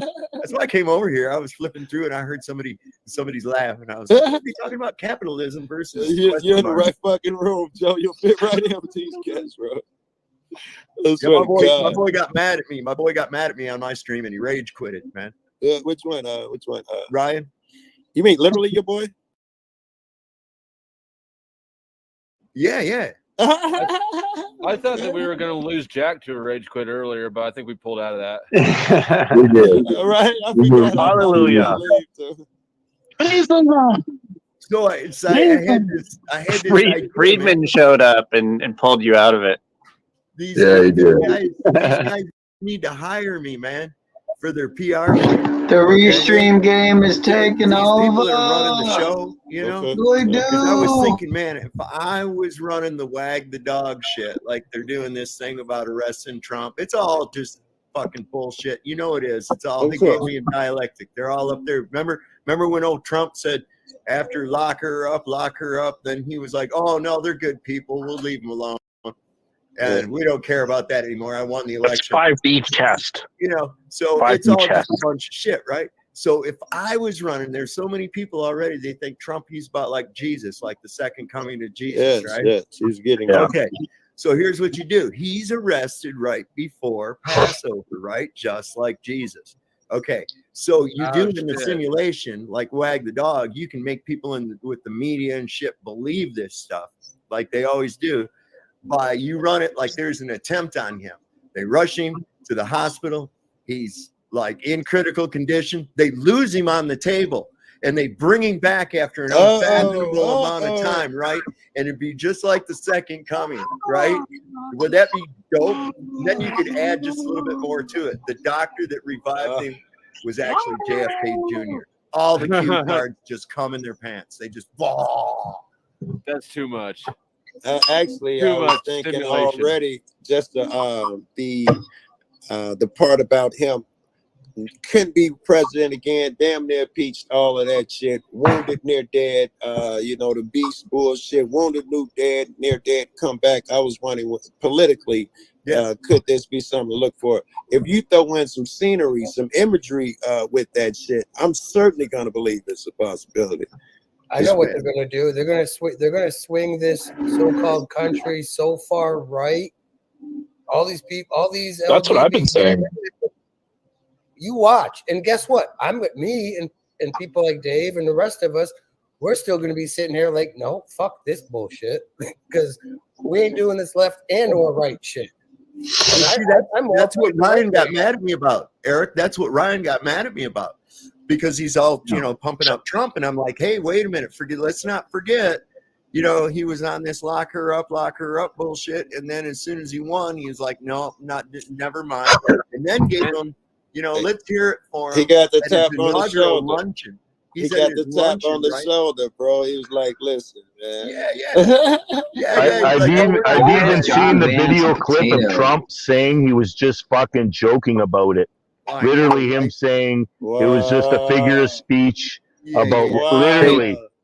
Hey guys, here's a prime Can example. we lower your mic or something? That just you have to blow me out. Or can you lower your mic a little bit? Or is it that shit didn't bust your eardrum? It's too high. Is that better? God, no, let me lower my volume. Yes. You know, it's funny. He agrees with me that there is no different. The left and right at the top is nothing more than a Hegelian dialectic. We believe it down here on the people side, right? But up there, it's like WWF, man. They don't really hate each other. They hang out. They party. I mean, I would vote for George Macho Man Bush Randy Savage and Michelle Obama are like best friends, right? Yeah. So that's an illusion, right? So he realizes it's an illusion, but he still says, oh, we should still go and vote and participate in it. And I said, why? They showed you in the last election that your vote don't matter worth a shit. And they're going to do whatever the fuck they want to do. Now you're getting ready to go do it again, and nobody's fixed the machines. Keep that in mind. They showed you in the election before that as well. They laughing at you, man. They laughing at you for No, that but shit. go ahead and vote for whoever you want, because all you're doing is you're giving the U.S. corporate system. It's like, yeah, I'm a U.S. citizen. Legitimacy. Blah blah blah blah blah. Yeah. And all Ignoring it. from that. Ignoring it doesn't do anything to fix it either. And the deal with Trump. Wait. The Ignore. deal with What are we supposed to pay attention to? Politics? You must pay attention to politics. If they're your energy, you need enemy. You need to know the language that they speak in order to, because you're going to have to traverse this land and talk to certain puppets. Well, my point is this, right? Is the problem was those machines. Okay, that was a lot of problems with that shit, right? Nobody's fixed it. So let's imagine I'm going along down the road and I run into something because my brakes failed, right? So I don't fix my brakes. Well, sure as hell, the next time I go down the road, I'm going to fucking hit something. It's the same thing. Everybody's forgot all about that. Even Carrie Lake, she went to court, did all this shit, big rigmarole about it. Nothing happened. I'm the curious. court said, Is it still in the court process though? But the courts literally said, we're not going to handle it. We're not going to look at it. But I thought she appealed it though. It don't matter. They're not going to. I'm curious. I don't know. We'll see. I'm curious. Any chance you guys believe the machines were the same way 4 years before that? Any Probably. chance? It just wasn't. They were. Listen, Trump did not win it. Here's the thing about Trump. They literally stopped the election, guys.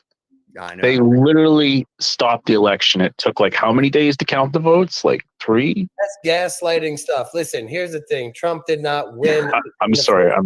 It was to make sure that the votes are correct account. They just had to take an extra couple days. Why would you be voting? If I can finish where I was trying to say, Trump Go ahead. is I just want to know why would you vote? No, I'm just. Anyway, Jack's going to say something. Holy Everyone shit. quiet down.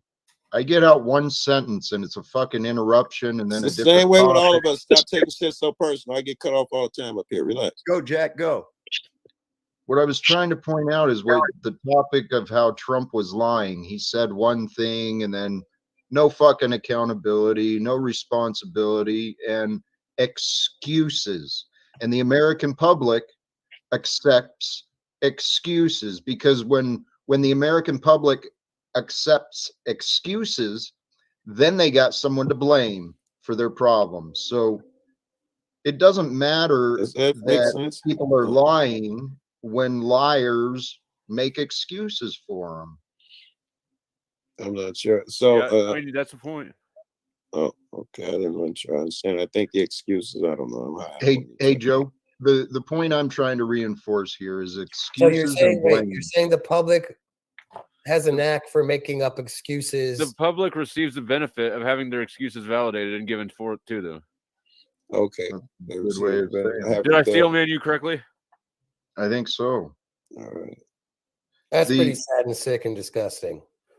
Well, yes. if we weren't collectively, if we weren't making excuses, the friggin' corruption in the government would not exist. Yeah, well, It's see, I don't engage in that. I don't give excuses to anybody. You should be absent and do what you say. So politics is the bane of human existence. I don't know how much more. Politics is a cancer. It needs to be removed. Right. And that's what I've been. And politics and lies and wars. Okay, the whole thing. But you can't. So how remove- do? Yeah, I was going to say, how do you remove it? Not by convincing them at the UN to disband. I would think that would be the. I like that idea. I like that idea. That idea is because every entity Right. and an organism, everything has mostly everything operates in its own self-interest, right? Yes. So that is absolutely suicidal of the UN to agree with you. Right. Right. So what? So what if they don't want to dismantle it? Well, the facts show that as long as humanity remains divided, we're going to be paying for education and wars on top of How are you going to survival. undivide people? Well, by pointing out the facts.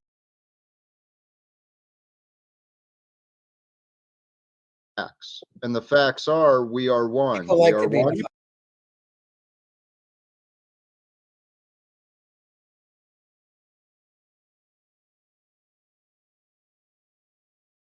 Time in history. We are one time.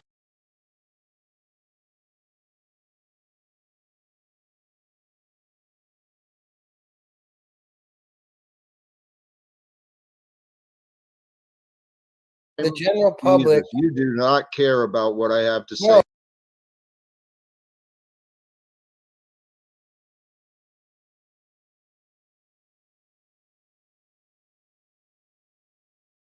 Because the general Jack, I public would like wants for to you be to divided. explain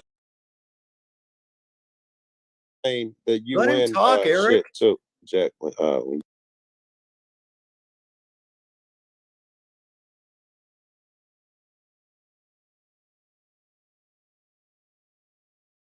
you get a chance. How what dude said.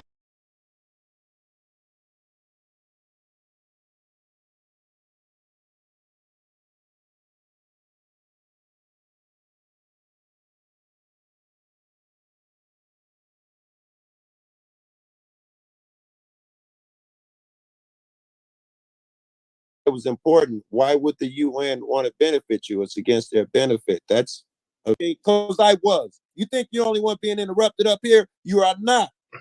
Yeah. I didn't Fucking say I fuck up. was. I All didn't right, say I improve your was, Joe. argument, But not your hey, value. Joe. Hey, Joe. Yeah. You're going to criticize me for not being understood. I want for you to not improve your argument right now. Yeah, you want a lot of shit. Well, okay. The UN is based on political ideology. So you're going to go to the UN and say, let's get rid of politics and then make them what? That's the line. All I'm on their going own at. sword? Like a Yes. freaking. Why not? That's not going to happen. How? Right. Why? You're right, Eric. Keep believing the fucking slave excuse to limit. Get all that deflection shit and give me an Guys, argument. Question is why? Get out of your imagination right now. Why Yeah. would you Beyond go that to illusion. UN where Okay, the I'm going to whole take premise is you. I'm going to take you well and politics? above and beyond that illusion right there. Okay, first off, the UN shouldn't even exist. Right. There you go. You wouldn't give a fuck. None of us would. What the people in China are doing, or in Iraq, or any other goddamn place on the world, except for the fact that they tell you to. Okay. Right on. Now this No, I illusion, don't care about this people illusion around the of world. international sovereignty is exactly that. It's an illusion. Mm, They right. are all getting their marching orders from a higher source. This is Right. It's provable. logical to me. Okay. You mean to tell me, despite all of the fucking differences, and we hate these countries and they hate us and that and the other, everybody agreed on all the policies for the last 3 years. You Mm. notice that? And the couple countries that didn't agree, well, their leaders were quietly taken out and replaced with those that do agree. Yeah, a Okay. couple in Africa. So this is all an illusion of international And the sovereignty. Antarctica Treaty, don't forget that. The Yeah, penguins, I was everybody just about agrees to go penguins there. are important. You've got the Antarctic Treaty. There's also an Arctic Treaty, and there's also they all agree that you're not allowed to fly above 50,000 feet without special permission and grants. Okay. Or And a green license. screen. So how We is should it they storm all Antarctica. agree on this? And it's not because of some weak ass UN. Okay, the UN wouldn't even exist if the United States wasn't in it. They tried to float that shit, called it the League All of right, hold on, Nations after Saab. World What War about I. that argument, Jack? Hold on, Saab. What about Wait. that argument that He's almost the done. UN, even I'm if almost you done. get to the I'm almost He's UN, almost done, Joe they will Cool. be ineffective. I'm It's almost 3 done. minutes. It's almost done.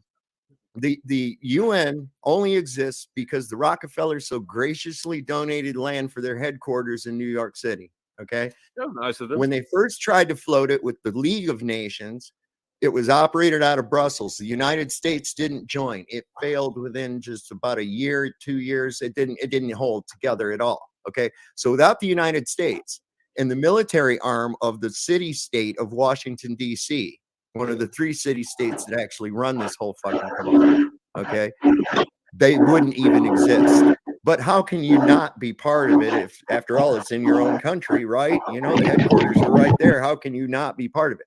Okay. So he was not. We got to almost get done. beyond that illusion itself, right there, of international sovereignty. This is artificially created divides that we have, and it's perpetuated amongst our leaders. There again, just like in our government, up there, it's just like WWF too. Do you really think that these people hate each other? Fuck no, they don't. They're in the same circle. They're in the same club. They have to put their actors that put out this illusion that I'm the leader of this country and I'm going to rattle my saber. And this one does the same thing. And it just keeps you going, keeps you going, keeps you going. When we can get away from this fucking illusion, that's when people will really start to wake up. And I think we're coming to that. Do you Really mean, are. do you mean politics? What you're saying is we need to go vote. Do you mean Yeah. the term politics, Dave? Yeah. Is the term politics? Jack, what about that? If you believe some of that shit, Saab was saying that the UN is a puppet way down here. They don't really have a say. Do you need to change your target? My Central bankers. My direct focus is what I believe Right, is BlackRock now boss, and Yeah, Vanguard, that dude. what I Ventura, believe is achievable. Venture Capital, BlackRock, and State Street. That's who you got to appeal to. Jack, talk over these motherfuckers. Everybody added Sorry, good shit. Jack's going to lead us there. Jack, do you think you should change your target? I was trying to answer that. Oh, do it now. I don't want to hear that. I'm fucking answering. Quit bitching about how I answer, Joe. Fucking A. We got So my focus has been and clearly is on what I believe is realistic and achievable, and that's a meeting with the citizens in the United States government. Now, they are a stepping stone because they are the focal point between BlackRock and these friggin' investment firms and the war machine. They are the gateway. There is a fulcrum point of power there and connection that we can't ignore. All right, the UN part. You wanted to talk to the UN. Do you still think you should talk to them or change the power? Or you may do other things first, talk to the people. I get you. What about the UN? Joe, if we can convince the citizens of the United States government to do their fucking jobs right, serving the peaceful nation, I don't even know then what they would use their authority based upon man's laws to use. Did you not understand my diplomacy. question? They would do their job and demand peace on behalf of us. So you think that's an answer to my question? Joe, if they can't figure out who to talk to at the UN, they'll open the doors. I'm not for talking us. about those cats. I'm talking about you. I thought that you wanted an audience with someone good in the ear of someone at the UN. Am I correct in that assumption first? Well, Joe, that's partially true because in my perspective, I think the global leaders are responsible for starting the wars, enabling the wars. So if someone started a war, someone can tell the militaries to stand down. All right, you answered my question. All right. And you think that's somebody in a political position or another position? I think if we follow man's laws, we can hold the people in elected positions responsible for the dereliction of duties. Is that a girl? I should just shut the fuck up because you're not. You sound like you're just. All right, I should shut up. What That's did I what say Jack and I wrong? think too. No. To answer your question, I think that's a fair answer. Well, I'm trying. I'd rather answer it ways that's accepted rather than how I want to say it. Okay. Good. Good. Say it, Joe. Nobody's accepting these answers. Joe, it's They're your long limitation. winded. They all to the left. You're deflecting this bullshit. Be direct, please. I'm begging you. No one's digging these long answers. And he told me to say that. I was trying to keep it in. Really, be a fucking respectful, man. When I ask you a direct question, give me a direct answer. That's just respect. Shit, I'm not asking for nothing crazy here. When I give you the direct answer, Joe, it conflicts with your past beliefs. Okay, but you do it. This is where all my 12 subs minutes begin after to I asked you unsub. that, fucking tell me all that crazy shit. Please do me the courtesy. Let I me- ask you let me direct. be- Then fucking Joe, you say all let that shit. let me be as direct as I may in whatever question I may answer. If you feel I've not answered one, give me another chance to be. No, we're good. That's enough. We can continue the conversation. I accept that you'll answer the next one. Genuinely, we good. Okay. Would you rather make out with a dude or get pegged by a chick? Ooh. Jesus. I'm not an either or type of guy, man. I'll be deflected, Jack. I'm You a get a yes pass on and. this one. I'm a yes and, but maybe not in that scenario. I can answer that one. Okay. I'm going to make out with anybody before I get pegged. See, and I have to disagree. I think I would prefer pegging just because at least it's with a chick, but I don't know because I haven't tried it. No, that's weird, man. You want to get Right. You haven't tried it, sir. Haven't tried it. Right. I'm good at making out to her. Are there perks involved? I mean, It happened to a friend of mine. I just was asking for a friend, you know. You get all you get a towel when you're done. Can we go back? Can we go back to the philosophical where I think Dave and I agree? Politics, and I'm talking about the ideology of it, is the bane of human existence. Politics.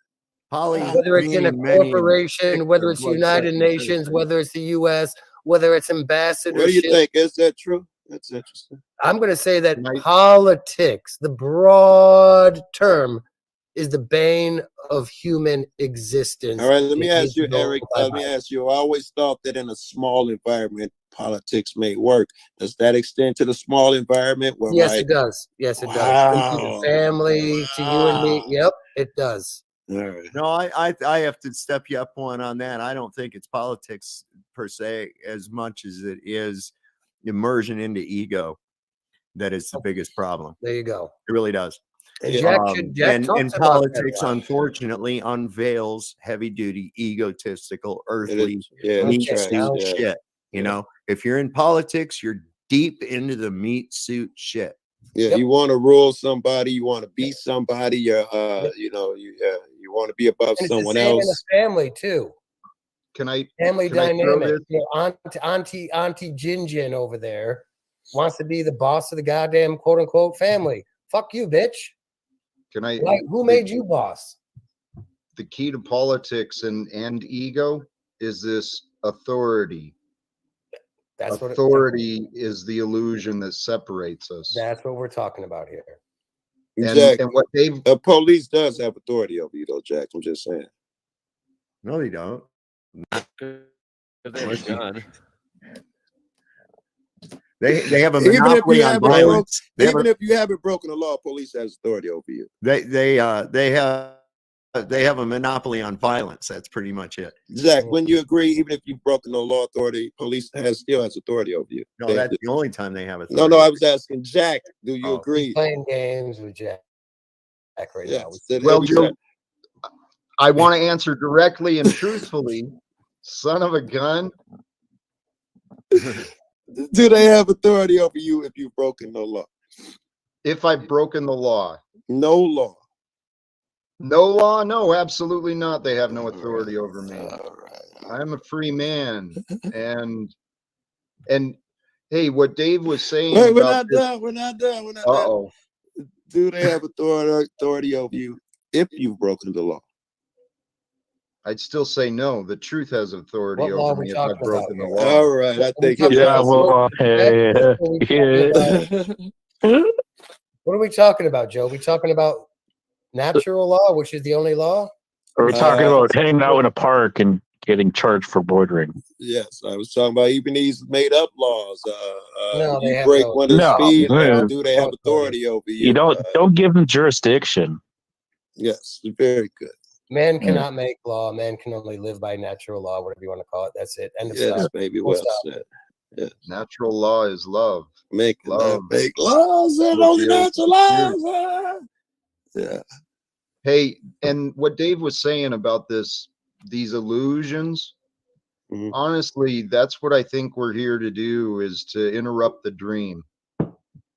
People have Like fallen going to the asleep. UN? People have fallen asleep and are living subconscious lives believing in authority. Matrix. What if they want? Yep, Matrix. It is. What if they want to stay there? You're going to force them out of it?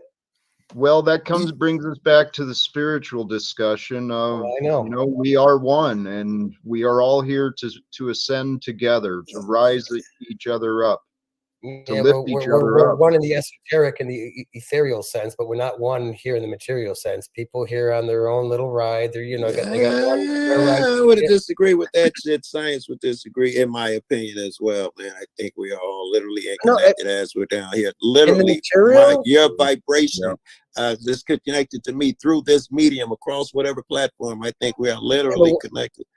What if I'm on the lower class and I only bought, I only got a little ticket for a quarter of the ride, and you got, the full ride? I mean, what, you're going to force me into the full ride? We're sharing this moment of time. No, that's how I look at it. Interrupted what you're supposed to be doing, huh? I only want a quarter fucking ride. You got to make me go the whole roller coaster? That's a good one. Yeah, I'm an asshole. I don't know if that's the correct answer, but yeah, I'm on a fucking mission. Yeah, I push motherfuckers. I'm going to push you. At least that's my mentality right now. Maybe when I grow up, I'll take an Eastern philosophy. Joe, it was good to have When I grow up. That's a good one. I don't know. How's it? What's the definition of when I grow up? I've been looking at I'm 51 years old. Apparently, I ain't got there yet, bro.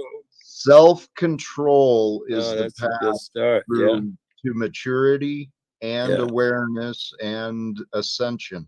It's self-control. Girl, I hate that that's your answer, but it absolutely sounds correct. Because there are so I don't many. like it either, but I think like damn it. Really? I want to push back against it, but there's I'm not gonna win. I think I'm gonna criticize Jack's critics for a sec here. I believe that the only criticism of Jack's ideas is your limiting beliefs. Okay, let me try to wrestle with that a little bit. I mean, that's sort of a gaslight. I'm down with a gaslight. Maybe you do need to be gaslit.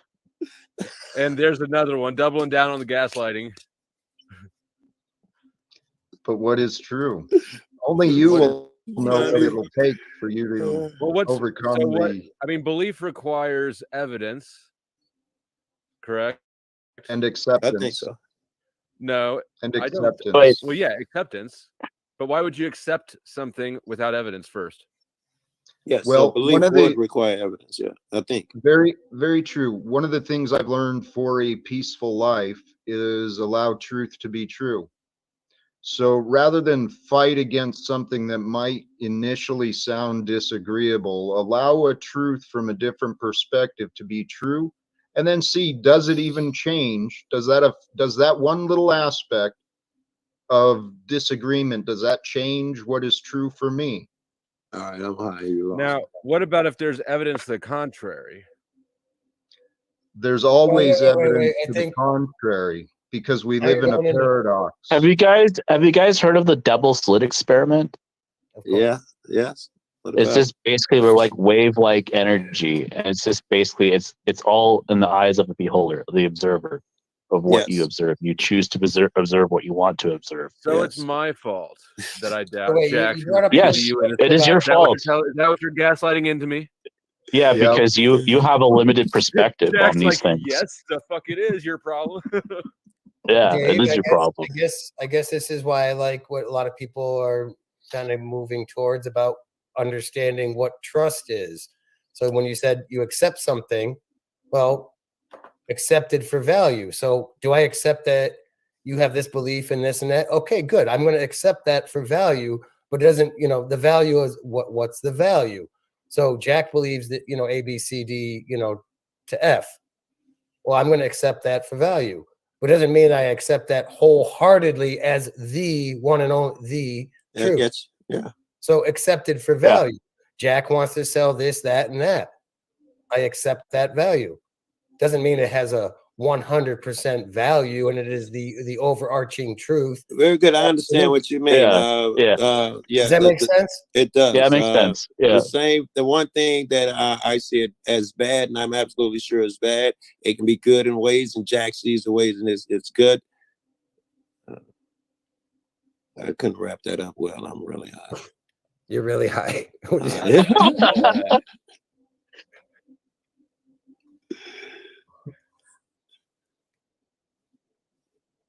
I haven't done that in forever. I mean, I don't really see that.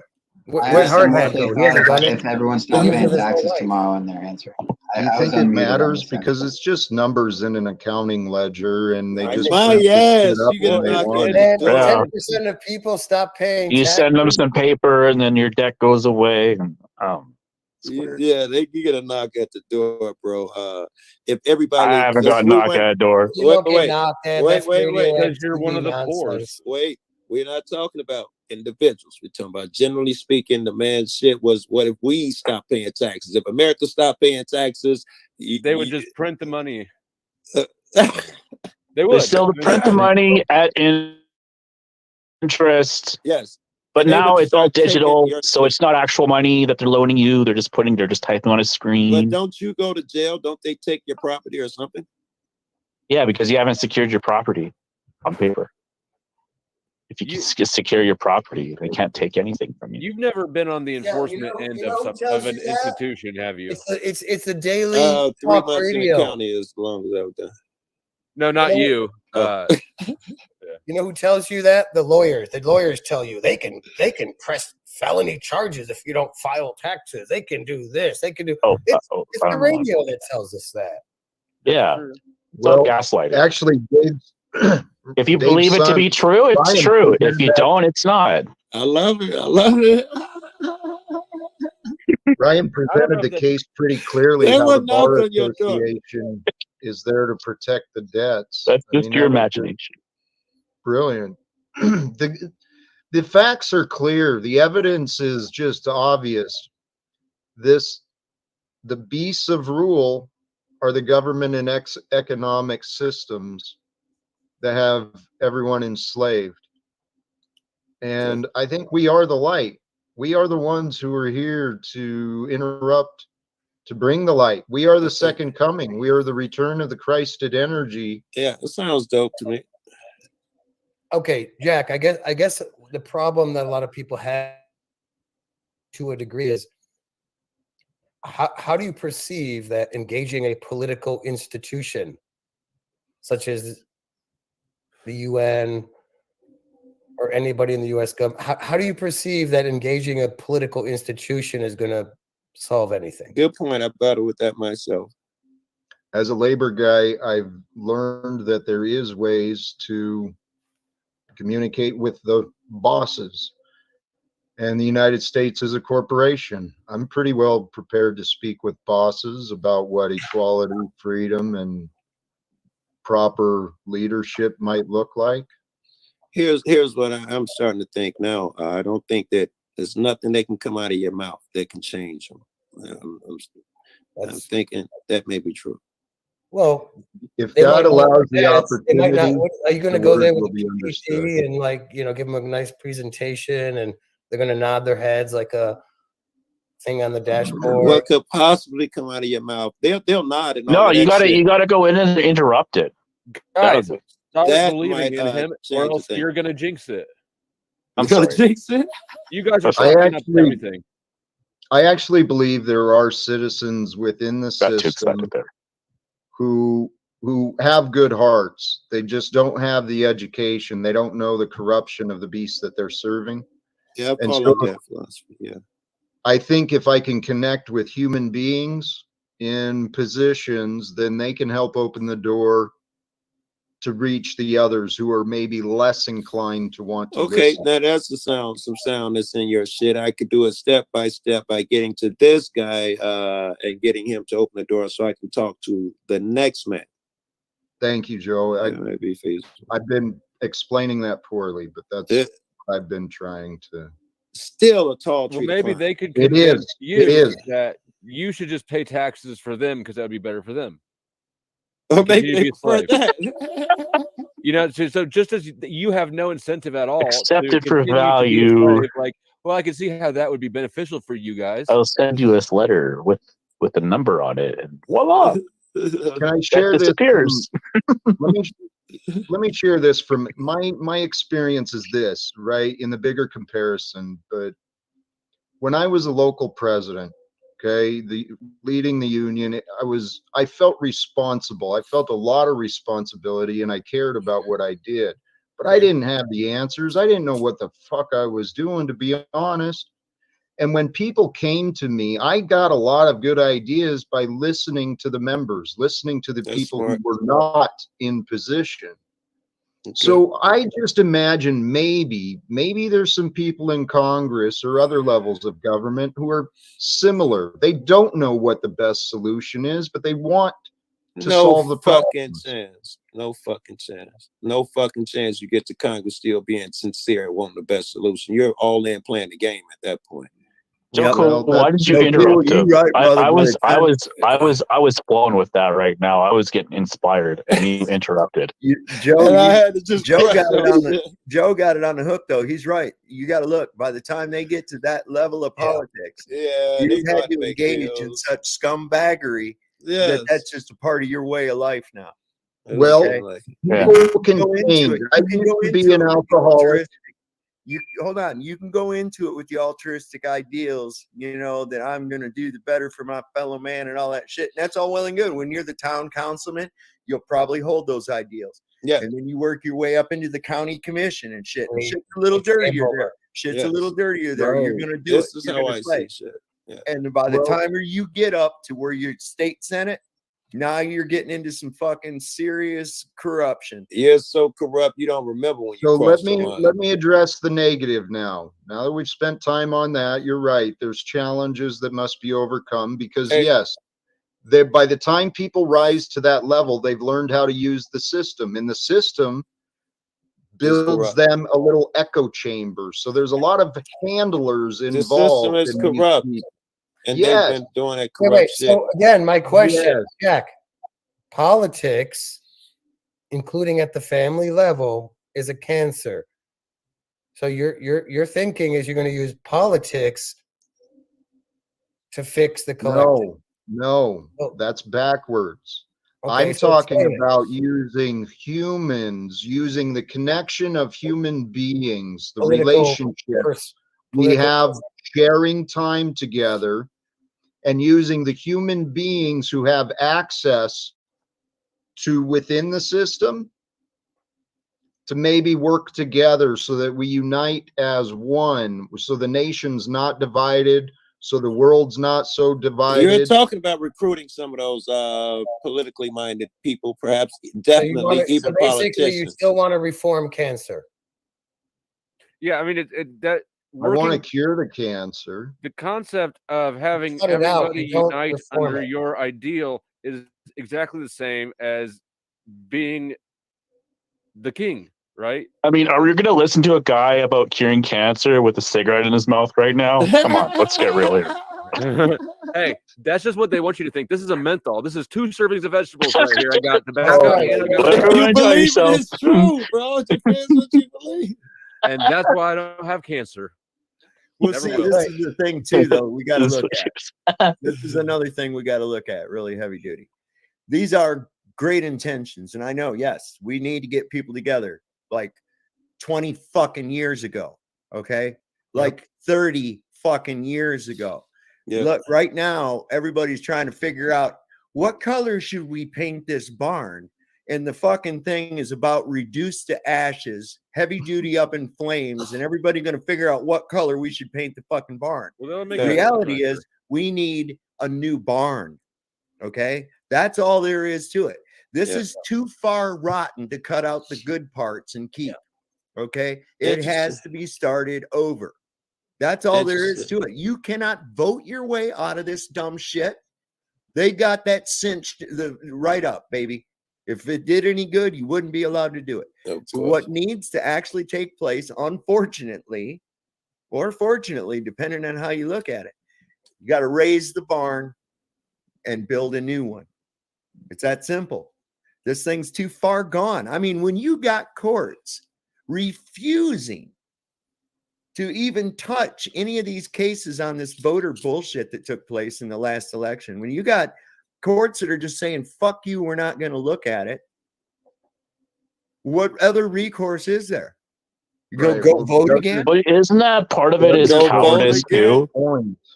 What's that? Isn't that part of it is cowardice too, right? Like a lot of the judges, they're cowardice as well. They're afraid of their job, or they're afraid of their safety. If someone's going to take them out if they make a judgment of some sort, right? Whether it's cowardice or belligerence, either way, it's still. I think he's saying they're following orders because they're weak.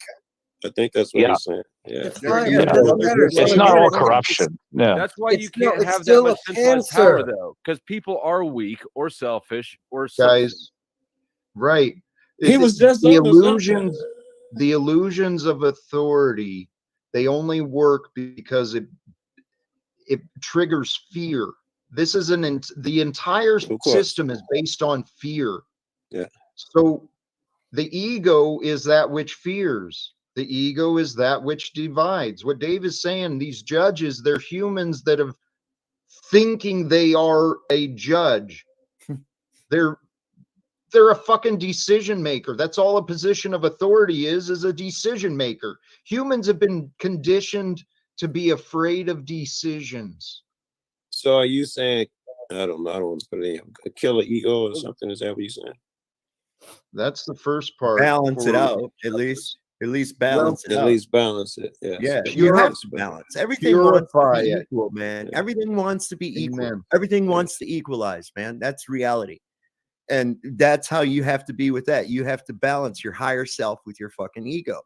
It's all there is to that. That's not reality. You got to look beyond these illusions that they keep hitting us with. Okay. This was part of the trick. Okay. Here was the pretty girl that came out to distract you from what the magician was doing. Right. If you'll remember back to January 6th, what were they doing when that whole hullabaloo started happening? They were certifying the votes, weren't they? Yeah. Okay. Yeah. Well, that got interrupted because of the January 6th bullshit, right? They never continued it. Mike Pence just went ahead and signed off without verification. Due process never even took place. Nobody said fucking shit. But we had all of this attention on this insurrection. I thought that they were just voting. All that shit had been done. They just had they have to certify the electoral votes in the Senate. Oh, yes, but all the votes had all been cast. They had to certify them. I heard that they finished the certification of every next day. There were delegates there. There were members of the Electoral College there that were ready to contest and go against what their popular vote was because of the shenanigans. I was told they would have to give it the next day. It occurred the next day. They never finished it. No, they never finished this yet. Mike Pence just signed off on it. That's supposed to be public. That's supposed to be in record. It stopped. I don't know if it was public, but I know. I think it was like 3 states, and then they stopped, and there was no more. And it was the next day, I believe, that Mike Pence went ahead and certified it. He was president pro tem of the Senate. Yeah, being vice president. So yeah, what's your point? You don't think that those few people who said something was going to change anything? That was complete obfuscation to get people off of that completely, if not just partially, and focus on. All right, y'all. I'm going to cut this. Wait, are you saying that coming up on 8.5 hours? So comes out differently, absent the January 6th? I'm Yeah, gonna I still think be it over could. I there think it live, would have. so I think that it would have played out completely I got different. the goose here This still. nonsense. You just hanging out. I got to post you about Trump, bro. You keep that shit up and Well, start no, bringing up I'm the not 34 sure. indictment. I don't like listen. him either. I don't like him either. He's a lying fucking shit, right? He's the one He that locked lured her up, everybody in locked there. her up, and then what? Oh, we like him now. Let's have a standing ovation for him at my fucking luncheon and shit. You know, it's like you fraud.